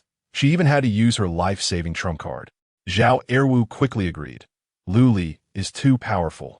Provoking him blindly might attract the attention of the Lu family. That's a disaster. Let's just leave it be. Zhao Erwu thought Ishii would agree with him. However, Ishii turned the conversation around, his surprised expression quickly shifting to greed. No, Lu Li's appearance is a gift from the Holy Lord to us. Zhao Erwu was stunned. He felt he couldn't keep up with Ishii's train of thought. Besides us who have the magic clay statue, who else can plunder Lu Li's talent? Ishii's eyes were fervent, as if he had already grasped Lu Li. So it turns out he was after Lu Li's talent. Zhao Er was secretly cursed. Realizing he couldn't persuade these two Sakura people, he simply went along. Hearing you say this, I finally see the light. But Lu Li is not an easy target. If we want to take him down, we still don't have enough people. Foolish dog. Who said we have to confront him head-on? Keisaka Chikane no longer hid her disdain. Don't you have a saying in China, all's fair in war? We can use schemes to ambush Lu Li. Zhao Erwu twitched at the corner of his mouth. This little devil is quite adept at using idioms. I wonder what clever plan Miss Keisaka has. Zhao Erwu pretended not to hear the insult, feigning curiosity. This body is the best scheme. Keisaka Chikane rolled her eyes and did not hide it. From what I understand, Lin Qinyue is the most favored daughter of the Lin family. If she is kidnapped, do you think the Lin family will send someone to rescue her? Zhao Er was shrugged. Of course they will, but what does that have to do with Lu Li? The Lin family has a close relationship with Lu Li. Lin Qinyue's kidnapping is also due to him. Do you think Lu Li will just stand by and watch? Oh, so Miss Keisaka wants to wait for the rabbit to come? Exactly. Zhao Erwu pretended to be respectful, but his tone became mocking. However, even Zhao Jin, who was fully prepared, couldn't capture Lu Li. How does Miss Keisaka think we can catch this cunning rabbit with just our small number? It doesn't matter if we can't catch him. Keisaka Chikane waved her hand confidently, because I have a backup plan. I won't leave this body for the time being and will disguise myself as Lin Qinyue to be imprisoned by you. If we really can't defeat Lu Li by then, you can let him rescue Lin Qinyue. A Trojan horse that has passed through the city gates will definitely be able to kill Lu Li easily. Zhao Er was suddenly realized. No wonder this girl was talking about all's fair in war. She wanted to ambush Lu Li. However, feeling embarrassed, Zhao Er muttered softly, disguising as fine. But won't your voice give you away? Foolish dog. Keisaka Chikane cursed. My voice now is because Zhao Jin is still in this body. As long as we use the magic clay statue to separate him, it will be fine. Chapter 59. Eliza's Folk Remedy Yong City. Comprehensive Shopping Center. Achoo! Lu Li rubbed his nose and shifted his gaze to the round, perky, but of the Palu woman. The fluffy cat tail swayed back and forth, seemingly enticing him into temptation. After a moment of silence, Luli spoke up. Eliza, have you been shedding? Huh? Eliza turned around in a panic. No, not at all. Then why do I keep sneezing? Could it be because of the demonic energy corrosion? Maybe. Luli rubbed his nose again, still feeling a bit uncomfortable. Although he had previous life experience, Luli had never personally felt the negative effects of demonic energy corrosion. After all, in his past life, he would immediately eliminate demonic energy corrosion as soon as it appeared. He wouldn't drag it out like he was now. Damn Lin Chinwe. If she hadn't been caught, he wouldn't have to suffer like this. Just thinking about the nearly 15-hour cooldown on bloody slaughter made Luli feel irritated. Seeing that Luli's expression was not pleasant, Eliza quietly said, Master, I have a method that might be able to eliminate the effects of demonic energy corrosion. Luli's eyes lit up at her words. What method? Eliza seemed to have thought of something, suddenly blushing, stammering. Just say it quickly. Don't keep me in suspense. Maiden's blood. Eliza murmured those 3 words in a tiny voice. Then, as if regretting having said it, she quickly added, It's just a folk remedy. I don't know if it works. Luli's eyelid twitched, feeling dejected. Let's not even talk about whether the method works. Just finding Maiden's blood is impossible. Not to mention that the apocalypse had just erupted and the population had drastically decreased. Even if the apocalypse hadn't happened, finding a virgin would still be a difficult task. Eliza's face turned even redder, her little hands constantly rubbing the hem of her clothes. I am complete. I can help a master. Luli's breath hitched as he looked Eliza up and down. It wasn't until the girl was so embarrassed she wanted to find a crack in the ground to hide in that Luli shook his head with a strange expression. Forget it. I'll just wait until bloody slaughter cools down. Eliza was taken aback. A sense of disappointment inexplicably surged in her heart. The complete body that she regarded as a treasure was actually worthless in her master's eyes. Clearly, among the Palu people, her looks and figure were top-notch. Why? Eliza couldn't help but voice her inner doubts. Luli scratched his head, feeling a bit awkward. Although Eliza was a slave, it was reasonable for a master to do as he pleased with a slave. However, if this scenario were to happen to him, Luli always felt something was off. I'm a bit tired. We should collect food first and find a place to rest. I'm a bit tired, Eliza repeated softly. She suddenly realized something. It seemed that Luli hadn't rested since the central arena. He had been fighting all along. If it were someone else, they would have probably collapsed by now. So that's how it is. I thought it was my fault. As long as Master Luli doesn't dislike me, that's enough. Eliza's mind wandered as Luli began rummaging through various shops. Although it had only been 4 days since the apocalypse erupted, the shopping center already showed signs of having been searched. Many shops had signs of violent break-ins, with scattered goods and broken glass everywhere. Thanks to the spatial ring, Luli wasn't worried about expiration, spoilage, or carrying issues. Food, drinks, clothing, tools, anything useful was packed into the ring. Even the luxury cars parked at the shopping center were all taken by Luli. Not for any other reason, but because the ring had a large capacity. If he could pack it, why not? Eliza followed Luli, collecting a good amount of women's clothing. However, what puzzled Luli was that most of the clothes Eliza collected were quite minimalistic and even had a significant portion with Riska designs. When Luli inquired about it, Eliza explained that these clothes were lightweight and convenient for work. Convenient for work? My foot. Luli felt it was necessary to take some time to educate this alien slave on Earth's fashion trends. After finishing the loot in the shops, Luli and Eliza moved on to the underground warehouse. As the largest comprehensive shopping center in Yong City, the underground warehouse was almost terrifying in its stock volume. However, it still couldn't fill Luli's spatial ring.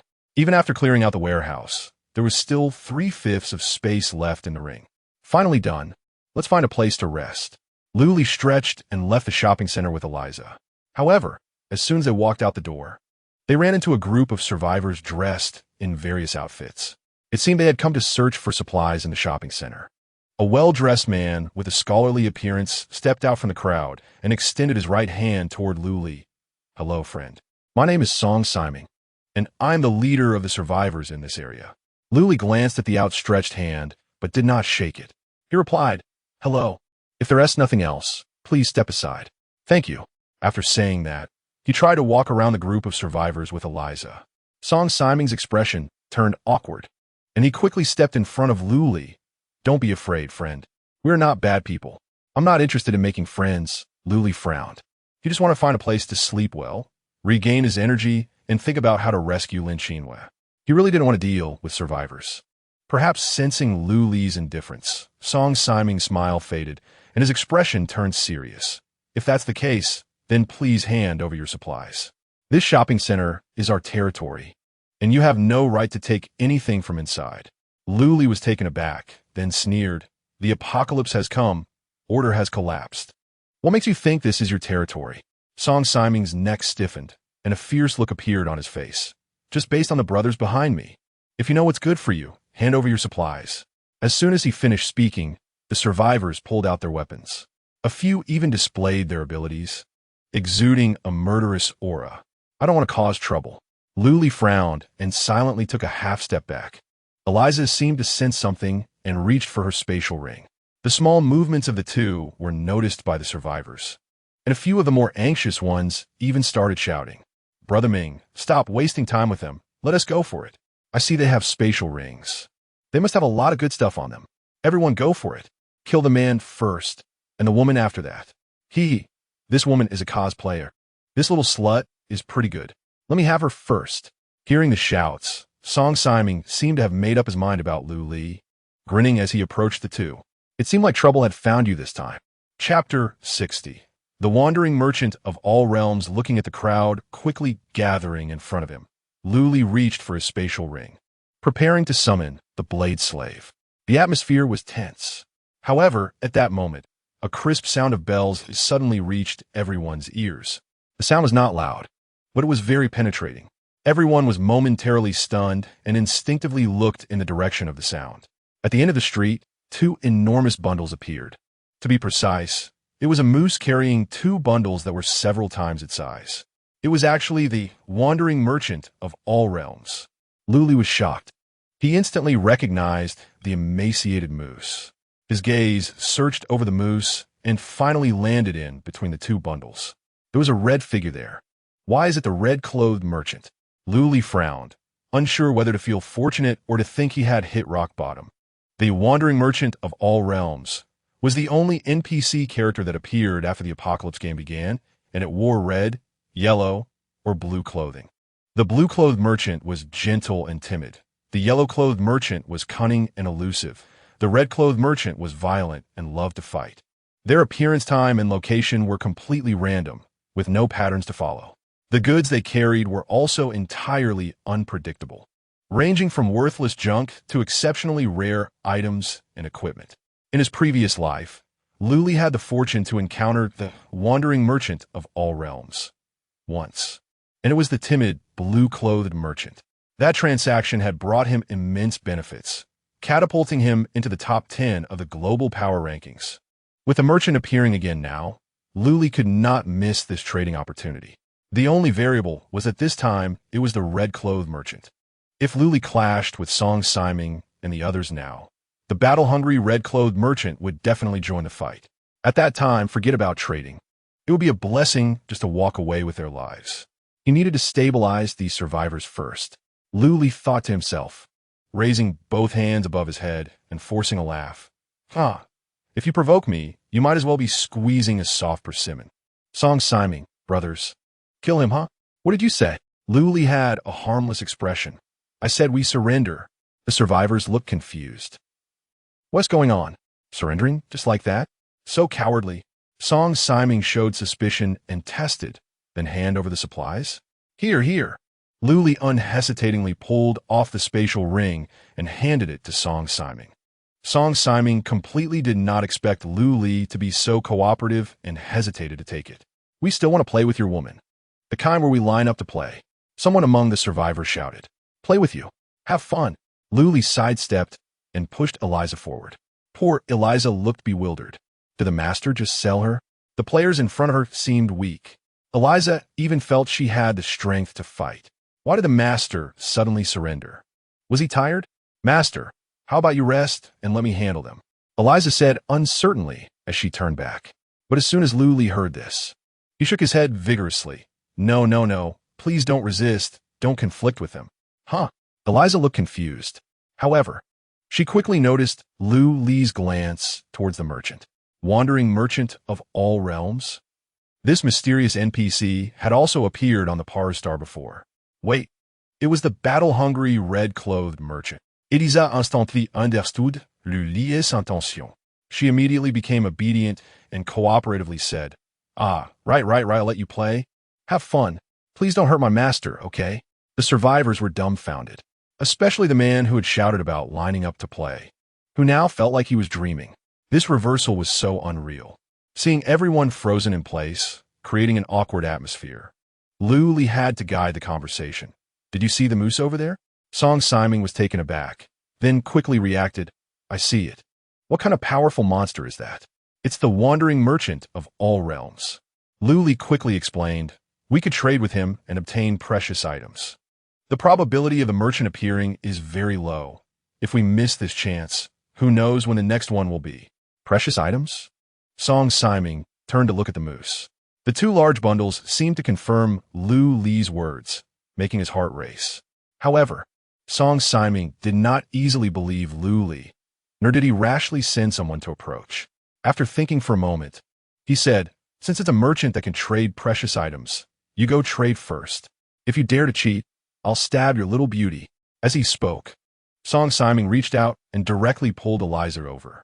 Lu Li gladly agreed. He was truly afraid that Song Siming would approach the merchant. That was the battle-hungry, red-clothed merchant. If they angered him, they could end up as ashes. The moose sensed someone approaching and stopped, snorting. Before Lu Li could speak, the red-clothed merchant opened his mouth first. Rare treasures from all realms, honest business, fair prices, no cheating old or young. I wonder if his customer wants to buy or sell. The wandering merchant of all realms had a standard opening line. Lu Li responded skillfully. If I want to buy something, can I see the goods first? Yes, the red-clothed merchant replied nonchalantly. Then he flipped his body and jumped down from the moose's back. The two large bundles opened simultaneously, revealing the items inside. From afar, Song Siming glanced at them, and his heart began to race. Various weapons and armor, essence crystals, herbs, skill books, tickets to secret realms. There was even a giant egg the size of a watermelon. Lu Li wasn't lying. The merchant had all good things. Song Siming also saw this. If he could buy all these good things, he would be the pinnacle of combat power in Yong City. No, he might directly become the pinnacle of combat power globally. But he didn't know what the trading currency of the wandering merchant of all realms was. While fantasizing in his heart, Song Siming continued to look. He saw Lu Li talking to the merchant for a while before opening the chat interface and operating it. Soon, a large number of golden bricks appeared out of nowhere and fell to the ground with a clatter. Using gold for trading? Song Siming was taken aback, but also a bit confused. Logically speaking, now that the apocalypse had erupted, gold, as a precious metal, should no longer be valuable. A bag of edible rice was more useful than a ton of metal lumps. But how could Lu Li still use gold to purchase precious items? Could gold have some unknown function? But if one didn't have gold on hand, would they be unable to trade? His thoughts were chaotic, wearing down Song Siming's already limited patience. Seeing Lu Li and the merchant trading smoothly without danger, Song Siming pushed Eliza away and led everyone toward the merchant. He had a bold idea, an idea that could obtain all the goods without paying gold. The red-clothed merchant noticed more people approaching and said calmly, customers wanting to trade. Please wait a moment. We conduct one transaction at a time. Wait your ass. Song Siming directly drew his sword and shouted, I'm here to rob. Hand everything over. The red-clothed merchant. Lu Li, are you sure you want to rob me? The red-clothed merchant raised his head, looking at Song Siming with a half-smile. Chapter 61. No pain, no gain. Looking at the ridiculous weapon in Song Siming's hand, Lu Li supported his forehead with one hand and sighed, no pain, no gain. Song Siming didn't even notice Lu Li's change and just threatened fiercely. Stop wasting time and hand over everything, you little dwarf. The traveling merchant was indeed short, standing less than a meter tall. It was precisely because of this that Song Siming thought the other party was a soft persimmon with no combat power that he could easily manipulate. You say I'm short? The expression of the red-clad, traveling merchant grew increasingly strange, looking at Song Siming as if he were a noisy monkey. Luli quietly took 2 steps back. It's coming. In his previous life, although he had never seen the traveling merchant's methods of attack, he still learned about them through other channels. Besides the various props, the traveling merchant had a very bug-like ability. If compared to players, the traveling merchant's talent was probably space-type. It's been a long time since anyone dared to call me short. The traveling merchant spoke lightly, as if reminiscing about something, with a casual swipe. Song Siming didn't even react before his line of sight suddenly dropped. The red-clad, traveling merchant, who previously only needed to look down at him, suddenly needed to look up. Had the other party suddenly grown taller? No, Luli was still taller than the red-clad traveling merchant. He had shrunk. Song Siming's eyes widened in terror as he helplessly stared at his inexplicably vanished lower half. Gone just like that. Now, I'm taller than you. The red-clad traveling merchant seemed very satisfied with Song Siming's reaction, a playful smile on his face. The survivors saw their leader suddenly lose half his body and immediately screamed and retreated, wanting to escape. But it was all too late. The red-clad traveling merchant extended his right hand, and with a light squeeze, the scattering survivors were immediately crushed together, turning into a mush of flesh and blood in midair. Not even a scream escaped.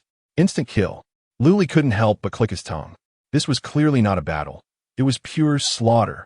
Song Siming, oh Song Siming. Why did you have to provoke this unique NPC? Please, don't kill me. Half a body left. Song Siming squirmed on the ground, stammering in a plea for mercy. Don't worry, I won't kill you. You just called me short. That's not a death sentence. After saying this, the red-clad traveling merchant snapped his fingers. I'll send you to a good place. As soon as the words fell, the space in front of the merchant shattered, resembling a giant mouth that opened rapidly. Song Siming and the pile of flesh were casually tossed into the crack like garbage. The space closed, as if nothing had ever happened. This is what it means to be strong, Luli silently sighed. Just when he thought the transaction could continue, the red-clad, traveling merchant looked at Eliza with an unkind gaze. Are you with them? No. She's with me. We don't know them at all. Luli hurriedly explained. If the red-clad traveling merchant misunderstood, it would be a big problem. Oh, so you're not together. The merchant nodded slightly, seemingly ready to move on. However, before Luli could breathe a sigh of relief, the merchant suddenly asked, so, do you think I'm short? Line will get you killed, you know? Luli's heart sank to the bottom. Is the merchant short? Standing less than a meter tall, of course, he is short. But if Luli told the truth, his life would definitely be in danger. Yet if he lied and said he wasn't short, it would undoubtedly be like slapping a horse's leg. Either way, it would lead to death. There was no good way to answer. A tremendous sense of pressure enveloped Luli, making him feel like he was on edge. After pondering for a moment, Luli took something out of a spatial ring and said, I think you are not short. Oh, really? A cold glint flashed in the merchant's eyes, and murderous intent filled the air. Luli quickly added, because you can chop off the head of any tall person to eliminate that height difference. So, you're not short at all. After saying that, Luli immediately presented the item in his hand to the merchant. A small gift, please don't dislike it. The merchant was taken aback, and the coldness in his eyes retreated significantly. Looking at the small gift Luli offered, he suddenly burst out laughing. What a clever answer. All right, I'll give you a 20% discount on all items today. Finally, he had saved his life. Luli let out a long sigh of relief. Fortunately, he was clever and bought the Super Lollipop, the favorite of the multiverse traveling merchant at the Nexus Arena. Otherwise, he might not have made it through this ordeal. The transaction continued. The currency Luli used to buy items came from the refined gold given by Dio.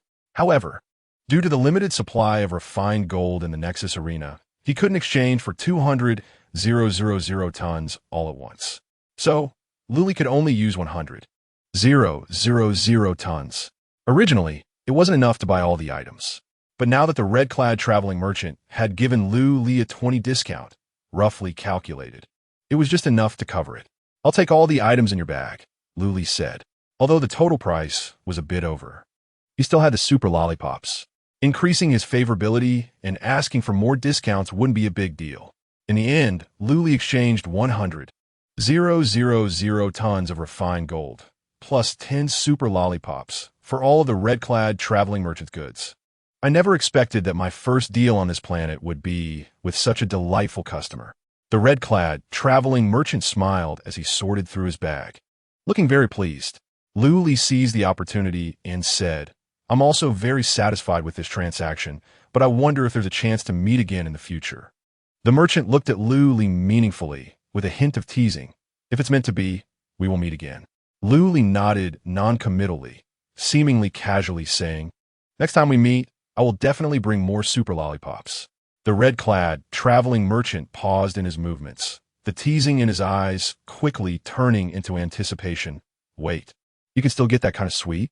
"Of course," Luli replied confidently, "but the ingredients for that sweet are rare, and it will take me some effort to obtain them."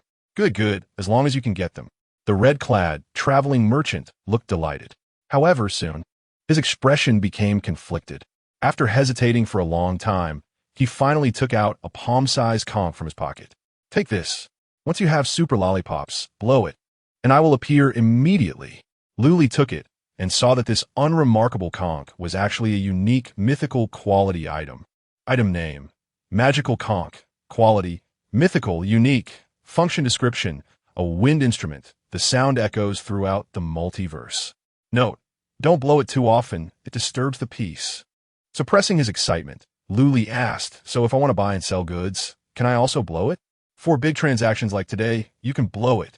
The merchant seemed somewhat reluctant, adding, "Of course, it's best to blow it after you get the lollipops. After all, my business is very busy, and I have to run around." "Okay, I understand." Luli raised his eyebrows and carefully stored the conch. He thought the red-clad traveling merchant would take his leave. Unexpectedly, he rummaged around on the reindeer and pulled out a large, dark iron pot from who knows where. Chapter 62. Caught in the act? This is... Luli looked at the large iron pot in front of him, a bit confused. "It's just a pot." The traveling merchant brushed the pot, ash off his hands, and then pulled out a huge spatula from his clothes. "You bought all my goods, right? Inside, there's a set of herbs for body enhancement. Using this pot and this spatula will yield better results." Luli raised an eyebrow. "Oh, I see. It's cookware for a medicinal bath." "No." The traveling merchant climbed onto the deer's back with some effort. "Take a good look at the instruction manual later. Don't waste those herbs. I collected them for a long time, and it's hard to part with them." Luli felt a surge of joy, realizing that his increased favorability was at work, and quickly nodded in thanks. "Thank you for the reminder." After watching the red-cloaked merchant break through the void and leave, Luli took Eliza to find a nearby hotel. Sweet Couple Hotel. Eliza slowly read the large characters on the sign, her little face turning red. The owner really said she didn't want it, but her body was very honest. However, Eliza did not feel scared or resistant because of this. On the contrary, she felt a sense of joy in finally being accepted. It was just that. This kind of thing was also Eliza's first experience, and she didn't know if she could satisfy her master Luli. Luli didn't even think about how much inner turmoil Eliza had. Right now, all he wanted was to quickly sleep, the serious kind. This hotel was the closest one, so he decided to make do and rest for a while. Listening to my master. Eliza obediently nodded, fully prepared to dedicate herself. The two entered the hotel side by side. Little did they know, this scene was just spotted by a passing survivor. Unlike the ragtag group Luli encountered earlier, this pair of survivors was almost entirely composed of women, each well-armed. The leading woman, although not clad in armor, exuded a capable aura. Moreover, there were three familiar classmates of Luli's in the crowd: Wang Chao Mahan, and Su Xiao, who was wrapped in a thick blanket. "Fatty, my eyesight isn't good. Can you help me see if one of those two, just now, was Luli?" Mahan squinted, poking Wang Chao beside him. "Looks like it. But didn't Luli go with that rich woman called Lin Qinfeng? How could he be here?" Wang Chao scratched his head, confused. Maybe they just look alike. Seeing that Wang Chao didn't understand his meaning, Mahan poked him again. Su Xiao bit her lip, remaining silent and not joining in their conversation. Instead, the leading woman turned her head curiously and asked, "Do you know those two?" "Too far to see clearly. Wang Chao and Ma Han quickly glanced at Su Xiao and then spoke in unison. The leading woman squinted her eyes at Su Xiao. Xiao Su, do you know those two? Are they your friends? Su Xiao bit her lips tighter, and after a moment of silence, shook her head. Sister Wu, I couldn't see clearly. They should be strangers who look somewhat alike. So they didn't know them. The woman called Sister Wu nodded, as if understanding something. She spoke to those behind her. I plan to investigate those two survivors. A reminder immediately came from the crowd. Sister Wu, this is Song Siming's territory. It's not safe to stay long. Before that person could finish, someone interrupted. What are you afraid of? We have so many people here. Do we still need to worry about that scoundrel Song Siming causing us trouble? I saw that guy take the girl to a couple's hotel. He doesn't seem like a good person. Should we go ask? What's there to ask? That girl must be forced. Didn't you see her face turn red? If it were me, I'd just go in and chop that guy up. But what if we get into trouble for killing someone in Song Siming's territory? What are you afraid of? Our next stop is the shelter in the center of Yong City. By the time Song Siming reacts, he won't be able to find us. The women chattered incessantly, and in their words, Luli had already been sentenced to death. Sister Wu raised her hand, signaling everyone to be quiet. Just investigating. If that guy really isn't a good person, I will bring the girl back. With that one sentence, everyone's opinion was completely unified. Ma Han grinned and stepped forward. Sister Wu, it's too dangerous for you to go alone. Let Fatty and me accompany you. Wang Chao looked confused. Huh? I'm going too. Yes, Xiao Su can come along too. Sister Wu nodded, giving Su Xiao a meaningful look. Su Xiao opened her mouth to say something, but ultimately swallowed her words. The four-person team immediately set off, quietly sneaking into the sweet couple hotel. Coincidentally, Wu Siyuan, also known as Sister Wu, had the platinum tier ability of tracking.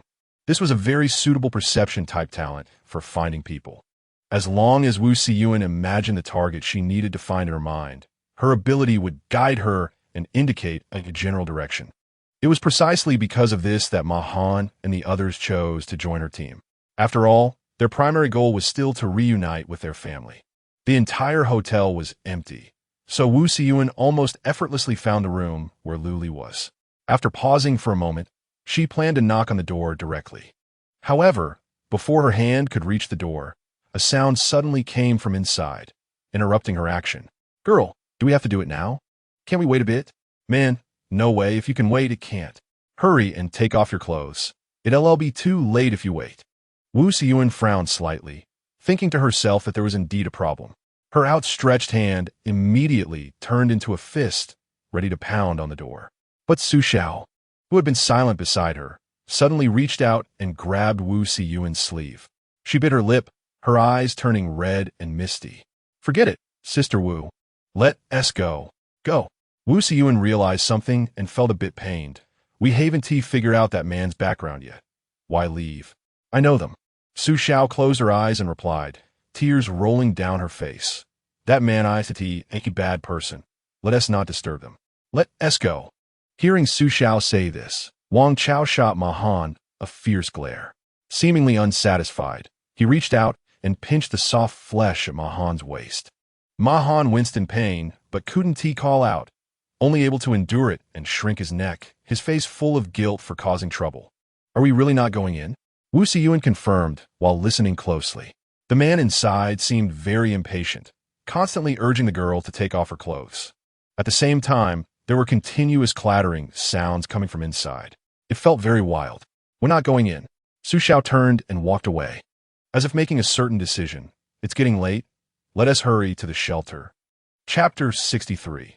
The lustful egg and the peculiar herbs. The hotel room was in complete disarray. All the decorations were destroyed, and several walls had cracks from impacts. Various items were scattered across the bed and floor. The entire room looked as if it had been ransacked 3 times by 100 thieves. Lu Li and Eliza were tightly embraced, both panting heavily, their faces flushed. Do we catch it, Eliza? Lu Li asked, gasping for breath, his nose dripping with blood and looking quite disheveled.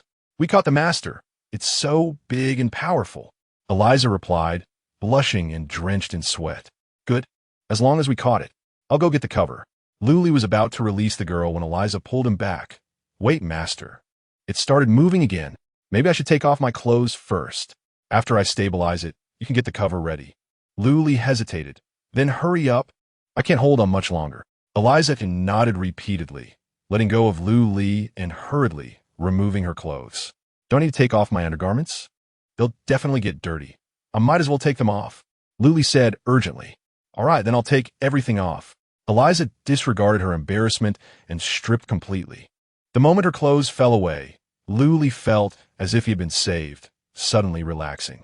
A giant egg, glowing golden, suddenly shot out from under him and quickly dove into Eliza's arms. Finally stabilized. Why did this situation arise?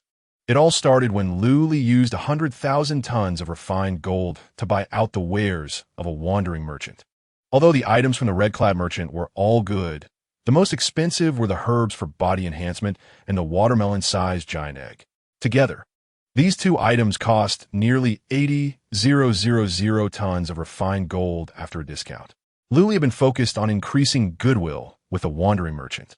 After the transaction was completed, he didn't examine the items closely.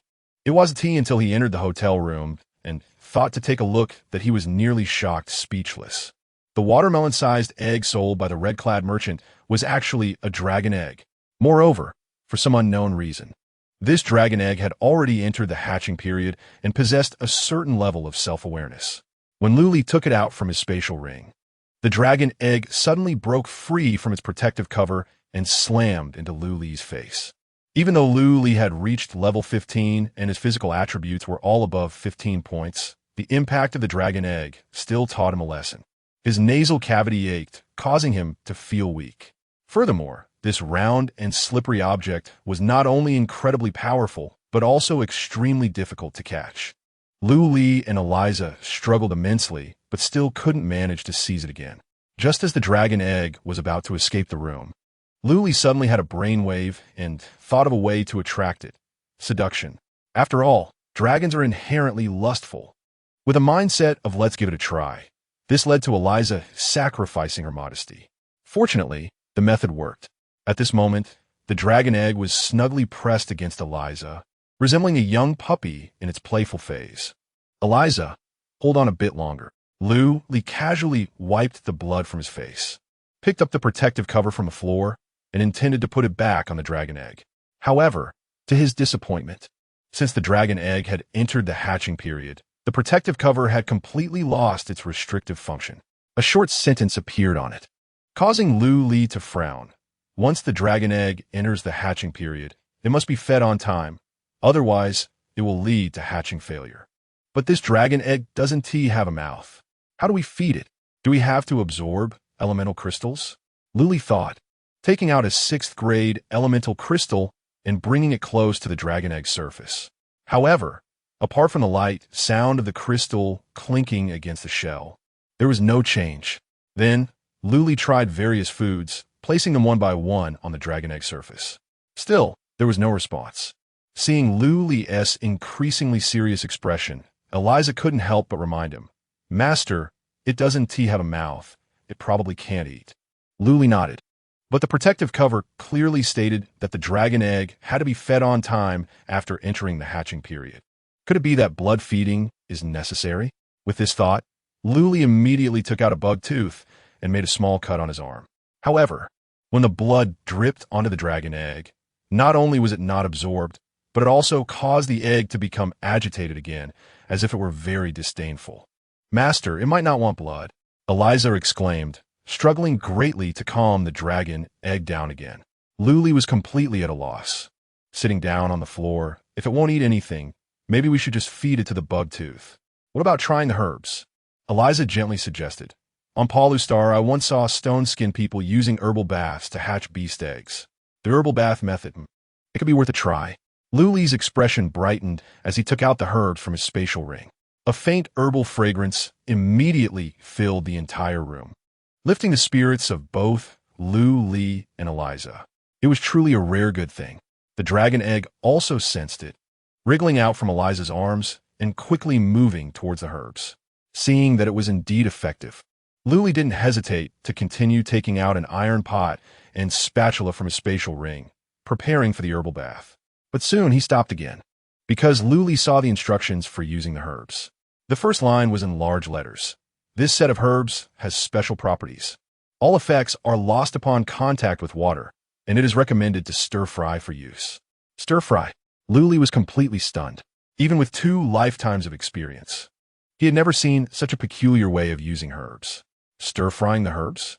Did the target to be enhanced also need to be stir-fried together? No wonder the merchant had specifically left the iron pot and spatula before leaving. So this was a stir-fry pot? What's wrong, master? Are there usage restrictions on the herbs? Eliza asked curiously as she leaned in closer. After reading the instructions, she was also left speechless alongside Lu Li. Herbs need to be stir-fried to unleash their properties? The world is indeed full of wonders. Master, do you need me to go find some firewood first? Eliza asked softly. No need. Lu Li, with a strange expression, flipped his palm and activated his innate ability, bronze quality, ignite. Ignite. Ignites elemental crystals, causing them to burn fiercely and continuously until reduced to ashes. This was an ability Lu Li had unexpectedly gained while scavenging corpses at Tianyi Square. Initially thought to be a useless ability, it unexpectedly proved useful here. Once the 6th grade elemental crystal was ignited, a dazzling blue flame erupted, producing extremely high temperatures. The iron pot quickly became scorching hot. Throw the egg in. While following the steps in the instruction manual to add the herbs to the pot, Lu Li said to Eliza. Eliza nodded and planned to place the egg into the pot. However, the dragon egg seemed stuck to her, and no matter what, it wouldn't come off. This one tea do, master. It refuses to go in. Eliza was on the verge of tears, looking at the herbs in the pot that were nearing their cooking point. She understood the preciousness of these herbs. Wasting them would be a huge loss for Lu Li. Why don't I hold the dragon egg and jump into the pot together? Chapter 64. Stir-frying. Alicia, are you sure? Lu Li glanced at the glowing red iron pot, his brows furrowed. Although you won't die, the process will definitely be very painful, not any less than being roasted alive. Come on. Elisha's gaze was firm as she stepped into the pot without hesitation. Her tender skin made contact with the scalding metal, producing a sizzling sound. Alicia gritted her teeth, managing to let out only a muffled groan. Extreme healing. Activate. Lu Li began to heal Alicia while hurriedly adding medicinal ingredients. Once all the ingredients were in the pot, they started to crackle and pop. Under the high temperatures catalysis, the entire room was filled with a rich herbal fragrance.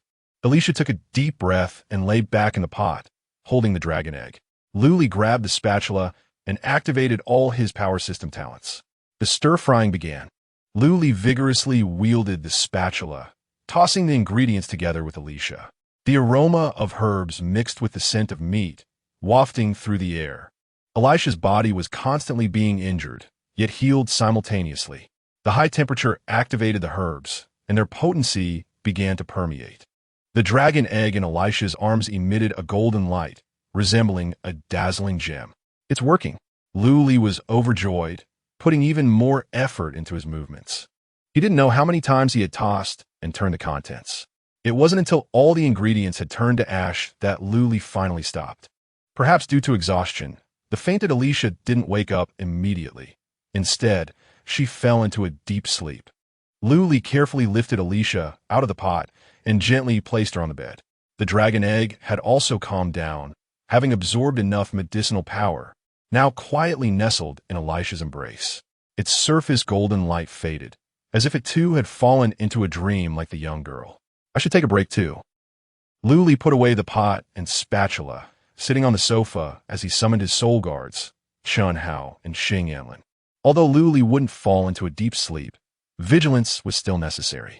Chun Hao, who had been a brawler in life, was quite familiar with the task of keeping watch. Without needing much instruction, he found a suitable lookout position on his own. As for Xing Yanlin, he looked at Alicia with a sly smile, then turned to Lu Li and said, "Did you enjoy the stir-fry? Enjoy my head. Hurry up and keep watch." Lu Li tiredly rolled his eyes. "Wake me up in 4 hours." Meanwhile, at the Lin family mansion, after sending away her 2 younger sisters, Lin Qinfeng entered the basement alone. A chill permeated the air. Looking at the familiar figure in the crystal coffin, Lin Qinfeng murmured, "Dad, if you were still alive, Qingyue might not have had an accident. Am I really doing a terrible job? If it weren't for Lu Li, the Lin family would have been gone at the beginning of the revival. To save the life of the third sister, the entire Lin family has become servants. Dad, did I make a mistake? When you were around, the Lin family never bowed to anyone but I. Dad, being the head of the family is really exhausting. This burden is too heavy. I really can't bear it. As she spoke, Lin Qinfeng's cheeks were stained with tears. As the leader of the Lin family, this was the only time she could release her inner weakness. Lin Qinfeng knelt in front of the crystal coffin, weeping for a long time, like a little girl who had lost her way. Just then, a message came through on her data panel. It was from Lin Xinhua. Eldest sister, we received a servant contract from the Qian family. Do you want to come and take a look? I'm coming right away. Lin Qinfeng wiped the tears from her face, quickly organizing her emotions and returning to her usual trustworthy demeanor. She looked again at the crystal coffin, at the kind face inside. Dad, don't worry. I will definitely save Qingyue and make sure my sisters live well. The Zhao family will pay the price. The Lin family will not perish. On the other side, in Yuechang, the Qian family, Qian Tongda held a cup of fragrant tea and took a careful sip. As the elegant tea fragrance filled his mouth, a smile gradually spread across his face. Second uncle, do you have new plans? A 15-year-old boy sat across from Qian Tongda, cracking sunflower seeds in confusion. Are you planning to cooperate with the Lin family and turn against the Zhao family? Qian Tongda shook his head with a smile. Not all. The Zhao family has many members and strong power. Their network is deeply rooted. Why would our little Qian family seek trouble for ourselves? Then why are we giving the Lin family a servant contract? The boy's expression grew increasingly puzzled. The Zhao family is openly and secretly suppressing the Lin family. Even I, a 15-year-old, can see that. If we get involved, won't we be enemies with the Zhao family? Qian Tongda seemed amused by the boy's words and chuckled. Tongda, you're about to turn 16.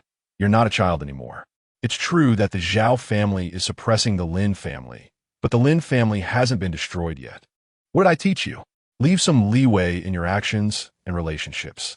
By giving the Lin family a servant contract, we are leaving that leeway. But won't the Zhao family make trouble for us? The boy, named Qian Tongda, countered while spitting out sunflower seed shells, perhaps feeling a bit bored with cracking seeds. He simply took the tea in front of Qian Tongda and gulped it down. Hey, you little brat, this is top-quality Dahong Pao. You can't just chug it like that.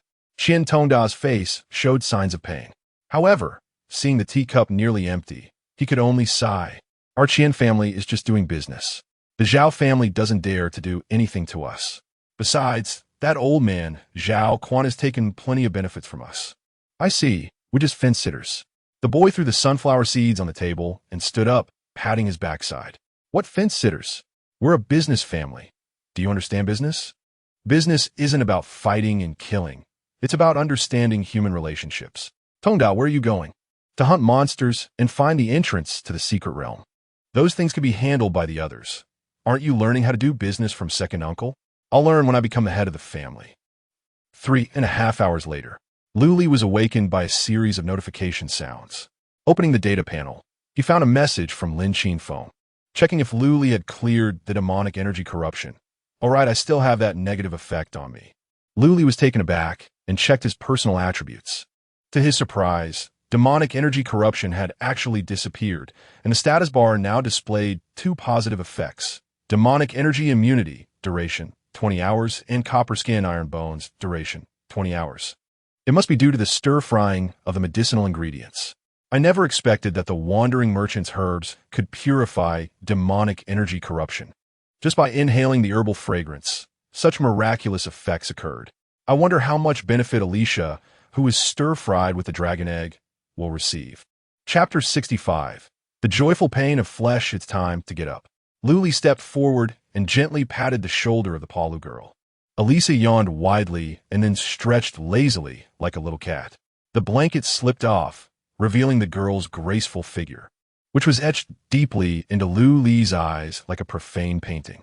Wow, I didn't expect this medicine could cause you to undergo a second development. Lu Li raised the corner of his mouth and half-jokingly, half-seriously exclaimed, Huh? Coming back to her senses. Elisa immediately realized her embarrassing situation and quickly hugged the dragon egg to cover her chest, her face turning as red as a ripe apple. Put on some clothes and send me your personal attributes. Luli tossed a piece of clothing to Elisa, smiling as he turned his back. Okay, good master. Elisa hurriedly put on her undergarments. Meanwhile, Luli stood by the bed, carefully checking Elisa's personal attributes. Elisa Baki, level, LV, 9, strength, 9, 2, constitution, 33. 6, speed, 9, mentality, 24, 9, talent ability, favor of the goddess of luck, diamond, waiting for advancement opportunity. Luli gasped in shock. Constitution, 33. 6, mentality, 24. 9. To think that Elisa is only level 9. Even if these two attributes had been allocated free attribute points, it would only amount to 9 points at most. Just a simple stir-fry resulted in a whopping 30-point increase in Elisa's attributes.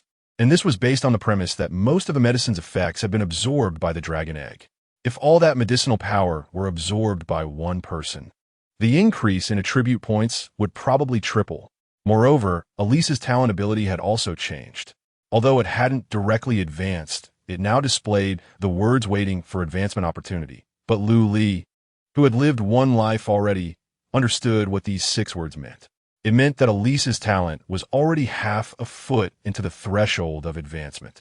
As long as she doesn't die and her luck doesn't plummet to the extreme, she will definitely be able to raise her talent tier. The diamond tier can indeed be upgraded. Could it be that after the upgrade, it would be like my Soul Devour, a talent without tier rating? Luli muttered to himself, suddenly feeling a joyful pain in his heart. The joy came from the fact that this time, the medicine was worth the investment, as it not only increased attributes but also raised the talent tier. A big price brought a big return.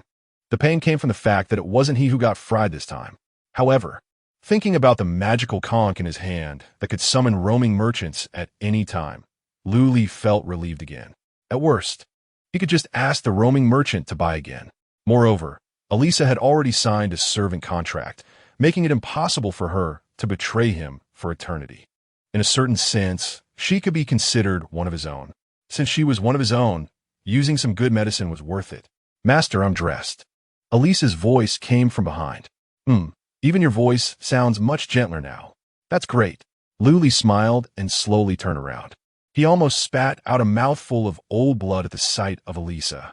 The girl was not wearing the same clothes as before. Aside from a set of armor that could only cover the key areas, she was wearing a thin, translucent white veil. It not only had no function to cover her body, but rather accentuated her alluring features even more. Do I not look good in this, master? Seeing Luli's strange expression, Elisa asked, a bit insecure. Yes, it looks good.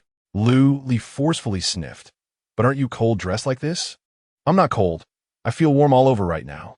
Hearing Luli affirm her, Elisa obviously became even happier. She couldn't help but take a couple of steps forward, leaning her body closer to Luli. Don't believe me? Touch. Looking at the white veil before him, Luli felt his head spinning. He still hadn't rested well. Should he take another nap? Luli struggled to decide, but in the end, he still sent a reply to Lin Qinfeng, asking her to come pick him up. After all, he still needed to focus on improving his strength. Plus, Luli needed the Lin family's help to collect gold. The secrets between Zhao Jin and the Sakura people also needed to be uncovered. Lin Qinhue couldn't be left to suffer. After recalling the Soul Guardians Chun Hao and Xing Yanlin, Luli had Elisa put on another piece of clothing. Although it couldn't change the overall style, it did provide some degree of coverage. Otherwise, Luli was truly afraid he wouldn't be able to control himself. Before long, Lin Qinfeng personally drove over to pick them up. Aside from having a slightly strange expression when seeing Elisa, the head of the Lin family did not act out of line. She was as proper as if she had already signed a servant contract with Luli. With 2 servants and 1 master, no one spoke. The atmosphere inside the car became quite awkward. Luli intentionally tried to ease the tension and said, Lin Qinfeng, don't worry about your sister. I'll do my best to rescue her. Lin Qinfeng nodded vigorously, her face showing gratitude. The atmosphere seemed to become even more awkward. Luli had to continue finding topics. I heard from Zhao Jin that your father seemed to have been poisoned to death by him. Can you share more details? Actually, Lu Li was more curious about the relationship between Lin Qinxue and the Frost Lord. However, there was no related topic at the moment. Besides, all of this was just Lu Li's speculation, and he couldn't directly ask. After all, the matter of having lived again was a top secret that he couldn't reveal to Lin Qinfeng for now. So he could only beat around the bush and ask about other information regarding the Lin family. Upon hearing Lu Li's inquiry, Lin Qinfeng's fingers gripping the steering wheel turned slightly pale. She gritted her teeth and slowly recounted a little-known story. The Lin family is a swordsmanship family, and my father is the strongest swordsman in our family. Although the Lin family is not large and lacks financial resources and connections compared to other families, our swordsmanship can still rank among the top in Huaxia. It is precisely because of this that the Lin family can stand among the 8 human-level families. So it's a human-level family. Lu Li frowned and muttered to himself. No wonder he didn't see any trace of the Lin family in his previous life. No wonder the Zhao family could easily destroy the Lin family. It turned out that this family was simply too small. Relying solely on swordsmanship to support the entire family really made it difficult to become significant. Lu Li's murmurs naturally fell into Lin Qinfeng's ears. The woman's pupils trembled, and her face showed an expression of as expected. But this expression lasted only a moment.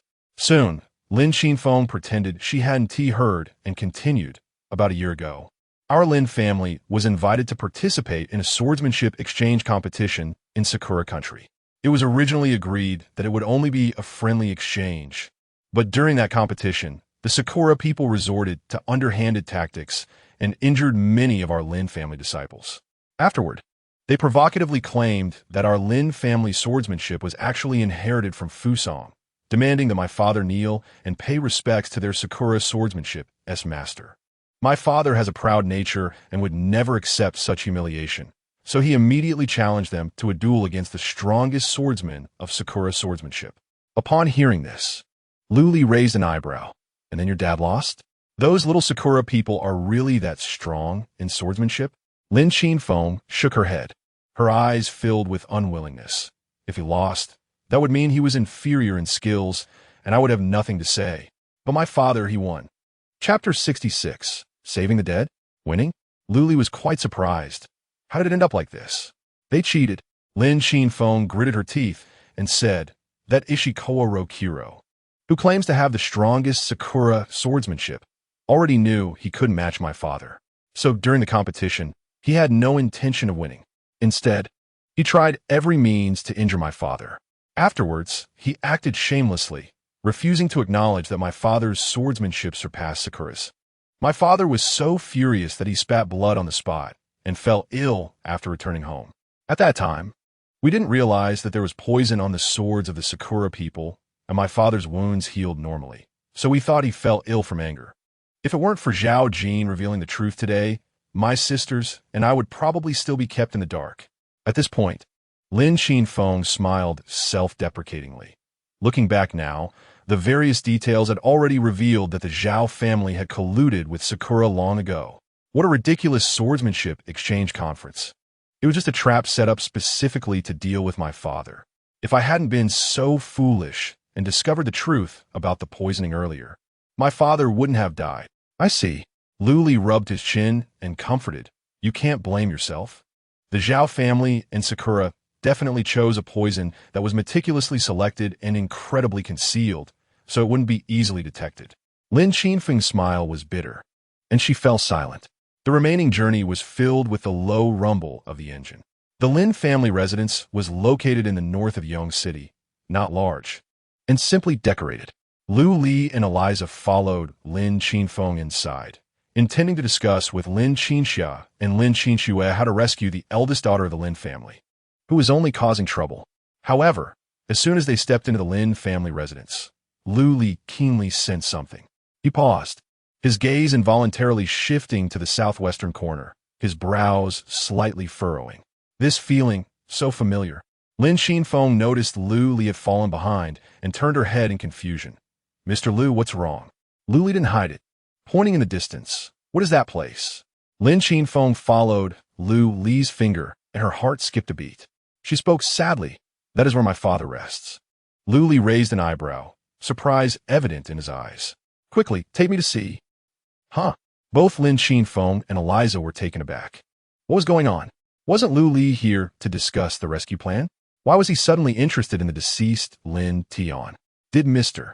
Lu ask about her father's life when he arrived, perhaps out of respect for a hero, wanting to pay his respects? Lin Qinfeng quickly imagined this, raising her evaluation of Lu Li another notch. She respectfully said, Mr. Lu, the Lin family appreciates your intentions. But shouldn't we first discuss Qin Yue's situation? As the eldest sister, how could she not worry about her younger sister? Lin Qinfeng appeared calm, but this was only because it was Lu Li. If it were someone else making such a request, she would have probably kicked them out of the Lin family long ago. However, Lu Li not only did not back down, but he also became increasingly eager. Don't worry, your sister won't die anytime soon.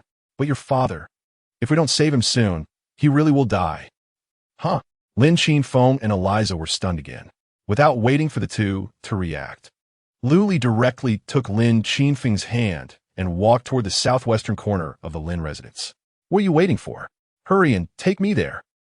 All right. Under Lin Qinfeng's guidance, Lu Li quickly arrived in front of the crystal coffin. Then, in the midst of the two women's astonished gazes, Lu Li strode forward and forcefully flipped open the lid of the crystal coffin, revealing the body inside. Mr. Lu Yu, Lin Qinfeng exclaimed in shock, trying to stop him, but found that Lu Li had already moved faster than her, tearing open Lin Tian's collar. Sure enough, it was the smell of soul guiding grass. What? Lin Qinfeng didn't even have time to process this unfamiliar term before she saw Lu Li conjure a bone-scraping knife out of thin air.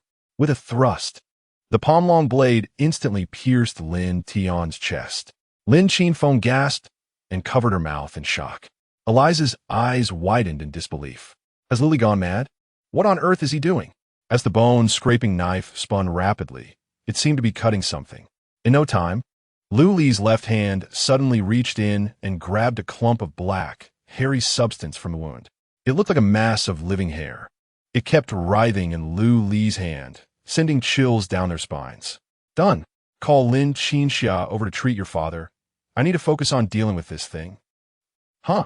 Lin Qinfeng was stunned for the third time.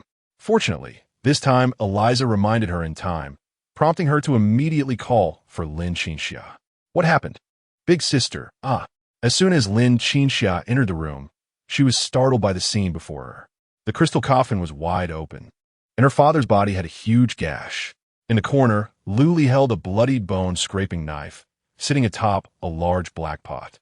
At that moment, the pot was making a loud, clanging noise. What the hell is going on? Has he gone mad? Second sister, hurry and treat father. Before Lin Qinxia could process what was happening, Lin Qinfeng's urging came through. Treat father? Has big sister finally gone mad from grief? Big sister, father is already dead. You need to pull yourself together. Lin Qinxia's face was filled with sorrow, on the verge of tears. Pull myself together? Hurry and treat him. It will be too late if we wait any longer. Lin Qinfeng shouted, her urgency palpable. Big sister doesn't seem to be crazy. Although Lin Qinxia didn't understand, she still activated her innate ability on Lin Tian. Light fell down, and Lin Tian's chest wound slowly began to heal. Moments later, cough. The already deceased Lin Tian suddenly tilted his head sharply, coughing up a large amount of filthy blood. He is really alive. Lin Qinxia was so shocked her jaw nearly dropped to the ground. Isn't her innate ability group healing? When did it also gain a resurrection function? Where am I? It's so cold. Lin Tian struggled to sit up from the coffin, looking confused. Dad. Lin Qinfeng was overjoyed and hugged Lin Tian tightly. Lin Qinxia also arrived at that moment. Seeing her father sitting up from the coffin, a surprised expression appeared on her usually cold face for the first time. Second sister, you brought father back to life. Huh? I don't know. Lin Qinxia was still in a daze. When she awakened her ability, she had used group healing on the deceased Lin Tian more than once. Not once had it worked, but why did it succeed this time? Just as Lin Qinxia was about to ask her elder sister for clarification, the clanging noise from the corner suddenly grew louder. Lu Li, sitting on the pot, suddenly changed his expression and exclaimed, "You all need to get out. I can't hold it down any longer." Chapter 67. Honest Lin Qinfeng, offering herself? Lu Li had thought that the soon-to-mature soul guiding grass would be quite difficult to deal with, but he never expected it to be this tough. Damn it. He was careless again. Just as Lin Qinfeng and the others retreated outside, the room seemed to erupt in a violent explosion. Boom! Crash! Lu Li, along with the black pot under him, smashed through the wall and flew out. Elisa hurried over and lifted the black pot off Lu Li, concerned. "Master, are you okay?" "I'm fine, just a bit sore in the backside." Lu Li gritted his teeth and got up from the ground, looking somewhat disheveled. "Transcend. Fill my luck to the max. I'm getting serious." "Huh?" Elisa looked at Lu Li in confusion as he rushed back into the wall, only then realizing to activate her talent. Blessing of the goddess of luck. No one knew what had happened inside the room. All they knew was that after a series of loud bangs, a tattered Lu Li walked out of the room. The crisis was averted. All right, this time it's really dealt with. Lu Li exhaled a mouthful of black smoke. Although the process was a bit messy, the reward was quite good. The seed of the soul guiding grass, an excellent material to enhance mental attributes. In his previous life, Lu Li had to enter the demon eye to obtain this herb. Although Lu Li, with his powerful divine soul, could easily smell the scent of the soul guiding grass, entering the demon eye was still a dangerous venture. This shows how precious the soul guiding grass is. He never expected that in this life he would get it just by casually saving an old man.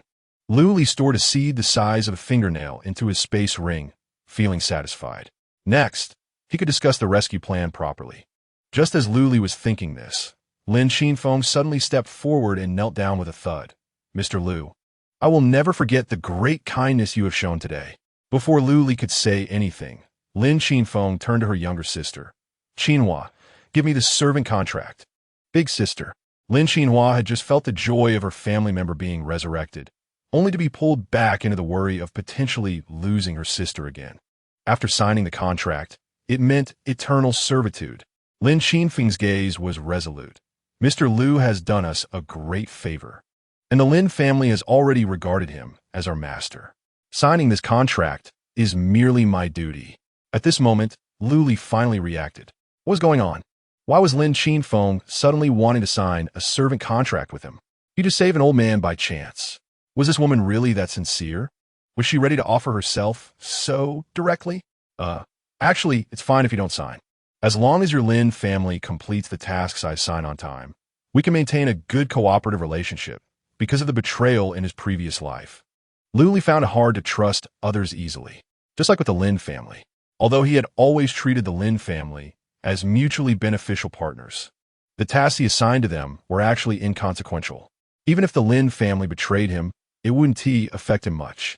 It was a subconscious defense. This kind of defense was hard to let go of, unless it was someone like Elisa, who had signed a servant contract. Otherwise, Lu Li would still find it hard to trust the other party. But now, Lin Qinfeng actually took the initiative to ask to sign a servant contract with him, which truly surprised Lu Li. Hearing Lu Li say that not signing the contract was also an option, Lin Qinfeng not only did not get up from the ground, but instead became even more resolute. "Signing the contract is entirely my own volition. I ask Mr. Lu to grant it." After saying this, Lin Qinfeng bit her fingertip and dripped her blood onto the servant contract. No regrets? 9 deaths, no regrets. Lu Li smirked and took the contract. Looking at Lin Qinfeng, his gaze softened a bit. Ding! The servant contract has been successfully signed. Player Lin Qinfeng voluntarily pledges allegiance to player Lu Li as master. The contract is now effective until death. Seeing Lu Li help Lin Qinfeng up, Lin Tianxia, standing nearby, could no longer hold back. He had just come back to life and saw his eldest daughter signing a servant contract with someone else, setting aside his identity as the head of the Lin family. As a father, he found it hard to accept. "Kid, you better give me an explanation," Lin Tianxia shouted, wanting to get to the bottom of it. However, his body was weak, and before he could take half a step, his legs gave way. If it weren't for Lin Qinhua and Lin Qinxue supporting him, this old man might have fallen to the ground right then and there. However, After Lin Qinfeng explained the ins and outs of the situation to Lin Tianxia, the old man still knelt down to Lu Li. Mr. Lu, I will never forget your great kindness. From now on, my life is yours. As he spoke, Lin Tianxia was about to bow to Lu Li. Lu Li was afraid that this old man would get too excited and want to sign a servant contract with him too, so he hurriedly helped him up. Old Master Lin, you're being too serious. Let us work together sincerely in the future to strengthen the Lin family. Okay. Lin Tianxia's eyes were filled with gratitude, tears streaming down his face. However, he soon seemed to realize something, looking around and asking, where did Qingyue go? Why haven't I seen her? Lin Qinhua and Lin Qinxue exchanged glances, both unsure of how to start. Should they tell their father that Lin Qingyue had foolishly given herself to the Zhao family as a hostage? Lin Tianxia might just die from anger right there. In the end, it was still the eldest sister Lin Qinfeng who comforted him. Dad, Qingyue is under Zhao Jin's control, but don't worry. She isn't in any life-threatening danger for now.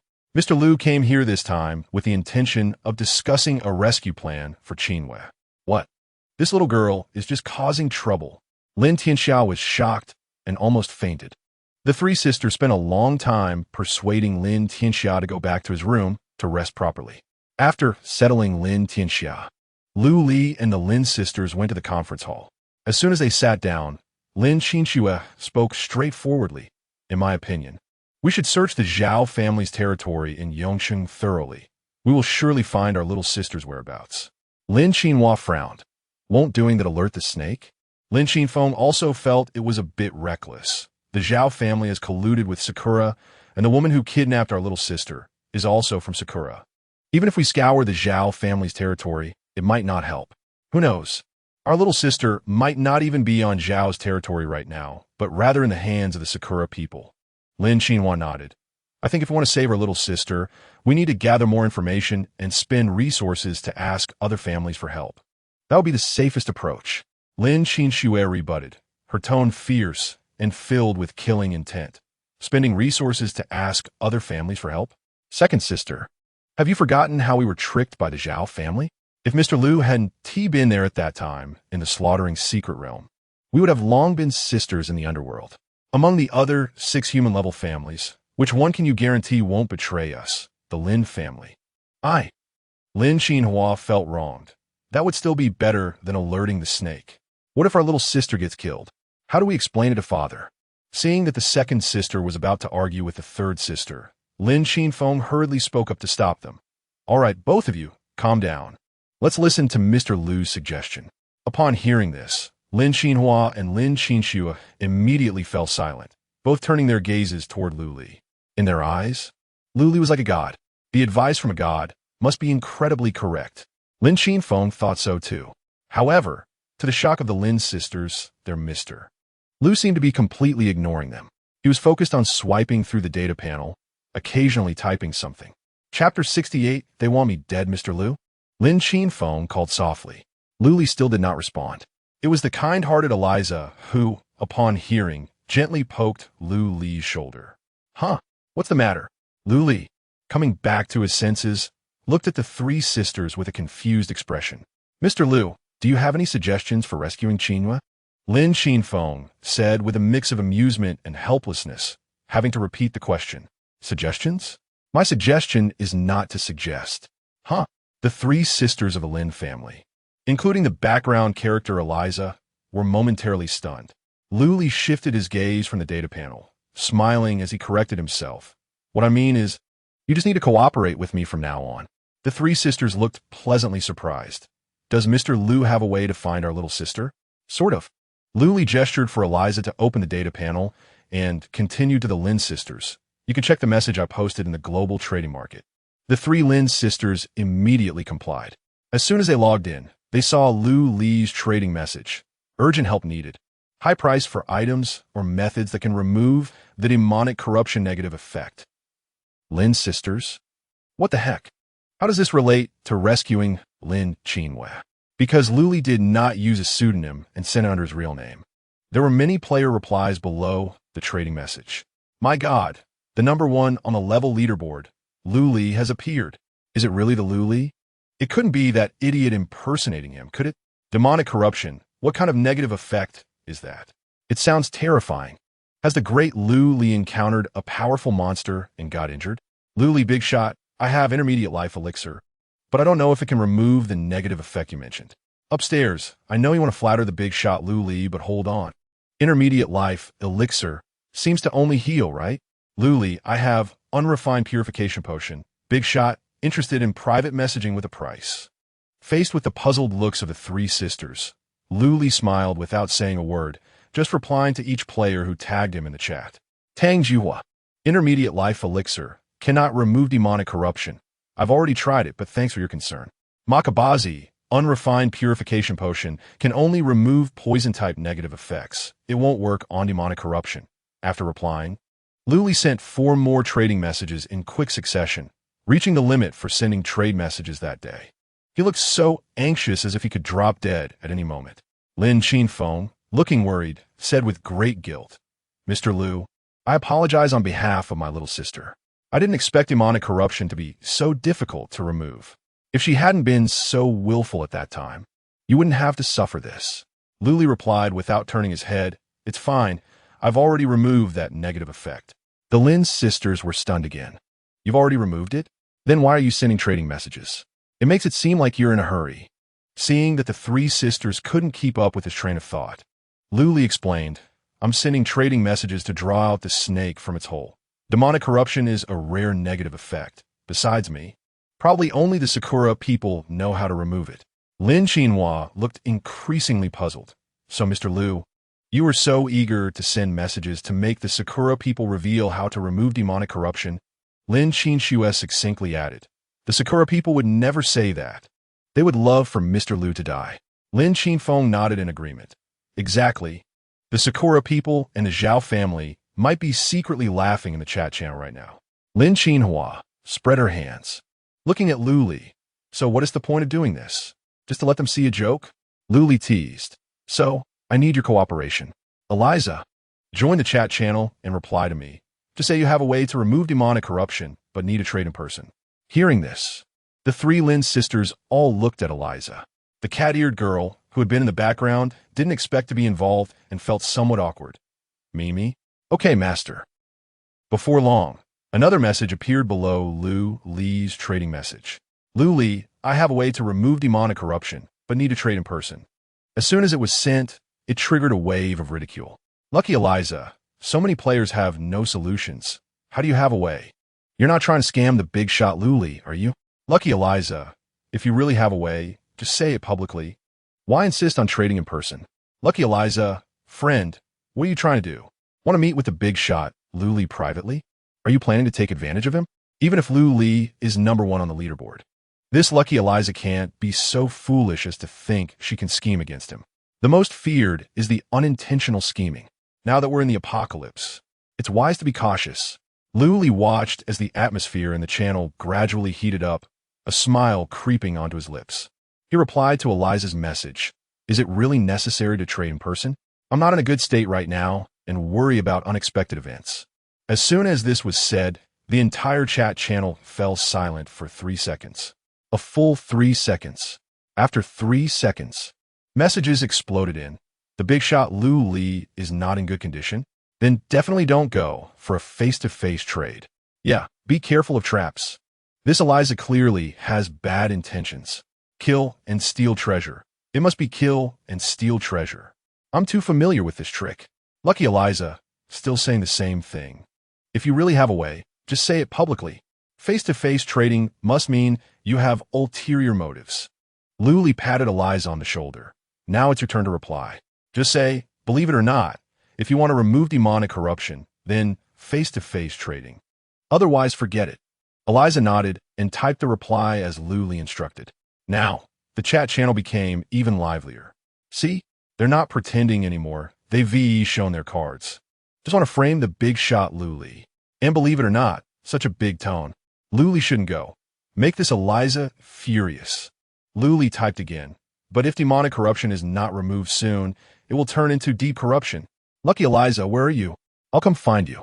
Eliza looked at the information in the channel and asked Lu Li, Master, should I reply to you with a trading location next? But Luli stopped her. Not yet.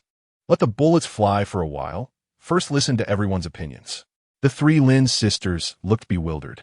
Listen to everyone's opinions? Isn't this just the two of you playing a duet? What else is there to listen to? Sure enough, not long after Lu Li's message was sent, players in the channel started giving him suggestions. Some said they would act as bodyguards for Lu Li, protecting his safety during the trade. Others offered to act as intermediaries, representing Lu Li in the trade. There were all sorts of suggestions. However, the most agreed-upon idea among the players was to collectively decide on a trading location. They wanted to act as supervisors, overseeing the trading process between Eliza and Lu Li. The discussion quickly shifted to choosing a trading location. In the end, they decided on the shelter outside the center of Yong City. Chapter 69. The rabbit running toward the stump, looking at the messages on the public channel. Lu Li nodded in satisfaction. Now you can reply to me. Just say I am upright and fear not the shadows, according to everyone's wishes. The trading location is set outside the shelter in the center of Yong City. Okay. Eliza typed out the reply. Soon after, Lu Li also confirmed the trading location on the public channel. The time was set for noon the next day. Lin Qinfeng asked curiously, Mr. Lu, will this draw the snake out of its hole? Lu Li nodded confidently. That's right. But just now, among the players who confirmed the location, there were no Sakura people. And it seems even Zhao's people are absent. Lin Qinhua inquired further. Mr. Lu, how can you be sure they will come? Lu Li chuckled. Because this is a great opportunity, an excellent chance for them to kill me. Do you remember what happened when that Sakura woman named Xiao Go turned into an aparasitic demon? Subarashi. Ishii Sankan stared at the information in the chat channel. Excited like a drunkard. Ji Quan-chan, your predictions are remarkable. Truly our Sakura's hidden dragon. The little dog, occupying Lin Qinyue's body, snorted disdainfully. This Lu Li is even more foolish than I imagined. I thought he would clear the demonic corruption before coming to trouble us. I didn't expect that he not only couldn't clear it, but was also foolish enough to ask on the public channel. Zhao Erwu analyzed the messages on the public channel one by one, hesitating. Although Lu Li's approach is a bit reckless, I must admit, he has indeed found a solution. That player called Lucky Lisa will help Lu Li clear the demonic corruption tomorrow at noon. Ishii Sinkin patted Zhao Erwu's shoulder with a smile. So what? Erwu-san, do you see where they chose the trading location? Outside the shelter in the center of Yong City. Isn't that your territory? Zhao Erwu smiled awkwardly. It is indeed my territory. Are you planning to take action while Lu Li and Eliza are trading? Ishii and Komatsu nodded simultaneously. A trace of disdain flashed in Zhao Erwu's eyes as he thought to himself that the two Japanese hadn't carefully read the content of the public channel chat. Tomorrow's trade would be witnessed and supervised by other players. Even if Ishii could take down Lu Li and Lisa, could he eliminate all the players present? What if there were spies from Earth level or even heaven level families among the onlookers? If Ishii caused a ruckus, wouldn't Zhao Erwu's territory be directly wiped out? Thinking of this, Zhao Erwu decided to remind the two Japanese. Gentlemen, it's not that I want to discourage you, but Lu Li's trade tomorrow at noon will be witnessed by other players. I have no objection to you taking action against Lu Li, but isn't it a bit difficult to leave everyone behind? He thought that after saying this, Ishii and Komatsu would take it seriously. Unexpectedly, the two laughed even more wildly. Erwu-san, you don't need to worry about that. Ishii said arrogantly. We have blessed items from the Holy Lord that ensure those onlookers will never return. Zhao Erwu was stunned, his face filled with doubt. Really? Komatsu looked at Zhao Erwu with disdain. Of course it's true. At that time, you can also choose their talents as a reward for your cooperation with the Moriaka clan. In the capital city, inside a heavily guarded safe house, an elderly man dressed in a Zhongshan suit stared at the messages on the public channel.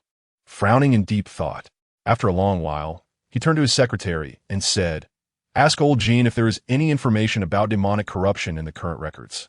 The secretary quickly typed a message and replied after a moment. No. The old man's frown deepened. Old Jean, have you tried divination? I have tried. It's the kinhexagram. And besides that, there is no other useful information. The secretary answered. Sigh. The old man sighed heavily, as if wanting to vent the frustration in his chest. have General Ao take people over and be sure to protect Lu Li.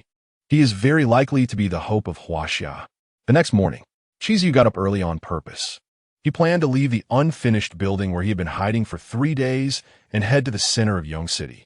Not only because the shelter there could provide 3 meals a day, but more importantly, he wanted to join in the excitement. The player ranked first on the leaderboard. Lu Li was a true big shot at level 15. If he was lucky enough to get close to him, wouldn't the following days be smooth sailing? With this thought in mind, Chiziyu happily set off toward the city center. Little did he know that this time, joining in the excitement would forever change his life. As he traveled, Chiziyu encountered no dangers. Compared to the dangers at the beginning of the apocalypse, the city was much safer now. It wasn't that all the monsters had been killed. Rather, the average combat strength of the players had significantly increased. After the initial massacre, many players with poor talents and no survival skills had already become corpses. Those who survived had decent talents and formed teams spontaneously, greatly increasing their chances of survival. On his way to the shelter, Chiziyu encountered such a survivor team. They were said to be residents from Sunshine Community. After the disaster broke out, they relied on supplies from the nearby supermarket to survive. But just yesterday, that supermarket was inexplicably looted clean. There was not even a pair of socks left. The community survivors had no choice but to relocate to the shelter in Yong City Center to avoid starving. Xiaoqi, you have no idea how treacherous the world is now. Just the day before yesterday, our community kindly took in 3 high school students, but unexpectedly, these 3 attracted enemies. Not only did someone die in the community, but the supermarket supplies were also looted. Aunt Zhang chattered on, like an angry old fly. Looking at the other person's resentful eyes, Chiziyu even felt that his name was among those 3 high school students who brought disaster. Believing in the idea of making friends and avoiding trouble while out and about, Chiziyu could only awkwardly smile. He thought that once they reached the shelter, his ears would finally be quiet. Unexpectedly, Aunt Zhang suddenly grabbed Chiziyu and asked with a smile, "Xiaoqi, seeing you out alone, I guess your talent must be strong. Do you have any enemies?" Chiziyu recalled carefully, confirming that the closest person to the definition of enemy was only the one who had tricked him, Su Xiao. He decisively shook his head. "Aunt Zhang, I have no enemies." Aunt Zhang's smile grew even wider, like an old chrysanthemum. "That's great. How about joining us? Everyone unites and helps each other to survive in this treacherous world." Chiziyu was momentarily puzzled by Aunt Zhang's thoughts and took a long time to speak. "But aren't we all going to the shelter? At that time, we will all be one group." Aunt Zhang waved her hand, her face full of the expression, "You are still young. You don't understand. Wherever there are people, there are factions. Can you guarantee that the shelter we're going to won't form small factions or internal strife? Instead of waiting to be messed with by others, why don't we unite first and mess with others ourselves?" Chapter 70, The Best Actor and Best Actress Hiss. That makes sense. Chiziyu secretly agreed with Aunt Zhang's statement. If there were indeed internal strife among small groups in the shelter, those who would suffer first would definitely be players like him who were solo. Rather than being passive later, it was better to take the initiative now. With this in mind, Chiziyu immediately agreed to Aunt Zhang's proposal. The other survivors in Sunshine Community welcomed Chiziyu's joining without exception.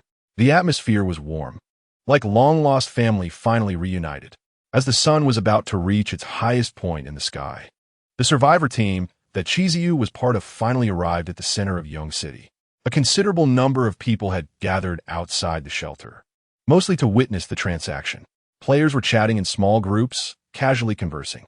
Chiziyu observed this scene, but felt an inexplicable strange feeling rise in his heart. It was as if these players were not friendly, but rather a pack of hyenas waiting for rotten meat. Wow, that guy called Lu Li really knows how to make a scene.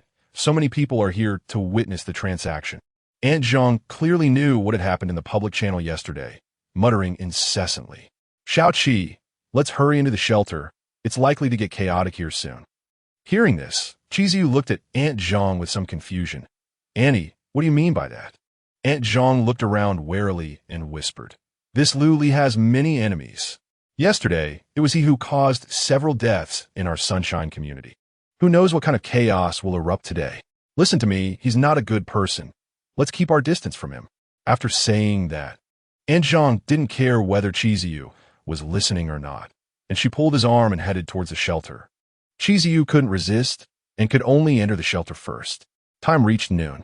Just a moment ago, the weather was sunny, and in the next moment, dark clouds suddenly gathered.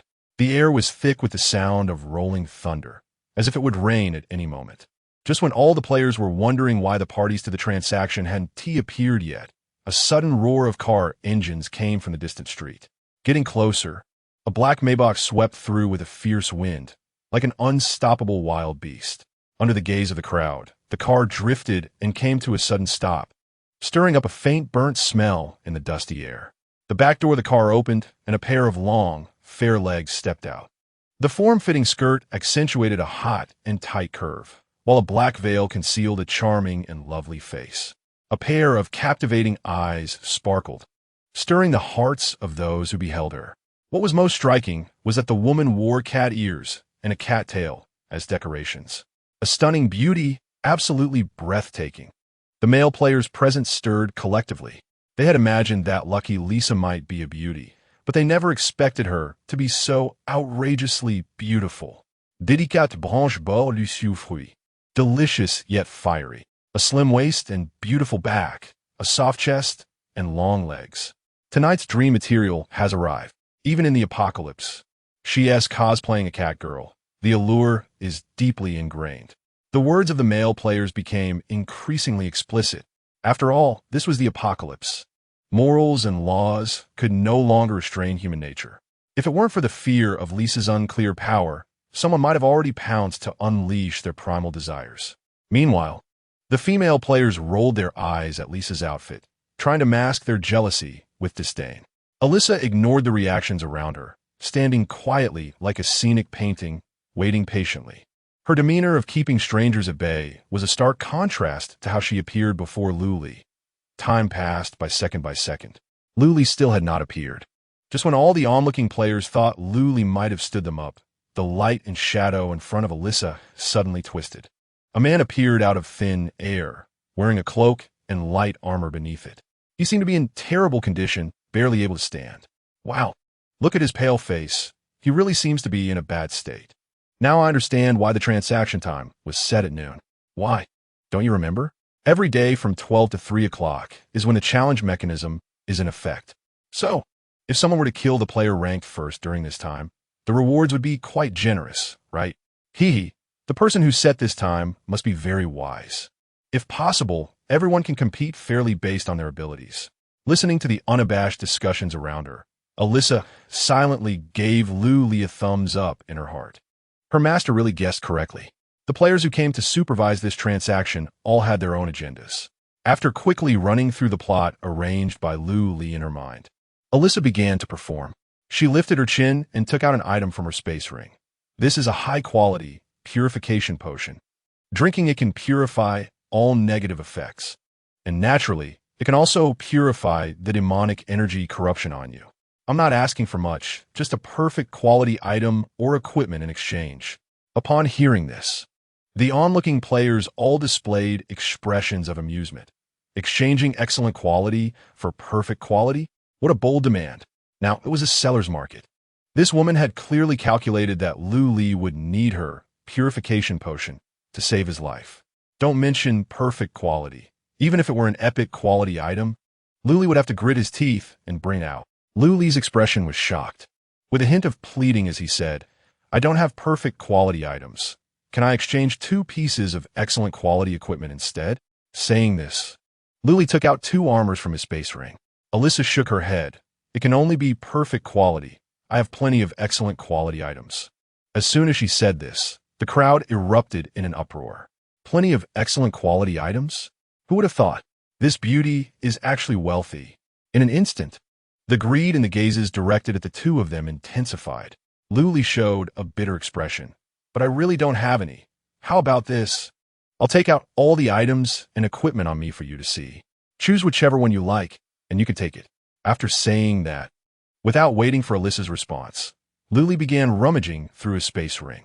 Weapons, armor, elemental crystals, herbs, skill books, and tickets to secret realms were all piled up on the ground.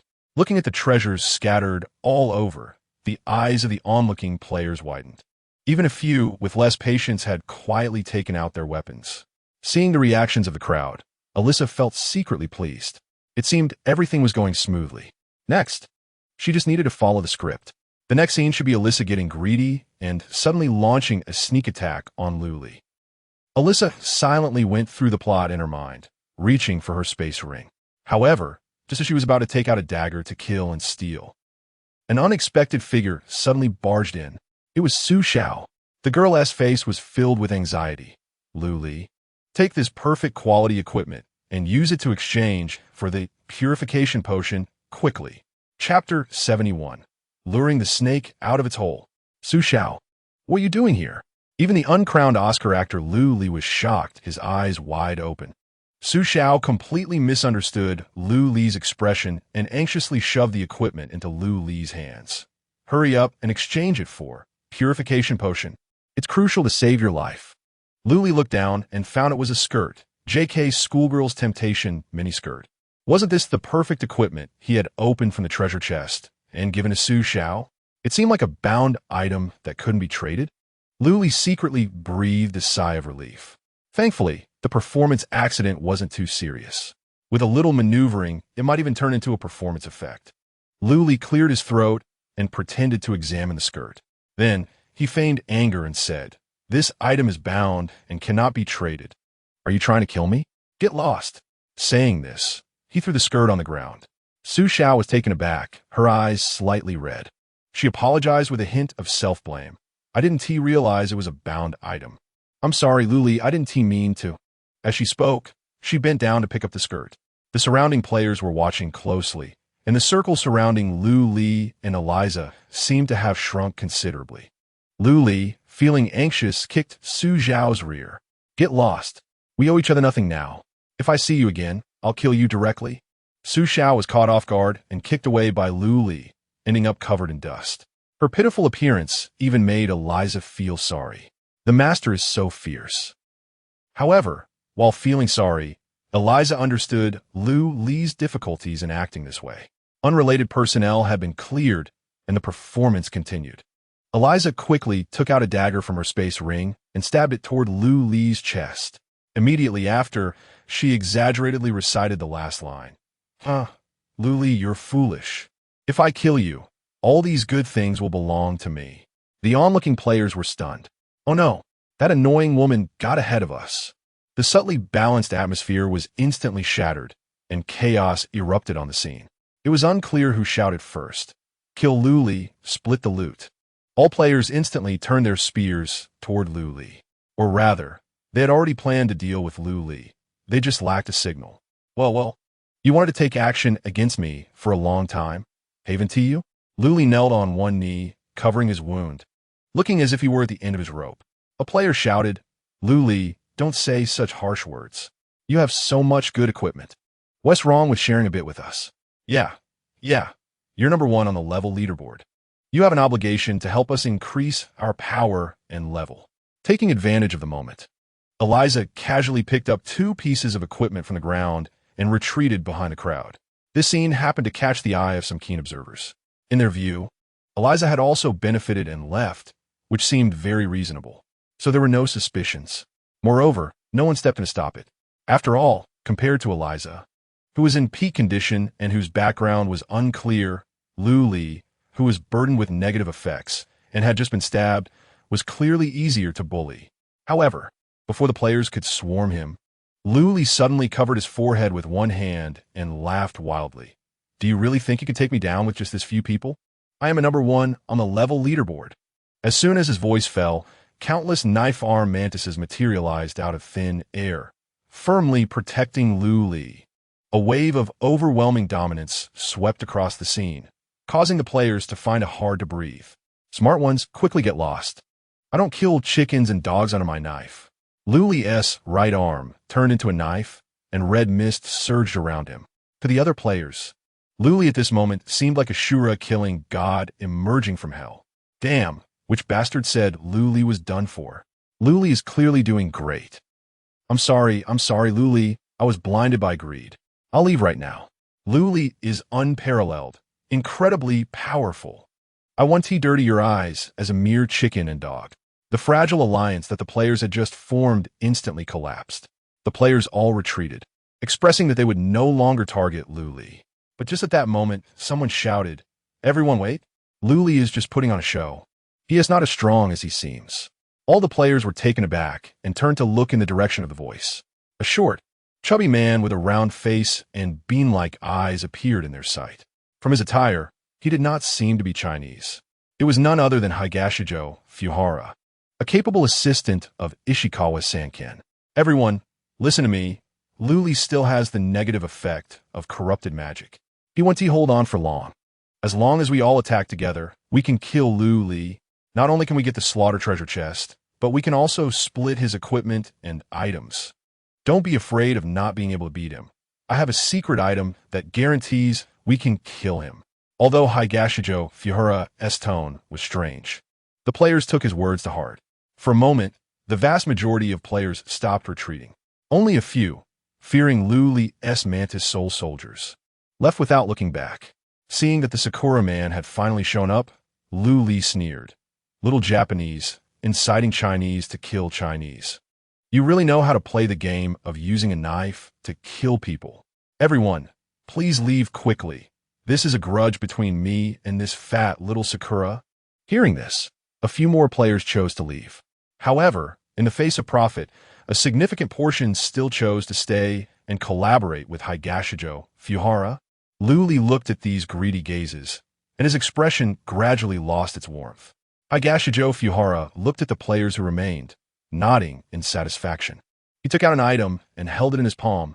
"Everyone, this is the item I used to defeat Luli, powerful stimulation canister. Inhaling the gas inside can temporarily triple your attributes. Everyone inhale deeply. Let us take down the number 1 on the level leaderboard, Luli." Saying this, Higashijo Fuhara threw the canister into the crowd. Luli instinctively stepped back and took out a gas mask from his space ring to put on his face. He had never seen a powerful stimulation canister, nor heard of any item that could provide such a powerful boost. It wasn't until a large amount of black-green gas spewed from the canister that Luli finally understood. This was no powerful stimulation canister. It was clearly a smoke bomb filled with corrupted essence. The black-green gas spewing from it was not a stimulating gas that could briefly enhance attributes, but extremely dense magical energy. Luli immediately recalled his mantis soul soldiers to avoid being contaminated by the magical energy. This move was seen by Higashijo Fuhara as a sign of cowardice. "Everyone, look, Luli really can't hold on anymore." He even recalled his summons. "Everyone, hurry up. The first person to kill him will receive the slaughter treasure chest reward." Chapter 72, Fight, Tojo Hihara. Due to the unusually dense magic energy, combined with active absorption, players were afflicted with the deep corruption negative effect right from the start. The ethereal sense of power deceived their nerves, quickly corroding their sanity. Kill Luli, get the treasure. Kill Luli, get the treasure. The frenzied players charged at Luli like mad dogs. Instead of retreating, Luli advanced. The blade cut through the air, severing tendons and bones. Although the players' attributes had significantly increased after the deep corruption, the corresponding influence of the magic energy made their actions extremely reckless. For an ordinary person, facing such a frenzied group of enemies might induce fear and hesitation. But Luli was not ordinary. In his previous life, he had fought against tens of thousands of demons alone. Now, dealing with these deeply corrupted players posed little pressure for Luli. Although he did not possess the holy talent and had to constantly monitor his level of magic energy corruption, his bloody slaughter had already cooled down. The second stage, slaughter, could purify all negative effects on him, including magic energy corruption. Therefore, Luli's greatest concern was that Tojo Hihara would escape, because if that happened, he would completely lose the lead in searching for Lin Qinhua. Fortunately, Tojo Hihara had no intention of fleeing. He moved around the crowd, constantly throwing out powerful revitalization cans to corrupt more players. It was like a skunk continuously releasing toxic gas. Not only that, he also kept taunting Luli. "Luli, are you exhausted? Can't hold on much longer, can you?" The top of the level list is nothing special. I haven't even used my talent ability yet. Look at these Huaxia people. Don't they look like the good dogs I raised? Ha ha. Tojo Hihara's taunts were clearly observed by Ao Zhan, who was not far away. At this moment, he clenched his fists tightly, his body tense. Ao Zhan had secretly arrived in Young City last night. The reason he had not appeared before the trade was mainly due to his unwillingness to accept it. As a player with an awakened ultra-rare talent, Ao Zhan believed he was the hope of Huaxia. His divine possession not only had the highest diamond rank for talent, but its effects were also exceptionally powerful. Therefore, when Ao Zhan received the mission, he looked down on it. Just the top of the level list. Who knows what kind of luck he had? Not the strongest in combat. It's fine if he doesn't team make it. But after watching Lu Li's battle with Tojo Hihara, his thoughts changed. He realized that Lu Li was not just a lucky fool. This person was strong. While watching the battle, Ao Zhan had put himself in Lu Li's position. He found that while he could handle those frenzied players, it was difficult not to get hurt. And the only injury Lu Li had sustained so far was from being stabbed by that woman. The gap in strength was obvious at a glance. Each team, pay attention. Wait for my command to encircle. Don't let anyone escape. Especially that cherry blossom bastard. If you let him run, you little brats can wait to die. Yes. A deep and powerful response came through Ao Zhan's earpiece. I'll make the first move to relieve a bit of pressure for little Lu Li. After speaking, Ao Zhan prepared to use his talent ability. But at that moment, he suddenly stopped, because there was a new change in the battle not far away. What the heck? There are still hidden cards. Ao Zhan instinctively retracted his ability, staring in surprise as Lu Li summoned 4 puppets out of thin air. Each puppet wielded a long knife, and their faces were replaced by a monotonous, fierce character. Puppets without even facial features? This is 2. Before Ao Zhan could finish saying next, the 4 knife-wielding puppets had already plunged into the crowd. The seemingly casual swings of the long knives precisely harvested lives each time. The situation reversed in an instant. Under the onslaught of the knife puppets, heads fell like ripe wheat. Even Ao Zhan, who was used to scenes of life and death battles, felt a shudder at this moment. What terrifying puppets! Tojo Hihara looked at the change before him, his earlier laughter suddenly freezing on his face. Looking as ugly as solidified lard, little Matsumoto's intel was indeed correct. Lu Li's puppets were incredibly troublesome. It seems I have to use my talent ability. Lu Li, prepare to face the judgment of King Yama. Tojo Hihara threw a can, madly inhaling the dense magic energy. He tore his clothes apart, revealing the tattoo underneath. It was a green-faced, tusked demon, fighting while undressing. What a perverted habit. Lu Li tightened his gas mask, his expression alert, as Tojo Hihara trembled all over. The tattooed demon actually moved. Its razor-like claws gripped Tojo Hihara's shoulders, struggling to emerge from his skin. In the blink of an eye, it expanded to a height of 3 meters, exuding immense pressure. Meanwhile, Tojo Hihara himself transformed from a flabby, overweight man into a muscle-bound monster. Not far away, Ao Zhan couldn't help but exclaim, "What talent is this? It can strengthen itself while summoning a demon." The ambushing team members inquired, "General Ao, that little bastard's momentum has suddenly increased a lot. Even if Lu Li has 4 puppets to assist, it might be hard for him to cope. Should we go?" "Go." Ao Zhan was about to give the order, but he saw Lu Li wave his hand, recalling all 4 puppets. "I'll zone." The ambushing team members? What is Lu Li doing? Is he tired of living? Lu Li looked at the terrifying demon pressing forward, his expression strange. He seemed to be stifling a laugh. Ha ha! Lu Li suddenly burst into laughter. The sound was so loud that it made everyone's heart skip a beat. Tojo Hihara was left dumbfounded, staring blankly as Lu Li laughed uncontrollably. "What are you laughing at?" "Ha! Sorry, a little demon actually dares to call itself King Yama. That's really too funny. Baka, you dare to insult me. I'll kill you." Tojo Hihara's veins bulged. The demon howled madly and lunged at Lu Li. Not good. Ao Zhan was horrified. He could tell that this attack was exceptionally fierce. Lu Li might not be able to dodge it. As expected, Lu Li made no move to evade and was instantly engulfed by the demon. Tojo Hihara clearly did not expect Lu Li to be so vulnerable. After a moment of daze, he began to laugh wildly. Ah, I thought you had some hidden cards. Turns out you were scared silly, ha ha. The demon laughed along with Tojo Hihara, its voice like a deflating drum, eerie and unsettling. However, as they laughed, the demon suddenly fell silent.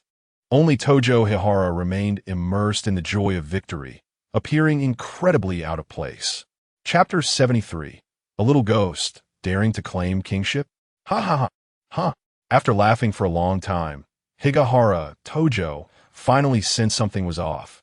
He opened his beady eyes, looking at the evil spirit in front of him with a puzzled expression.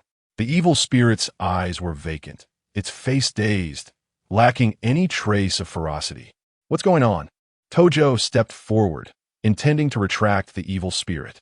The moment his palm made contact, the evil spirit suddenly turned its head. Its bell-like eyes revealed fear for the first time, startling Tojo. What is happening? Lu Li's voice came muffled from within the evil spirit, like the tolling of a death knell. Soul Devour.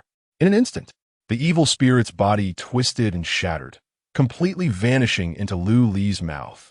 Devoured LV. 8 Ghost Spirit Shuni. Soul points 50. How is this possible, my king of hell?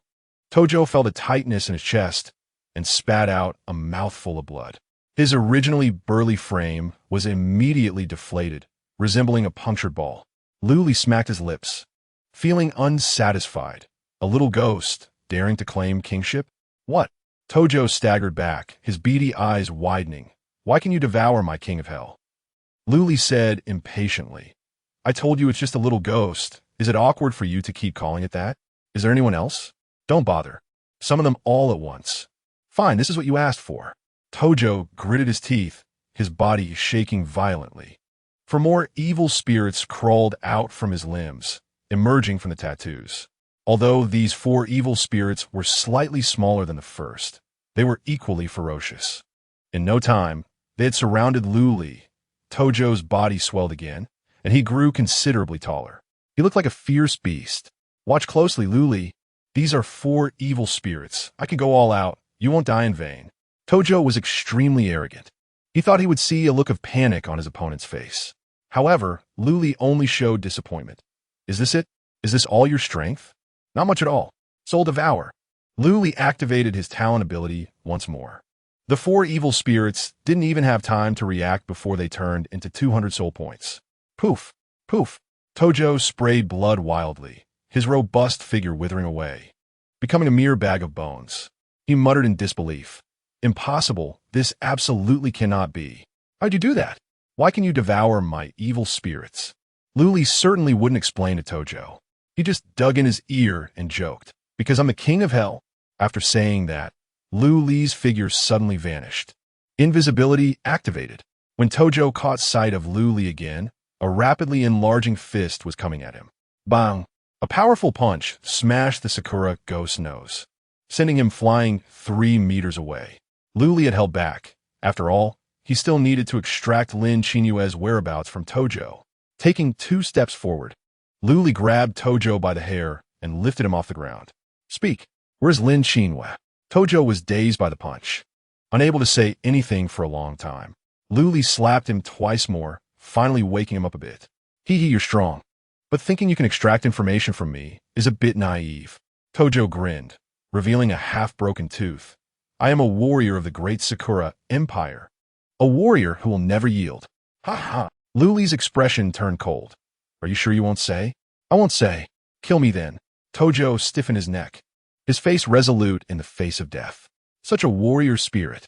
Lu Li sneered, secretly channeling all his soul points into a soul weapon. I wonder if this warrior can withstand its torment? As soon as he finished speaking, a large amount of black mist surged around Lu Li. A gigantic, ghostly figure, 5 meters tall, quickly coalesced, exuding a terrifying aura. This is my ghost spirit. Tojo was dumbfounded. He still hadn't figured out how Lu Li could easily devour his summoned creatures. In the blink of an eye, Lu Li summoned an identical ghost spirit. No, it was a ghost spirit several times stronger. I was still pondering how to interrogate you, and your little ghost just helped me out. I really have to thank you. Lu Li said with a smile. He naturally recognized the 5 ghost spirits summoned by Tojo. They were not the so-called king of hell, but 5 wealth spirits, positioned in the southeast, southwest, northwest, northeast, and center. Although they could be used as fighters, the 5 spirits excelled not in combat, but in wealth acquisition and mind reading. The 5 little ghosts could take people's belongings without breaking down doors or boxes, and could also decipher hearts and steal the thoughts within. Tojo clearly did not understand his own talent, only superficially commanding these spirits, treating them as ordinary summoned creatures. Therefore, when Luli said his little ghosts could help, Tojo was still in a daze. How can they help? Force me to confess? I, Tojo, am a warrior of the great Sakura Empire. Even if I am beaten to death or dismembered, I will not reveal a hint about Lin Qinhue. Whatever methods you have, bring them on. If I tell you Lin Qinhue's whereabouts, I will be your son. Tojo's tone was extremely provocative. I don't want you as my unfilial son. Luli was too lazy to waste more words with this ghost, directly ordering the spirit. Central ghost spirit Shuni, search his soul. The spirit, hearing this, showed a surprised expression in its bell-like eyes. It clearly hadn't expected Luli to call out its name immediately, and a feeling of joy surged within, like a horse meeting its master. This new master knows its true abilities. The spirit Shuni excitedly bowed and placed its hand on Tojo's head. Poor Tojo still didn't know what he was about to experience and continued to shout. It wasn't until the soul search began that he couldn't help but scream. Actually, according to the original level of the central ghost spirit Shuni, it couldn't thoroughly search Tojo's soul. But with Luli present, it forcibly elevated its level. Shuni hardly needed to exert effort before the soul search was complete. All of Tojo's memories were turned upside down. Even the scene of peeking at the widow from the neighboring village taking a bath in his childhood was vividly clear. Well done, Luli praised and retracted Shuni. Unlike other soul weapons, the wealth spirits did not dissipate into black mist, but formed 5 fierce tattoos, respectively imprinted on Luli's chest and limbs. After being thoroughly soul-searched, Tojo had now become a fool.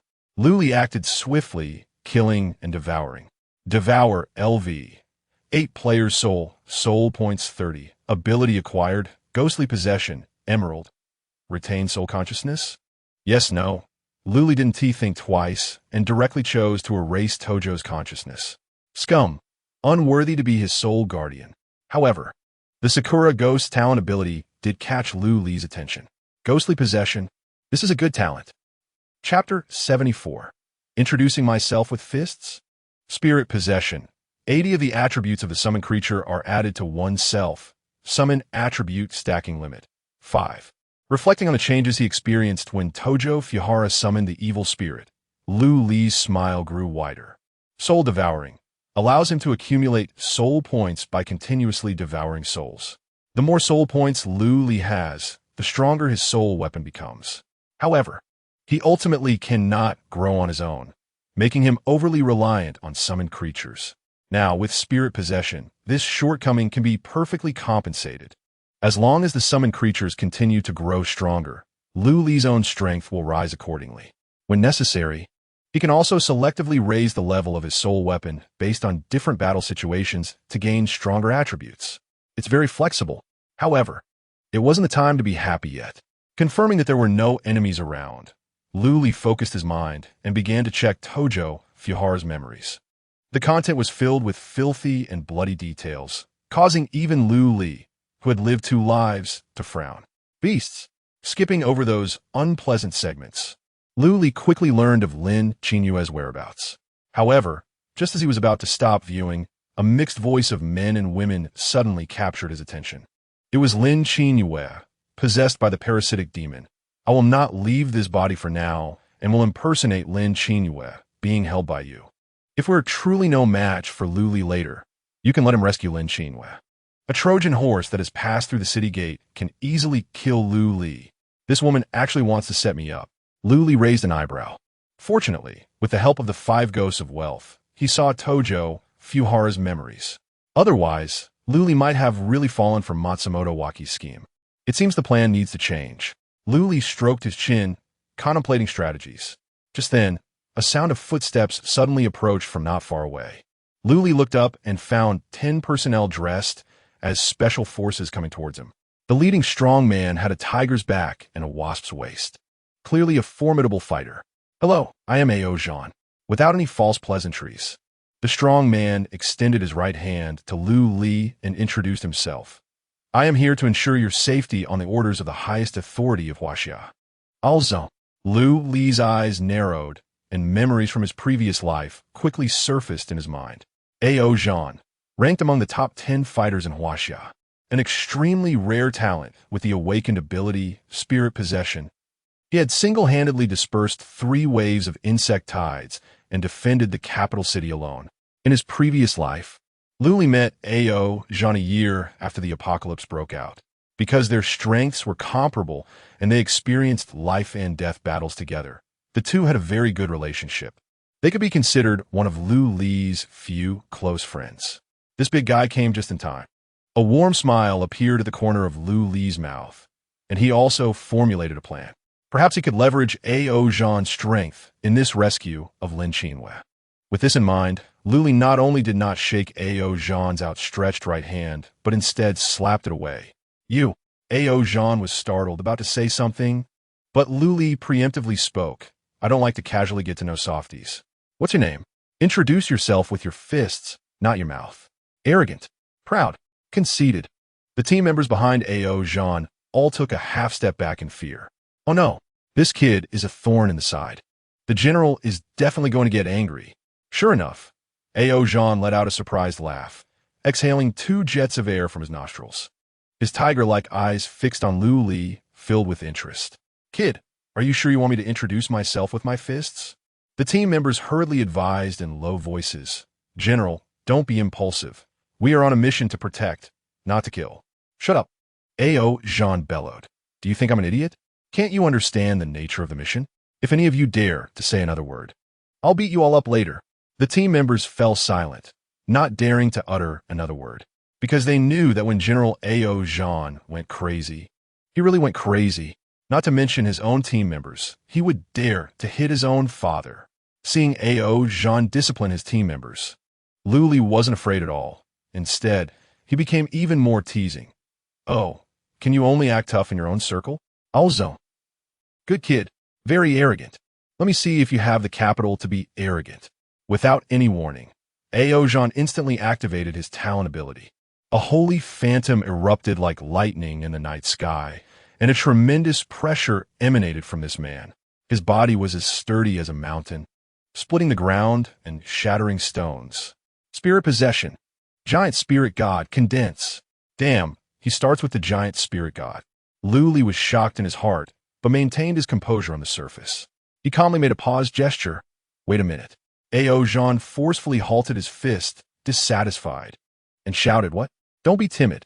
Lu Li rolled his eyes. "I'm not timid. I just need to prepare a bit first." Saying this, he opened his data panel and temporarily removed the title hanging behind his name. Seeing this, Ao Jean sneered, hurrying like a woman. "Move faster. Show me all your strength." Lu Li touched his nose, half smiling. "Show all my strength? I'm really afraid I might kill you." "UTMD. Ao Jean, furious, shouted, "If I don't beat you until your face is blooming with peach blossoms today, you won't know why the flowers are so red." After saying that, he swung his fist, as big as a sandbag, and smashed it towards Lu Li. Without the worry of absolute kill, Lu Li also let loose. All power-type talents activated simultaneously. Lu Li's right fist suddenly struck out, crashing directly into Ao Jean's fist. Bang! It sounded like the dull thud of metal clashing. Both Lu Li and Ao Jean were momentarily stunned. The ground beneath them shattered, cracking like a spider web. "Ha ha ha! Good hit!" Ao Jean laughed wildly, his momentum like a rainbow. Although Lu Li appeared calm on the surface, he secretly gasped. Damn, this really is the extremely rare talent, spirit possession.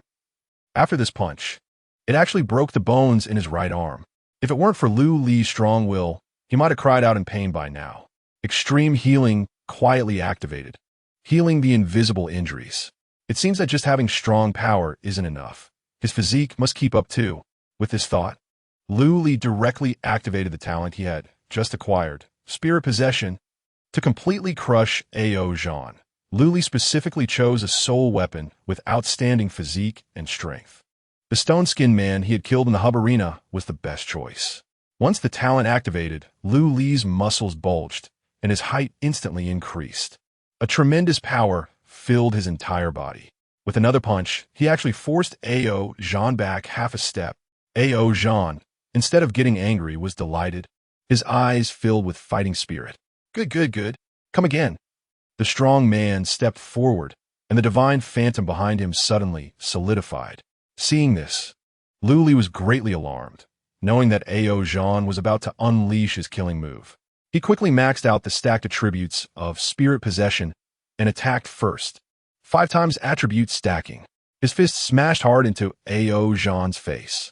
The strong man was like a train crashing into him, being struck into the cement ground. Chapter 75. As long as you can catch up to me, I'll let you have your way. Looking at Ao Jean, whose head was stuck in the ground like an inverted scallion, the atmosphere of the scene was dead silent, with even the sound of a falling needle audible. The onlooking team members had originally prepared to rescue Lu Li, but now it seemed that the one who needed rescuing was their own leader. General Ao, are you okay? General? Quick, treat the general. The team members rushed forward, trying to pull Ao Jean out of the ground. However, before they could get close, a stronger aura suddenly erupted from Ao Jean, causing everyone to stumble back. It's over, General Ao is angry.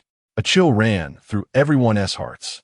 They saw Ao Jean pushing against the ground, violently pulling his head out. The phantom of the giant spirit god almost solidified, glaring with wide eyes, as if it wanted to devour someone. You brat, you really don't know your strength? I'll zone hoaded. In the next moment, he suddenly accelerated, like a cannonball fired from a cannon, heading straight for Lu Li. He was going to teach this ignorant kid a lesson. Even if the King of Heaven came today, he would have to wait until Ao Jean had beaten Lu Li to a pulp. However, just as Ao Jean's fist was about to hit its target, Lu Li suddenly revealed a mischievous smile. His entire figure turned into black mist, transforming into another miserable-looking silhouette. No way. Why is it me again? Xing Anlin looked at the whistling fist coming at him, despairingly shouting. Without any surprise, he was sent flying by Ao Jean's punch. Did he hit, or did he miss? Ao Jean took a moment to react, hesitating for a long time before looking around for Lu Li's figure. After a while, he finally found that annoying silhouette at the entrance of the shelter. Lu Li waved his right hand and shouted loudly, "Hey, you big dumbbell with developed limbs and a simple mind. I'm right here. If you have the ability, come chase me. As long as you can catch up to me, I'll let you have your way." After saying that, Lu Li charged into the shelter without looking back. Ao Jean, by nature straightforward and lacking in subtlety, hated being called dumb, especially despising being told he had developed limbs and a simple mind. They say dragons have reverse scales. Lu Li's simple provocation didn't just touch Ao Jean's reverse scale. It was like he directly grabbed it. "I won't stop until I beat you to the ground, even if you clean up nicely." Ao Jean was completely enraged. At this moment, he no longer cared about any tasks to be completed. His mind was filled with only one thought, to beat Lu Li up. He dashed towards the shelter. Seeing Ao Jean charging towards the shelter like a fierce god, Zhao Erwu, who was hiding and observing, was so scared he nearly wet himself. He quickly opened the data panel, wanted to notify Shijing Sanquan to retreat. Before he could type a single character, he suddenly felt a tap on his back. Turning around, Zhao Erwu was scared out of his wits. The one who tapped his shoulder was none other than Lu Li, surrounded by swirling black mist. "Hello, nice to meet you." Lu Li's tone was polite, completely different from when he provoked Ao Jean. At first glance, it seemed as if they had known each other for many years. Like close friends. Wait, close friends. Zhao Erwu felt a bad premonition rising in his heart. "What are you planning to do?" Lu Li waved his hand with a relaxed tone. "Don't be nervous. I won't do anything to you. I just want to ask you for a favor." The angry roar of Ao Jean echoed in his ears. Zhao Erwu's bad premonition grew stronger. He looked at Lu Li warily and retorted, "I don't know you. Why would I help you?" Lu Li pretended to be heartbroken and shouted, "Oh dear, how can a 37-degree mouth say such cold words?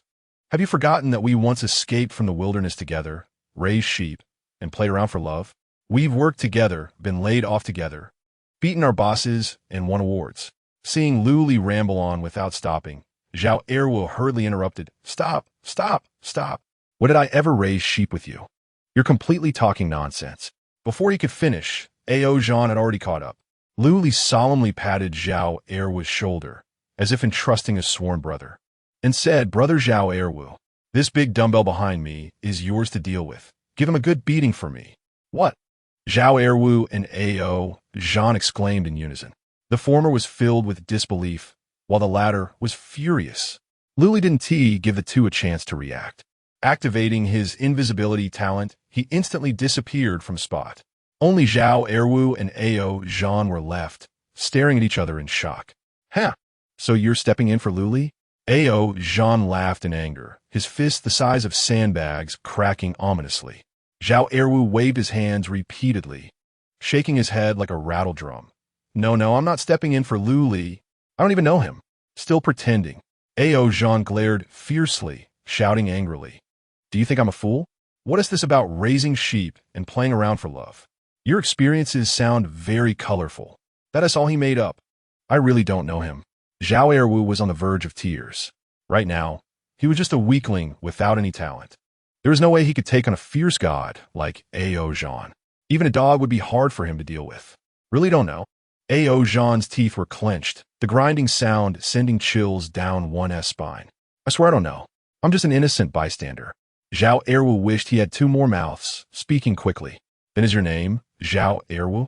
Ao Zhan's tone suddenly calmed down, his eyes losing some impulsiveness and gaining more thought. Oh yes. Then how can you say you don't know Luli? Take a punch from me. Hearing Zhao Erwu's continuous screams, Luli silently gave Ao Zhan a thumbs up in his heart. This big guy was quite useful.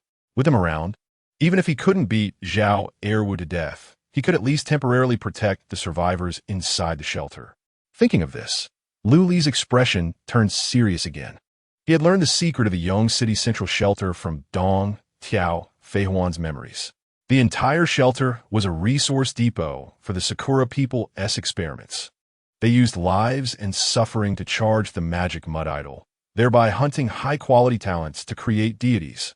In his previous life, Zhao Erwu's possession of Frost Heart and becoming the Frost Lord was likely due to this evil artifact.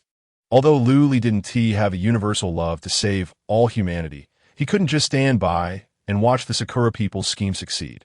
After all, the entire Zhao family was on Luli's revenge list, and the Sakura people had long conspired with the Zhao family to bring about their demise. Qinfeng, take people to this location and set up an ambush. Wait for my orders. Luli sent the laboratory coordinates to Lin Qinfeng. Worried that the other party might act impulsively, Luli also sent the location to Eliza. You go to this location, don't show up unless necessary. But if Lin Qinfeng tries to enter the laboratory, you must stop her. Chapter 76. The Cherry Blossom Demons. Not a single one left. After arranging everything, Luli hurried to his destination. He maintained an invisibility state along the way to avoid being detected. The laboratory of the Cherry Blossom people was underground.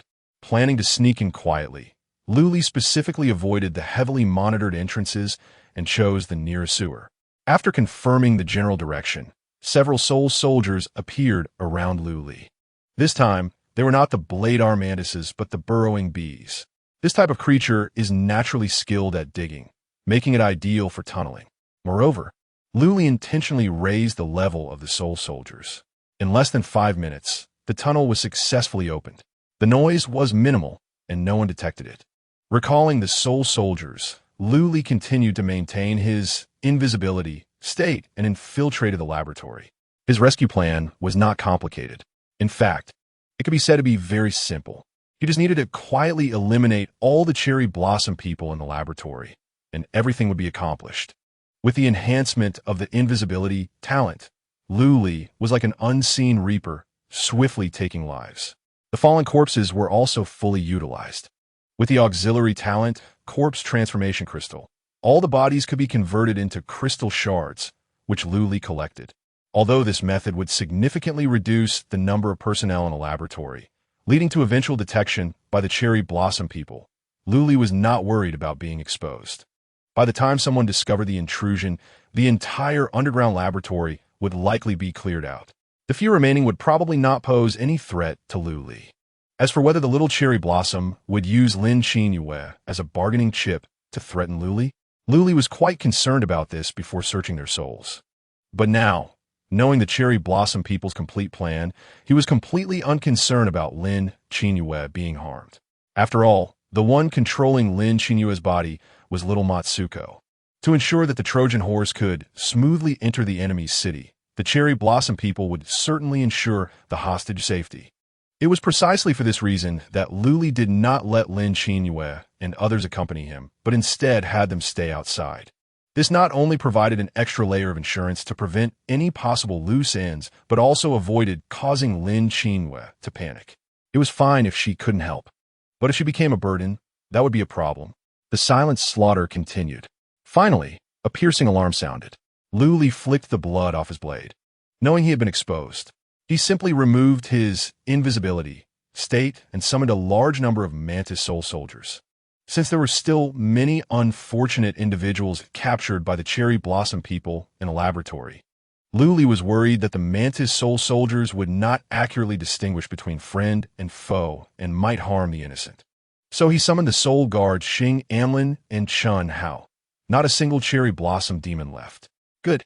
Xing Anlin and Chun Hao nodded in unison, each leading a team of Mantis Soul soldiers to kill elsewhere. Meanwhile, Ishikawa and Matsuko were fixated on the images on the monitor, their expressions dark enough to drip water. They had anticipated that Luli was strong enough to take down Higashit Fuhara, but they did not expect Luli to directly invade the underground laboratory. Not to mention how silently he infiltrated.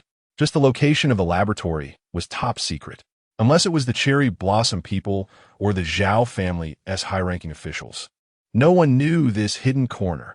The cherry blossom people could not have been exposed. After all, those participating in the plan were carefully selected, rare talents within the empire. After much contemplation, the only person who could expose the secret was that one, Zhao Erwu. This bastard must have betrayed us. Matsuko's face was filled with hatred. Ishikawa frowned in confusion. Zhao Erwu had his talent taken by the demonic clay statue, and to regain it, he must cooperate with us. Why would he still betray us and expose the laboratory's location to Luli? Matsuko sneered. A softa like Zhao Erwu would definitely spill everything if Luli gave him a little trouble.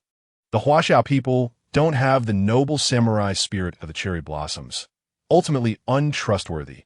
All a bunch of cowards. We need to quickly execute the next step of the plan and let Luli rescue Lin Qinyue. Ishikawa nodded, a hint of shame showing on his face. It seems I made a mistake, trusting such lowly and despicable Huaxiao people. Matsuko, please give me a chance to make amends. I will bring back Lu Li's head to apologize to our fallen cherry blossom compatriots. Matsuko instinctively wanted to stop him, but then she thought of Ishikawa's special talent and changed her mind. Matsuko nodded. Ishikawa-senpai's talent is powerful. As long as you take action, you will surely succeed. But Luli is as cunning as a fox. For safety's sake, please be sure to take Zhao Jing's talent. With his undying body, your strength will be greatly enhanced. After saying that, Matsuko took out the demonic clay statue. The item was fully charged and could be used at any time. Ishikawa was overjoyed. Matsuko's preparations are truly thorough.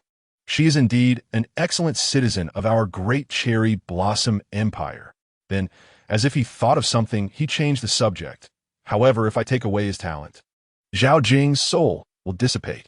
Once Zhao Quan finds out, we will no longer be able to use the Zhao family. Don't worry, Matsuko said confidently. Just temporarily store Zhao Jing's residual soul. We can find a suitable body for him later.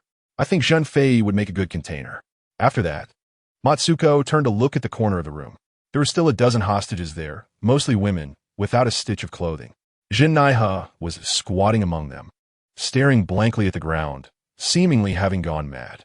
Ishikawa thought for a moment and felt that this method was feasible. The transfer process was quick.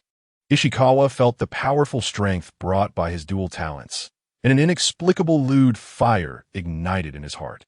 After all, Luli hadn't found this place yet. He could take the opportunity to torment the hostages in the room a little longer. Pleasure was secondary. The main thing was that he could use this process to further enhance his strength. 3 minutes later. Boss Liu, I've cleaned up all the demons on my side. Ligu, aside from one room in the northwest corner that I can't get into, everything else is clear. Lu Li picked up the last crystal shard on the ground as he received reports from Chun, Hao, and Xing Anlin in his mind. I'm coming right over. Lu Li responded and directly exchanged positions with Xing Anlin. What stood before him was a sturdy metal door. It could block a soul guard like Xing Anlin, but could not stop Lu Li. Spirit possession activated. Great strength activated. Mountain shaking activated. Various talents stacked together, enhancing Lu Li's power to a terrifying level. With a single punch, he blasted the metal door apart. Chapter 77, Perverted to a New Height. Lu Li stepped into the door. The scene before him was unbearable. Dozens of pale bodies lay twisted on the ground, marked with bruises of various shades of blue and purple.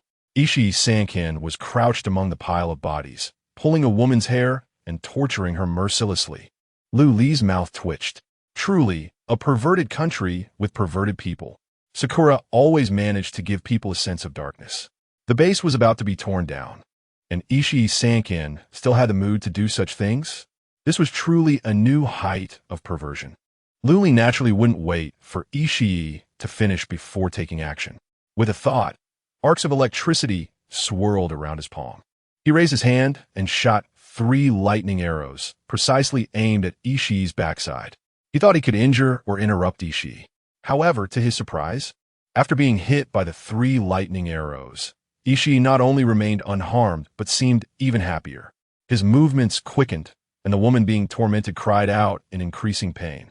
Finally, after satisfying his perverted desires, Ishii contentedly tossed the half-dead woman aside and slowly stood up. He muttered, "How despicable. There's still the youngest one who hasn't been enjoyed yet, and you've barged in." Lu Li raised an eyebrow and sarcastically said, "What's wrong? Realizing you're at death's door? So you're indulging in pleasure?" Ishii shook his head, a lewd smile on his face. "These women are merely tools for me to enhance my strength. If we're talking about pleasure, it must be with girls under 14 years old." As he spoke, Ishii had already walked to the wall. He picked up a katana, stroked it for a moment, and then, without warning, swung it at the nearest women. Those unarmed hostages hadn't even recovered from their pain before they met their end. Seeing this, Lu Li immediately flew forward to stop him. Unfortunately, Ishii's speed was incredibly fast. Lu Li used all his strength and managed to grab the nearest girl. But even so, he was struck hard by the katana. The wound was gruesome, flesh torn open as if a bloody centipede was crawling on his body. Ishii laughed heartily, his expression extremely arrogant. "Lu Li, the number 1 on the leaderboard? It seems you're not so impressive after all." Lu Li ignored Ishii's taunts and looked around. Confirming that Lin Xinyue was tied to a chair and unable to launch a sneak attack on him, he secretly breathed a sigh of relief. Fortunately, it seemed that Shaosong Jijun's plan hadn't changed. Ishii just wanted a one-on-one fight. With no more worries, Lu Li formed a blade arm with his right hand, pointing at Ishii Sankin. "Do you really think I'm the only one from Huaxia?" Ishii rested the katana on his shoulder, a mocking look on his face. "Don't just rely on your tongue. If you have the ability, come kill me." Lu Li frowned slightly. Although he had searched through Tagawa Fuhara's soul, he was unclear about Ishii Sankin's innate abilities. This guy usually kept a low profile and had never revealed his talents in front of others. The only thing he knew was that Ishii's attributes were higher than normal. Without using his innate abilities, he could crush players of the same level. If it were just an ability that amplified attributes, it wouldn't be too hard to deal with. But why was he so arrogant, as if he didn't take me seriously at all? Could it be because of the demon transformation clay statue? Had Ishii Sankin gained powerful innate abilities through it? Thinking of this, Lu Li couldn't help but feel vigilant. If that were the case, he would have to exert all his strength. He couldn't be careless anymore. Unfortunately, Elisa was not here to amplify his luck attribute. While Lu Li was thinking, he quickly opened his data panel. He re-equipped the overlevel kill title. He pulled out the insect tooth dagger from his ring and gripped it tightly in his left hand. 5 different attribute soul weapons quickly took shape, rapidly enhancing Lu Li's body under the effect of spirit possession. The soul weapon's level was directly maxed out. Seemingly feeling that this was still not secure enough, Lu Li shouted at Ishii Sankin, "Wait a moment, I need to prepare a bit."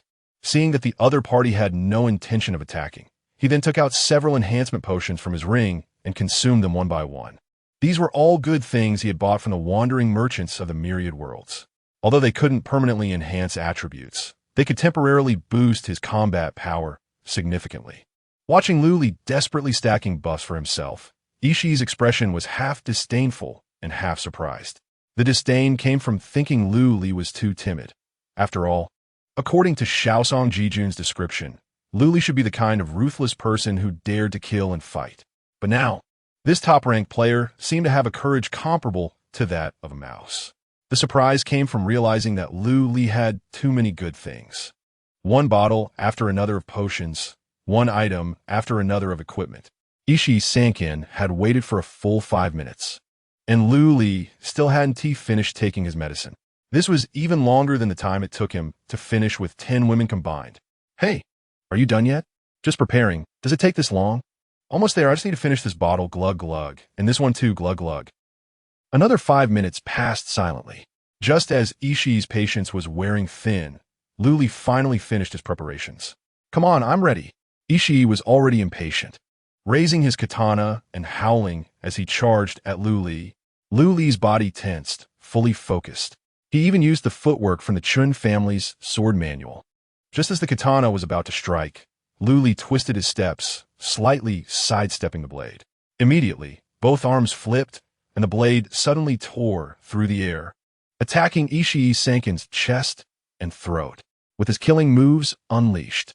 At the same time as he attacked, Lu Li didn't forget to activate his defensive innate abilities to reduce the possible incoming damage.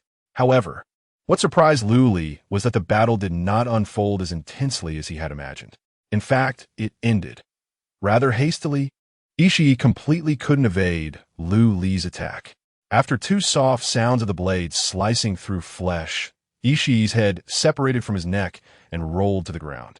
The insect-toothed dagger also pierced his heart, like a leech that hadn't eaten for 10 years, desperately sucking the life force from his body. Before long, a headless corpse lay on the ground. I won.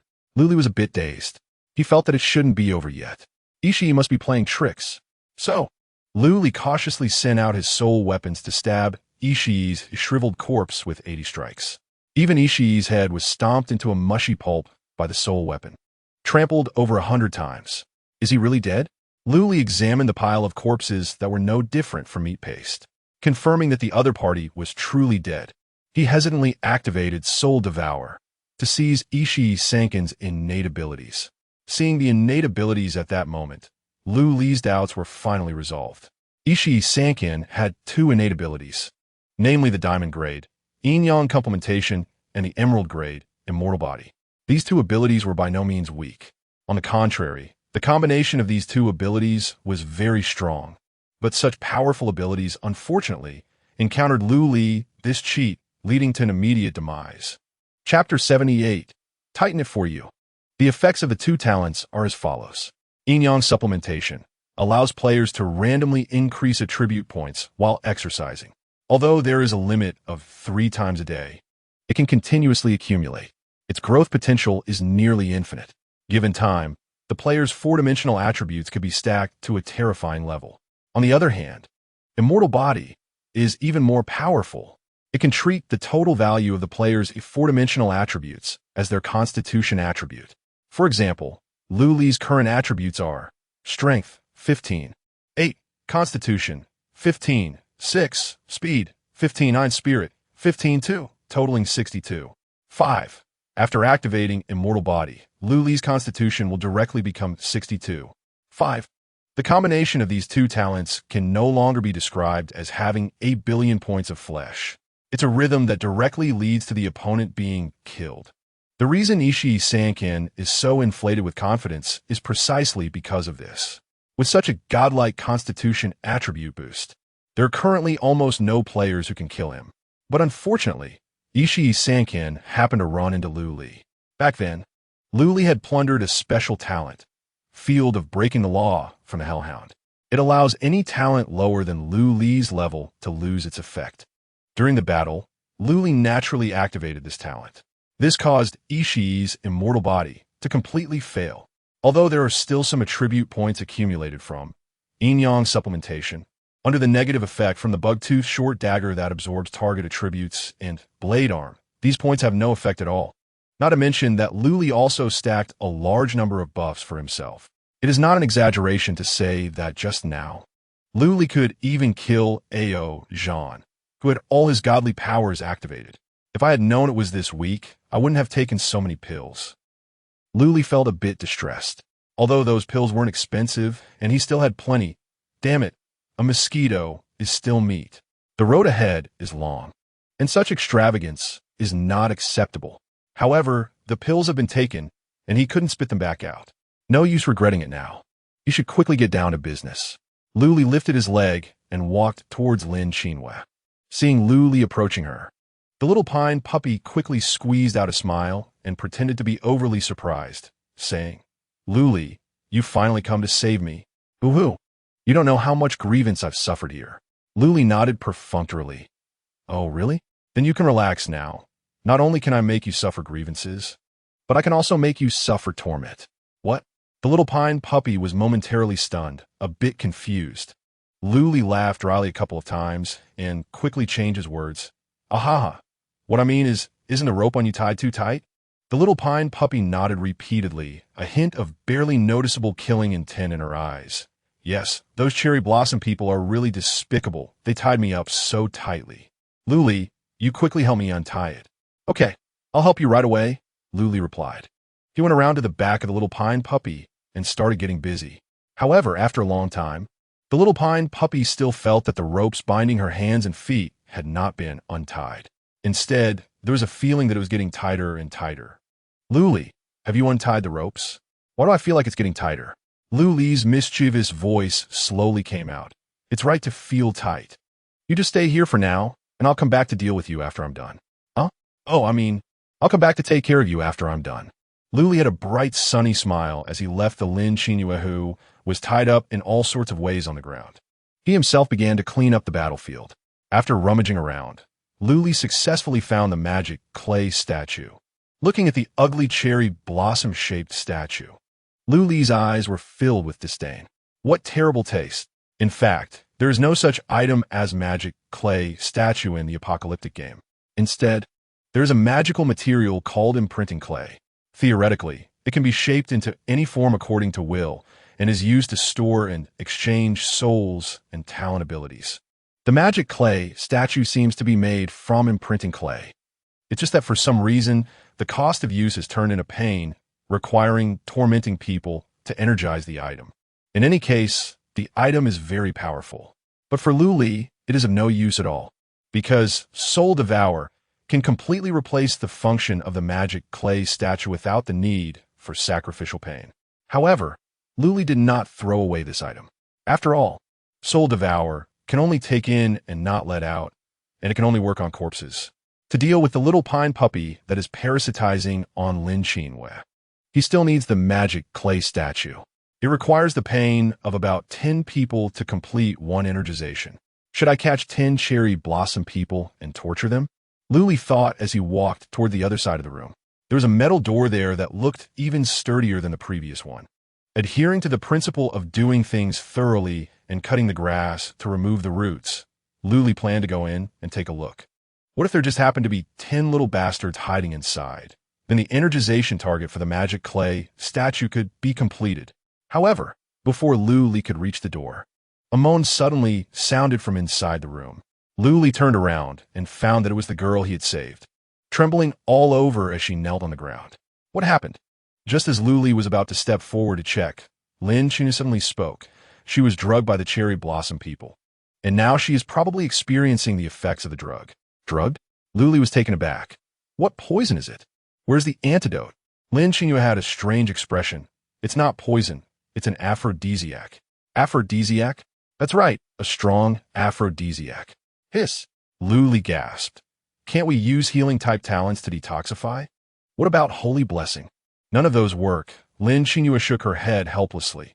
This drug was specially made by Ishii Sankin, and I estimate that there is no antidote at all.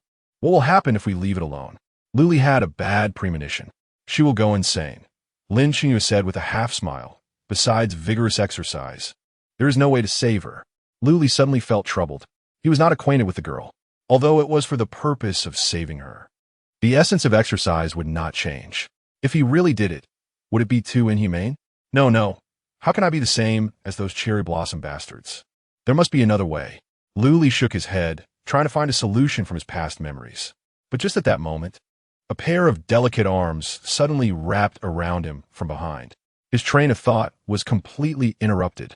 The hot and intense body temperature stimulated Lu Li's skin, and the curvaceous figure rubbed against his back. Please, take me, quickly take me. The girl breathed out like orchids, her voice both resentful and charming. She even stuck out her tongue, playfully teasing Lu Li's earlobe. Chapter 79. I'm done. I slept with an amazing girl. When Lu Li turned around, the car could no longer stop. The girl's eyes were filled with mist, shy yet eager. Her slightly heated breath released enticing signals. Looking further down, there was a body completely bare, not wearing anything. While saving her, Lu Li had focused all his attention on Ishikawa San Inu and hadn't paid attention to this beautiful sight. But now it was hard to look away.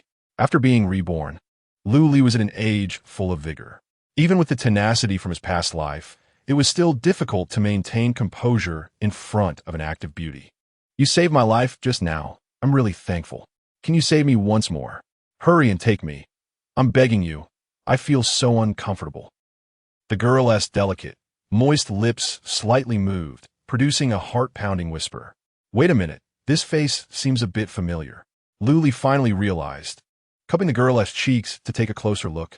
Unexpectedly, his actions were misunderstood by her as a signal of consent.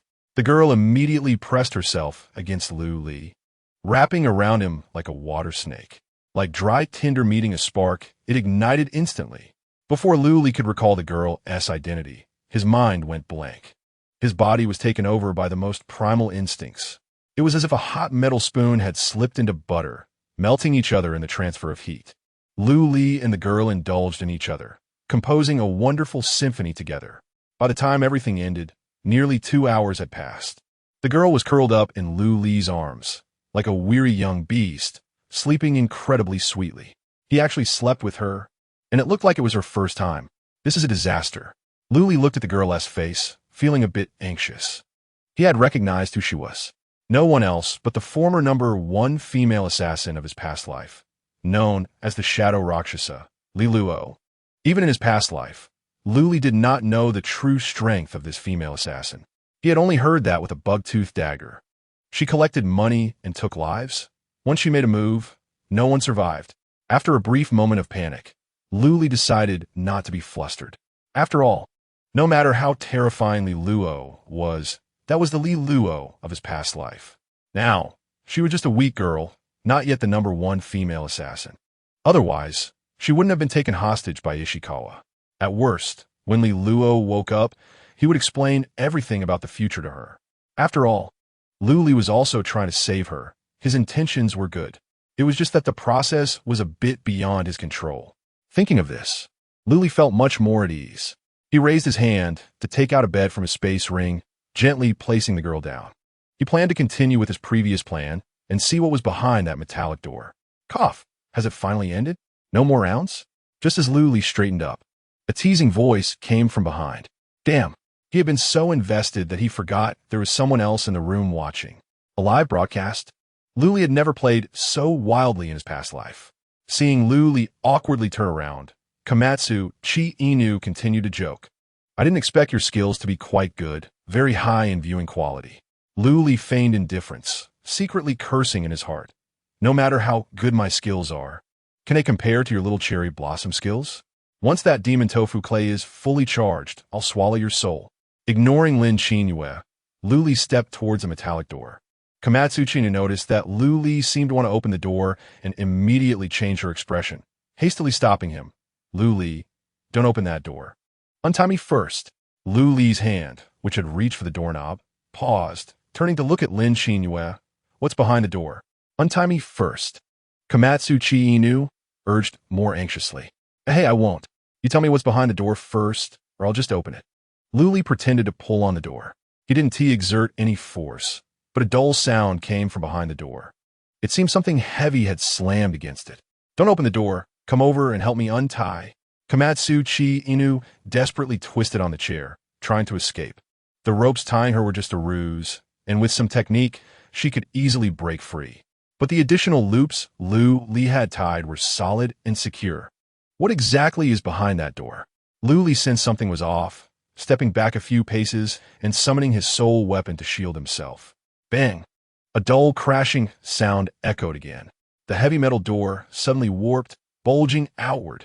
Now it wasn't about whether I wanted to open the door, but rather that whatever was inside wanted to come out. What is behind the door? Luli demanded sternly. The air suddenly fell silent. It was as if nothing had happened. Lin Xinyue's lips moved slightly, seemingly wanting to say the answer. Before she could speak, a loud bang suddenly erupted. Bang! The deformed metal door came crashing at Li like an out-of-control train. Thankfully, Li had prepared in advance, letting his soul weapon absorb most of the impact. Otherwise, taking the hit directly would likely have injured him. Li Luo was also startled awake by the loud noise.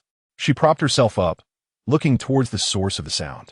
In the smoke, there seemed to be a familiar shadow. Mom? Li Luo called out instinctively. But the response wasn't her mother-esque voice. It was a piercing shriek. Roar! Scout! Luli quickly cast a scout skill, and relevant information instantly appeared on the panel. Name: Chaotic Mother Bug, Lord Creature. Level: LV 30. Tip 1. This creature has undergone a series of chaotic transformations, completely departing from its original biological template, devolving into chaos, and cannot obtain more related information. Tip 2. The actual combat power of this creature is unknown, severely inconsistent with the displayed level, exceeding combat power assessment range. Immediate evacuation is recommended. Chaotic transformation? Human experimentation. Staring at the figure slowly emerging from the smoke, Li's heart sank to the bottom. It was a woman who looked about 70 to 80 like Li Luo. Her vacant eyes held not a trace of human spirit, only filled with a maddened desire for slaughter. The woman's arms had long vanished, replaced by a pair of grotesque, mantis-like curved blades. Her upper body was fused with the large abdomen of the mother bug, with rough, needle-like wounds constantly oozing black blood. It seemed to be a grotesque combination maintained by the gas canisters the woman carried on her back, thick as thighs, continuously supplying gas into her body.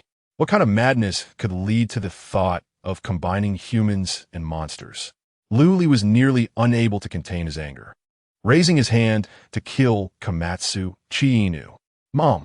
Li Luo shouted again. At that moment, she had already gotten off the bed, looking at the chaotic mother bug with eyes full of despair. It seemed to have heard the call. The woman slowly turned her stiff neck, gazing towards Li Luo. Chapter 80. Strange Talent. Mom. Li Luo kept shouting as she stumbled towards the woman.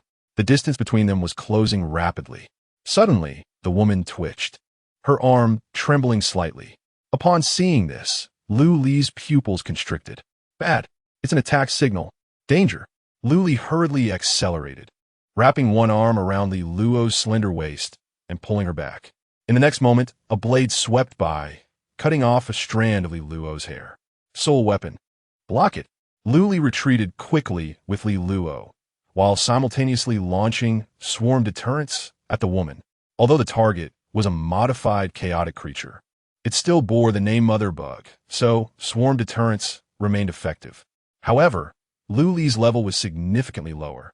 Even using his talent ability to its fullest only caused the woman to hesitate for a brief moment. Fortunately, the soul weapon was able to block the attack. Find some time.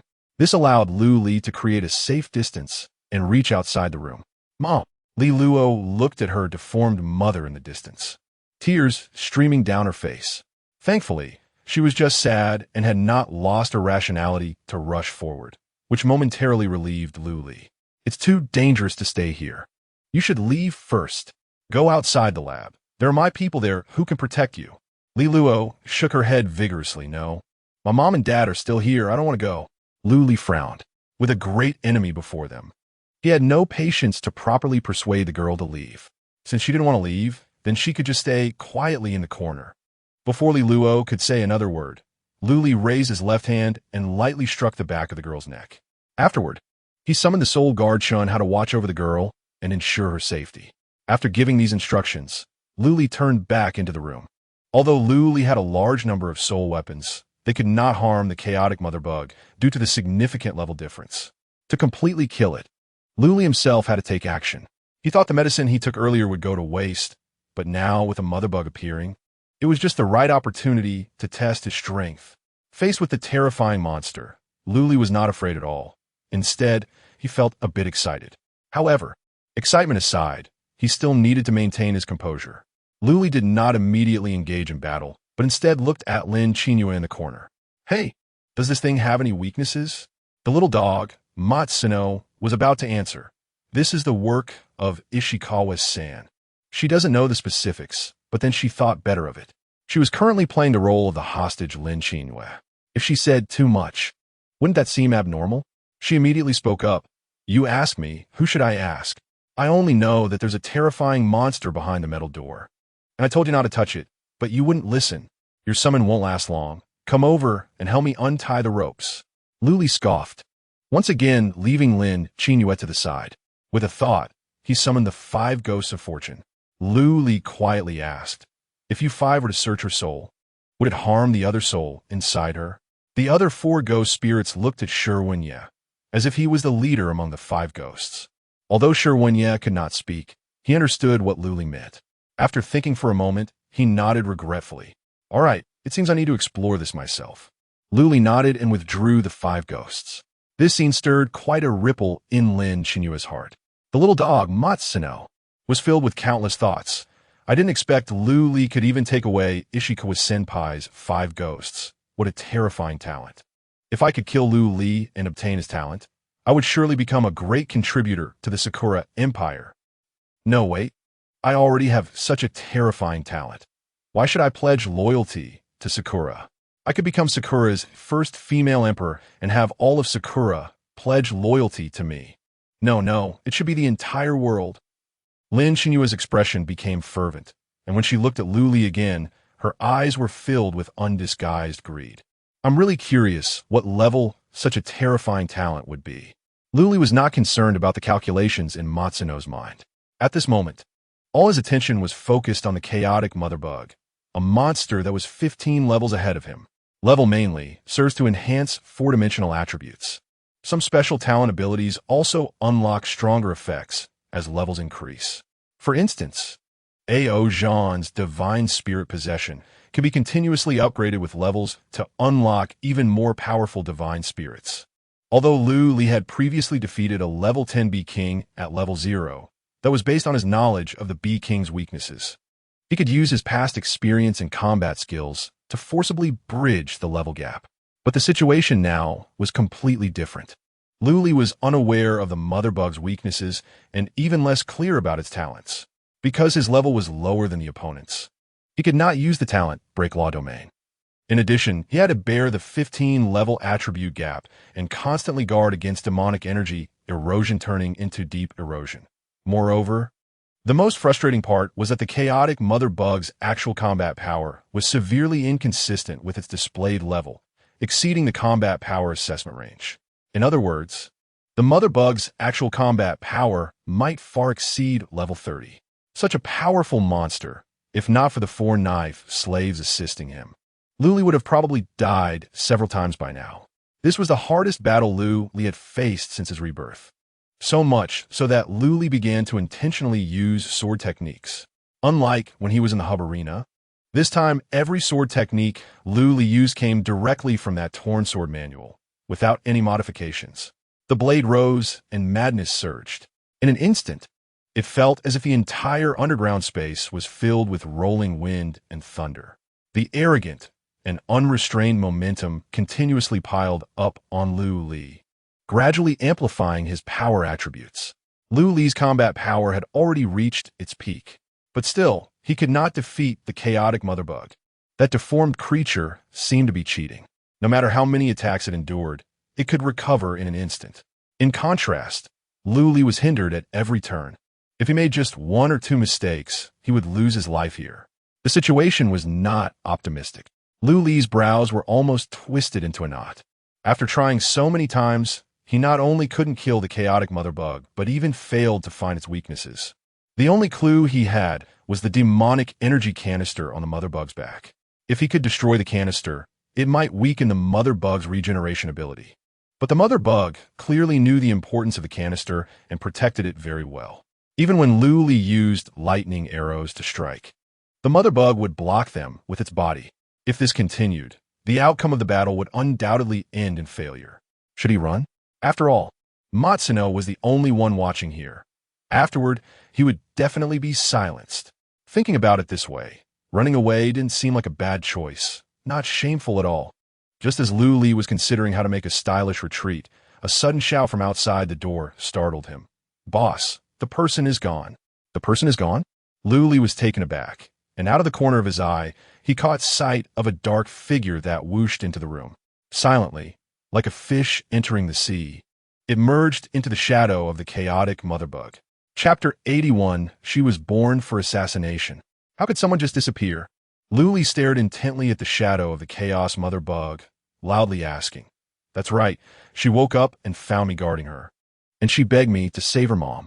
When I refused, she started crying and then suddenly turned into a puddle of black water. Chunhao's voice was stammering, clearly frightened. It wasn't that he, a grown man, was scared by the strange behavior of a girl. He was mainly worried that Luli would erase his consciousness. After all, as a soul guardian, his existence was entirely up to Luli. Turned into a puddle of black water? Luli muttered to himself. Could this be Li Luo's innate ability? Transformation? But if she really turned into a puddle of black water, how could she move so quickly? Wait, if it was black water, how could it merge into the shadow of the chaos mother bug? No, the ability of the shadow Rakshasa could not simply be transformation. Just as Luli came to this conclusion, the shadow of the chaos mother bug suddenly became active. Breaking away from the most basic physical laws of light and shadow, it was like a pot of boiling water, bubbling furiously. At the same time, the movements of the chaos mother bug became slower and slower, until finally it became stiff and could no longer move an inch. Forcefully controlled, Luli was horrified. He finally understood why Li Luo sat firmly on the throne of the number 1 female assassin. She could quickly infiltrate and forcefully control her opponent. It was simply an innate ability tailor-made for assassination. However, it seemed that Li Luo was still not very skilled in controlling her ability. She only managed to control the chaos mother bug for a short while, and the boiling shadow gradually calmed down. The mother bug regained its ability to act and bared its teeth, lunging at Luli. This girl is unreliable. I have to escape. Luli sidestepped, dodging the scythe-like blade of the praying mantis aimed at his head. Invisibility activated. The chaos mother bug missed its first strike and howled, wanting to attack Luli again. But as soon as it raised its arm, it found that Luli's figure had long since disappeared from the room. Only 4 days' puppets remained standing in place. Although the chaos mother bug lacked intelligence, it knew that those stiff things were hard to deal with. It should pick on the softer ones. So, it turned its head and looked at Lin Qingyue, who had been watching in the corner. Little Matsuko was in a panic, because the development of events had completely exceeded her expectations. She had considered everything. Even Luli's strength was within her predictions. Even if Luli killed everyone in the laboratory, she could still use Lin Qingyue's body to escape. But why had things developed into this horrifying situation? Not only was she tightly bound to the chair and unable to break free, but she was also about to be torn apart by a monster. Wasn't Luli here to rescue the hostage? Why did he leave Lin Qingyue behind and run away? Where did it all go wrong? As the chaos mother bug approached little by little, despair filled Matsuko's eyes. She watched as the chilling scythe slowly lifted, pausing for a moment at its highest point. Suddenly, it accelerated downward. Little Matsuko had received professional training from the Empire and could overcome her inner fears. Generally, she was not afraid, but in the face of real death threats, she sadly discovered that her training was completely useless. Save me. Little Matsuko instantly broke down, crying out loud. Just then, the rapidly descending scythe suddenly stopped. The invisible Lu Li stood behind Lin Qingyue, his eyes wide with surprise at the scene before him. The shadow of the chaos motherbug seemed to solidify. A large number of sharp black spikes shot out from the shadow, either piercing or penetrating the body of the motherbug. The petite Li Luo had appeared at some point, using all her strength with the help of the black spikes to resist the scythe. She was also crying out, "Mom, Mom, wake up! Don't kill!" But the chaos motherbug had long lost its sanity. In response to the girl's cries, it desperately twisted its body, trying to break free from the black spikes formed by the shadows. Controlled again? It seems like an opportunity. Lu Li raised his eyebrows, forming a knife arm again, taking advantage of the mother bug not fully regaining its ability to act. He found a right angle and struck fiercely at the magic gas canister. The blade sliced through the air, making a whistling sound. This time Lu Li's attack did not miss and hit the target solidly. The magic gas canister was instantly shattered, and a large amount of black-green gas spewed out, filling the entire room. Lu Li had been wearing a gas mask, so his situation was relatively optimistic. However, both Li Luo and Lin Qingyue inhaled a large amount of magic gas. Among them, Li Luo was the closest and inhaled the most concentrated magic gas. She was already on the brink of collapse and immediately fell to the ground, unconscious. The negative effect of magic gas erosion quickly manifested and deepened over time. If nothing was done, in less than half a minute, Li Luo would suffer from the deep erosion negative effect and irreversibly turn into a magic cocoon. Quickly use your innate ability. Lin Qingyue. Lu Li kicked the mother bug away and roared at the person in the chair. He intentionally emphasized the 3 words Lin Qingyue. If Li Luo was corrupted into a magic cocoon, I wouldn't hesitate to kill you. Looking at Lu Li's fierce gaze, little Matsuko felt Lin Qingyue's heart skip a beat. The other soul sleeping within her body, the true owner of this body, seemed to show signs of awakening due to Lu Li's threat. How is this possible? Suppressing her fear, little Matsuko still planned to negotiate with Lu Li. Using her innate ability was fine, but you have to untie my ropes first. You're looking for death. Lu Li raised his knife and stabbed, instantly piercing Lin Qingyue's lower abdomen. Before little Matsuko could cry out in pain, Lu Li withdrew his knife and raised his hand, ready to stab down a second time. They say the bold fear the crazy. Lu Li's reckless and insane demeanor thoroughly scared little Matsuko. She suddenly recalled earlier when Zhao Jin tried to use Su Xiao to threaten Lu Li. It seemed to have not achieved the desired effect. Lu Li really seemed to not care about the life or death of the hostage. I will listen to you, don't kill me. Little Matsuko shouted loudly. I will use my innate ability to cleanse the magic gas erosion right away. The radiance of divine blessing fell in response, quickly clearing the erosion effects on Li Luo and Lu Li. However, Lin Qingyue did not use it on herself. Lu Li saw this, but did not expose it. After all, it was still impossible to separate little Matsuko from Lin Qingyue's body, and blindly revealing their cards would bring no benefits. Supporting Li Luo, Lu Li tossed a limit heal at her. Once the girl regained some strength, Lu Li immediately said, "Now you have 2 choices. The first choice, leave here immediately. The second choice, cooperate with me to kill that monster." Chapter 82. The skills I've been hiding, I don't want to choose. She is my mother. She is not a monster. Li Luo cried out hoarsely, trying to break free from Lu Li. But she was not successful. Slap. The sound of slap was crisp and clear. Li Luo's cheek quickly swelled up. Lu Li's expression was emotionless. You must choose. Otherwise, I will kill you immediately. Li Luo covered her face, looking at Lu Li with eyes full of fear. Choose quickly. Lu Li glanced not far away, urging her. The mother insect he had kicked away had now gotten up, seeming ready to launch the next round of attack at any moment. It was hard to know what kind of mental struggle this 18-year-old girl had gone through in such a short moment. Suddenly, she changed from her previous cowardice, her gaze becoming somewhat unfamiliar. I choose the second option. How do you want me to cooperate with you? Control my mother with my ability? Lu Li was somewhat surprised. He thought Li Luo would choose to leave this place. Suppressing his surprise and curiosity, Lu Li immediately nodded. That's right. How long can you control her? I don't know. Very short. Li Luo replied quickly. Probably less than 2 seconds. That's enough. Luli turned to the chaotic mother insect. As long as you can control it for 1 second, I will be able to kill it. Li Luo's eyes flickered. She tentatively asked, can you leave the chance to kill for me? Luli doubted his ears. Why? Li Luo's eyes dimmed. Because she is my mother. Even if she has turned into a monster, she is still my mother. And you saved my life, you are my benefactor. I don't want you to become my enemy, because you kill my mother. In just a few short sentences, Li Luo's words stirred many emotions in Luli's heart. I will do my best. Armed with a knife, with all my abilities unleashed. This time, with the sacred blessing of Lin Qinwei, Luli completely let go, no longer needing to worry about demonic energy erosion. Soul Guard, Luli whispereth. Black mist spread and condensed. 2 figures appeared in front of Luli. This time it was not Xing Anlin and Chun Hao, but 2 women who looked similar. They were the opponents Luli had faced in the 12th match of the Nexus Arena, the black and white double killers. Watching these 2 Soul Guard summon for the first time, Luli smiled lightly. Black killer, white killer, are you willing to bring out your hidden skills in the upcoming battle?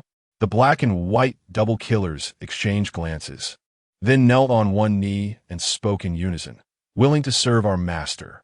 Luli nodded and looked back at Li Luo. When the battle begins, keep your eyes wide open and don't miss my signal.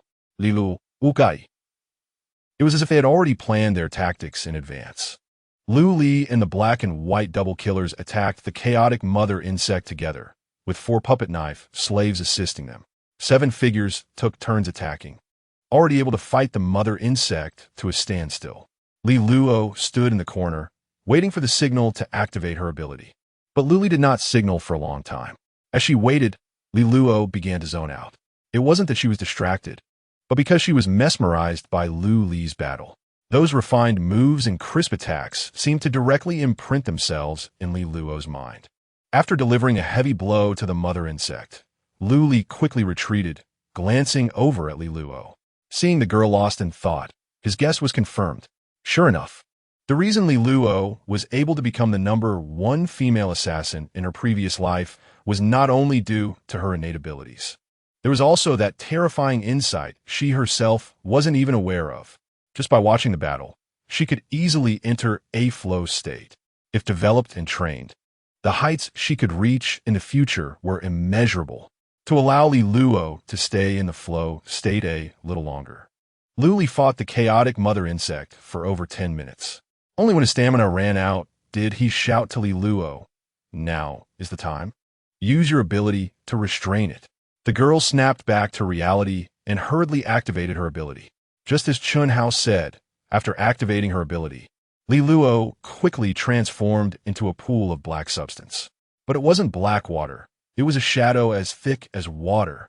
The shadow that the girl transformed and as swiftly moved, quickly merging into the shadow of the mother insect. After a brief pause, the shadow boiled. Countless sharp spikes suddenly shot out, jabbing toward the mother insect one after another. The mother insect tried to dodge, but with so many spikes packed closely together, there was no way to escape. Luli seized the opportunity, slashing with his knife, cutting off half of the woman's body from the mantis's body. At this point, the battle was over. Without the supply of demonic energy, the chaotic mother insect's injuries could no longer heal. All that was left was to deliver the final blow. Li Luo shed her shadow form, staring blankly at the woman in front of her who was baring her teeth and claws. Here, Luli extended his hand, offering the insect's tooth to Li Luo, stabbed down from the center of her brow. "If your mother still has awareness, this won't cause her pain." A simple sentence made the girl weep again. Luli initially thought Li Luo would hesitate for a long time before acting.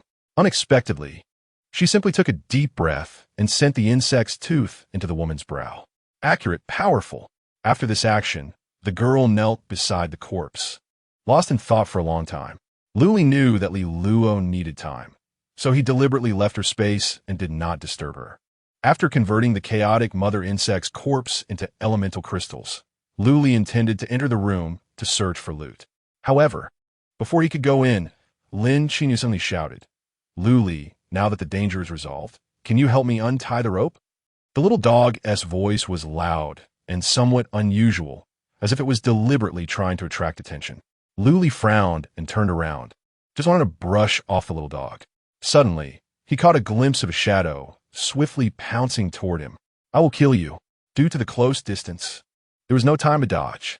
Just as he thought, Luli instinctively turned and raised his hand, trying to block the attack. But he was still a step too late.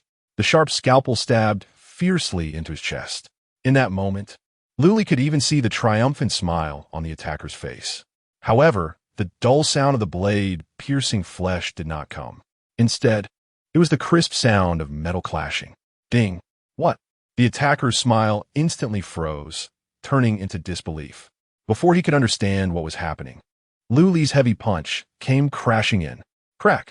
With several power-type abilities stacked together, Luli's punch directly shattered the attacker's jaw. "You scare me." Luli glanced at his chest in shock. There was a deep scratch on his light armor, and faint traces of demonic energy remained within. You should know that this piece of equipment was something Luli had spent a lot of money on for the Nexus Arena. It was currently the light armor with the highest defense attributes. The previous sneak attack actually left a mark on it. Luli looked at the attacker. It was a middle-aged man with an honest face, a stranger. "Who are you? Why do you want to kill me?" However, the attacker's jaw was already shattered, and he could no longer speak. Just as Luli was about to summon the 5 ghosts to interrogate him, Li Luo's scream suddenly rang out. Chapter 83, Signing the Contract, means you're one of us. Do you recognize him? Luli looked at Li Luo, who staggered over, and said in surprise, "Of course. That's my dad, Janai." Seeing her father's jaw shattered, Li Luo's eyes were filled with heart-wrenching pain. She wanted to blame Lu Li, but the words wouldn't come out. "He's your dad?" Lu Li's expression grew even more astonished. Li Luo's father? Why did he sneak attack him? Could it be that he saw his precious daughter exercising with him? But that was to save someone. No, wait. Lu Li furrowed his brows, feeling that the situation was not simple. He suddenly remembered how the little pine puppy had deliberately shouted loudly just before he entered the room. Could it be that there was another soul inside Janai? If that's the case, then he couldn't recklessly let the 5 ghosts search for souls. Otherwise, if Janai's soul was harmed, Li Luo would probably hate him to death. Lu Li didn't ask Lin Qinhua, but instead called upon the black and white twins to restrain Janai, and then activated extreme healing on him. The injury to his jaw healed rapidly, but for some reason, Janai still spoke with difficulty. Not only were his words unclear, but even the order of his sentences was a bit chaotic. "Lu Li, I beg you, you must. Kill me, take care of my daughter. Kill you, the Zhao family won't. Let you go, please." After listening carefully for a long time, Lu Li could barely decipher 2 meanings from Janai's words. One was that he wanted to kill him. The other was that he wanted to ask him to take care of Li Luo. There really were 2 souls in one body.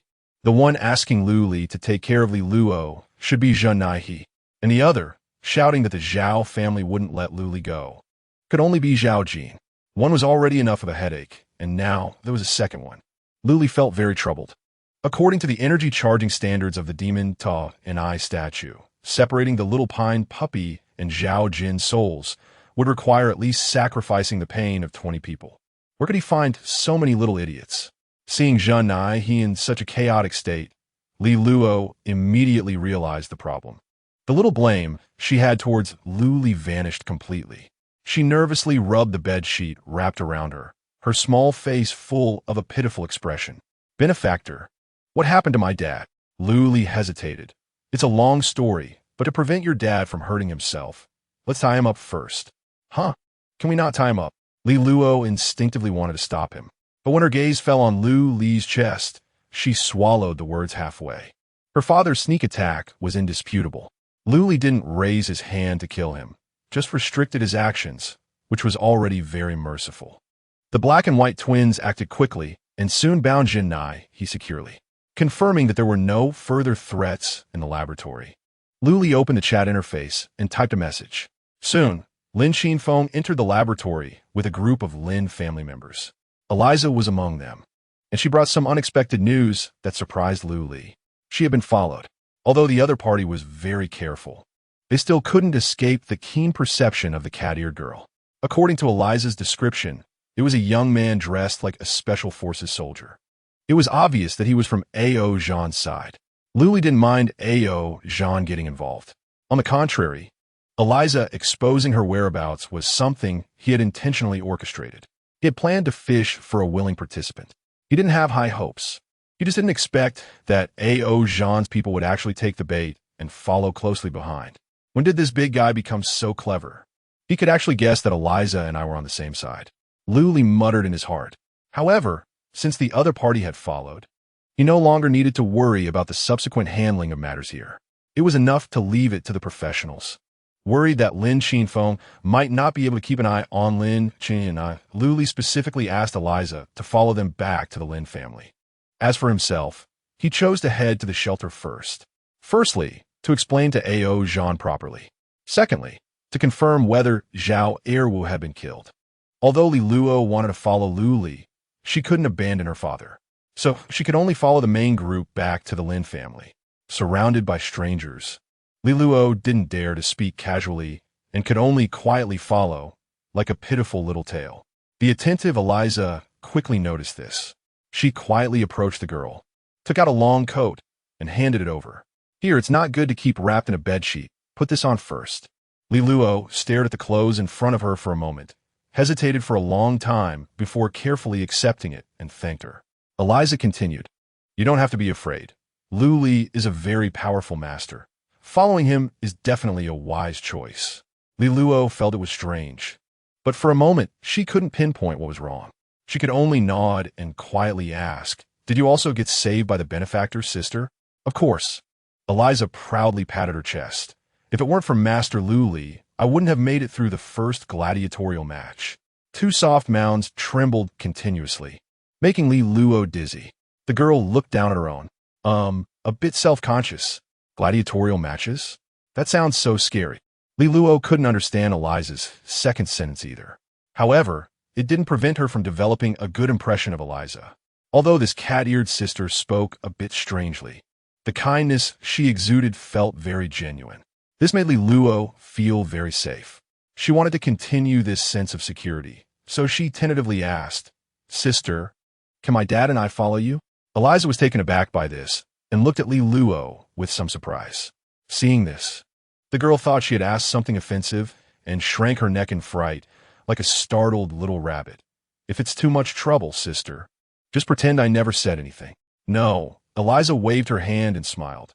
"I thought Master Lu Li had already accepted you." Hearing this, Li Luo immediately lowered her head. She quickly glanced at the impressive curves on Eliza's chest, feeling self-conscious. "The benefactor saved me, but it seems he didn't say he would take me in." Eliza patted Li Luo's shoulder, her face full of the confidence of someone who had been through it.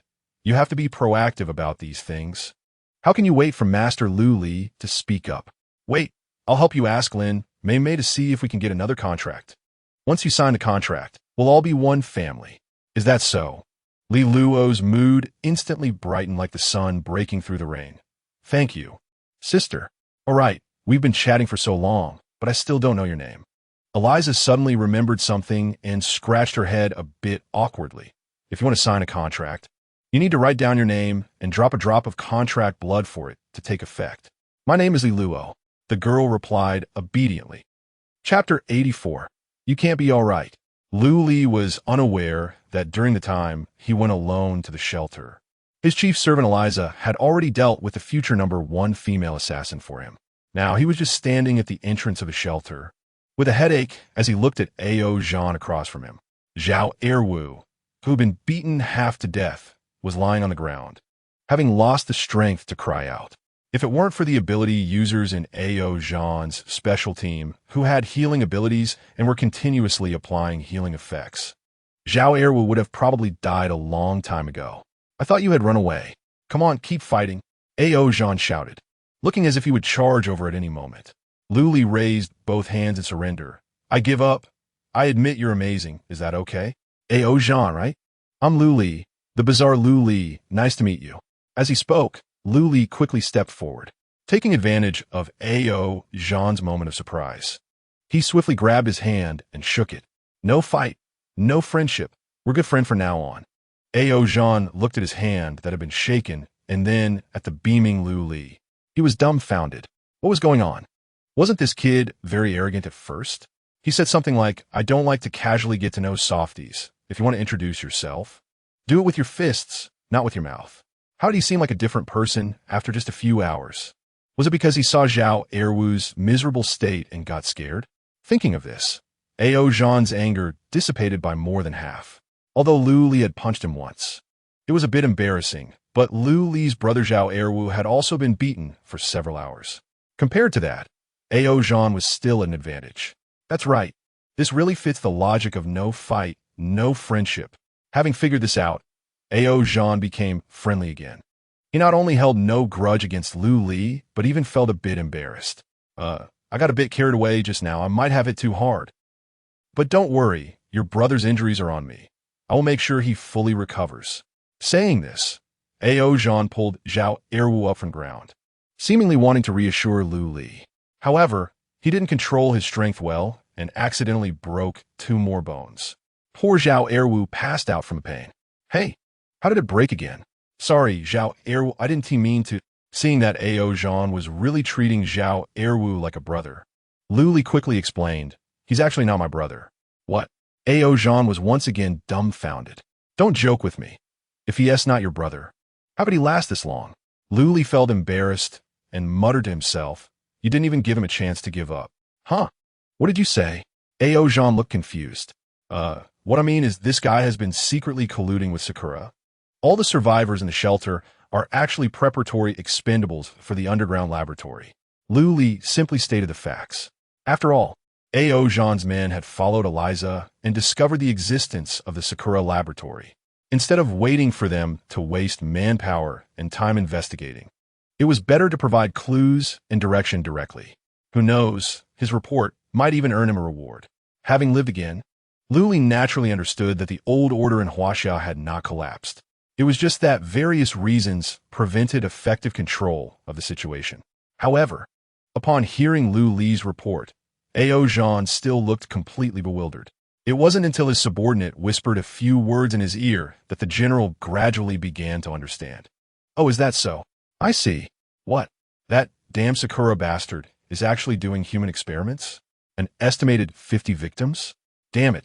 They haven't even cleaned up their own mess, and they're already trying to target us. Oh, 3 people survived? Where the hell are they? Don't tell me they're still locked in the laboratory. Huh? They've been rescued, right? Who rescued them? What the hell does that pointing mean? The Special Forces member who had been following Eliza looked like he was about to burst from holding back his frustration. He had hinted so clearly, yet his leader still didn't get the point. In the end, Lu Li sighed and directly told Ao Zhan, the 3 surviving survivors were taken away by my people. Don't worry, they will receive proper treatment. Oh, so that is how it is. Ao Zhan suddenly realized. Turning to slap the back of the Special Forces member's head, it's just a matter of 1 sentence. Why are you making gestures? Did you leave your vocal cords at home? The poor Special Forces member was instantly knocked to the ground, lying there for a long time before he shakily got up. Lu Li's lips twitched. He then cast a sympathetic glance at the other Special Forces members. He had initially wondered why Ao Zhan had become so clever. It turned out that the order to follow Eliza was not given by this big guy at all. It was all thanks to the meticulous Special Forces members. Also, if it weren't for these team members taking the initiative, Lu Li really wouldn't have been able to smoothly throw the mess of the laboratory onto them. By the way, the mission. Ao Zhan slapped his head and quickly looked at Lu Li. I came to Yong City this time specifically to protect your safety. By the way, you still have the corrupted by demonic energy status, right? How can that be removed? The Special Forces members all had expressions of despair, wanting to complain, but having to hold it in. You old man actually knows there's a mission in Yong City? You also know you need to help Lu Li remove the corrupted by demonic energy? If he really had a problem waiting for you to protect him, he would probably be cold by now. Lu Li chuckled and explained, corrupted by demonic energy is just a ruse. The main purpose is to attract those Sakura people hiding in the dark. I actually have no issues. To reassure Ao Zhan, Lu Li even specially showed him his attribute panel. However, Ao Zhan's brows furrowed even tighter. No, you can't be all right. Why? Lu Li was puzzled. The Special Forces members were even more confused. What was wrong with their leader? Lu Li was fine. and he didn't have the corrupted by demonic energy effect.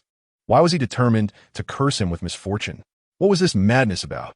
Ao, Jean's eyes widened, and his expression was extremely serious. The Kan hexagram is the Kin hexagram. Old Jin's divination cannot be wrong. Kan hexachrom. Old Jin? Luli was taken aback, and an old figure immediately surfaced in his mind. A wave of ominous premonition surged in his heart. It couldn't be that old crow's mouth, could it? You mean the old Jin you're talking about is Jin Guoshuan, who has the divination talent? Luli asked anxiously. Upon hearing this, Ao Jean's face lit up with joy. Oh, Brother Lu, you know that old man? It's Jin Guoshuan. Luli's expression rapidly petrified. This is bad. It really is that unlucky old man. Chapter 85. A bad omen. Jin Guoshuan, male, 81 years old. He has white hair, a white beard, and white eyebrows, and usually enjoys wearing a plain white long shirt. His whole body is white except for a pair of black eyes. He has an ethereal and transcendent demeanor. However, this old man, who is completely white, reminds Lu Li of a pitch-black bird, a crow, every time he sees him in his previous life. Not for any other reason, but because of Jin Guoshuan's gifted ability to divine. Whenever old Jin uses his ability, the results he predicts are never optimistic. Out of 10 divinations, 9 are fraught with danger. The remaining 1 is a guaranteed disaster. If old Jin's predictions were inaccurate, it wouldn't matter much. The Karen would merely have had a stroke of bad luck, nothing serious. But unfortunately, this old man's divination results are extremely accurate. It's not as exaggerated as being 100 correct, but hitting 98 out of 100 predictions is effortless. Over time, a humorous poem began to circulate among players. When old Jin doesn't speak, the world walks sideways. When old Jin opens his mouth, there's no way out. As a result, Jin Guoshuan was given the honorary title of Old Crow's Mouth by the players. Everyone avoids him like the plague. What is this old man babbling about divination for? Has he consulted me, the person involved? Lu Li silently raged in his heart. However, now that the divination has been made and the result has appeared, no matter how frantic Lu Li feels, it cannot change any facts. After quickly calming down, Lu Li asked Ao Jean, the divination result from old Jin is Kin hexagram. Does he have any other information? Like what to do to avoid this disaster or similar solutions? Ao Jean tilted his head and thought for a long time. Finally, he shook his head in response to Lu Li's eager gaze. No, the only divination result I got was Kin hexagram. Seemingly worried that Lu Li wouldn't understand what Kin hexagram means, Ao Jean seriously asked again, do you know what Kin hexagram means? Lu Li weakly replied, bad luck, Mom, opens the door for bad luck. Oh, what does that mean? Ao Jean's brain stalled again. Bad luck indeed. Lu Li supported his forehead with one hand and took a deep breath. Old Jin's divination result is valid for 24 hours. If the divination result brought by Ao Jean is true, Lu Li is bound to experience a great catastrophe today. If not handled well, the result would be fatal. Thinking of this, Lu Li began to check for potential threats around him. Is it the little pine puppy hidden in Lin Qinyue's body? But I already know her plan, and it's completely impossible to give her a chance to act. Is it an enemy coming to seek revenge? But the Zhao family's influence in Yongsheng has already been cleared up, and if Zhao Quan really wanted to send someone to settle accounts with me, it would take at least 2 more days. Could it be Li Luo? The scene of the girl transforming into a shadow suddenly flashed in Lu Li's mind. The future number 1 female assassin's gifted ability is indeed strange, but with Li Luo's current level, a breaking lotto main would leave her helpless. Moreover, Zhenai's issues haven't been resolved yet. Li Luo has no reason to harm Lu Li.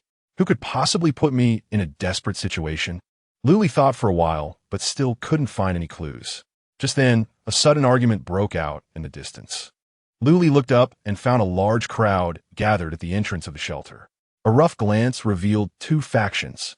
The crowd was pushing and shoving, leading to the conclusion that there was a conflict, but the specific reason was unclear. What are you doing? Cautious Lu Li was still organizing his thoughts when Ao Jean, with a one-track mind, shouted loudly. Too ostentatious. Lu Li frowned, just about to quietly retreat behind Ao Jean. But unexpectedly, a large hand blocked his path. Lu Li, come with me to take a look.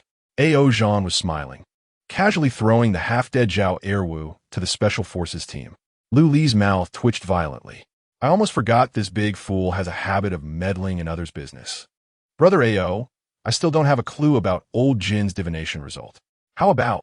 Lu Li didn't want to get involved in the conflicts of other survivors. He still hadn't resolved his own issues. Ao Zhan laughed heartily. His big hand patted Lu Li's shoulder again. It's just to mediate the survivors' conflict. It won't take much time. And you're so strong, if there really is a disaster, it can't possibly come from these survivors. That's hard to say. Lu Li frowned, still not agreeing with Ao Zhan's optimistic view. His previous life experience told him that maintaining caution at all times is the only way to survive in the apocalypse.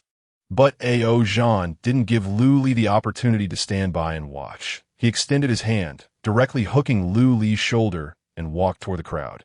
Unable to resist, Lu Li decided to activate his invisibility ability and became a transparent person.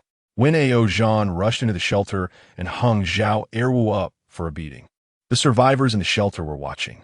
Although they couldn't figure out Ao Zhan's identity, his big fists opened everyone's eyes. In the apocalypse, strength is respected. So when Ao Zhan intervened, the survivors didn't let him go off to a corner. Instead, they began to express their views in a cacophony. Lu Li listened for a while and found that the cause of the incident was that a group of people wanted to expel a few survivors. I'm not being alarmist. Those few calamity stars will really bring disaster. Keeping them in the shelter is irresponsible for everyone's safety. Aunt Zhang shouted loudly, spitting everywhere. Ao Zhan wiped his face, somewhat disgusted. Aunt, we're all survivors seeking refuge. There's no one who will bring calamities. Seeing someone speaking up for her, a capable-looking woman squeezed out of the crowd. It was Wu Xiyuan, who had previously brought Su Xiao and the others and almost broke in to catch them in the act. She also refuted Aunt Zhang. Yes, Aunt, we're all survivors seeking refuge. You want to expel our 3 members based on empty words. That's unreasonable. Aunt Zhang put her hands on her waist, her eyes rolling. How can you not tell good from bad, girl? I'm old enough. Can I not speak nonsense? Your 3 team members have a lot of enemies outside and could be targeted for revenge at any time. If they're not calamity stars, what are they? If you don't believe me, you can ask the people behind me. After saying this, Aunt Zhang twisted her fleshy waist to show her witness. The residents of Sunshine Community chattered like a swarm of noisy flies. Wu Xiyuan frowned and listened for a long time before barely understanding the ins and outs of the matter. She argued loudly, "Don't get it wrong. My team members are also innocent.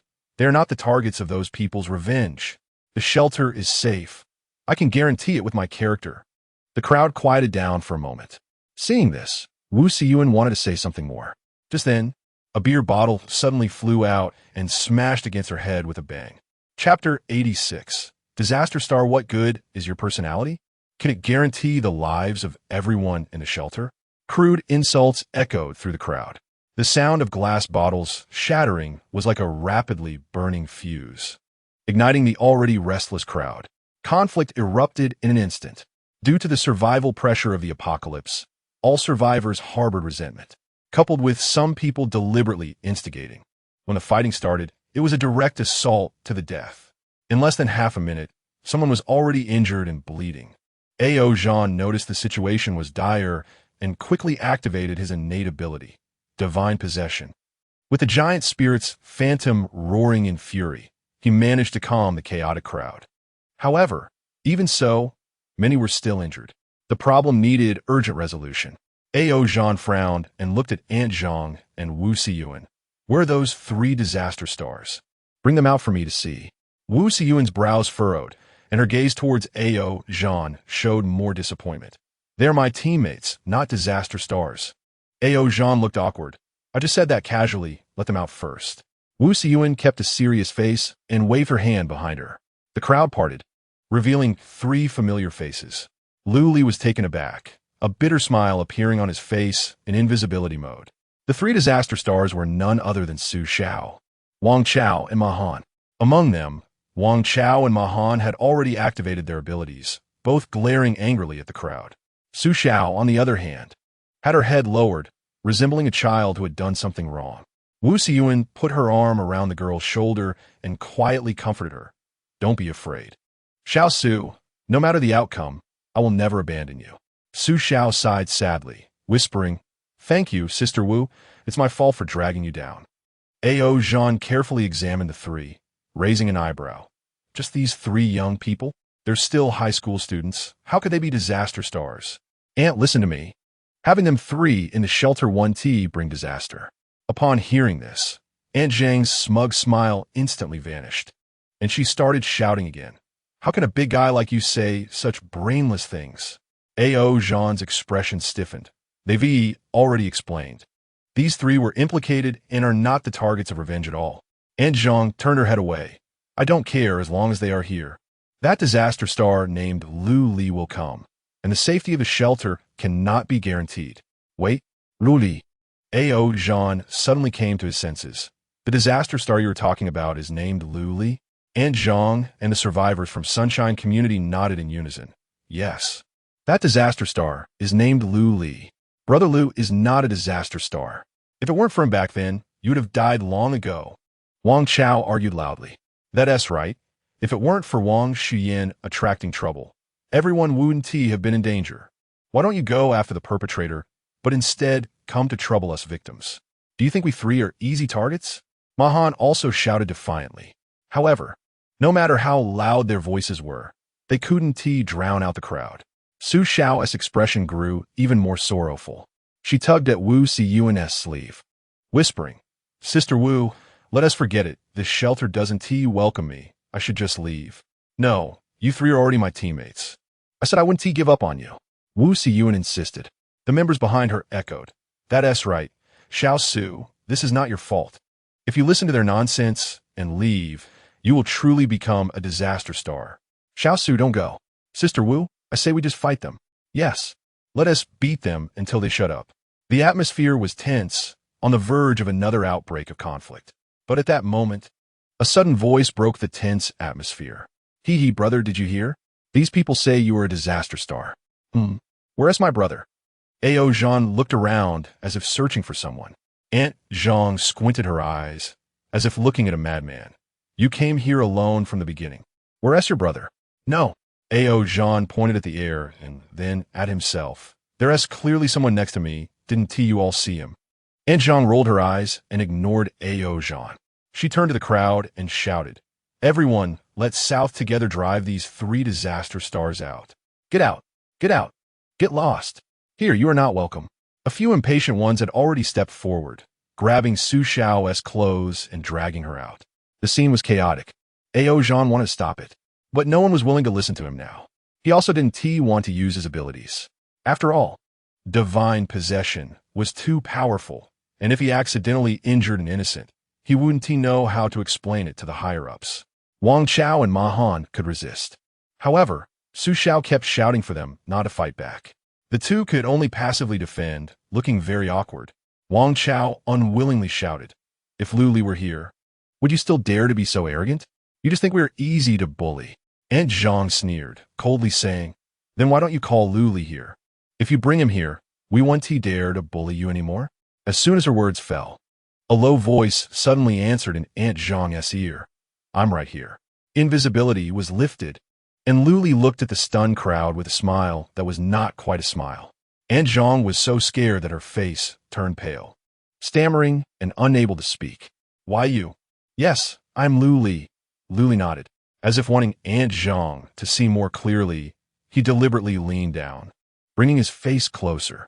Then, one word at a time, he said, I'm the disaster star you speak of. Aunt Zhang stepped back 2 steps, nearly falling over. Fortunately, someone behind her supported her, allowing her to barely stand firm. Feeling the supporters behind her had not retreated, Aunt Zhang regained her confidence. She rolled her eyes and put on a mean expression. Since you know you have many enemies in our disaster star, why don't you hurry up and take your little girlfriend and leave?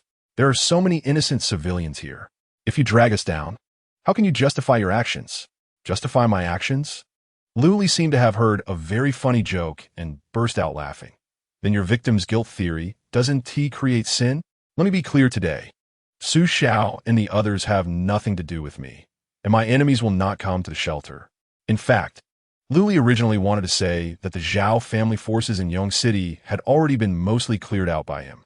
However, considering that some of the shelter's management might still have ties with Zhao Erwu, he didn't elaborate. Unexpectedly, as soon as he said this, Aunt Zhang and the others not only didn't let Su Xiao go, but instead became even more aggressive. Since they have nothing to do with you, don't meddle in our affairs. Expelling them is our shelter's internal decision, and it has nothing to do with you, an outsider. Chapter 87. The madman. Since reasoning doesn't work, then I'll have to take action. Lu Li's eyes were cold, and black mist swirled around him. Hundreds of mantis soul soldiers appeared, surrounding the entrance of the shelter. Ao Zhan's eyes widened in shock as he looked at the suddenly appearing soul soldiers, speechless. Aunt Zhang and the other residents of Sunshine Community also retreated in succession, huddling together like frightened sheep. Luli, what do you want to do? Nothing. Luli replied expressionlessly. Su Xiao and the others cannot leave the shelter. Those who agree, this is the exit, you can leave now. After saying that, the soul soldiers behind Luli parted, revealing a small gap. Those who disagree, stay here. You have 1 minute to think. With that, Luli crossed his arms and began to wait. No matter what Aunt Zhang said, he ignored her. Wu Xiyuan was the first to lead people through the gap. Before leaving, she gave Luli a thumbs up. You're not bad. You're a man. Luli didn't look at Wu Xiyuan, only coldly said, there are 40 seconds left. Ao Zhan sensed the killing intent on Lu Li and tried to stop him. Brother, don't be impulsive. We can negotiate. It hasn't come to that. Luli glanced at Ao Zhan and said calmly, you should leave too. Don't think about stopping me. You can't. What? Ao Zhan was taken aback and laughed dismissively. Brother, don't joke around. Before Ao Zhan could finish his sentence, Luli activated his talent, law-breaking domain. Within a radius of 20 meters centered on him, all talents immediately became ineffective, including Ao Zhan's spirit possession. I'm not joking. Luli looked at Ao Zhan again, his words devoid of emotion. There are 20 seconds left. I don't want to kill you too. You. Ao Zhan noticed something was wrong with his body and was too shocked to speak. The special forces outside realized the situation was dire and rushed through the gap, dragging their leader out. Looking at the soul soldiers exuding killing intent around them, many residents of Sunshine Community chose to leave. Aunt Zhang's eyes showed panic, but perhaps feeling embarrassed, she still didn't move. Luli, there's so many of us here. Are you really going to kill us all? Luli did not respond, merely continuing to count down. 10 seconds left. You're going to kill so many innocent people just to let 3 enter the shelter? 5 seconds left. Are you mad? What is the difference between you and those monsters? Time's up. Luli smirked. I'm giving you a chance to live, but you're useless. The slaughter began. The mantis soldiers were skilled at ambush. With the effect of law-breaking domain, killing Aunt Zhang and the others was as easy as chopping vegetables. In less than 10 breaths, only one person remained. Luli deliberately left Aunt Zhang alive. At this moment, she was so scared she was trembling and kneeling on the ground, mumbling something. Upon closer inspection, it was an unclear Amitabha. I'll give you another chance. Luli smiled, his expression gentle. Go apologize, and the Buddha will forgive you. Aunt Zhang felt as if she had been granted a reprieve and tried to get up. But after several attempts, her legs felt numb and wouldn't listen. Ultimately, Aunt Zhang could only crawl on her knees to Su Xiao, tearfully saying, I'm sorry, I was wrong. I shouldn't have called you a disaster. I was being rude, I was talking nonsense. Su Xiao looked at her with compassion, then turned to Luli. Why did you have to kill them? They just like to gossip. They didn't deserve to die. Luli chuckled, mimicking Aunt Zhang's earlier tone. He replied, killing them is my personal decision as a madman. It has nothing to do with your saintliness. You. Su Xiao was momentarily speechless. Behind her, Wang Chao and Ma Han looked pleased, secretly giving Lu Li a thumbs up. Aunt Zhang looked at Lu Li, hands clasped in prayer, pleading, Lu Li, Uncle Lu. I've apologized. Can I leave now? No. Lu Li said directly. You can't leave. You have to die here. Why? Aunt Zhang cried out in terror, her face full of panic. You said that after apologizing, the Buddha would forgive me. Lu Li laughed even more happily. That's right. The Buddha will forgive you, so I'll send you to meet him first. With that, Aunt Zhang's head fell. The Soul soldiers withdrew. A gust of wind blew, stirring up dust. The entrance of the shelter was drenched in blood. The surroundings fell into dead silence. Only A.O. Zhan, pinned down by several Special Forces members, muttered, "The hope of Huaxia is a madman." Luli didn't care about the gazes of others. He patiently dealt with the bodies on the ground, using Soul Devour first, then employing corpse condensation to create crystals. Just when everyone thought the bloody farce would end here, a new change occurred. A man suddenly appeared at the entrance of the shelter, staring intently at Lu Li in the pool of blood. "Lu Li, you're really strong," Qi Ziyu murmured, and the next second, he stepped forward, walking towards Lu Li. Lu Li also noticed someone approaching and looked up in confusion. Here for revenge? Qi Ziyu shook his head repeatedly, his eyes gradually revealing fervor. No. I simply admire your strength. Lu Li, can I shake your hand?" Fearing Lu Li would refuse, Qi Ziyu quickly added, "I've traded with Su Xiao before. She has my contact. I'm not a bad person. I truly admire you." Lu Li. Hearing this, Lu Li instinctively glanced at Su Xiao. Su Xiao also looked puzzled. She turned to Qi Ziyu. "You traded with me? Who are you?" "I'm Qi Ziyu, the one who exchanged crystals with you. You even tricked me a little back then." Qi Ziyu chuckled, showing no sign of anger. "Oh, so it's you." Su Xiao felt a bit embarrassed, seeing that the newcomer didn't seem to be seeking revenge and had traded with Su Xiao. Lu Li's guard relaxed significantly. However, he still didn't blindly agree to Qi Ziyu's handshake request. "Let us skip the handshake. I still need to deal with these bodies." Lu Li declined. Unexpectedly, Qi Ziyu took a couple of steps closer, as if a fervent fan had finally met their idol. He spoke excitedly. "Just a handshake. It won't take much of your time. I really admire you." Qi Ziyu got too close. Lu Li frowned, about to say something more. But then Qi Ziyu suddenly lunged forward, crashing into Lu Li. Before anyone could react, he swiftly reached out and grabbed Lu Li. "Plunder!" Qi Ziyu shouted excitedly. Chapter 88.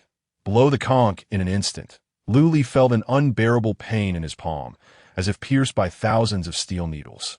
He wanted to activate Broken Law Domain, but it was too late. The familiar sensation completely vanished, replaced by an unfamiliar emptiness.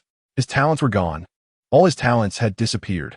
Even Soul Devouring had turned into an unusable locked state. In contrast, Qi Ziyu's face flushed with excitement, veins bulging. "Haha, I did it. I have succeeded." Seeing his talents being taken away, Lu Li did not stand there in shock. Instead, he quickly withdrew his palm and took out the Chun family knife slaves from his spatial ring. "Kill him." Lu Li did it, and the four puppets drew their knives in response. Qi Ziyu sensed the danger and immediately retreated to avoid them. At the same time, the exposed skin on his body rapidly hardened, forming a thick layer of stone armor. It was one of the talents Lu Li had once seized from the Nexus Arena. Granite armor. The blades struck down, sparking and scattering stones, but they couldn't harm Qi Ziyu in the slightest. Haha, such a strong talent. Truly deserving of being at the top of the rankings. A.O. Zhan saw the situation was dire and immediately activated his talent to help. However, as soon as he got closer, the effect of divine possession was directly shattered by Broken Law Domain. In the end, he could only rely on his already formidable body to contend with Qi Ziyu. But as they fought, A.O. Zhan began to feel something was off. Qi Ziyu used different methods to deal with each attack. For instance, last time, he chose to withstand the slash with granite armor. This time, he dodged A.O. Zhan's punch using rapid. He was quickly familiarizing himself with Lu Li's talents. So Lu Li's talents are this strong? Even A.O. Zhan, who had a simple mind, realized that Lu Li hadn't used his full power when they fought initially. However, he didn't expect Lu Li to have retained so many of them. Now that Qi Ziyu was using the talents, A.O. Zhan felt the pressure of death. After several exchanges, not to mention injuring Qi Ziyu, it was challenging to even escape from the fight. A.O. Zhan, right? Your talent seems pretty good too. Why not give it to me? Qi Ziyu laughed maniacally, his face twisted. What? A.O. Zhan was taken aback. Just as he wanted to retreat, a lightning arrow suddenly struck him. Once hit, A.O. Zhan would instantly lose his ability to move, becoming prey for Qi Ziyu to slaughter. A.O. Zhan tried to dodge, But the speed of the lightning arrow was simply too fast. "It's over." Jean despaired, preparing to face his end. But just then, a figure suddenly appeared in front of him, taking the brunt of the impressive lightning arrow. "Luli, are you crazy? Without your talents, you'll die." Jean's eyes widened in shock. Luli groaned, but wasn't seriously hurt. "You think I rely only on talents?" With arcs of electricity swirling around him, his outer coat was completely burned away, revealing the light armor underneath. Luli flipped his palm, and a beautifully crafted conch suddenly appeared. In the puzzled gazes of Chiziyu and Jean, Luli blew the conch. A sound like a ship's whistle erupted from it, painfully ringing in their ears. Chiziyu was on high alert, not daring to be careless. However, nothing happened. It wasn't a sound wave attack, nor did it cause any damage. The item Luli used seemed to be just a slightly louder musical instrument. "Are you here to be a comedian?" After confirming there was no threat, Chiziyu couldn't help but taunt. Luli remained silent, quietly waiting in place. With 4 knife slaves restraining him, Chiziyu couldn't approach him for now, nor could he escape. All he had to do was wait. "Come on, why is it taking so long?" Although Luli's expression was calm, he was somewhat anxious inside. After all, it was his first time using the unique mythical item, magical conch. He didn't know how long it would take for the interdimensional merchant to arrive after blowing it. If he had to wait for most of the day, Chiziyu would have definitely run away by then. Fortunately, the situation Luli was worried about did not occur. Just 3 minutes after the conch was blown, the sky suddenly erupted with a thunderclap. A deer carrying enormous bundles several times its size shattered the void and came crashing down. Luli squinted, and upon seeing the red figure sitting in the center of the bundle, he finally relaxed a bit. It was the red-clad merchant after all. As the deer landed, its hooves left 2 deep skid marks on the ground. The red-clad merchant excitedly greeted Luli. "I didn't expect to see you again so soon. Did you find my beloved lollipop?" Luli forced a smile. "There's plenty of lollipops. But this time, I'm not here to buy items. I want to purchase a service." The red-clad merchant was momentarily taken aback. Then a combative smile appeared on his face. The unique NPC, interdimensional merchant, had more than just trading functions. Luli knew each type of merchant had special abilities. The red-clad merchant was combative and could hire assassins. The blue-clad merchant was cowardly and could be paid for escape. The yellow-clad merchant was cunning and could sell questions for opportunities to obtain enhancement items. Without Luli saying much, the red-clad merchant understood. He surveyed the surroundings and asked, "Who do you want to kill?" "That one." Luli pointed at Chiziyu. "No problem." The red-clad merchant raised his arm, aiming at Chiziyu's neck, slowly extending a finger. Although Chiziyu didn't know who this suddenly appeared red-clad gnome was, his body instinctively made the correct reaction. He miraculously sidestepped, avoiding the invisible spatial force. The red-clad merchant failed to deliver a fatal blow and only severed one of Chiziyu's arms. "Huh, I actually missed." The red-clad merchant sounded surprised. Luli felt anxious but didn't want to rush him. "Don't worry, it will definitely work this time." The red-clad merchant spread his fingers, aiming at Chiziyu. Chiziyu wanted to escape, but found that several invisible walls seemed to have appeared out of nowhere around him. No matter how hard he tried, he couldn't break free. "You can't escape." The red-clad merchant chuckled sinisterly, slowly clenching his fist. Just as the spatial force was about to crush Chiziyu, he suddenly took out a secret realm entry ticket, shouting, "Luli, if I can survive in the secret realm, I will definitely kill you." "Ha ha!" The entry ticket instantly erupted with brilliant light. The red-clad merchant was startled and tried to tighten his fist, but it was too late. Chiziyu disappeared on the spot, leaving only an empty ground behind. He ran away. The red-clad merchant's face showed embarrassment for the first time.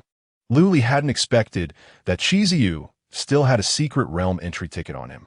After a moment of silence, he waved his hand to the red-clad merchant.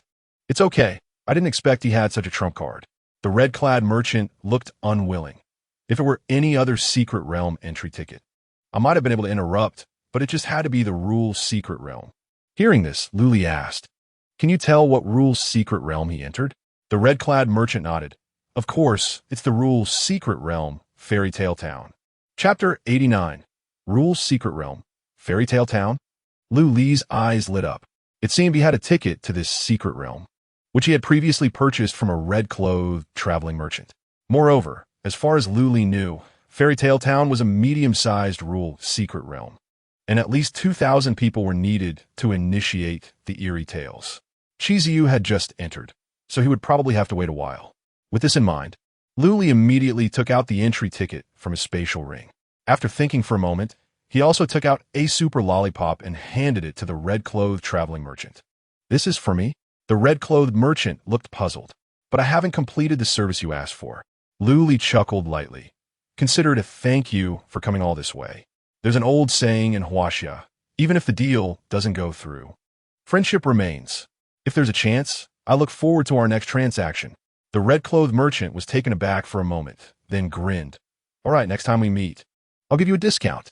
A.O. Jean, who was nearby, noticed that Luli also seemed ready to enter the secret realm and expressed some concern. "Luli, you aren't planning to enter the secret realm, are you? You don't even have your talent now, and the secret realm is so dangerous. Aren't you just asking for trouble?" Before A.O. Jean could finish, Luli had already used the entry ticket. "Hey, I haven't finished my sentence yet." Only the red-clothed merchant and A.O. Jean were left on the scene, staring at each other in disbelief. After a long while, the red-clothed merchant finally spoke. "Rare treasures from all worlds, honest business, fair prices, no deception for young or old. I wonder if this guest wants to buy or sell. You have entered the rule secret realm name. Fairy Tale Town, secret realm capacity, at least 2,000, currently there are 1995 people. Estimated waiting time, 5 minutes. Would you like to be teleported to the waiting square?" Just in time, Luli glanced at the waiting time and did not choose to teleport to the waiting square. Although it was very safe there, players in the waiting square were not allowed to initiate attacks under the rules. They could trade items, buy and sell information, or even form teams in advance. But for Luli, none of that was necessary right now, because he intended to clear the secret realm alone and reclaim his talent. Showing off had no benefits. Low profile was the way to go. The waiting time soon ended. Luli felt a brief darkness before the scent of grass and soil rushed into his nose. The rule eerie tale began. Luli reached up and touched the mask that had been placed on his face at some point. He felt a sense of confidence, just like in his previous life. Fairy Tale Town Trilogy, the first eerie tale, The Big Bad Wolf and the Three Little Pigs. Luli looked around and found himself in a vast grassy field. Surrounding him were players wearing pig masks like his, chatting in small groups. Luli didn't rush to find Chiziu. He simply sat cross-legged and quietly waited for the rules to appear. Before long, the cartoon-like sky sparkled with stars, rapidly moving and assembling into lines of rules. Welcome players to participate in the eerie tale of Fairy Tale Town. Please be sure to follow the rules below and try to survive until the end. Fairy Tale Town Trilogy Part 1. The Big Bad Wolf and the Three Little Pigs. 1. The sun is set, and the Big Bad Wolf is about to appear. Please hurry, little pigs, and return to your houses before the Big Bad Wolf eats you. 2. The Big Bad Wolf is a terrifying creature that loves to hunt little pigs. They are nocturnal, waking up around midnight and going to sleep usually at 6 a.m. 3. Mama Pig said that pigs have no ability to fight against the Big Bad Wolf. To ensure their safety, pigs can only build pig houses to keep the Big Bad Wolf out. 4. The space inside the pig house is not unlimited. Each house can accommodate a maximum of 300 little pigs. 5. Little pigs are safe and harmless companions, but they will keep all outsiders outside the pig house. There are only 5 rules, but they contained a wealth of information. After carefully reading through them, Luli felt relieved when he found no discrepancies with his previous life. He stood up, ready to follow the path to the pig house. However, before he could take 2 steps, he was stopped by 2 female players wearing pig masks. "Friend, are you from Huaxia?" Luli didn't stop and, while bypassing the 2, replied, "Yes. Want to team up?" The 2 girls seemed to see a glimmer of hope and spoke quickly. "We arrived late and didn't enter the waiting square, so..." Without waiting for the 2 to finish, Luli straightforwardly said, "No team." "Why not?" the 2 girls asked in unison. "Having teammates is surely better than fighting alone, right?" Luli nodded, having walked quite a distance. "You're not wrong, but my talent is black iron grade scouting. Are you sure you want to include me in your team?" Black iron grade, scouting? The two girls exchanged glances, both showing expressions of disdain. I thought the light armor he's wearing looked nice. I didn't expect him to be just a waste. He'll probably die soon. What a waste of our feelings. Sister, let us go check over there. There are so many people gathered. There must be strong players. Okay. The two girls quickly abandoned Lu Li and walked in another direction. After that, Lu Li received several more team invitations. But when they learned that his talent was black iron grade scouting, no one was willing to team up with him. To avoid further team invitations, Lu Li simply took out a set of sportswear from his spatial ring and put it on, covering his light armor. He then opened his attribute panel and switched to the secret realm chat channel. Talent, scouting, black iron grade, no teammates, interested parties can private message at the signpost. The secret realm chat channel does not display players' real names, using numerical codes instead, coupled with everyone wearing pig masks that concealed their true appearances. Lu Li was not worried that his comments would attract cheesy use attention. Soon, many players noticed Lu Li's message and directed their gazes towards the signpost. Unlike the initial enthusiasm of the two girls, these gazes were filled with mockery and ridicule. Even a few bored foreign players came over to Lu Li, constantly insulting him with words and actions. Lu Li naturally didn't care. After all, his goal was to make these players lose interest in him. Only then could he better clear the entire rule eerie tale alone. The chat channel was mostly filled with sneering remarks. Player 1414. I think your upcoming fate is likely to be the same as your number. You're going to die. Ha ha ha. The one above hit hard. They just want a team. No need to mock them like that, right? Black iron grade scouting. Brother, were you kidnapped to this secret realm? Ha ha ha. Player 1414. Although I can't team up with you, if you have any wives or daughters outside the secret realm that need care, I can help. Only one message, mixed in a torrent of insults, flashed by briefly. Chapter 90. Team and Lone Wolf. Lu Li scrolled up quickly and soon found the message. Player 1203. If you really can't find a teammate, you can come find me. I'm under the first tree on a mountain path. Lu Li raised an eyebrow and looked up the path. Sure enough, under the first tree, he saw a figure wearing a pig mask. Lu Li didn't reply and directly walked briskly up the mountain. As he got closer, Lu Li could see the person waiting under the tree more clearly.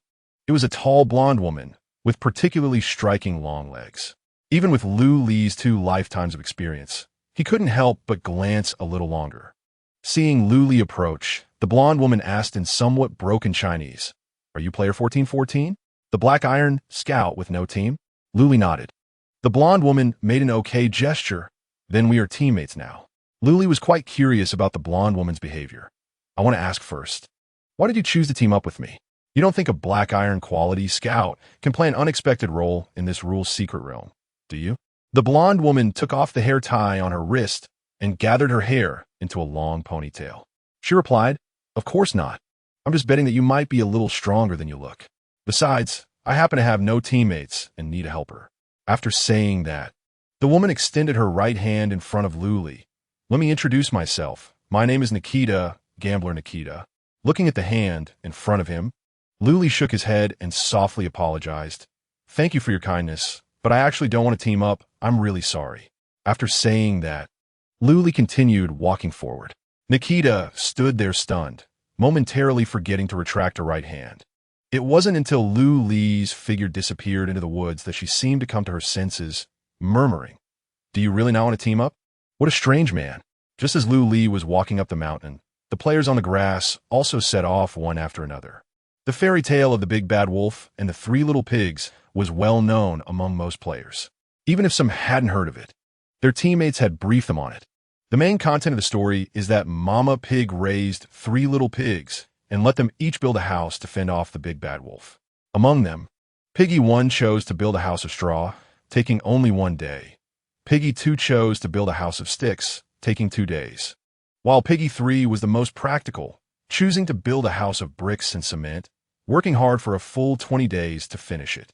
For this, Piggy 1 and Piggy 2 mocked Piggy 3, saying he didn't know how to enjoy life, wasting all his good time building a house.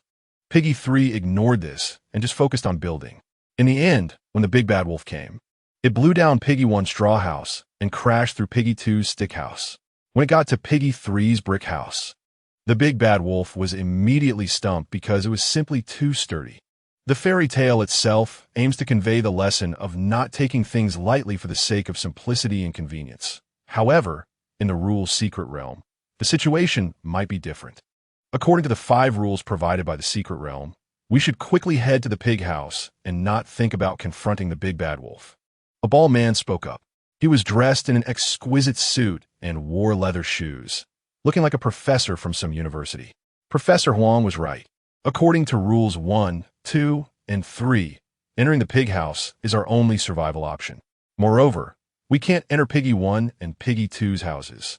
Their houses aren't sturdy enough to withstand the big bad wolf. That's right, that's right. The players nodded in agreement, thinking Professor Huang made sense. But soon, someone pointed out a problem. However, the rules clearly state that one pig house can only accommodate 300 little pigs. With so many of us, how can we squeeze into Piggy 3's house? The atmosphere fell silent. Perhaps it's first come, first served? A girl dressed like a student tentatively suggested. Cheesy You sneered. If it really were first come, first served, there wouldn't be a 5th rule. What do you mean? The female student turned around and looked at the one-armed man behind her. Haven't you thought about why each of us is wearing this thing on our faces? Cheesy You pointed to the pig mask on his face. Pigs are safe and harmless companions, but they keep all anomalies outside the pig house. Guess what? If you lose the mask, do you think you can still get into the pig house? Under the cute pig mask, Cheesy You's eyes exuded a chilling light. The female student was so frightened by these words that she staggered back, nearly falling. What do you mean by that? Are you trying to incite us to kill each other? A muscular man in the crowd retorted. He seemed to be a companion of the female student and was trying to defend her. Cheesy looked at him with a smirk. I never said everyone should kill each other, just interpreting the rules. By the way, let me remind you, those of you with poor innate abilities should take care to protect the masks on your faces. The muscular man felt his pride pricked by Cheesy You's words and suddenly felt a bit embarrassed. You think you're tough? I'll tear that mask off your face first. The boy lunged at Cheesy You. The opponent only had one arm and didn't seem very strong. The muscular man thought that no matter what, Cheesy You shouldn't be a match for him, a fully functioning university student. However, he overlooked a crucial factor, innate ability. Before the muscular man's hand could touch the mask, a sharp long knife pierced through his abdomen first. Knife arm. The muscular man stared blankly at the wound on his stomach, and with a thud, he fell to the ground. Cheesy stepped forward slowly and stomped on the boy's face. The pig mask and nasal bone shattered simultaneously. Before making a move, weigh your own worth, trash. Seeing this, the other players didn't dare to speak up. Instead, the female student who had been defended by the muscular man suddenly chimed in. This big brother is right. Before making a move, weigh your worth. The boy's already pained face was filled with disbelief. The girl he had defended not only didn't help him, but even spoke in favor of someone else. Shall we? What are you? What's wrong with me? The female university student raised her chin, exuding disdain for the boy. Did you really think I would like you? If it weren't for the fact that you chased me around for meals, shopping, and buying bags before the disaster broke out, I would have dumped you long ago. You should take a good look in the mirror and see what you're worth. A mountain chicken can't match a phoenix. Trash. The boy wanted to speak, but his throat was already blocked by blood. He could only watch helplessly as the goddess he once pursued flirted with others with a face full of flattery. Cheesy You was also unceremonious, pulling the female university student over. In the boy's desperate gaze, he used his bloodied hand to recklessly grope and play with her. Chapter 91. Another way to clear the game treated as a toy and wantonly played with. The female college student not only showed no dissatisfaction, but instead kept cooing sweetly. She was completely different from her earlier disdainful demeanor towards the boys. She leaned on Cheesy You's arm and flattered. Good brother, my name is Shall We. Please take me along. You can have me do anything. Cheesy You raised the corner of his mouth. You're quite clever, then just follow me. The other players looked over, some with disdainful glances. A few female players spat on the ground in contempt. However, no one dared to act against Cheesy You like the muscle man did. Everyone understood. The strange talk was just beginning, and they needed to conserve their strength. But just when everyone thought the storm had passed, Cheesy You suddenly shouted loudly. Everyone, the situation is now very clear. The only way to smoothly clear the strange talk is to enter Pig Old 3's cement brick house. There are limited spots, and only 298 remain.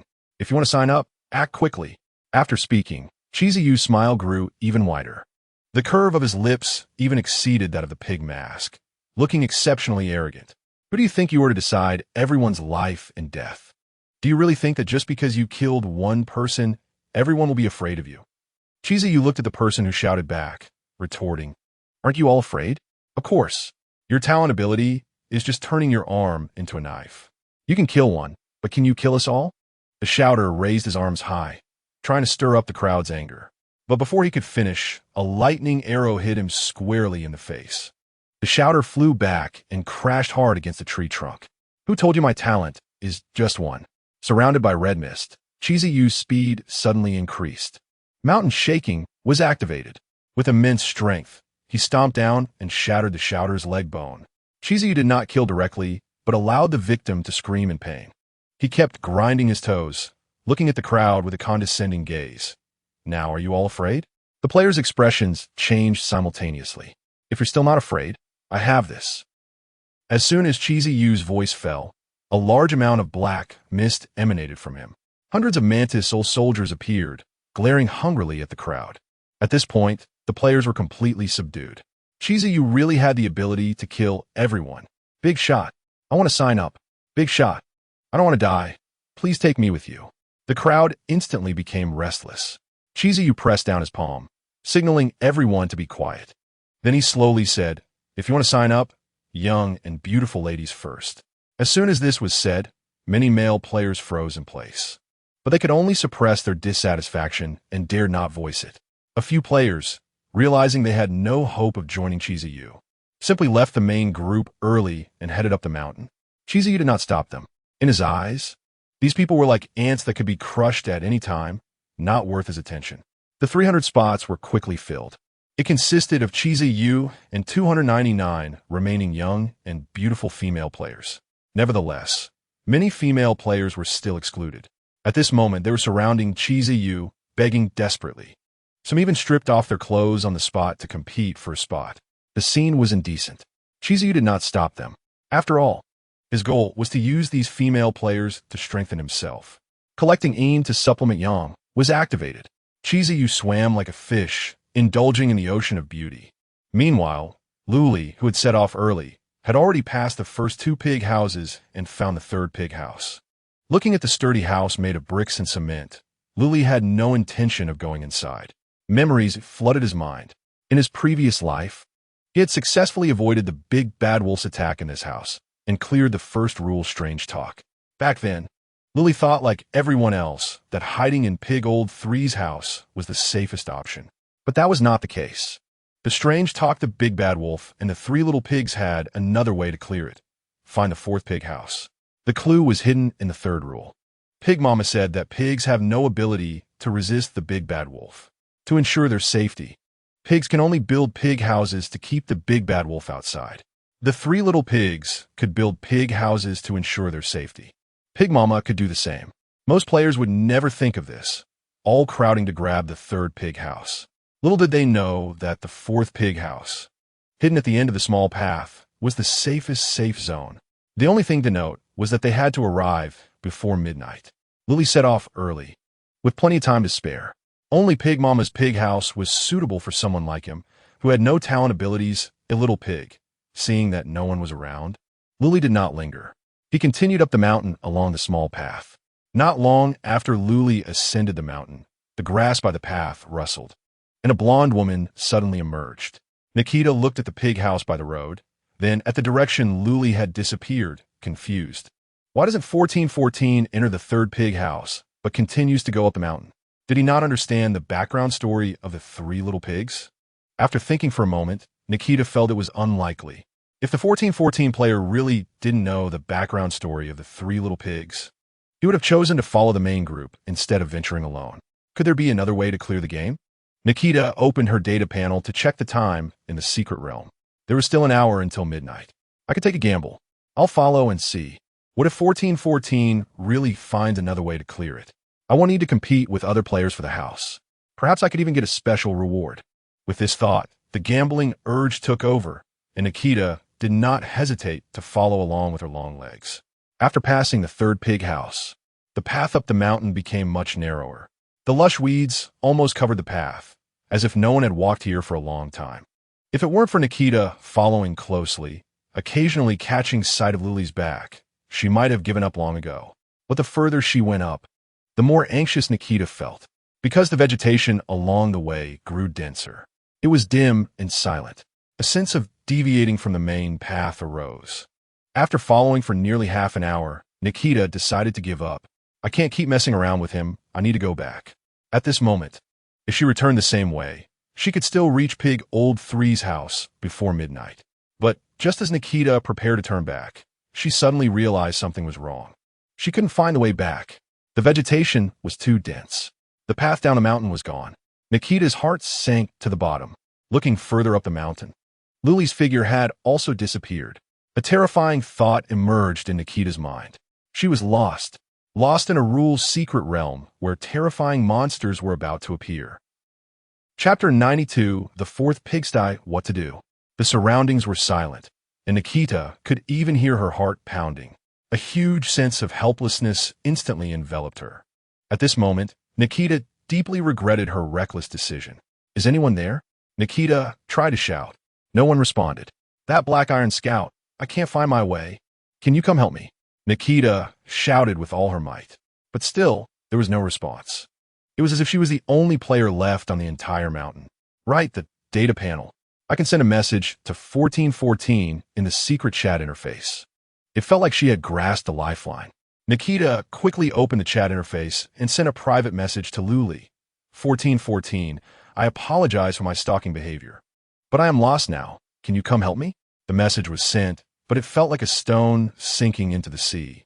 Luli didn't even reply. Not even a punctuation mark. Please, 1414, I really know I was wrong. If you don't come find me, I will die on the mountain. Nikita sent another message. Still no reply. Gritting her teeth, Nikita typed out a third message. She was actually already in despair. The reasoning was simple. If the roles were reversed, and she was the one being stalked, would she come to the rescue of the stalker? The answer was clearly no. She would rather the stalker get lost. As long as player 1414's thinking was normal, they wouldn't show up to save her. But even so, Nikita still sent out the third message. Hopefully, he is a normal man, however. As soon as the message was sent, the grass beside Nikita rustled. The sudden movement scared the long-legged beauty so much that she slumped to the ground. Luli emerged from the bushes, his gaze still fixed on the recently opened chat interface. He glanced at Nikita, then at the message he had just received. Then he read it out loud, word by word. If you can come save me after exiting the secret realm, I am willing to exchange my first time. Nikita's skin quickly flushed red, like a ripe shrimp. It sounded like a good deal. Luli looked at the long-legged beauty with a half-smile. At this moment, Nikita felt so embarrassed that she wished she could find a crack in the ground to hide in. After a long time, she finally said in a voice as small as a mosquito's, You have to wait until after we exit the secret realm, all right? Keep up. Luli said no more, just urged Nikita to quicken her pace.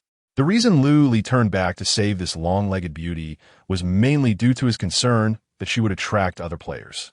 If Nikita kept shouting for help halfway up the mountain, it would easily attract players who had already reached the third pigsty. At that time, the fourth pigsty would definitely be exposed. If Chizu found out, Luli's own safety would also be at risk. Now we are temporarily teammates. Do not disclose the situation here to anyone. I will take you through the monster talk. Luli instructed Nikita without turning back. Okay. Nikita obediently nodded, feeling an increase in her fondness for Luli because of the feeling of surviving a disaster. Her tense mood relaxed considerably. Once a person relaxed, they would start to talk more.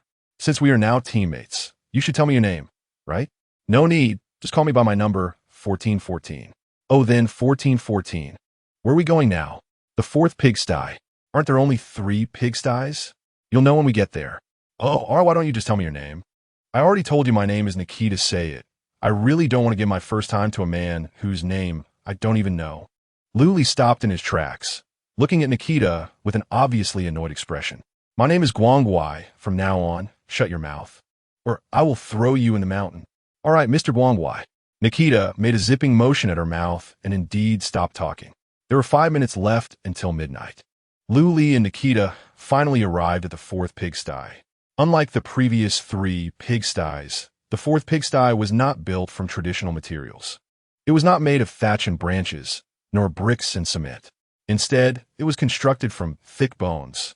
The long, sharp-toothed skulls were piled around the house, forming a small low wall. All of them were the bones of big bad wolves. Luli gasped in shock. No wonder it was the safest safe zone. The pig mother is terrifyingly strong. Nikita was also stunned by the sight of the pigsty, but she quickly became worried. Guangguai, can a house made of bones be sturdy? Luli rolled his eyes at Nikita. He didn't know how sturdy it was, but it was definitely safe. After all, no sane big bad wolf would have any thoughts about a house built entirely from wolf bones. Any wolf with thoughts about it would probably have been made into a part of the house by the pig mother. Let's go in. Remember to never take off your mask. Luli reminded her and took the lead toward the pigsty. He gently knocked on the door knocker made from a big bad wolf's jawbone and stepped back half a step. The door opened. A figure with a strong sense of oppression appeared behind the door, holding a cigar in her mouth, carrying a chainsaw on her shoulder, wearing 4 bras. And with muscles bulging all over, the pig mother stood before the two. She squinted her eyes, as if carefully inspecting the mask on Luli's face. After a long while, she finally spoke in a husky voice. 2 poor little things, come in and hide. Luli and Nikita didn't dare to make any extra movements, continuously nodding as they entered the pigsty. Compared to the terrifying darkness outside, the inside of the pigsty felt much warmer and brighter. The fire in the fireplace burned brightly, and the soup in the pot bubbled, wafting delicious meat aromas. Although the pig mother looked rough on the outside, she still conformed to the characteristics of a pig. That is rule number 5. Pigs are safe and harmless companions, but they will keep all outsiders outside the pigsty. This means that as long as Luli and Nikita do not take off their masks, they can safely spend the night inside the pigsty. Not only that, the pig mother also served 2 bowls of meat soup from the pot, warmly placing them in front of the two. You must be starving. This is freshly made wolf meat soup. Drink a sip to warm yourselves up. Wolf meat soup? There shouldn't be any problems with it. Luli felt wary. After all, it was his first time spending the night in the fourth pigsty. He had never experienced the plot of drinking meat soup before. However, before Luli could verify further, Nikita beside him had already eagerly picked up the soup bowl. With a few gulps, she drank the entire bowl clean. Nikita let out a satisfied sigh, but the next second, she screamed. Chapter 93. The wolf is coming. What's wrong? Is the soup problematic? Luli asked in a hushed voice. Nikita first shook her head, then nodded. After stammering for a while, she finally spoke. This soup can increase attribute points. My constitution just increased by 10 points. Really? Luli exclaimed in surprise, picking up the bowl to take a sip. Sure enough, as Nikita said, his constitution points increased by 2 points. Finishing the entire bowl indeed increased by 10 points. Just as Luli and Nikita were delighted by this unexpected gain, other players faced a completely different situation. On the mountainside, outside 3 pig houses, corpses littered the path. Most were killed by Chiziu, while the remaining few bore gruesome bite marks. Whenever a strange, twisted shadow flitted through the bushes, several corpses would inexplicably vanish from the ground. The crunching sounds of chewing echoed like cicadas on a summer night, rising and falling in the dark mountains. Inside the straw house of the pig boss, 300 players huddled together, cursing Chiziu nonstop. The terrifying noises coming from outside made them feel like they were sitting on pins and needles. If they could choose again, they probably wouldn't enter this secret realm, even if it cost them their lives. Bang, bang, bang. A sudden urgent knocking at the door startled the players inside. The wolf is coming. Before they could react further, the entire straw house collapsed in an instant. The twisted shadows rushed into the crowd, and players scattered in all directions. Despite knowing that all the pig houses were already full, the overwhelming instinct to survive drove most players towards the mountain. The twisted shadows were not in a hurry. They harvested each life at their own pace, ensuring none were missed. Those who narrowly escaped soon arrived at the second pig house. Quick, open the door. Monsters are coming. Open the door. Let us in. They desperately pounded on the door. But how could the players inside the pig house possibly open it? It was already full, and they knew that. Stop knocking. You're all going to die anyway. Don't attract the big bad wolf. Don't blame us for being heartless. Blame Cheesy You instead. Right, if you open the door, we're all finished. We don't die either. The players outside, upon hearing this, completely lost their nerve. Since you want to open, then let us all die together. Many began to smash the door. Some even used their talents, preparing to destroy the tree fork house of pig second directly. The tree fork pig house swayed precariously. A few players saw this and simply continued running up the mountain. Even though they knew the third pig house was already full and knew Cheesy wouldn't open the door no matter what, under the threat of death. Even if they could live for another second, these players would choose to keep fleeing without hesitation. Soon, the twisted shadows reached the second pig house. Compared to the beginning, the shadow's size had clearly swollen a circle, and its number had multiplied several times. They formed a scattered circle, gradually closing in on the pig house entrance. The sounds of wailing, pleading, and cursing abruptly ceased. In their place was a series of spine-chilling, chewing sounds. Just as the players inside the house breathed a temporary sigh of relief, bang, bang, bang, the urgent knocking suddenly resumed. Damn it, these short-lived fools are really a trap. What to do? The tree fork house might not hold. Panic spread rapidly inside the pig house. Why don't we all go out together and fight the big bad wolf? A player suggested. Are you stupid? Didn't you read the rules carefully? The third rule clearly states, pigs have no ability to fight the big bad wolf to ensure their own safety. Pigs can only build pig houses to keep the big bad wolf outside. We are pigs now, and we cannot deal with the big bad wolf. But the proposing player wanted to say more, but the subsequent tremors made him swallow the words back. Boom! The entire tree fork house shook. Boom! Fractured branches began to fall from the ceiling. Boom! The walls cracked, and the cold wind howled into the house. It's going to collapse. Everyone run. Someone shouted. The once calm players completely lost their composure. They shoved and trampled towards the exit. The twisted shadows, just like before, effortlessly harvested the players' lives. There was no rush. Still, some players temporarily escaped and ran towards the third pig house on the mountain. These players had witnessed Chizu's methods and knew he was not to be trifled with, so they did not smash the door to curse. Instead, they kept pleading, hoping Chizu would intervene and use his powerful abilities to save them. Chizu leaned back in his chair, surrounded by carefully selected beauties who were massaging his shoulders and legs. At his request, these women were already completely naked, with the masks on their faces. They indeed resembled pigs to a large extent. Hearing the pleas from outside, the college student Xiao Hui, who was kneading Chizu's calves, suddenly looked up, seemingly concerned, and asked, Brother Ziyu, you want to soften your heart and let them in, will you? Chizu scoffed disdainfully. Don't worry, I won tea. Focus on your task. Saying this, he switched legs, gesturing for Xiao Hui to continue. While enjoying the service of the beauties, he picked up a nearby teacup and drank it all in one go. This was Pig Third tea, 3 cups in total. Each cup could increase 1 point of mental value. Now, naturally, all went into Chizu's belly.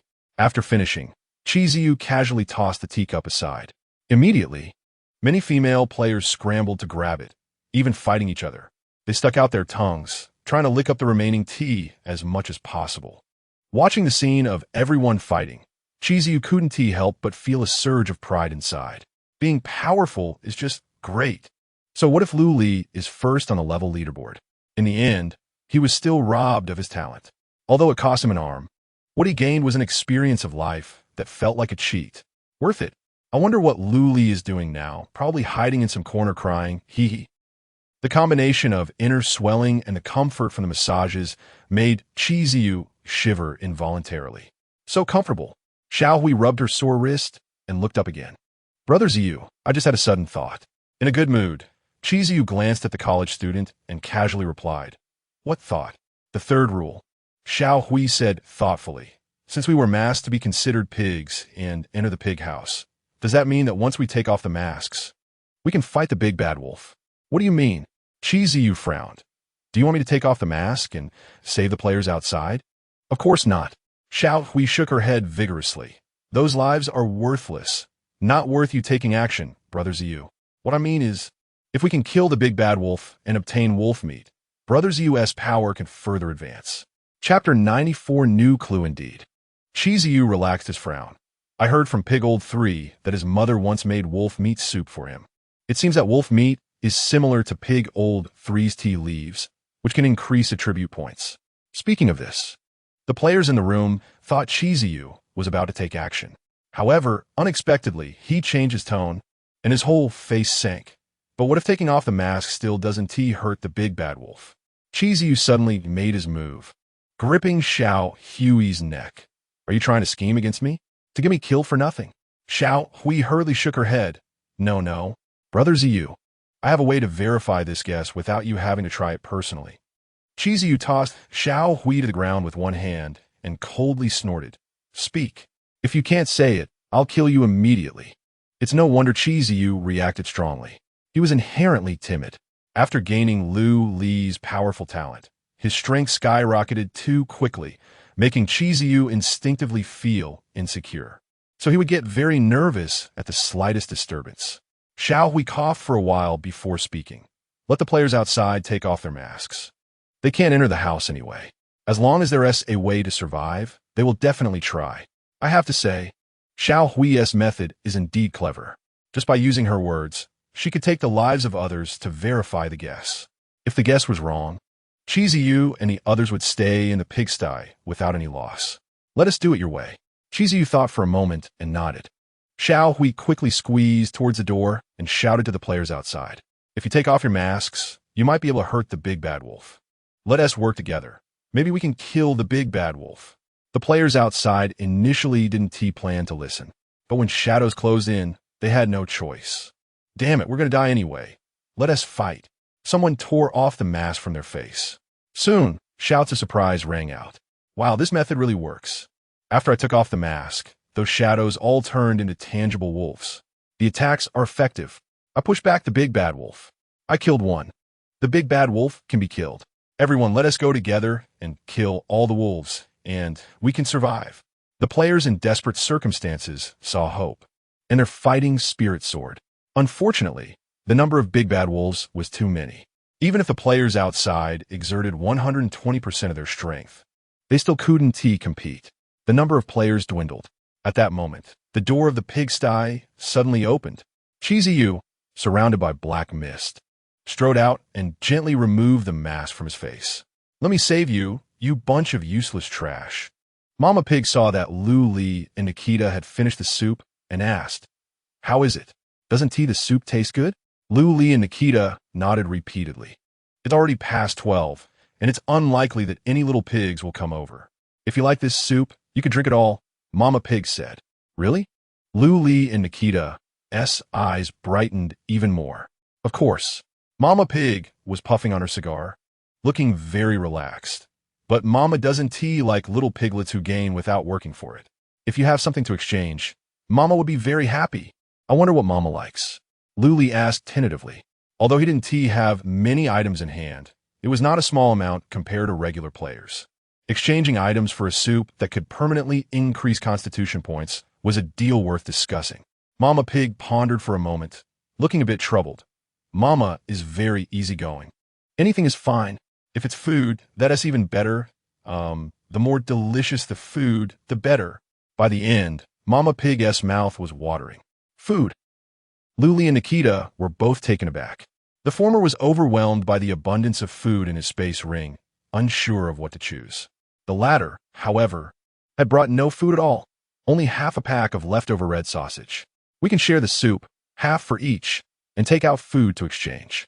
Lu Li, unaware of Nikita's predicament, casually pulled out a large box of high-end chocolates from his space ring. After thinking for a moment, he felt it wasn't enough. So he took out 2 bottles of fine red wine, for smoked beef legs, and a whole bluefin tuna from the ring. Although the value of these items combined was less than 1/10,000th of what Lu Li had in his ring, they were plentiful and delicious. Looking at the good things on the table, Mama Pig's eyes widened. She sniffed vigorously at the beef legs, her face revealing a satisfied expression. Good children. Mama is very satisfied. This pot of meat soup is yours. Upon hearing this, Nikita discreetly stuffed the half-pack of red sausage back into her pocket. Although she also wanted to get half of the soup. She thought it better to pretend she had no food rather than present the half-pack of red sausage and create a stark contrast with Luli's luxurious food, which might anger Mama Pig. At least she could earn some goodwill this way. Mama Pig didn't mind, but Luli found it a bit strange. Didn't we agree to share the soup? You don't have food on you? Nikita, feeling regretful for not bringing food and missing out on the soup, was annoyed by Luli's question and immediately pulled out the half-pack of red sausage and tossed it into Luli's arms. I only have this. I'd rather not embarrass myself. Luli looked at the red sausage in his hand, speechless. He decided not to say more and prepared to take the whole pot of wolf meat soup into the space ring to drink slowly outside. Just as Luli was about to pick up the pot for packing, he suddenly noticed a line of small characters on the edge of the pot. It wasn't a rule, but rather a kind of hidden hint. This pot is dedicated to commemorating the eternal friendship between Mama Pig and the hunter. The hunter? Luli was taken aback, and certain previously unclear connections gradually became clear. Nikita, seeing Luli staring blankly at the pot, curiously leaned over. Upon seeing the small characters on the edge of the pot, she asked in confusion, "Hunter? I don't remember a hunter appearing in the story of the Big Bad Wolf and the Three Little Pigs. It's indeed not from this story." Luli explained while packing the soup. The rule-based horror story, Fairy Tale Town, is divided into 3 parts, and this hint may be related to the next horror story. Luli looked up and asked Mama Pig, "Mama, are you on good terms with the hunter?" "Of course." Mama Pig nodded. "Besides this pot, that chainsaw was also given to me by the hunter." As expected, Luli understood in his heart. According to the 3rd rule, pigs have no ability to fight against the Big Bad Wolf. But Mama Pig, being a pig herself, could kill the Big Bad Wolf and build a house from its bones, which contradicts the rule. There must be a reason. Now it seems that the reason lies in the chainsaw gifted by the hunter. That was a special item capable of easily killing the Big Bad Wolf. If we can obtain this item, perhaps the next horror story can be cleared in a faster way. Chapter 95. Little Red Riding Hood and the Big Bad Wolf. With that thought in mind, Luli spoke directly. "Mom, are you selling your chainsaw?" Upon hearing this, both Mama Pig and Nikita were stunned. Nikita looked at Luli as if he were crazy, tugging at his clothes and whispering, "What are you doing? Did you get drunk on wolf meat soup?" "Don't provoke Mama Pig." Luli maintained his usual expression, his eyes incredibly serious. "Mom, I really like this chainsaw. If you can't sell it, could you lend it to me for a few days?" The surprise on Mama Pig's face slowly faded as she took a deep puff of her cigar. "I definitely can't sell it to you. It was given to me by a hunter and is of great significance. Lending it to you for a few days is fine, but..." A glint of cleverness flashed in Mama Pig's eyes. "Little piglet, to prevent you from taking the chainsaw and running away, you need to provide an item of equivalent value as collateral." Luli smiled bitterly in his heart. He hadn't really planned on returning it. But now that Mama Pig had spoken, it was not appropriate for him to negotiate terms. "All right, I'll use this item as collateral." While speaking, Luli took out a short dagger made of insect teeth from a spatial ring. Mama Pig took it, glanced at it casually, and nodded. A growth-type item. Quite rare.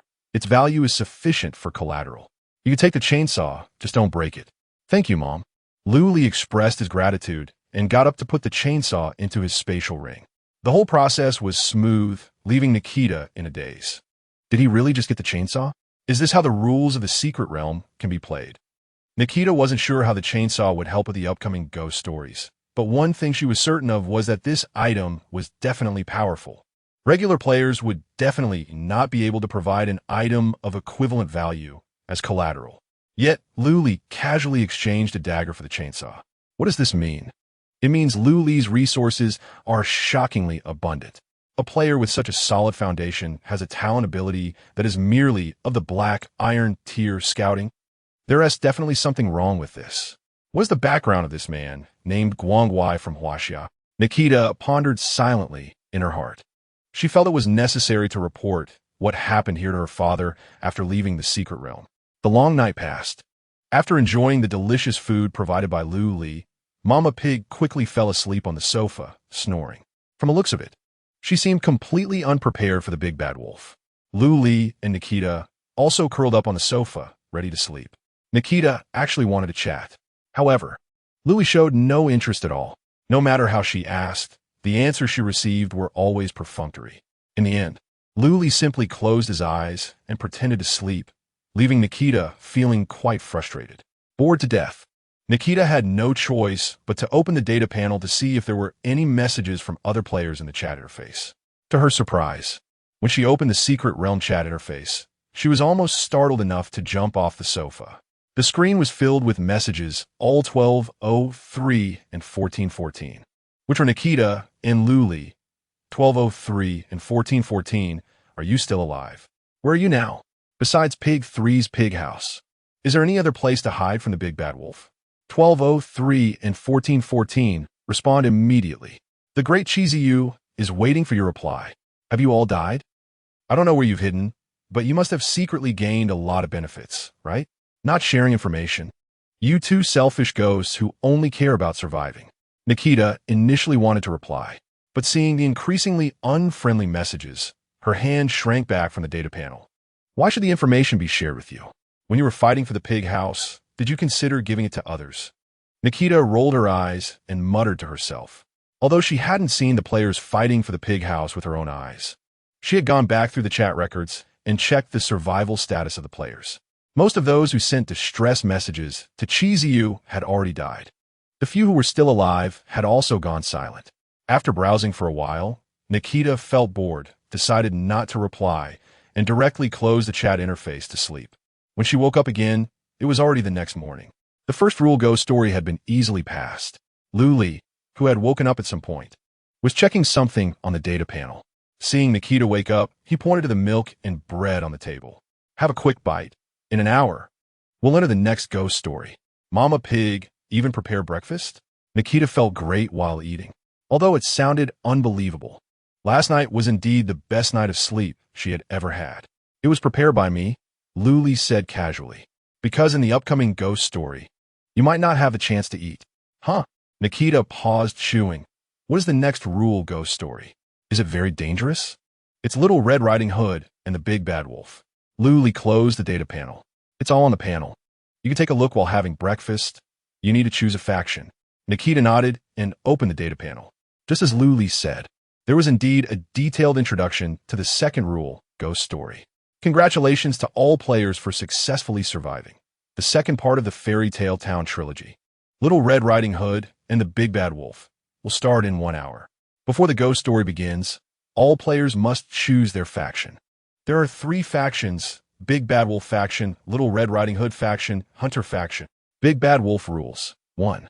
The Big Bad Wolf possesses great strength and agile speed. It is the most terrifying creature in the forest, invincible. 2. The Big Bad Wolf's disguise is unrecognizable. 3. Remember, the Big Bad Wolf must not be overly hungry, or it will uncontrollably howl like a starving wolf. 4.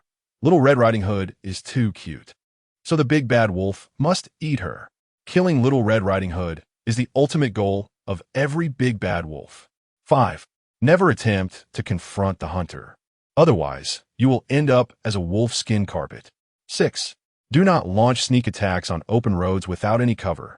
Doing so will not only allow Little Red Riding Hood to escape, but may also attract the hunter's attention. Little Red Riding Hood must know 1. Little Red Riding Hood is a cute little girl, smart and clever, but she cannot fight against the Big Bad Wolf. When encountering the Big Bad Wolf, don't hesitate. Just run. 2. The hunter is Little Red Riding Hood's good friend. With him around, Little Red Riding Hood will be very safe. 3. Little Red Riding Hood must reach her grandmother's house before sunset, as the dark night is especially dangerous for little girls. Hunter notes. 1. The hunter is great. The hunter with a gun is super great. But if Little Red Riding Hood dies, the hunter will be overly saddened and die. 2. The hunter must hunt. The Big Bad Wolf is the best hunting target. Kill them all and turn them into wolfskin carpets. 3. Little Red Riding Hood is a well-behaved child. The hunter must protect Little Red Riding Hood's safety, but at the same time, cannot delay hunting. 4. The hunter can only enter Little Red Riding Hood's grandmother's house after the moon rises. 5. The hunter has extensive experience. As long as he hears a wolf howl, he can accurately locate the starving wolf's position. Chapter 96. Choosing a faction. Nikita finished reading the introduction and stuffed a piece of bread into her mouth. It doesn't seem dangerous at all. I remember in the original fairy tale, Little Red Riding Hood was saved by the hunter from the wolf's belly. Even the big bad wolf, who was cut open, seemed to have escaped alive. It was mostly just a scare. But this isn't a fairy tale, it's a realm of rules. Luli reminded her. In the original fairy tale of the big bad wolf and the 3 little pigs, no one died either. But look at it now. How many players are still alive? Okay. Nikita scratched her head. Actually, in her own opinion, she would choose the big bad wolf faction. After all, from the perspective of the rules, the big bad wolf faction has a simple goal. Just eat Little Red Riding Hood. In the original fairy tale, the big bad wolf, disguised as the grandmother, did indeed eat Little Red Riding Hood. Moreover, according to Rule 2 of the Big Bad Wolf Code, the big bad wolf's disguise is unrecognizable. This also indirectly supports the plot development of the original fairy tale. Correspondingly, the Little Red Riding Hood and Hunter factions seem quite passive. Both have tasks that must be completed. Little Red Riding Hood must reach her grandmother's house before sunset. The hunter must protect Little Red Riding Hood while also not delaying the hunt. However, the big bad wolf has no such obligations. Although there is the ultimate goal of eating Little Red Riding Hood, it is not a mandatory task.